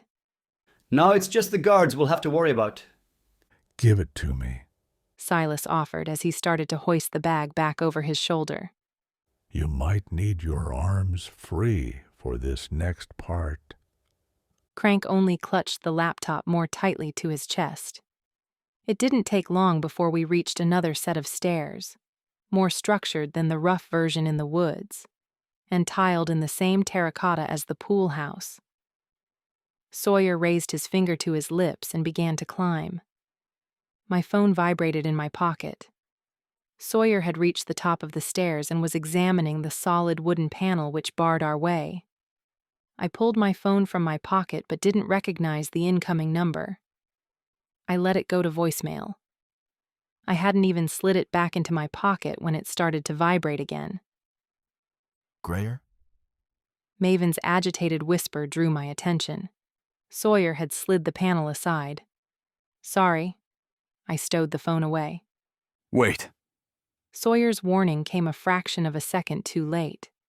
Swish, desperate to escape the dank confines of the tunnel, had already stepped out of the stairwell. Time seemed to freeze as my eyes dipped to her foot, to the thin tripwire which had pulled taut across the toe box of her boot. And then Maven was reaching for her, his strong hands seizing her shoulders and shoving her forward, out of harm's way, as a silver stake flew straight and true from the wall-mounted trigger, directly toward his exposed chest. Maven! Pure terror tore his name from my lips. Silas caught him as he fell backward, and Sawyer clapped a hand over my mouth to silence my scream. If he hadn't intervened, the stake would have pierced Swish's heart. Maven, at least, had anticipated impact, and had angled his body away from its trajectory, so that the shaft lodged painfully between his ribs, but nowhere near his heart. Still, he'd already lost consciousness, and blood pooled rapidly beneath him, slicking the tiles, as Silas laid him prostrate on the ground. I dropped to my knees beside him and gingerly tried to assess the damage. My fingers fluttered ineffectually above Maven's chest. Sawyer reached up with clawed hands and ripped the trigger mechanism clean off the wall. I didn't see it. Jolted out of her customary cool, Swish was visibly shaken as she pressed her palms to the area around the wound, trying helplessly to staunch the bleeding. Her face had paled beneath her heavy foundation. Move, Silas growled. The second our hands withdrew, he got a good grip on the stake and pulled. It came free with an awful sucking sound, and blood bubbled up from the hole. There was a good chance he'd bleed out, but there was no other choice. The silver would have killed him in a matter of minutes, and only taken that long because as a higher vampire he could hold out longer than most. Swish cursed. He should have let me take it, the bloody fool. You never saw it coming, lass. Crank offered kindly. It would have killed you. Sawyer glanced at his watch. You have somewhere you need to be? I hissed, but he was already tugging off his jacket and balling it over Maven's chest. We all do, he snapped. If we don't get moving, we're sitting ducks. Here, keep pressure on it. I did as he said, hating the wet warmth already creeping between my fingers. There's too much blood. Sawyer agreed. He met Silas's eye, and with a single jerk of his head, he authorized the shifter to deviate from the plan. Silas melted into the shadows and disappeared from view. Sawyer checked his watch again. We're not leaving him, I warned. We will if we have to. And don't look at me like that. I'm only following his instructions. Maven knew the risks, and he was adamant that if anything happened to one of us, the rest should continue on with the plan. We have time. Yes, but not much. Between us, Maven stirred. I squinted in the dark, trying to assess the wound. The bleeding's slowing. He's already healing. Good, Sawyer murmured, and relief flooded the word. That's a good sign. Here you go. I jumped as Silas spoke directly overhead, and looked up to find him looming over us. Slumped across his cradled arms, an unconscious guard snored softly. I couldn't watch as Maven fed, so I wasn't sure if Alditha's guard would live to tell the tale. But judging by Maven's lightning-fast recovery, I had my doubts. Later, Sawyer warned, sensing that I might ask before we completed the task at hand. Under the cover of darkness, I rolled my eyes at him, then slipped my blood-encrusted hand into Maven's, feeling weak with relief when his fingers squeezed mine in return. As much as I hated Maven feeding on people, if it came down to his life or the life of a stranger, I'd pick Maven every time. You sure you're up for this? Sawyer asked. Maven's eyes were liquid rage as he dipped his head in confirmation. We've lost a lot of time, so we'll need to be quick. Sawyer warned. I'll be fine. With Maven injured, I hadn't paid any attention to our surroundings, but now I noticed we had emerged from the stairwell into the pump room at the back of the pool house. It was hard to imagine Alditha creeping around the dark space, dodging spare hoses and bottles of pool chemicals whenever she deigned to use the tunnel. Crank pulled a flashlight from his pocket, but Sawyer stayed him with a firm hand. Not now. They might see us. We'll guide you. Unlike the others, Crank and I didn't have the gift of superior sight, though I suspected he could see even less than I could. We trailed Sawyer in single file, until we reached the door which led out onto the lawn. Sawyer and Maven moved to the adjacent windows, and peered out into the shadowy garden. Over Maven's shoulder, I saw the surface of the pool rippling under the deluge of rain, which hadn't let up. Roan used to do laps in that pool every morning when he visited during the holidays. But in all the years I'd lived here, I'd never seen my grandmother dip so much as a toe in the water. Clear, Maven said after a few seconds. From his vantage point at the other window, Sawyer nodded in confirmation. My phone started up again. Switch it off, Maven ordered, his superior hearing picking up even the slight vibration.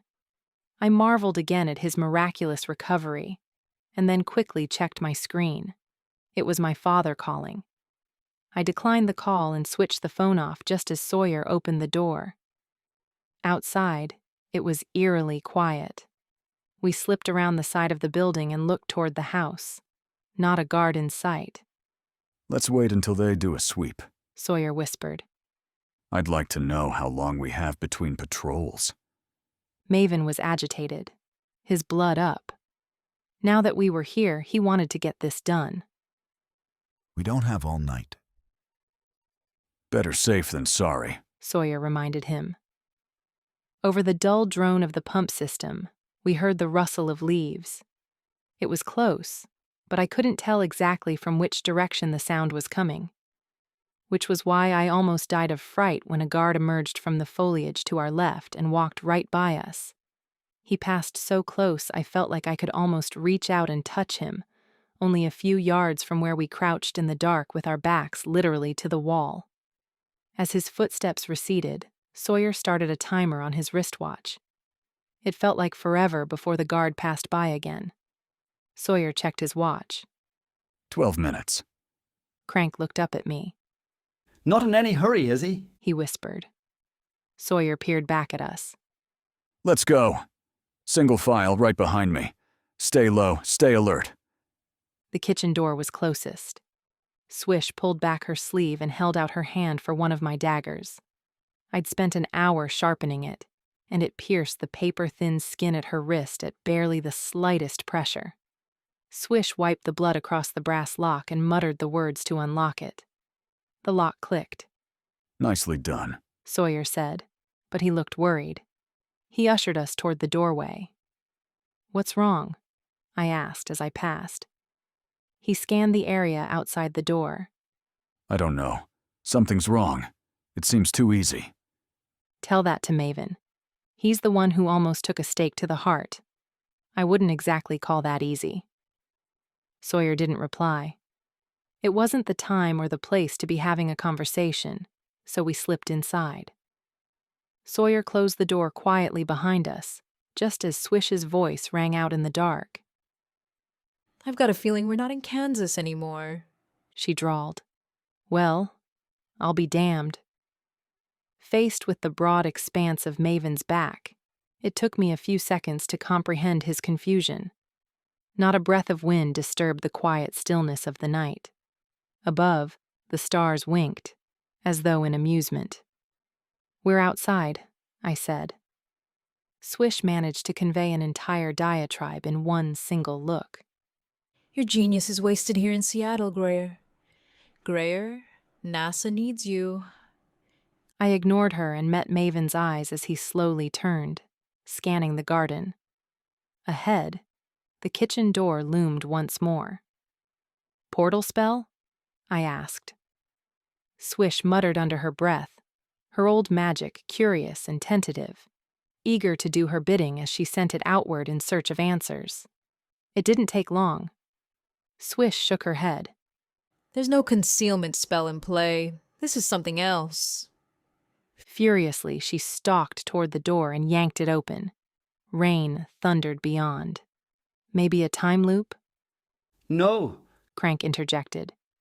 His head was thrown back, examining the sky. It's none of those things. We're still inside. Your grandmother's a smart witch, Sawyer mused. But she didn't bank on the weather. It's a simple glamour designed to cause confusion and slow us down. Armed with the knowledge, Swish rallied. Monstrous, she murmured. Nothing happened. I winked back at the stars. Well, that was anticlimactic. We don't need our surroundings revealed, Sawyer said, before Swish could retaliate. We know it's a glamour. We just have to move beyond it. His hand brushed my arm in the dark. Lead the way, Grayer. I turned away from the door and took one big step forward, then another, and another. Only when my foot collided with the first step which led to the hall did Alditha's glamour peel away. Behind me, the others followed suit. Chapter 40. I'll say one thing for your grandmother, Swish announced as she looked back and assessed the kitchen. It was a wonder she could see anything in the pitch dark. She has excellent taste. Keep your voice down, Sawyer hissed. Why? There's no one here. Listen for yourself. Crank and I looked at one another, feeling slightly awkward, as both Sawyer and Maven raised their heads in concentration, using their heightened senses to assess whether anyone was nearby. She's right, Maven said. Sawyer seemed to agree, because when he spoke again, he barely bothered to lower his voice. This doesn't feel right. He turned to me. How many household staff are in your grandmother's employ? A few. Other than Manya, maybe 4 or 5. But they all sleep in the rooms out back. They wouldn't be in the house at this time of night. That doesn't explain outside. We only saw one guard. Yeah, but the pool house is close to the main house. Most of the guards patrol the perimeter. They wouldn't expect us to get this far. Maven glanced at his watch. We should keep moving. I led them to the council chamber, and we waited as Swish and Crank examined the door. I glanced toward the stairs, but there was no sign of the destruction I'd seen the last time I was here. Alditha hadn't wasted any time repairing the damage that had been inflicted during my breakout.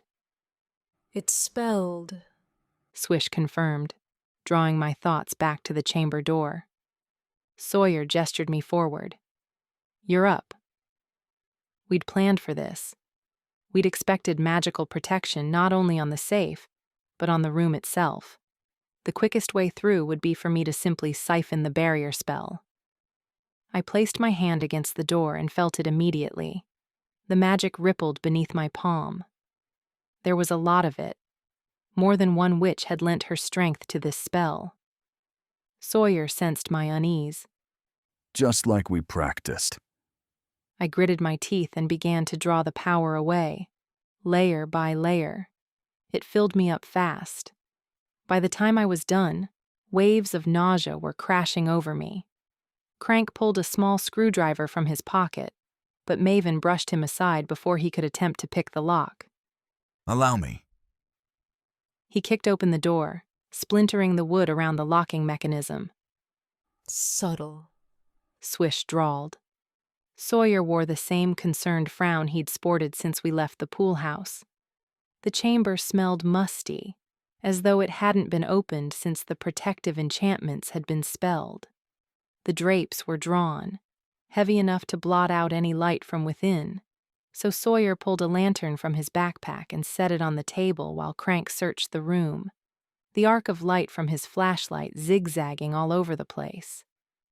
It's over there, Maven said helpfully, taking Crank's wrist and pointed the beam at the left wall, the one farthest from Alditha's adjoining office. The safe was smaller than I'd expected, and bolted to the wall at just above eye level. That's it? Swish sounded unimpressed. Silas barely glanced at it, quickly taking up position next to the window so he could monitor the guards outside. Swish moved to the doorway to stand sentry. I staggered toward the safe but sensed no magic, not even when I laid my hands on the cold surface. It was mounted to the wall, Crank said. You got it all when you drained the wards? Which explained why I felt so sick. I collapsed into an empty chair while Maven pulled another toward the safe. It was mounted at our eye level, but the dwarf fell a little short. Crank examined the safe. Dual locking mechanisms, he muttered. Combination dial and digital keypad. No biometrics, which will save us time. He glanced at Sawyer over his shoulder and grinned. We may have overpacked. Sawyer set the backpack on the table and opened the zipper. What do you need? I can't get to the back, not unless we waste time breaking it off the wall, which means resetting the password is out. Pass me the fingerprinting kit. It was fascinating to watch. First, Crank swept the keypad with a powder, examining the fingerprints left behind. He narrowed it down to 4 commonly used digits. 2, 4, 5, and 9. He told the room at large. I tried to think of any significance those numbers might hold for my grandmother, but nothing came to mind. Not that Crank needed me to guess, but it would have saved us time. Crank examined the keypad, then looked down at his screwdriver. I'm going to need something smaller. Pass me the baby flathead, the 2mm. Sawyer handed it over. Perfect, Crank announced happily. He used the flathead to open the keypad panel, exposing the wiring beneath. Nimbly, he jacked into it, attaching the electronic pocket device we'd retrieved from Tucker's house. I designed it myself, he told me as I ventured closer to see. I call it the Codex. He logged the 4 known digits and hit run. Most safecrackers can run an average of 120 combinations a minute. This one cycles almost twice that number. How many variations of those 4 numbers? 5,040. I did the math. Worst case, he'd be at it for just over 20 minutes. We're cutting it close, Maven warned. Have a little faith, Crank replied, as the numbers flashed by on the screen, too quickly to follow. In the end, it took only 6 minutes to crack the code.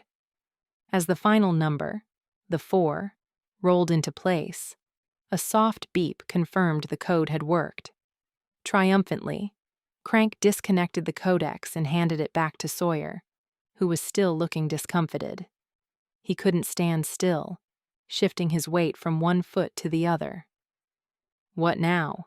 I asked, feeding off Sawyer's nerves. Crank pressed his ear to the metal. Now, I need you to keep quiet, lass, and I don't mind ye watching, but try not to breathe down my neck.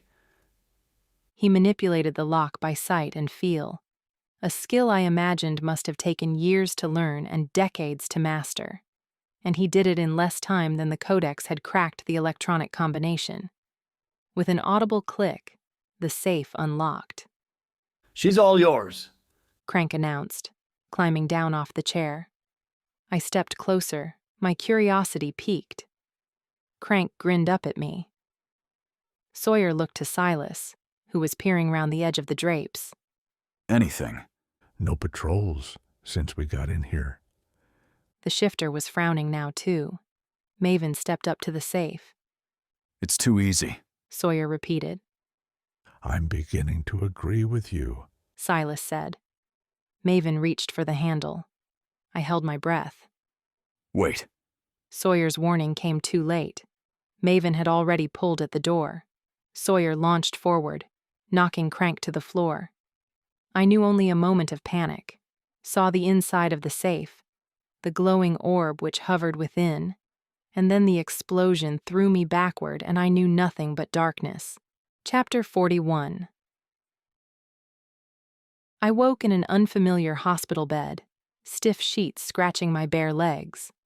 A pulse oximeter was clipped to my right pointer finger, monitoring my heart rate, and an IV drip was taped to my left hand. Both were hooked to a complex-looking piece of equipment which beeped at intermittent intervals, reading my vitals. I studied the faded words on my sheets. I was in Rainier Private Hospital, the only hospital in Seattle which catered only to the touched. It was warded with protection and distraction spells to keep the normals away. If they happened upon it, they'd see a new building under construction. Or, if their intuition was stronger than most, they might venture near and then suddenly remember they'd left an important file in the office, or that they'd forgotten to fetch their daughter from her dance recital. By the time it occurred to them that they didn't have a daughter, they'd be miles away. I dropped my head back onto the understuffed pillow. The bed was unfamiliar, but the hospital was not. I'd been here once before. Manya had brought me here when I'd broken my arm as a child. I gingerly tested my joints. Everything ached, but it was old pain. There didn't seem to be any permanent damage. Fragmented visions flitted through my mind. Digital green numbers scrolling in a blur. Crank grinning up at me. A blinding flash of light. White-hot heat. The domed ceiling of the tunnel rocking above. Maven's face. A mask of blind fury as he carried me out. The yells of the others as their feet pounded the dirt. Rain. Blissful and cool against my burning skin. Alditha had laid a trap and we'd walked right into it. I scratched at the tape on my hand. I was in a private room. Mine was the only bed. A door leading to the bathroom stood open. A single hard-backed chair sat at an angle beside the bed, as though someone had, until recently, been watching me sleep. I reached for the jug of water on the bedside cabinet and poured a glass with shaking hands. It eased my parched throat. I was just downing the last of it when the door opened and a doctor wearing a white coat walked in.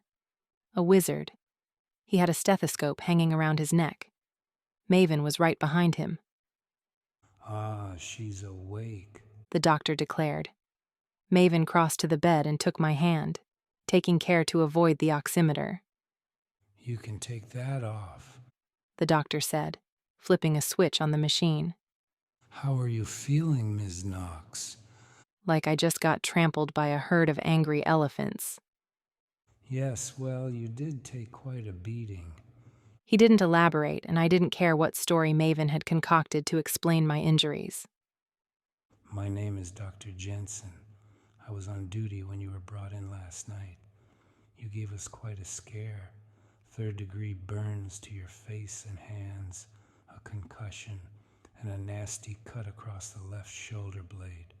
We stitched it up, so you'll need to come back in a day or so to have the sutures out. Minor injuries to your legs and torso, mostly bruising and a twisted ankle. Fortunately, your accelerated healing has beaten back the worst." When can I leave? He glanced at the drip bag. "I'd like to get those fluids into you before you go. It shouldn't be more than a few hours. The blood did most of the work." I'd suspected as much the second I'd woken up, but I could hardly argue. I was half vampire, and the first course of treatment would have been to ply me with blood. Modern medicine had nothing on accelerated vampire healing. Maven squeezed my hand in silent apology. "It's okay," I reassured him. "I'll get your discharge papers ready," the doctor said. "and a nurse will be in to take that down when it's run its course." "Thank you." I waited for the door to shut firmly behind him. We didn't get it. Maven shook his head. It was a trap. We walked right into it. He was furious and humiliated that Alditha had gotten the better of him. My legs weren't the only thing that was bruised. She tried to kill us, I said. Maven surprisingly disagreed. If she'd wanted to kill us, she would have laced that explosion with silver. It was a warning, that's all. I'm in a hospital bed. His jaw tightened. Yes. How are the others? Fine. Sawyer got Crank out of the way. The rest of us weren't badly affected. And there was the crux of it. I was the only one who was injured because I was the only one who didn't have any supernatural strength. Swish and Silas hadn't been near the safe when the explosion went off, but Maven had been, and he'd still managed to carry me out. What do we do now? You're going to have to tell me, once we get you out of here. Me? When the others got back last night, Rue was waiting at my gate. She said she'd been trying to reach you, to warn you that your grandmother had the weapon moved earlier that morning. I thought of the calls I hadn't taken, the unknown number that had flashed on my screen before we'd entered Alditha's house, my father trying to reach me.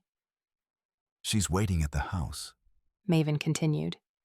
She says she won't talk to anyone but you. Then what are we waiting for? We should go. He eyed the IV bag. I'm not sure the good doctor would approve. He'll live. I ripped back the tape and tugged the cannula from my hand.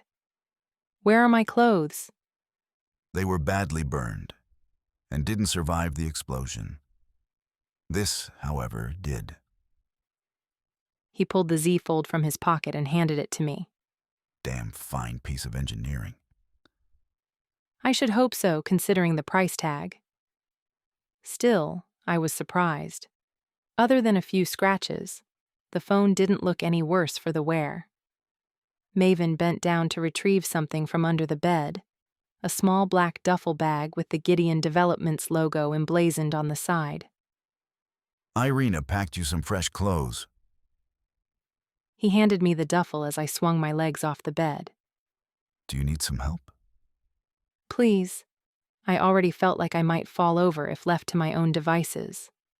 Irina had packed a pair of well-worn jeans, a Whitesnake t-shirt Richard had picked out for me at a rock revival concert, a black hoodie, and a pair of sneakers.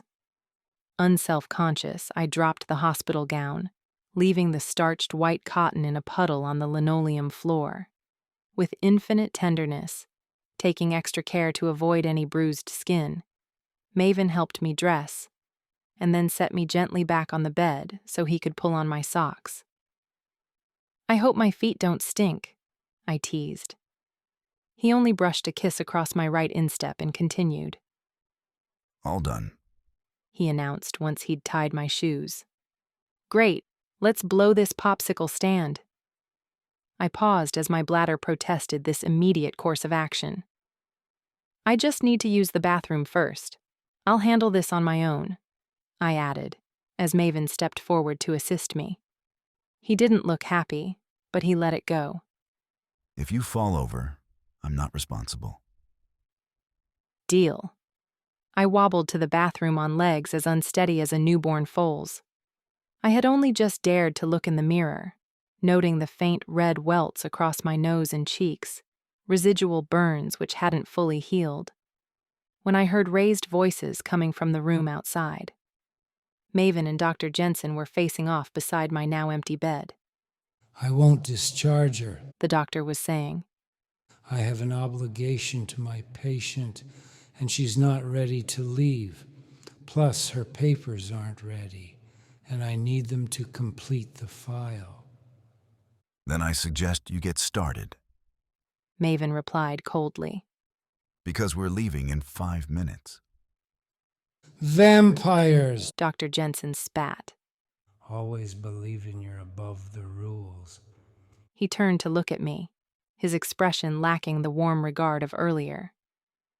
If you leave now, you're doing so of your own accord, and against my wishes. I nodded. I'll sign any indemnity you want. In that case, I suppose there's nothing I can do to stop you. I'll get the papers ready.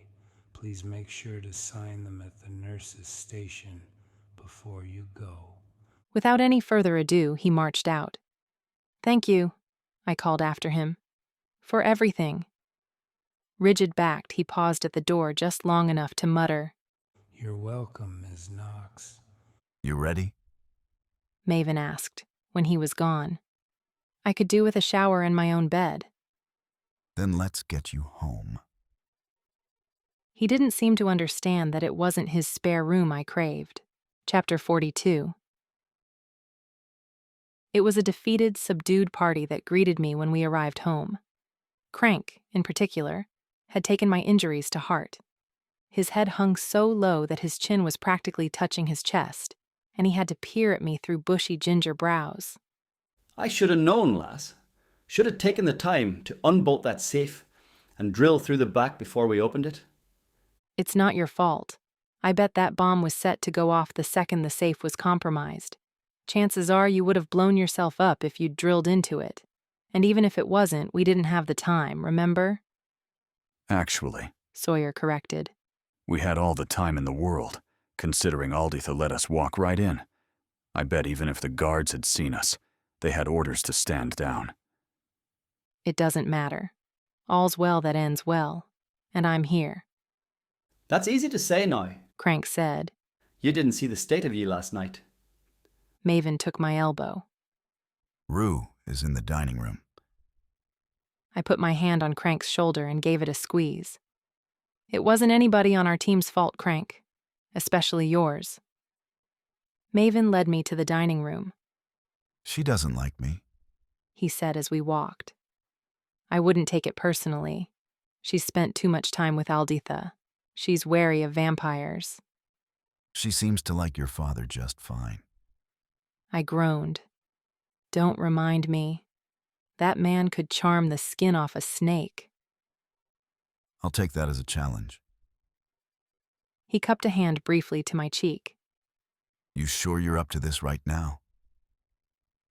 I wanted to lean into his hand and forget about everything else, but I steeled myself and straightened up. I'm sure. She's not going to get away with this. Maven nodded and opened the door. Rue shot up the second she laid eyes on me. Why didn't you answer your damned phone? She demanded. She looked bedraggled, her gray hair hanging in limp waves around her lined face. Her clothes were creased too, as though they'd been soaked through and dried while she was wearing them. Have you been here all night? I asked. We found her outside the gates when we got back last night, Sawyer confirmed. I hadn't even been aware that he'd followed us. Swish offered her dry clothes, but I wouldn't accept them, Rue finished, in a tone that made it clear she'd rather die of pneumonia than don anything belonging to the vampire. I couldn't say I blamed her. No one wanted to see a septuagenarian in spandex. Where is Swish? I realized I hadn't seen her yet. I'd hardly expected a warm welcome, but Swish wasn't one to miss an opportunity to gloat. Me almost getting blown up was cannon fodder. she's taking a shower, Sawyer said. her third since we got back. Says she can't get the stench out of her hair. I rolled my eyes. A little mud never killed anybody. Maven cleared his throat. Actually, it was a little more than mud. Richard freaked out when they got back without you. He crapped on her head. Sawyer said jovially. Twice. As heartwarming as that was, I knew Richard wouldn't cope long not knowing I was okay. Can you get him? Sawyer nodded and left the room. You too, vampire, Rue said. Maven obliged, leaving us alone. The second he was out of the room, Rue rounded on me. I tried to warn you. I know. I didn't recognize your number. And I suppose you didn't recognize your father's either? Her tone dripped with cynicism. You called him? Of course I did. When I couldn't get hold of you, I asked Harlan to try. Did you tell him what we were doing? What do you think? No, she wouldn't have. She'd be too terrified that it might get back to Alditha. Rue sighed. I omitted the details. I simply told him I needed to get hold of you urgently and asked him to try to reach you. I told him it wasn't anything serious, though. Admittedly, he didn't sound very convinced. I made a mental note to call my dad before he sent the clan out looking for me. Why did Alditha move the vial? She suspected Maven would try to steal it.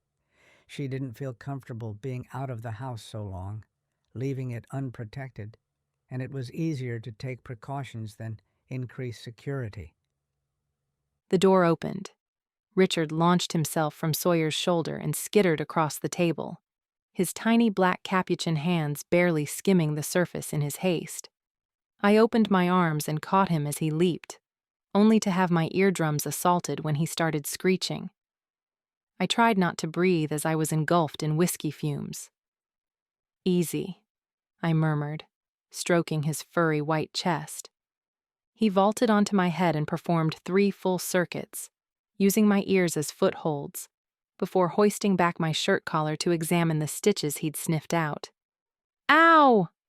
I jerked away as he tried to pull one out. "You need tools for that."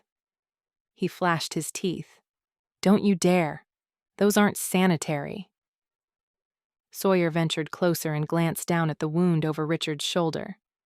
They look healed enough. I can take them out if you'd like. You can do that? It's simple. Snip and pull. All there is to it, really. Wow, it sounds like you really know what you're doing. He smiled. This isn't my first rodeo. My cousins and I scrapped a lot when we were growing up.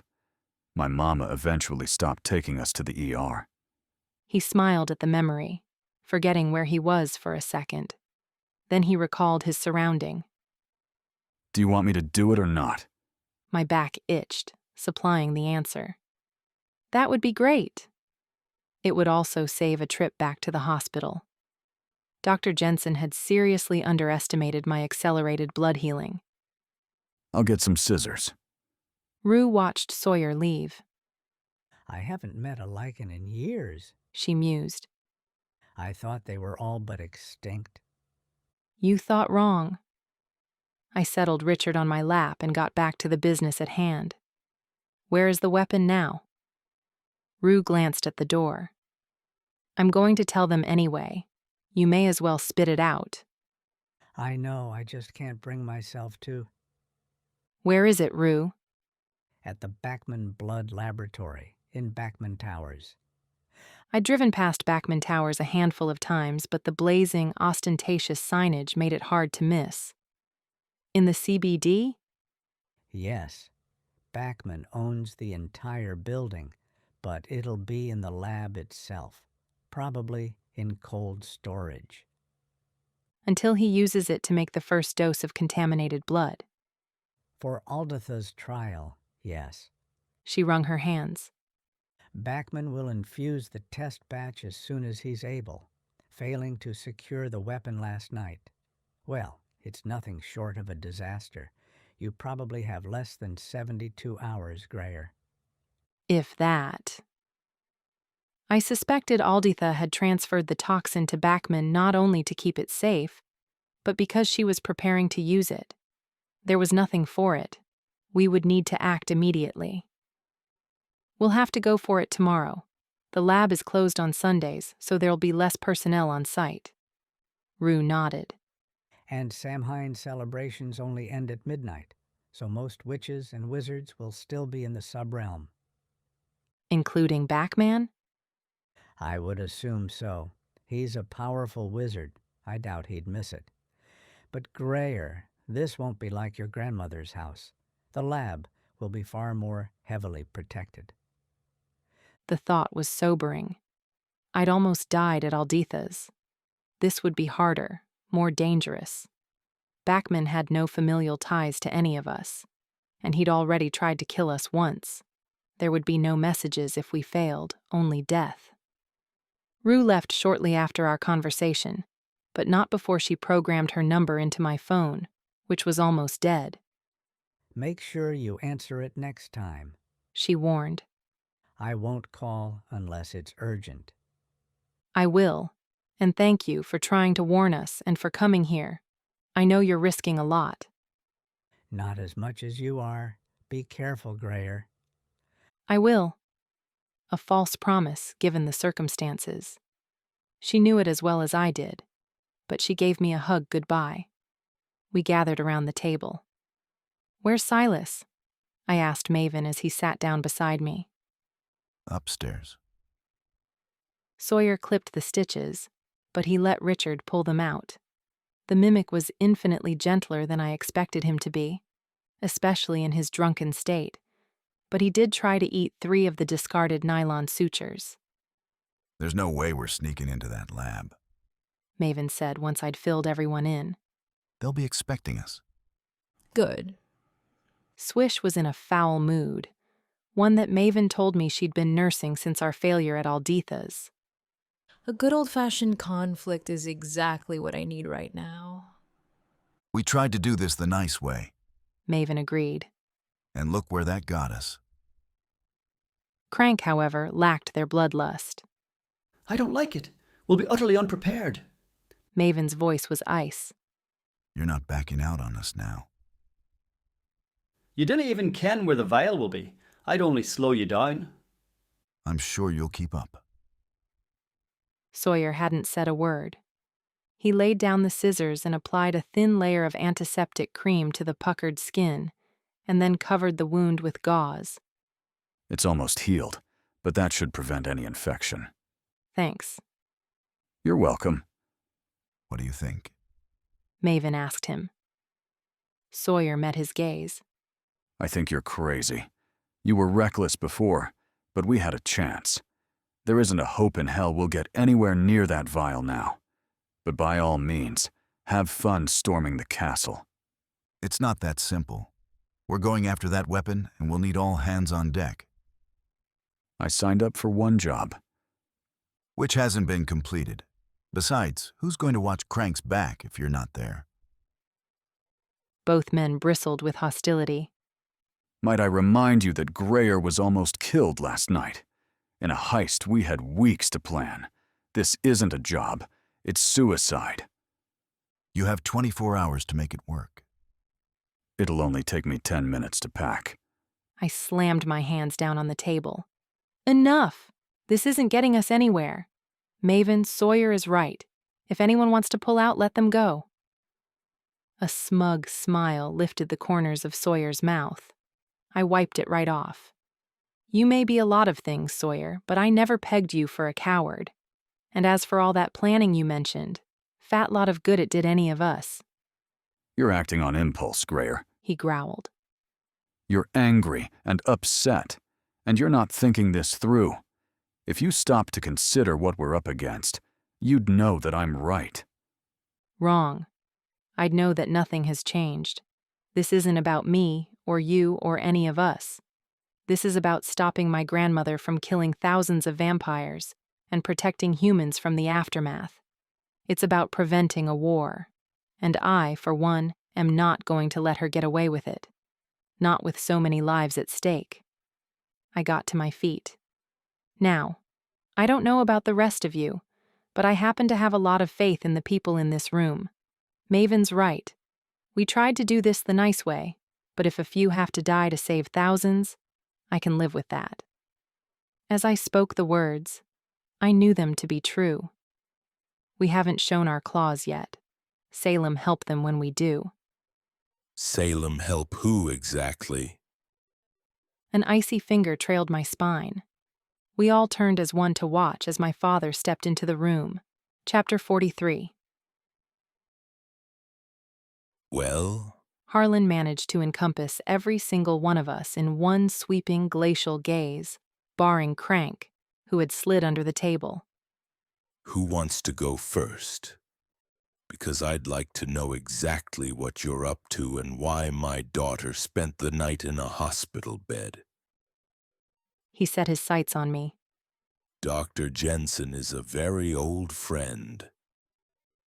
So much for the Hippocratic Oath, I grumbled. Don't test me, Grayer. I want to know what's going on, and I want to know now. Nobody moved so much as a muscle. Harlan's anger was palpable, his fangs fully extended. Maven broke the silence. How the hell did you get in here? It was the wrong thing to say. You forget who you're talking to, Gideon. I think I'm entitled to know how someone gained access to my property without my knowledge. You're entitled to squat. I charged you with keeping Grayer safe. You failed. Dad, I'm fine.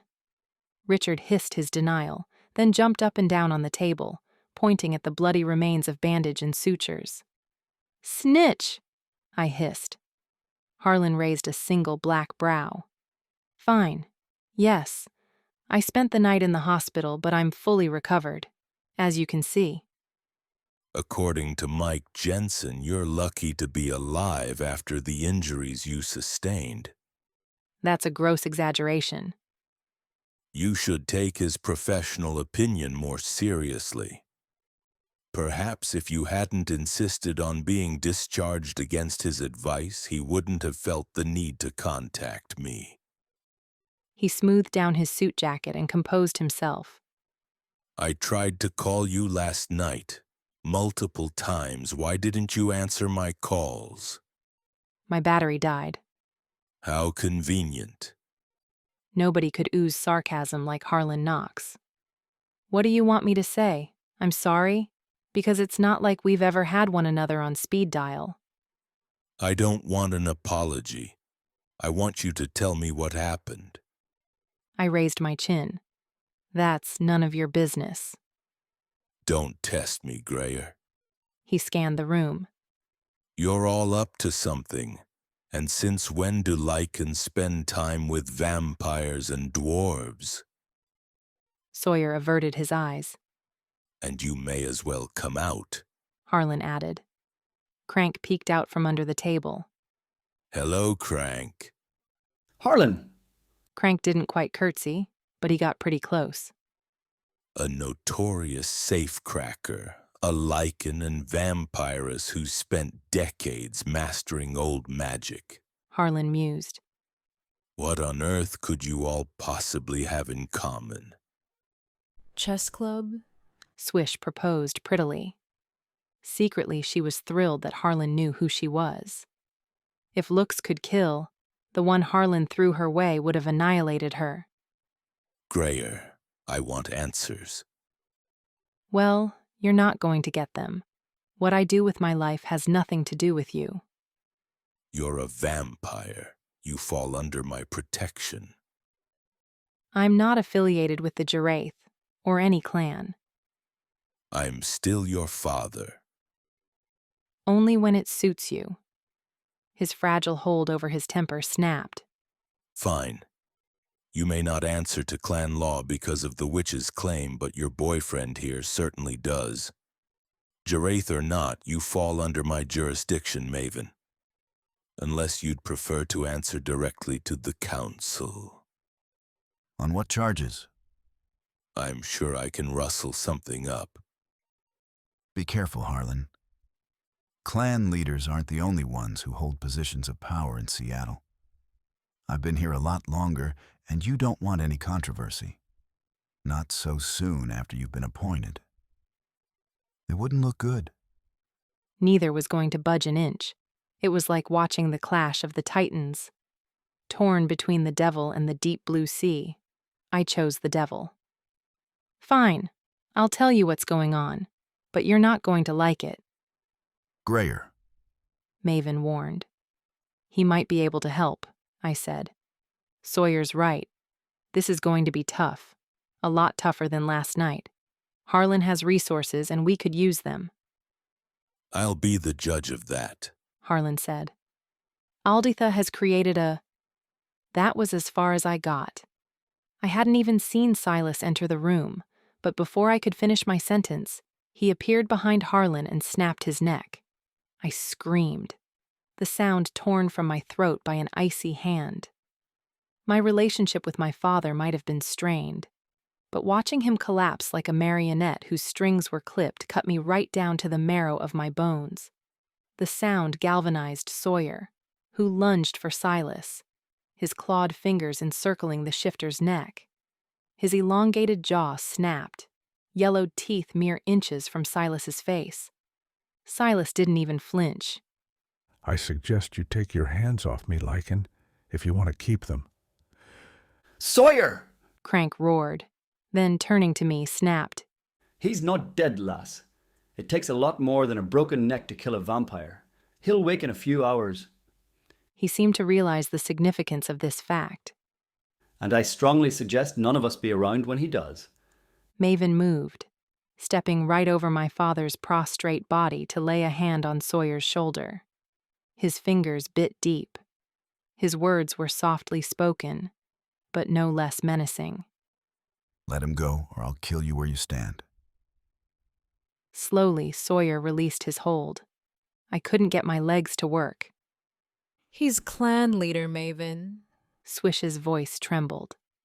I'd never heard her nervous before. Maven raked a hand through his hair. We could have just told him. I was crying now, tears streaming down my face. Pure rage welled up inside of me, directed entirely at Silas.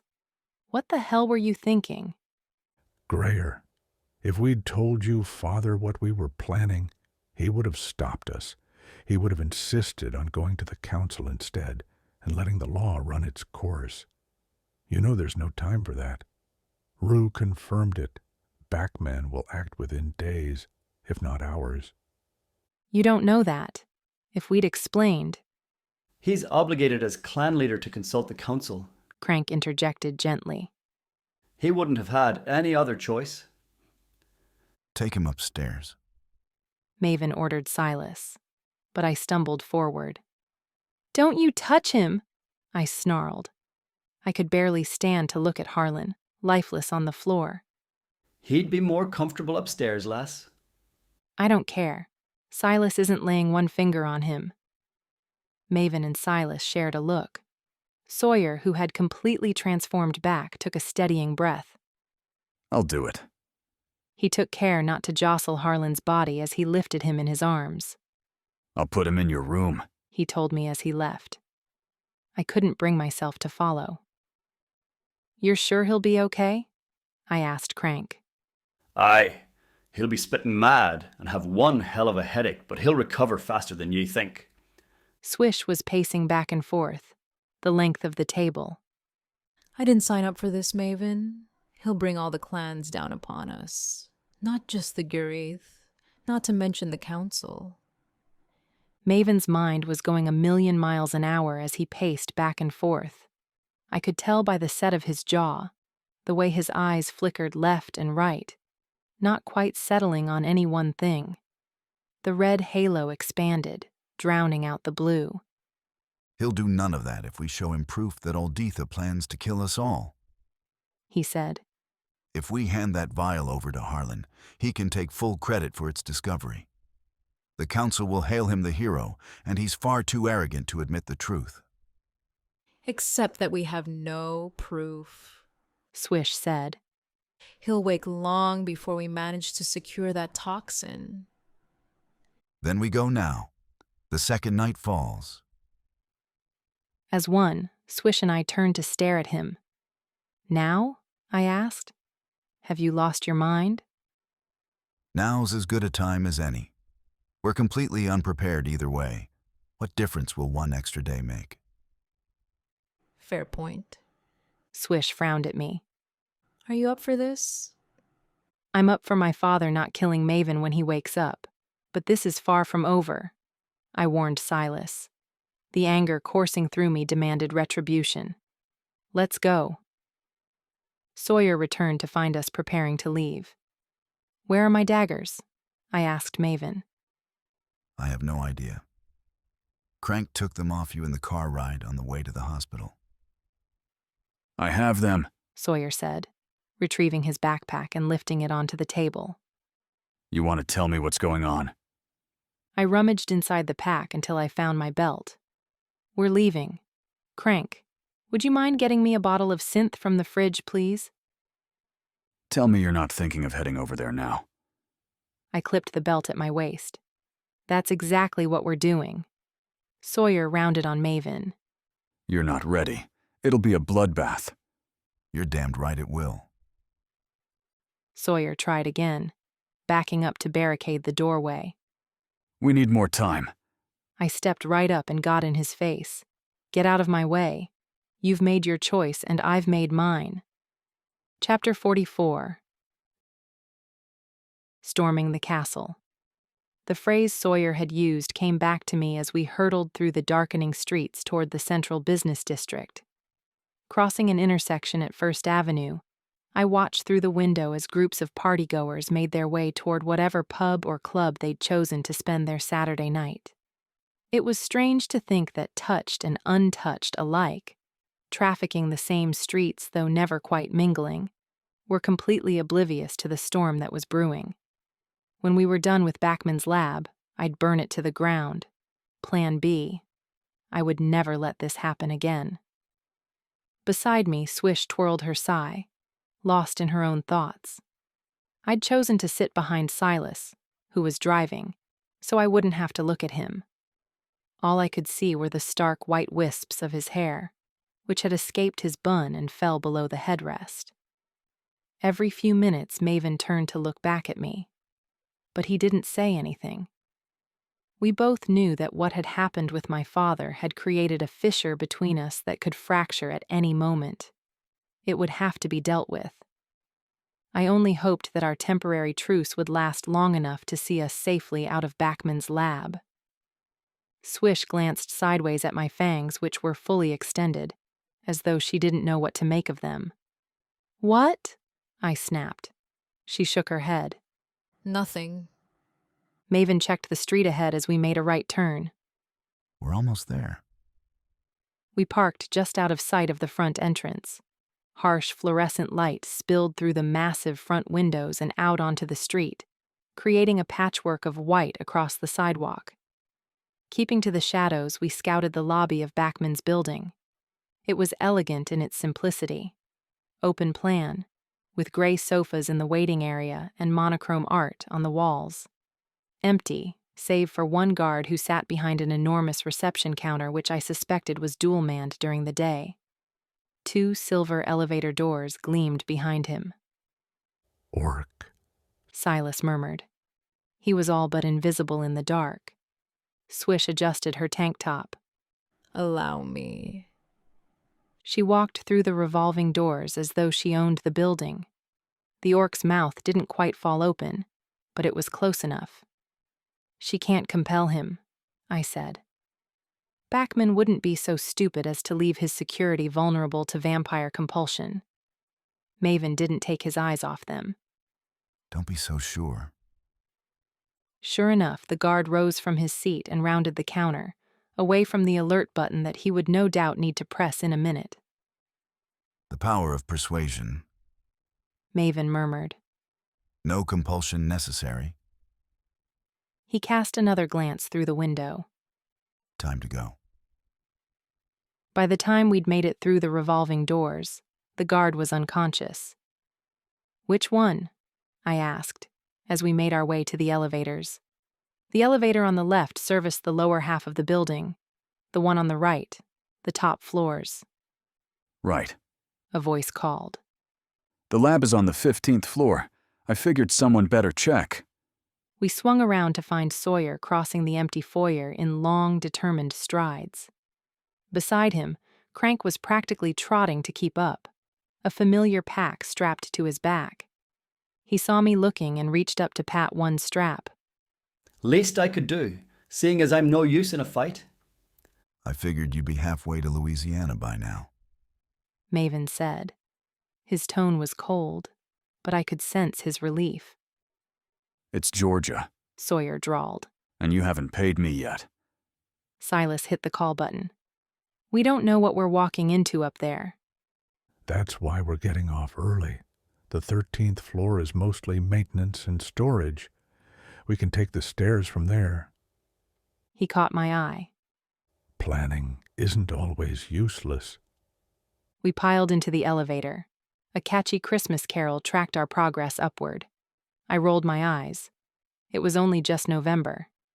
As we passed the 3rd floor, Crank started humming along.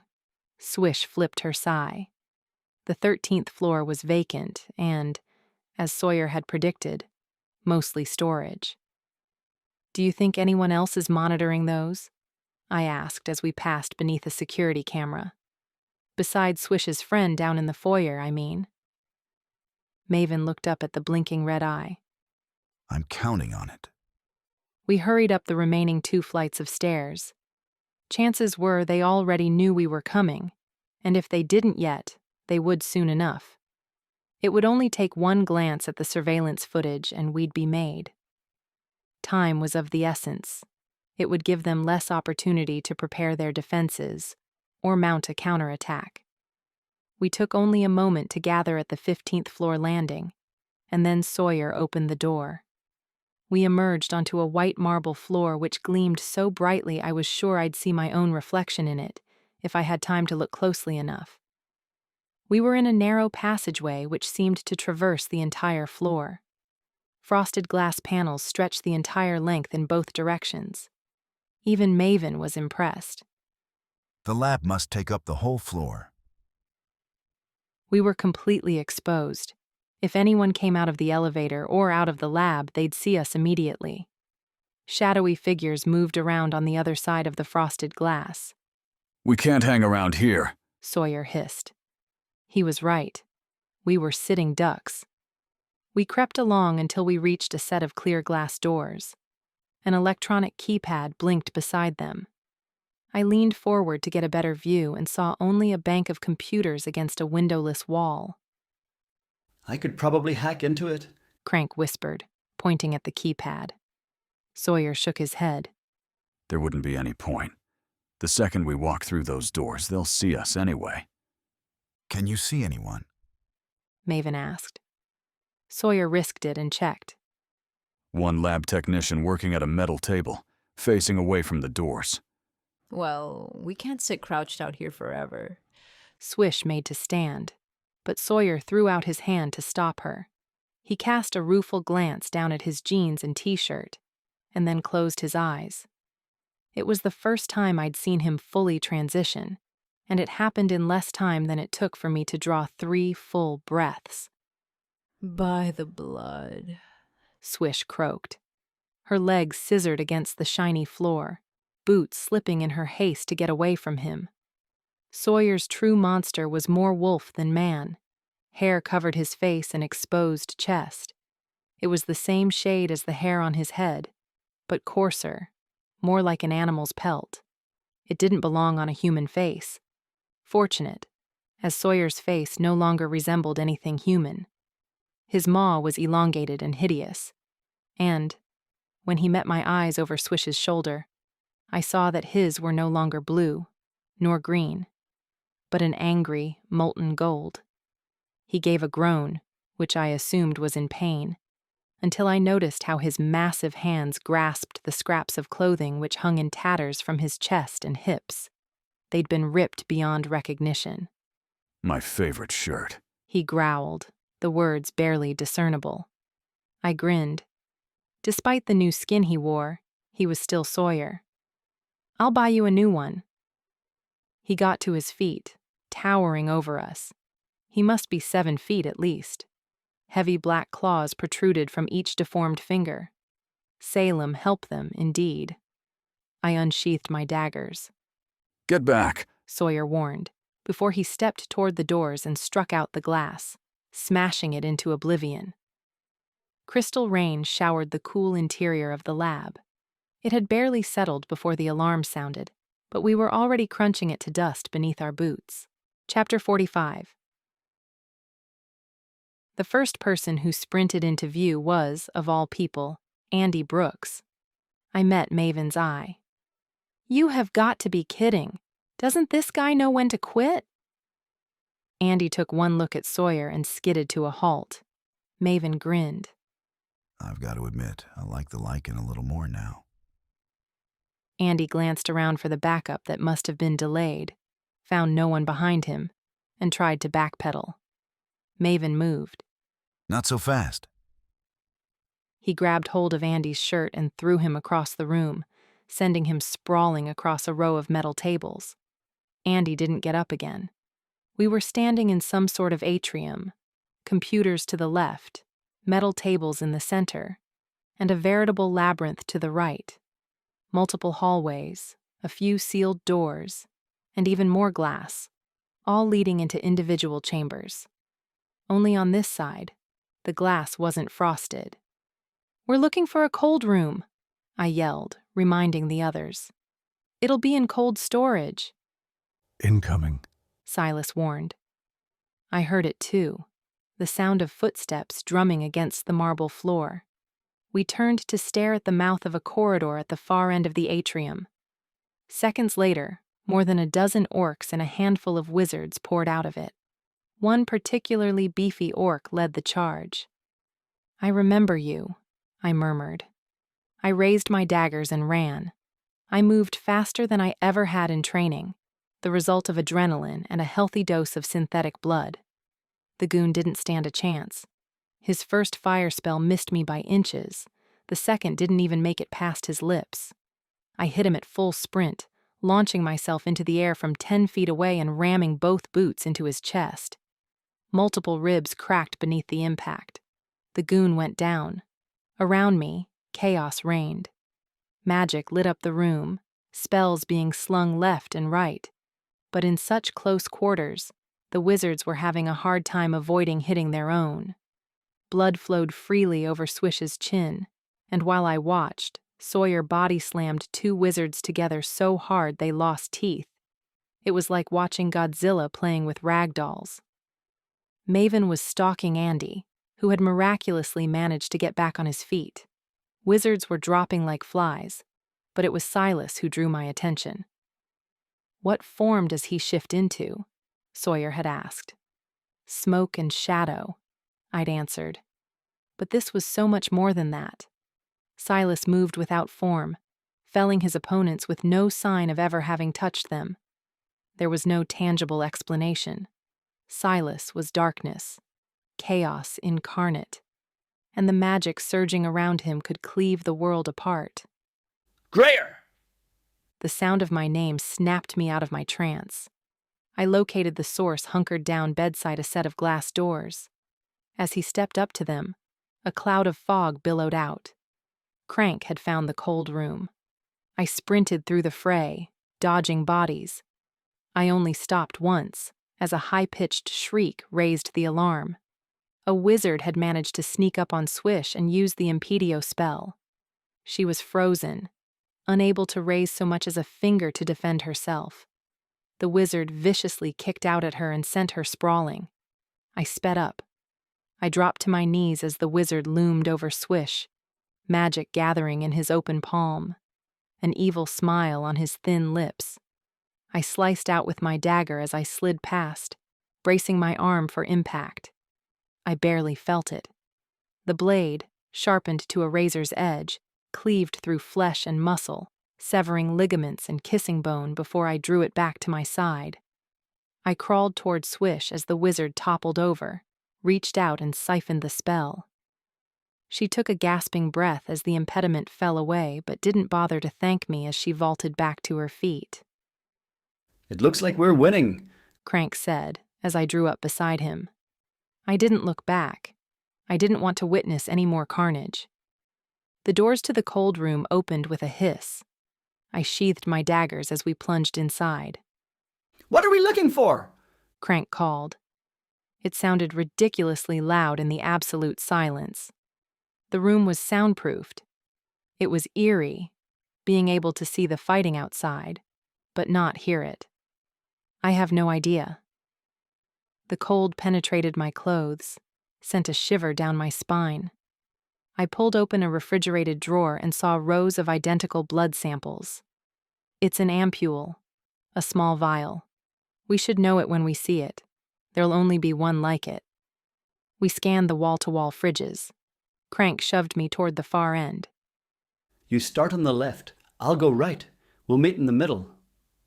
I'd searched about 3 fridges and another set of drawers when Crank called my name. Greer, does this look familiar? He was holding a metal briefcase. Yes. I hurried over to him. Can you open it? He examined the locking mechanism, a simple keyhole. How much time do we have? We have to be sure, Crank. He shrugged off the backpack, rooted around in it, and withdrew a crowbar. Do you want to do the honors? I grabbed the crowbar. The vial was smaller than I'd expected, barely as tall as my thumb. It contained an iridescent blue liquid, the prettiest potion I'd ever seen, created to kill. I'd only just grabbed it when the doors hissed open. It took a while for the fog to clear, but when it did, Alditha stood on the opposite side of the table. Jeffrey Backman stood beside her, a wilting swish pinned against his chest. It was an impressive demonstration of strength for a wizard so vertically challenged. Swish's eyes had rolled up, the whites showing. "What have you done to her?" I demanded. Backman leered. "I hit her with enough electricity to light up 4 city blocks. Easy," he added, as I went for a dagger with my free hand. "The spell is still in effect. I could fry her before you even got a good grip."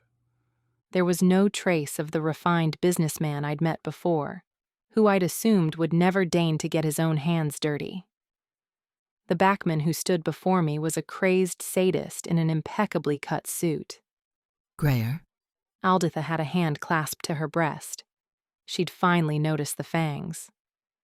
"Oh, don't look so surprised," I snapped.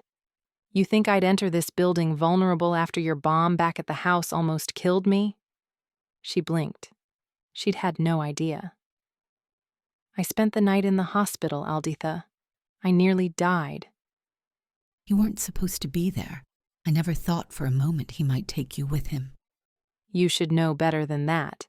I would never have considered staying behind. I held up the vial. "I'm leaving, and I'm taking this with me." Alditha's panicked look was all the confirmation I needed. I held the poison in my hand. I stepped out from behind the table. Behind me, Crank shuffled in my wake. "Not another step." Backman jabbed his fist into Swish's side. "Fiat Fulgar." The spell was pure cruelty on his lips. Swish groaned as another bout of electricity surged through her. I cocked my head. "Kill her if you must. I never liked her that much anyway." "You're bluffing."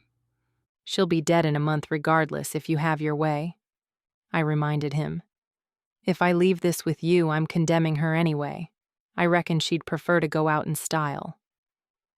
Unbelievably, Swish managed to nod in confirmation, and I suspected she had some sort of witty repartee at hand even if she couldn't speak it. I can't let you walk out of here with that briefcase, Greer, said Alditha. "The vampires have grown too powerful. They need to be stopped, or not even the council will be able to control them." I took another step. "Don't you ever get tired of hearing yourself speak?" How can you be so blind? You have no idea what we're up against, what they will do if we don't. What they will do? Last I checked, they weren't trying to eradicate an entire species. You mean like the humans who have been disappearing? Or don't they count? You have no proof that those people were taken by vampires. And even if they were, it's the council's duty to stop them. You remember the council, don't you? Or are you so enamored with your own importance that you're prepared to break the law and write off centuries of tradition without breaking a sweat? The council isn't what it once was. Politics and platitudes aren't going to save this city. You really do see yourself as some sort of savior, don't you? You should get yourself a cape. She fixed her eyes on my fangs. It seems you're the one who needs a cape, Greer.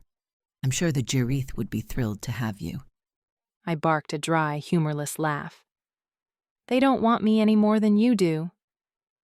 She opened her mouth to speak, but Backman had had enough. "Enough of this," he hissed. "The girl is a lost cause, Alditha. You're a witch. Stop her. With a resigned air, she raised her hands. Get under the table, I warned Crank out of the corner of my mouth. I braced myself, focused entirely on Alditha. She was a talented witch. It would be nearly impossible to dodge her spell. Now! Backman yelled, his patience wearing thin. But Alditha hesitated. I saw it in her eyes. In that moment, my grandmother couldn't bring herself to harm me. And then the doors slid open and my brother stepped inside. Roan, Alditha cried. What are you? I told you to stay at... Her words cut off abruptly as he grabbed her around the waist and hauled her backward, pulling her away. Chapter 46. Roan, Backman roared after them. what in the blazes are you doing, boy? But it wasn't Roan. His dark magic gave him away. Silas? I croaked. He offered me only a cruel, evil smile, Silas's smile on my brother's face, and then they disappeared through the doors. I bolted after them. Don't you move! Backman yelled, but I was beyond caring. I was shaken to my core. It was impossible to believe, but I'd seen it with my own eyes. For the first time, I genuinely feared for my grandmother's life. This was what they had been keeping from me. This was the secret that Maven had kept, that I had remained oblivious to despite the years I'd spent with him. The others had known too. Sawyer had tried to warn me, and I'd chosen to look the other way, out of blind loyalty to Maven. Silas was no shifter, at least not any that I had ever read about. A shifter couldn't take on a human form, not so perfectly, not without a glamour. Silas hadn't just taken on Roan's face. He had become my brother. An illusion so powerful that even my grandmother hadn't been able to tell the difference. It was only my magic that had seen through it, because I alone could sense his. I shoved past Backman and the barely conscious Swish, and sprinted back into the atrium. Maven stood in the center of the room, wiping blood from his mouth. The red halo of his eyes had expanded, eradicating the familiar blue. I barely recognized him. Silas stood nearby. He'd shed my brother's skin, but the horrific image would forever be imprinted on my mind. He'd released Alditha, but tendrils of dark smoke trailed from his hands, encircling her wrists. He'd bound her magic. Powerless, she tried to hide her terror. Crank rushed past me, finding Sawyer crouched on the marble floor. He was hurt, clutching his torso, trying to stem the flow of blood leaking from the stab wound near his hip. He'd only partially transitioned back, his face devoid of hair but his claws no less deadly. Crank tried to help him to his feet, but Sawyer collapsed after the first attempt. Sweat ran down his face, drenching the tattered remains of his clothing. Not as tough as you look, Maven drawled, gazing down at the lichen with disdain. Sawyer let loose a guttural growl, which ended in a hiss of pain. Easy, pup, Crank said, laying a restraining hand on his chest, high above the wound. Try not to move. Let the healing work. Sensing we were distracted, Alditha tried to break free of her binds, but Silas pulled at them, drawing the bands of smoke tighter around her wrists. I saw blood, scarlet in the shadow, where they cut into her flesh. She whimpered. Let her go, I instructed Silas. He didn't acknowledge me. Maven? I turned to him, pleading. He didn't so much as glance my way. The doors behind me hissed again, making me jump. I'd forgotten Backman. He emerged from the fog, struggling to keep Swish aloft, one arm wrapped tightly around her neck. It gave me an idea. Silas, let her go. We can trade her for Swish, and we all walk out of here. With this. I held up the vial. Maven's eyes widened at the sight of it. I'd finally caught his attention. No, Alditha groaned. You can't. I wanted to slap her. You'd really trade your life for this? For the love of Salem, Alditha, you've lost. Look. I gestured at the fallen bodies. Look what it's cost already. I caught Maven's eye. We've got what we came for. No one else has to die. Give me the vial, Grayer. His voice was hollow. Let my grandmother go, first. This is not a negotiation. He took a step toward me. I stretched out my arm.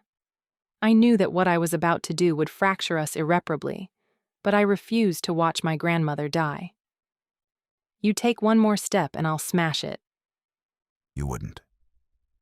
I let the vial drift to the very tips of my fingers. Wouldn't I? Maven bared his fangs. I bared mine right back. My grandmother, I said again.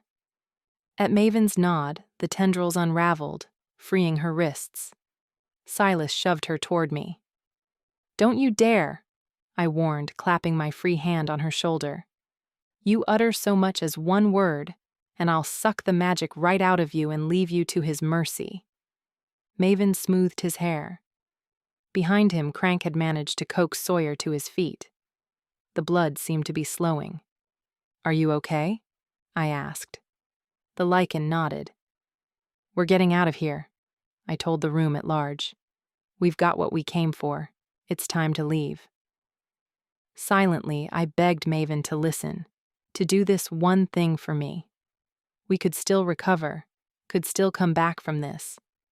That's not entirely true, Maven said. He met Silas's eye, gave him a silent signal that obliterated any hope I had for our reconciliation.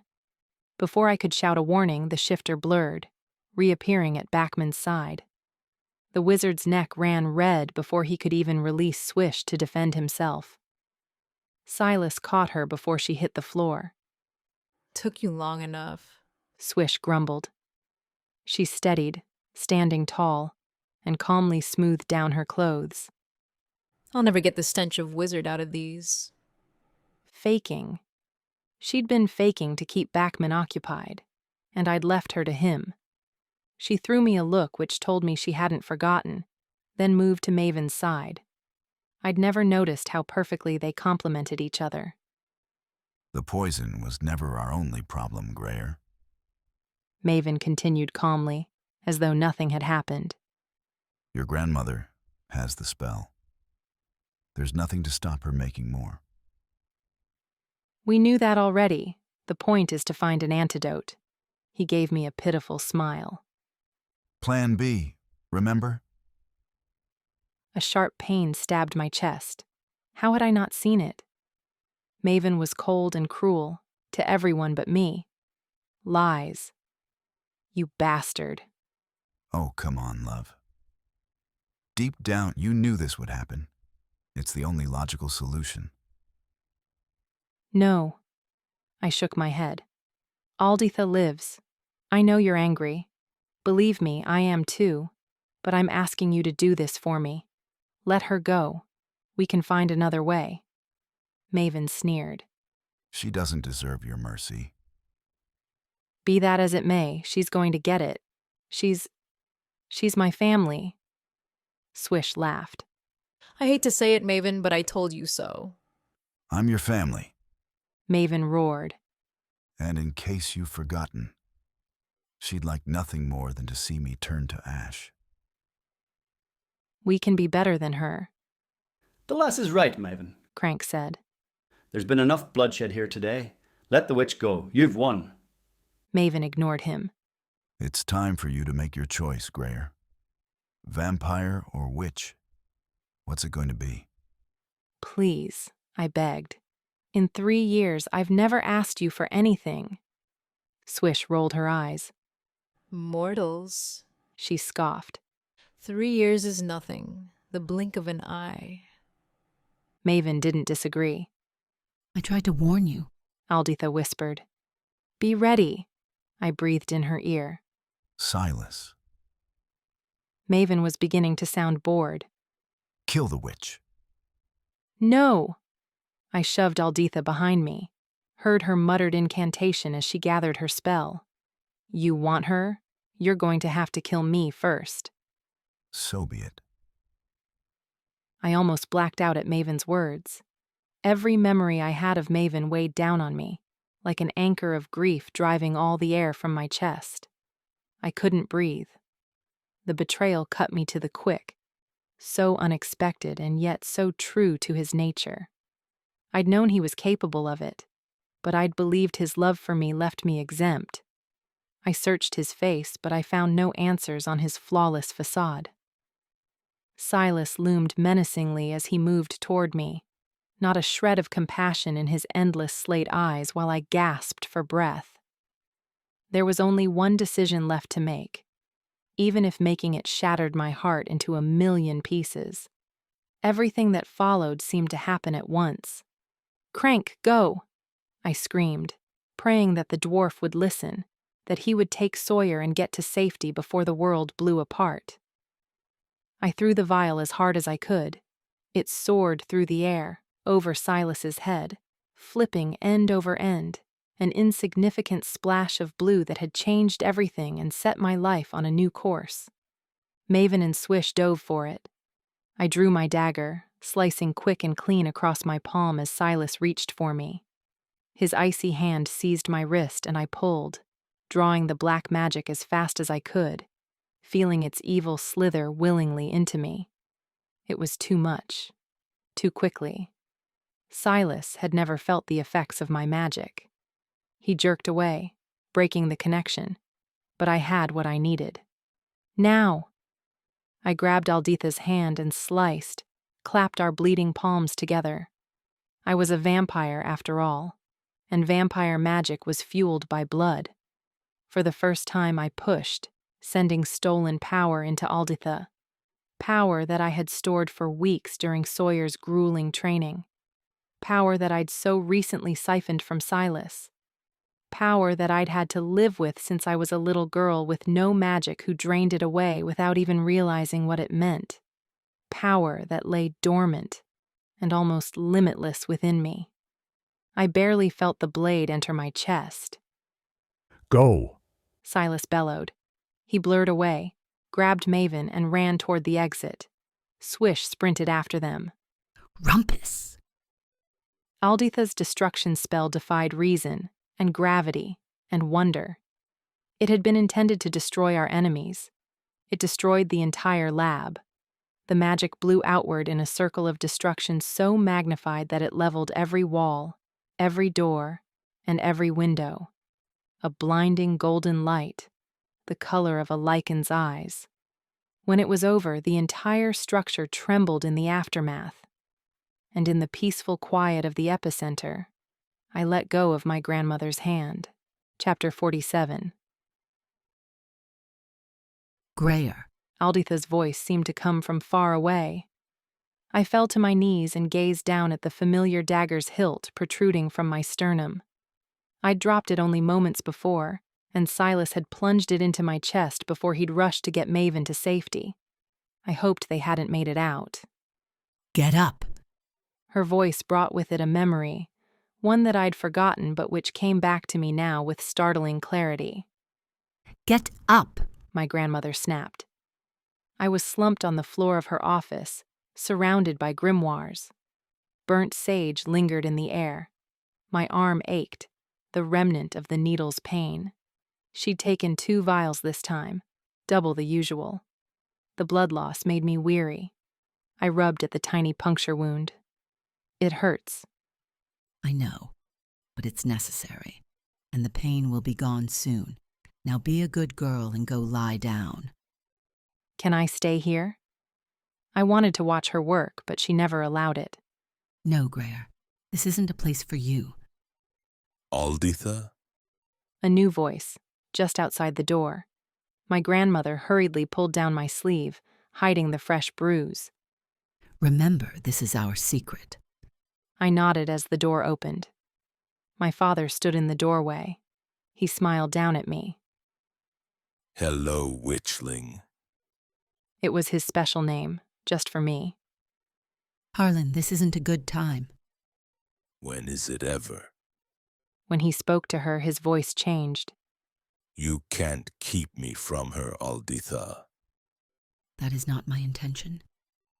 And yet you refuse to take my calls. We're family as much as you try to deny it. We are not family. We could be, for Grayer's sake. Grayer is Witchborn. She will be raised by witches. Vampires will only poison her mind. After all these years, you still think so little of us? My father sighed. This is not what Kendra would have wanted. I wished they would stop talking. I was tired. I wanted my father to pick me up, to cradle me on his lap like he used to. He hadn't done it in a long time. Don't tell me what my daughter would have wanted, my grandmother snapped. If it weren't for you, she would still be here. And you think I don't feel her absence every single day? She was my wife. I hear you've taken in Leandra Ives and her son. I don't like what you're implying. Leandra was shunned by her shadow. I couldn't leave her to fend for herself. The boy is only a few years older than Grayer. They say he looks like you. Watch yourself, Alditha. My grandmother drew herself up to her full height and glared at him. I think it would be best if you don't come around here anymore. She's my daughter. Yes, and she will be shunned because of it. Give her a chance to lead a normal life, Harlan. We will take care of her. Take care of her? You can barely stand the sight of her. The witches won't even acknowledge her existence. And you think the vampires will? They'll do what I say. Ah, yes. I heard about that. You're up for a promotion, aren't you? The Ruslana clan, I believe? Tell me, Harlan, if you're so interested in Grayer's welfare, why are you taking a job in Manhattan? My father rubbed his temple with the palm of his hand. If your sources were up to date, they'd know I declined that offer, Alditha. But you are moving across the country? Yes, but I'll be traveling back often. You'll be busy. I doubt you'll find the time. You know I can't refuse the council's summons, Alditha. And you know that the best thing for Grayer would be if you stayed away. I waited for him to deny it. He never did, and he left without saying goodbye. He never called me witchling again. Get up. Alditha's voice rose, jarring me back to the present. You need to go. I didn't know if I'd spoken the words out loud, or if they existed only in my addled mind. The ground beneath us trembled. Alditha only just managed to stay on her feet. Her hands hovered around the dagger's hilt, uncertain. It was so very close to my heart. I wondered if the blade had found its mark. I wondered if I'd turn to ash when I died. We need to get out of here, Alditha insisted, as the building gave another resigned sigh. Bits of plaster drifted down around us. Wind hurtled in from the open sides of the building, whipping it away. Alditha tried to summon a spell but managed only empty words. It's not working. I knew why, but I didn't have the energy to tell her. She'd burned herself out, harnessing all of that power. I hadn't even sent her a fraction of the magic I held within me, but it had been enough.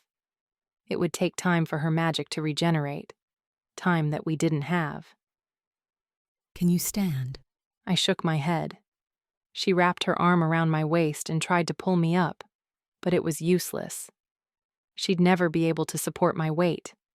My eyelids grew heavy. You need to get up, Grayer. I tried. I failed. The ground heaved, pitching us sideways. The blade shifted. It felt like being stabbed all over again. An ominous rumbling began high above. Alditha's eyes cut to the exit. I'm sorry, she half sobbed. Just go. It was all I could manage, and, being the witch she was, she did. I watched her race across the marble floor, now littered with debris.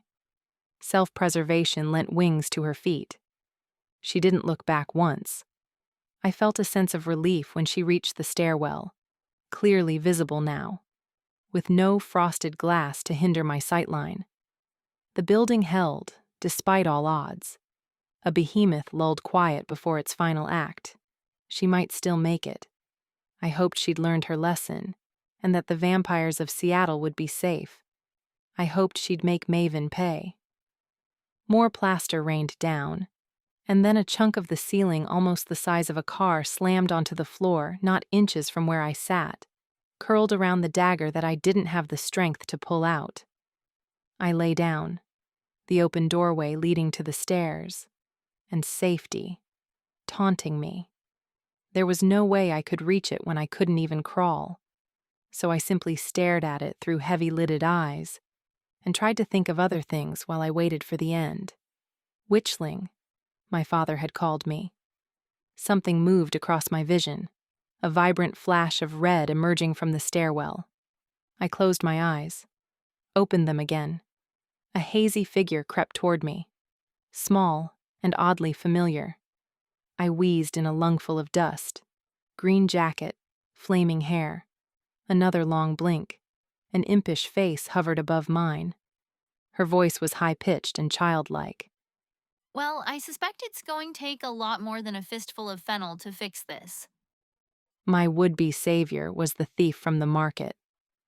She slipped her arms beneath me and scooped me up as though I weighed nothing. She smelled of rosewater and blood. Hang in there, Hermana, she said. I've got you. This time, when I closed my eyes, I didn't open them again.